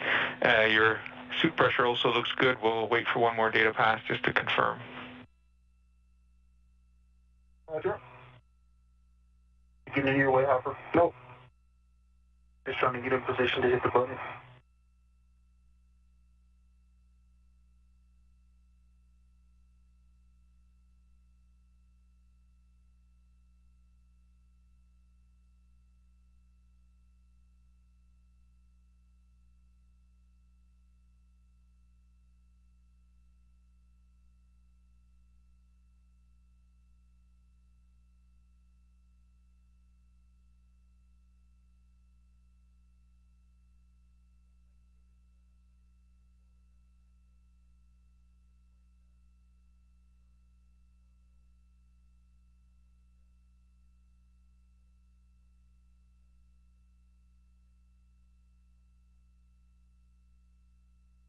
The astronauts' work is done for the day. However, the spacewalk is not over until repressurization begins. Due to a backfill of the tank, so we're going to go ahead and press with a nominal ingress and nominal repress. Me too. So at this point, water's been off for more than 2 minutes, so Ike, you can go ahead and verify that the outer hatch is clear of hardware, verify the handle position per the hatch decal, and then go ahead and close and lock the hatch. Okay, most of the things are out of the way of the hatch. Can you pull the safety tethers towards you? Yep, sure can. Stand by. There's a large, small. It's perfectly in the wrong spot. That large, small that's hanging out? Don't see it. Which side? It's right on the center of the handrail. Okay. That on safety tethers. Great. Yeah, if I can get that large, small. Oh, that's under the CP8 bag. How's that? Maybe much better. Right here. Okay, now I'm going to come back toward you. Roger.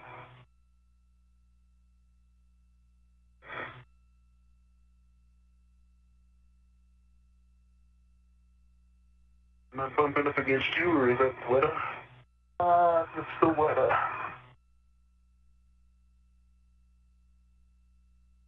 Oh, no.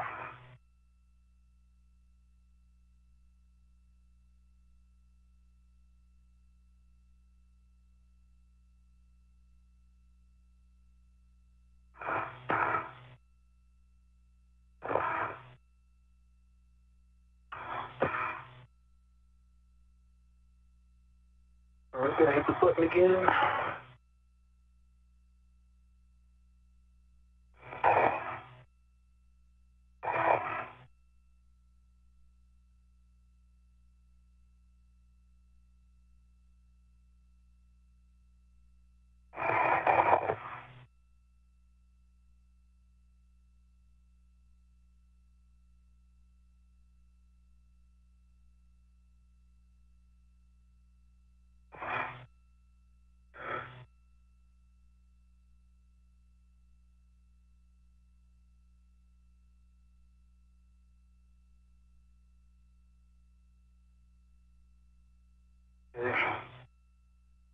If it was as easy to open as it is to close. Okay. Can I do anything for you? Far we're good. Okay. Going in the latch direction.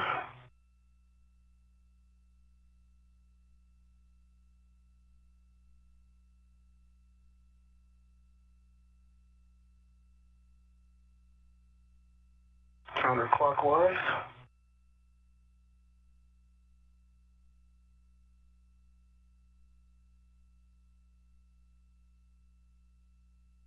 I think that is all the way.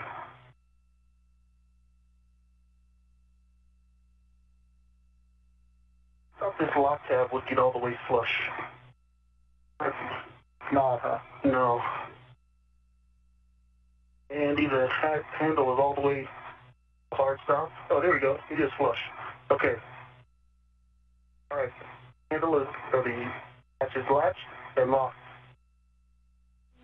Excellent. If you could just report the gauge value to us, please. Maybe 0.1. It's just on the right edge, the left edge of the 0. All right, we copy. So we'll move on to the repress cue card. So on your DCM, just double check that the SCU is connected to the DCM. V1, 2. And I can confirm your water has been off for 2 minutes.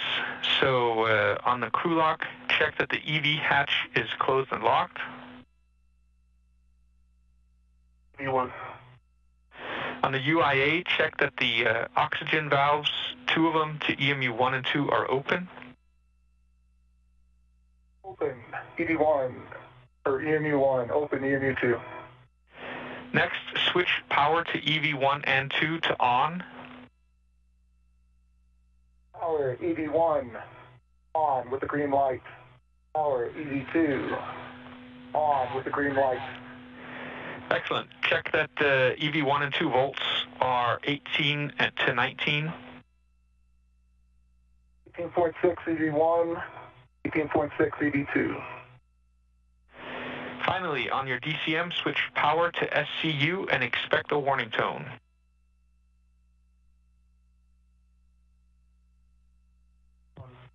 Power SCU. Power SCU. Copy. It's been a pleasure working with you again. I'll hand you over at this point to Soichi and Kate in the airlock. Sandy, thanks to the Upgrade 3.5 team. It was a good day. Thanks, everyone. Yeah, we agree. Great job outside. We appreciate all your hard work. Sandy. Yeah, thanks, Andy. And from here, Suit IB will take over on the crew repress. EV1, EV2, auto actuator to press. And that can work.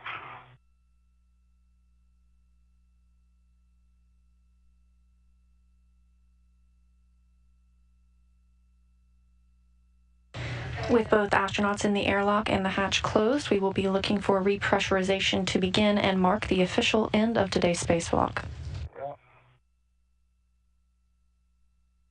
This view of the equipment lock portion of the Quest airlock, where Soichi Noguchi and Kate Rubens await the astronauts to help them doff their spacesuits. EV2. Press.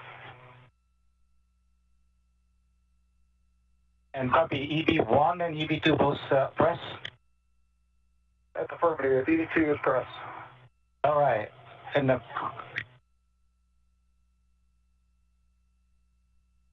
check EV1. Check EV hatch MPEG is closed. That's closed. Okay. EV1 and EV2, we're going to start repressing IB hatch equalization valve. I will start from the very small rate and see how it goes. How's EV1 and EV2 copy? EV1. True. Copy.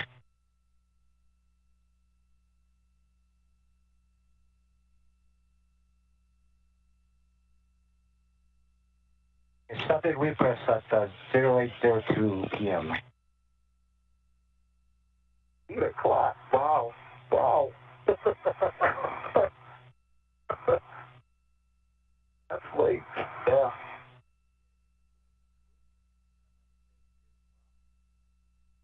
Just to let you know, we are all awake waiting for you guys.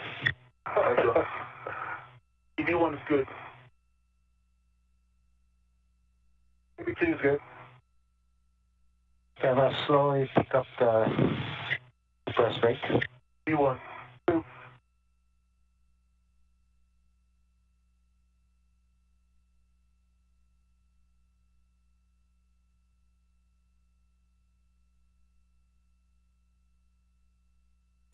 With a spacewalk that began this morning at 7:14 a.m. Central Time, we have just seen repressurization begin at 2:01 p.m. Central Time, bringing us to a total of 6 hours and 47 minutes for today's spacewalk.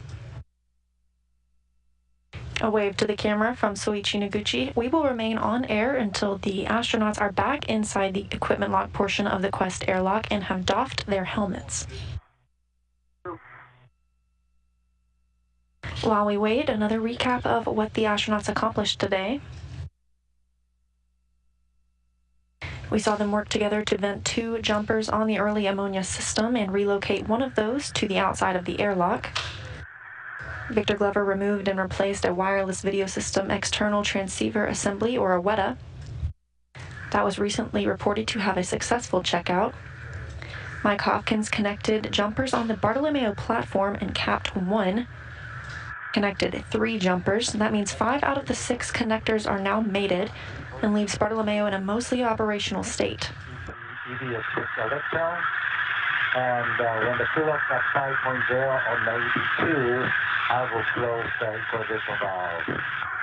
Copy. The power checkouts on those cables connected today were good, and the European Space Agency teams will evaluate future course of action. Victor Glover installed a thermal cover stiffener to keep the thermal cover from blowing open. And Mike Hopkins reconfigured the ham radio also near Columbus. The astronauts then routed the CP9 cable and partially routed CP8, bringing us to a total of 6 hours and 47 minutes for today's spacewalk.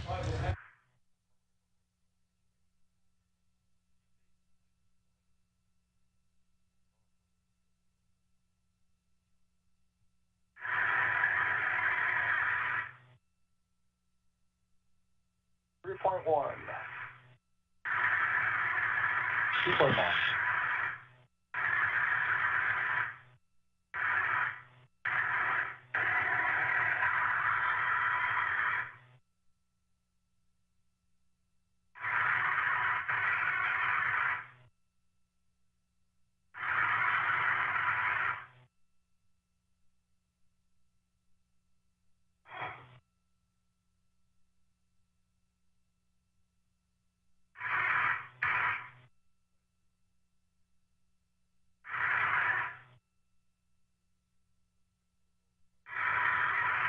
There's 4.0 with the tone.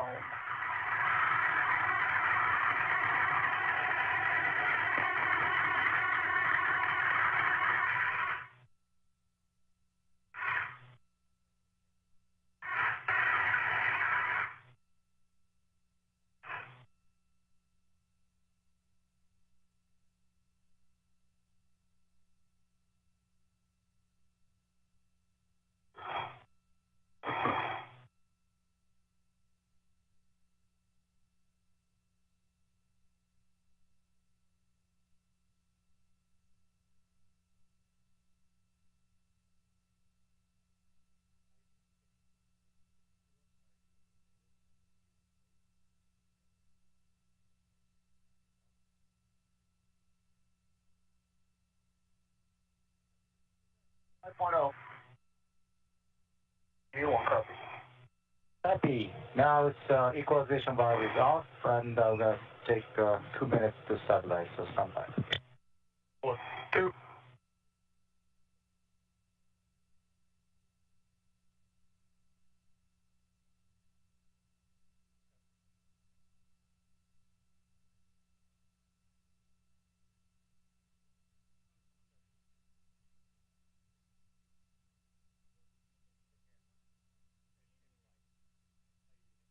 And EV1, EV2, this is best time to accept the dinner order.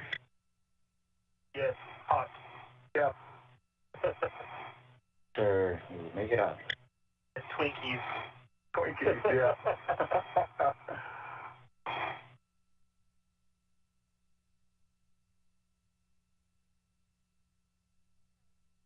Kate just gave me all the options. So good. I'm going to stop walking and go to the dinner table.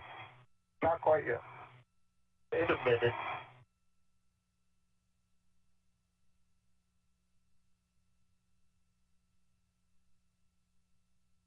Getting a little bit of that same irritation, this time in my left eye. Getting you right now? Right now, yeah. Much more mild, though. It's just noticeable. Copy D1. My right eye is fine. I haven't done or changed anything in the last several minutes.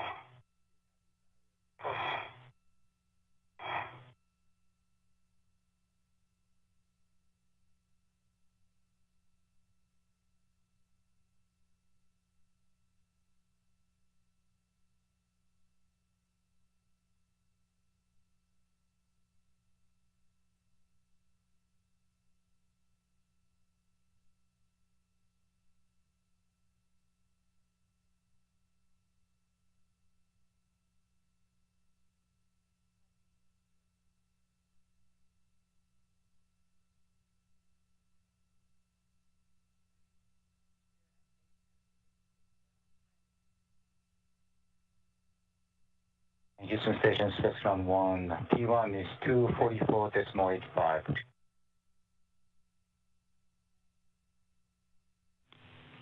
Okay, we copy. Good numbers.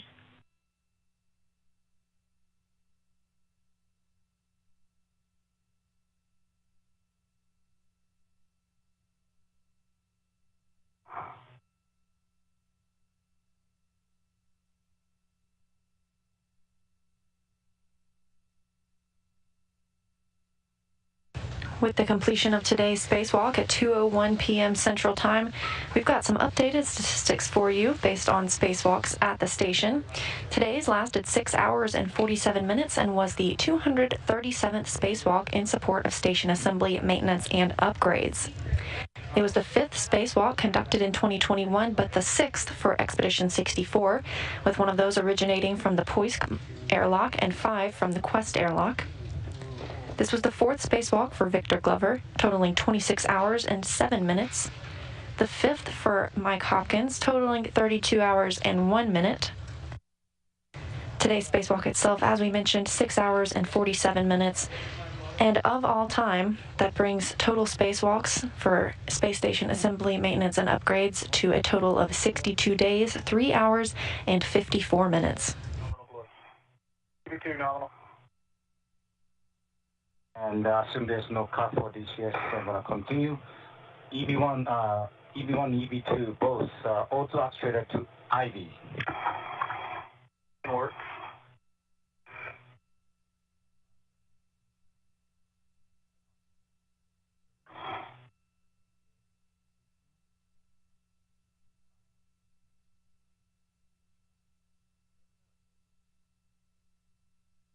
EB1 IV. EB2, IV. Copy. I'll start the equalization again, and again it's starting slow and pick up the rate as you are comfortable. EB1, 2. And start the repress.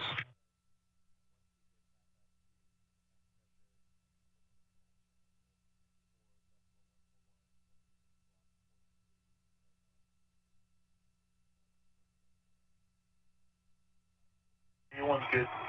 2, good. IV copy is going to pick up the rate.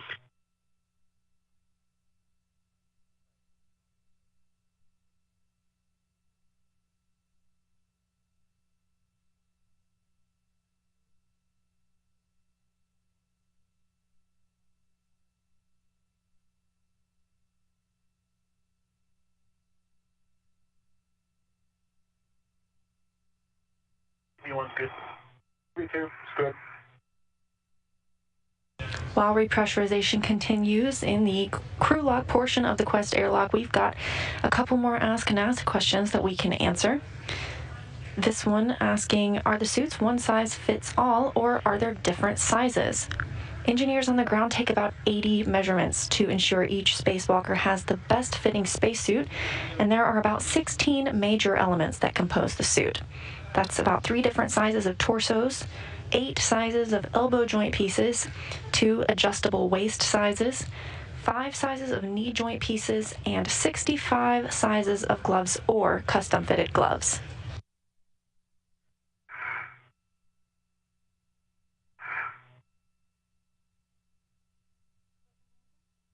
EB1's good. It's getting more. EB2 is good.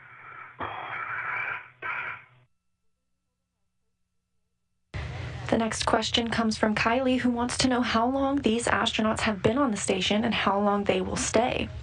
The astronauts currently living on the space station arrived on 2 separate vehicles. The first of those was NASA astronaut Kate Rubins and Roscosmos cosmonauts Sergei Ryzhikov and Sergei Sverchkov. They arrived at the International Space Station on October 14th after launching on a Soyuz rocket. They will remain aboard the International Space Station until next month. Meanwhile, the other 4 crew members arrived on the SpaceX Crew 1 mission. They arrived on November 17th and will stay on board until the arrival of the Crew 2 mission. Sounds good. So good.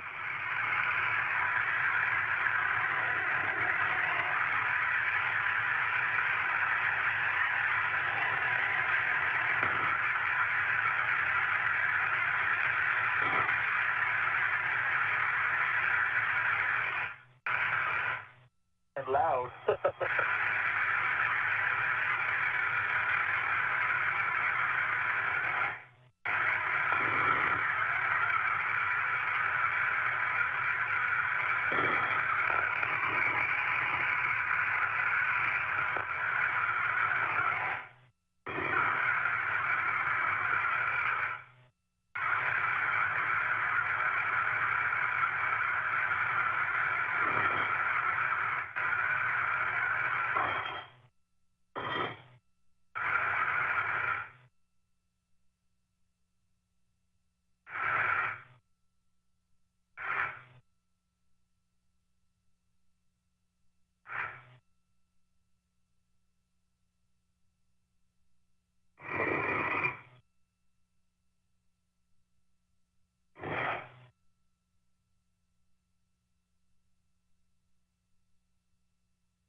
Yeah.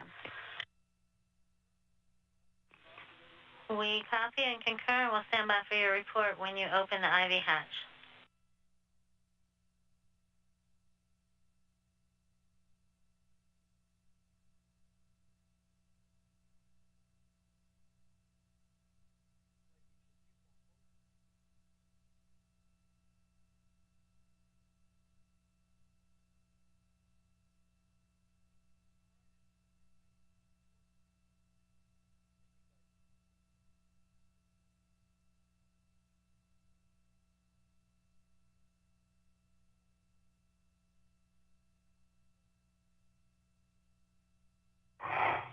And Houston Station 1, it's now quiet and look like its pressure is equalized. If you guys okay, we're gonna start opening the hatch and understand we're block 41.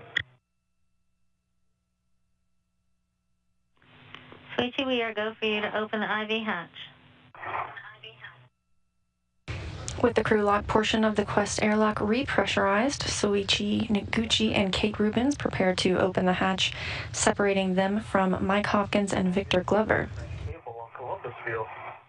Yeah.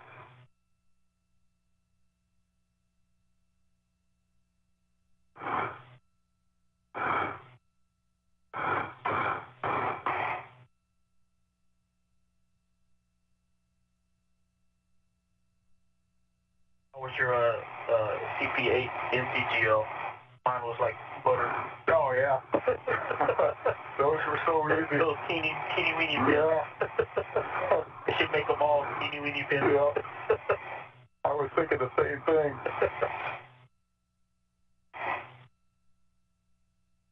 Make more of them. Yeah. Instead of go high voltage, a lot of teeny weeny pins.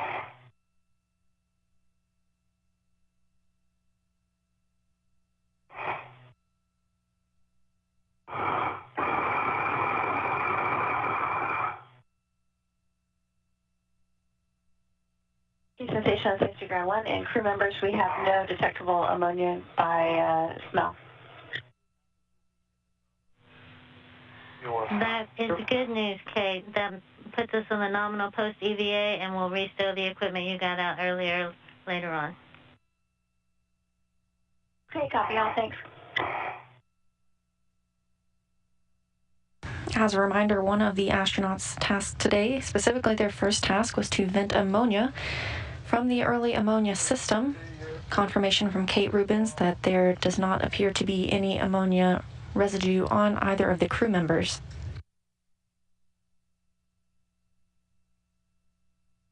Let's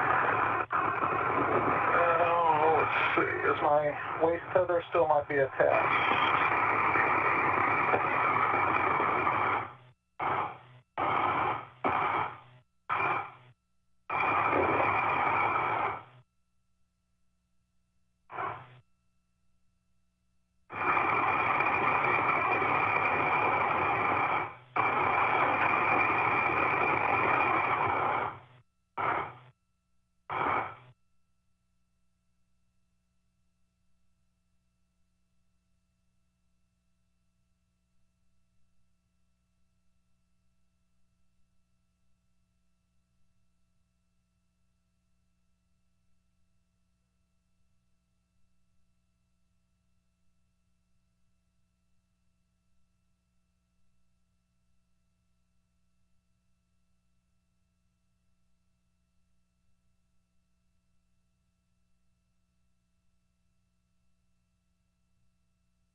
And Airlock Houston on 1, just letting you know, EV crew is no longer hot mic'd on Space to Ground 1. And then for Kate and Suichi, we just want to make sure that you open the 1.240 post-EVA procedure from Optimus because it's an XTP version and not from the link in the ammonia decontamination procedure.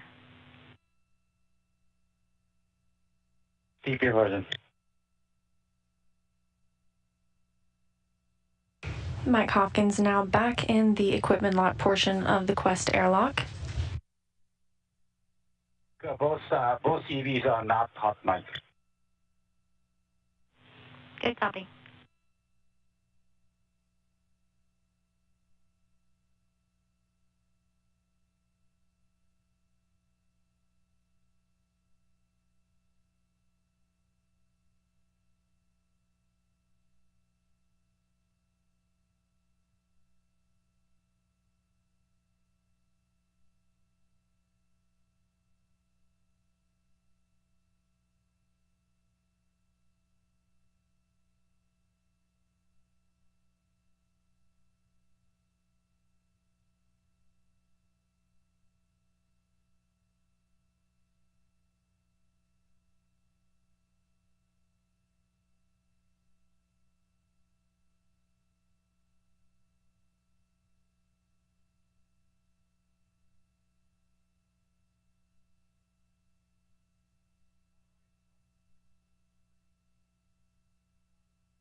Kate Rubens and Suichi Noguchi are removing the safer backpack.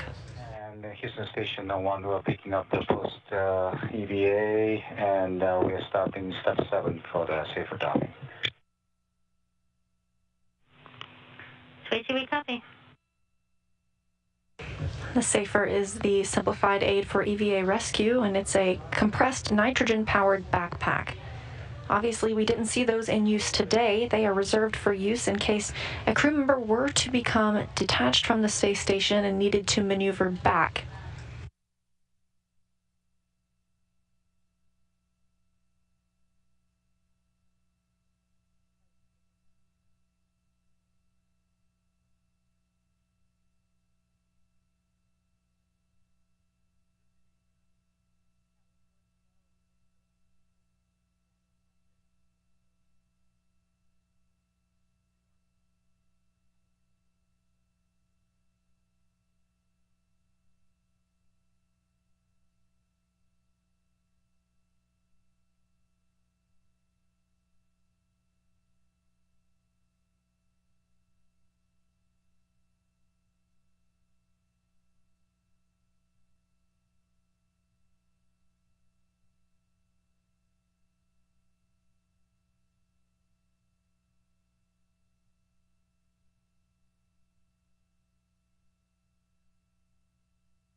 Another look at today's spacewalk by the numbers. This was the 237th spacewalk in support of station assembly, maintenance, and upgrades, and the 5th spacewalk of this year. It was the 6th spacewalk for Expedition 64, one of those being conducted out of the Poisk module, and the other 5 out of the Quest airlock, which we saw today. This was the 4th spacewalk for Victor Glover, and now has a total of spacewalking time of 26 hours and 7 minutes. Mike Hopkins completed his 5th spacewalk today, totaling out at 32 hours and 1 minute. Today's spacewalk lasted 6 hours and 47 minutes, starting at 7:14 a.m. Central Time and ending at 2:01 p.m. Central Time. And in total of those 237 spacewalks in support of station assembly maintenance and upgrades, you see 62 days, 3 hours, and 54 minutes of total spacewalking time.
The 4 astronauts in frame were leading today's spacewalk on orbit, Mike Hopkins and Victor Glover being our spacewalkers, and Soichi Noguchi and Kate Rubens serving to help them get suited and unsuited. The team here on the ground, consisting of Flight Director Chris Edelin, Lead Spacewalk Officer Art Thomason, and Ground IV, who was relaying the tasks to the astronauts, Andy Mogensen, an ESA, or European Space Agency astronaut, and Capcom Kathy Bolt spoke with the astronauts inside the International Space Station.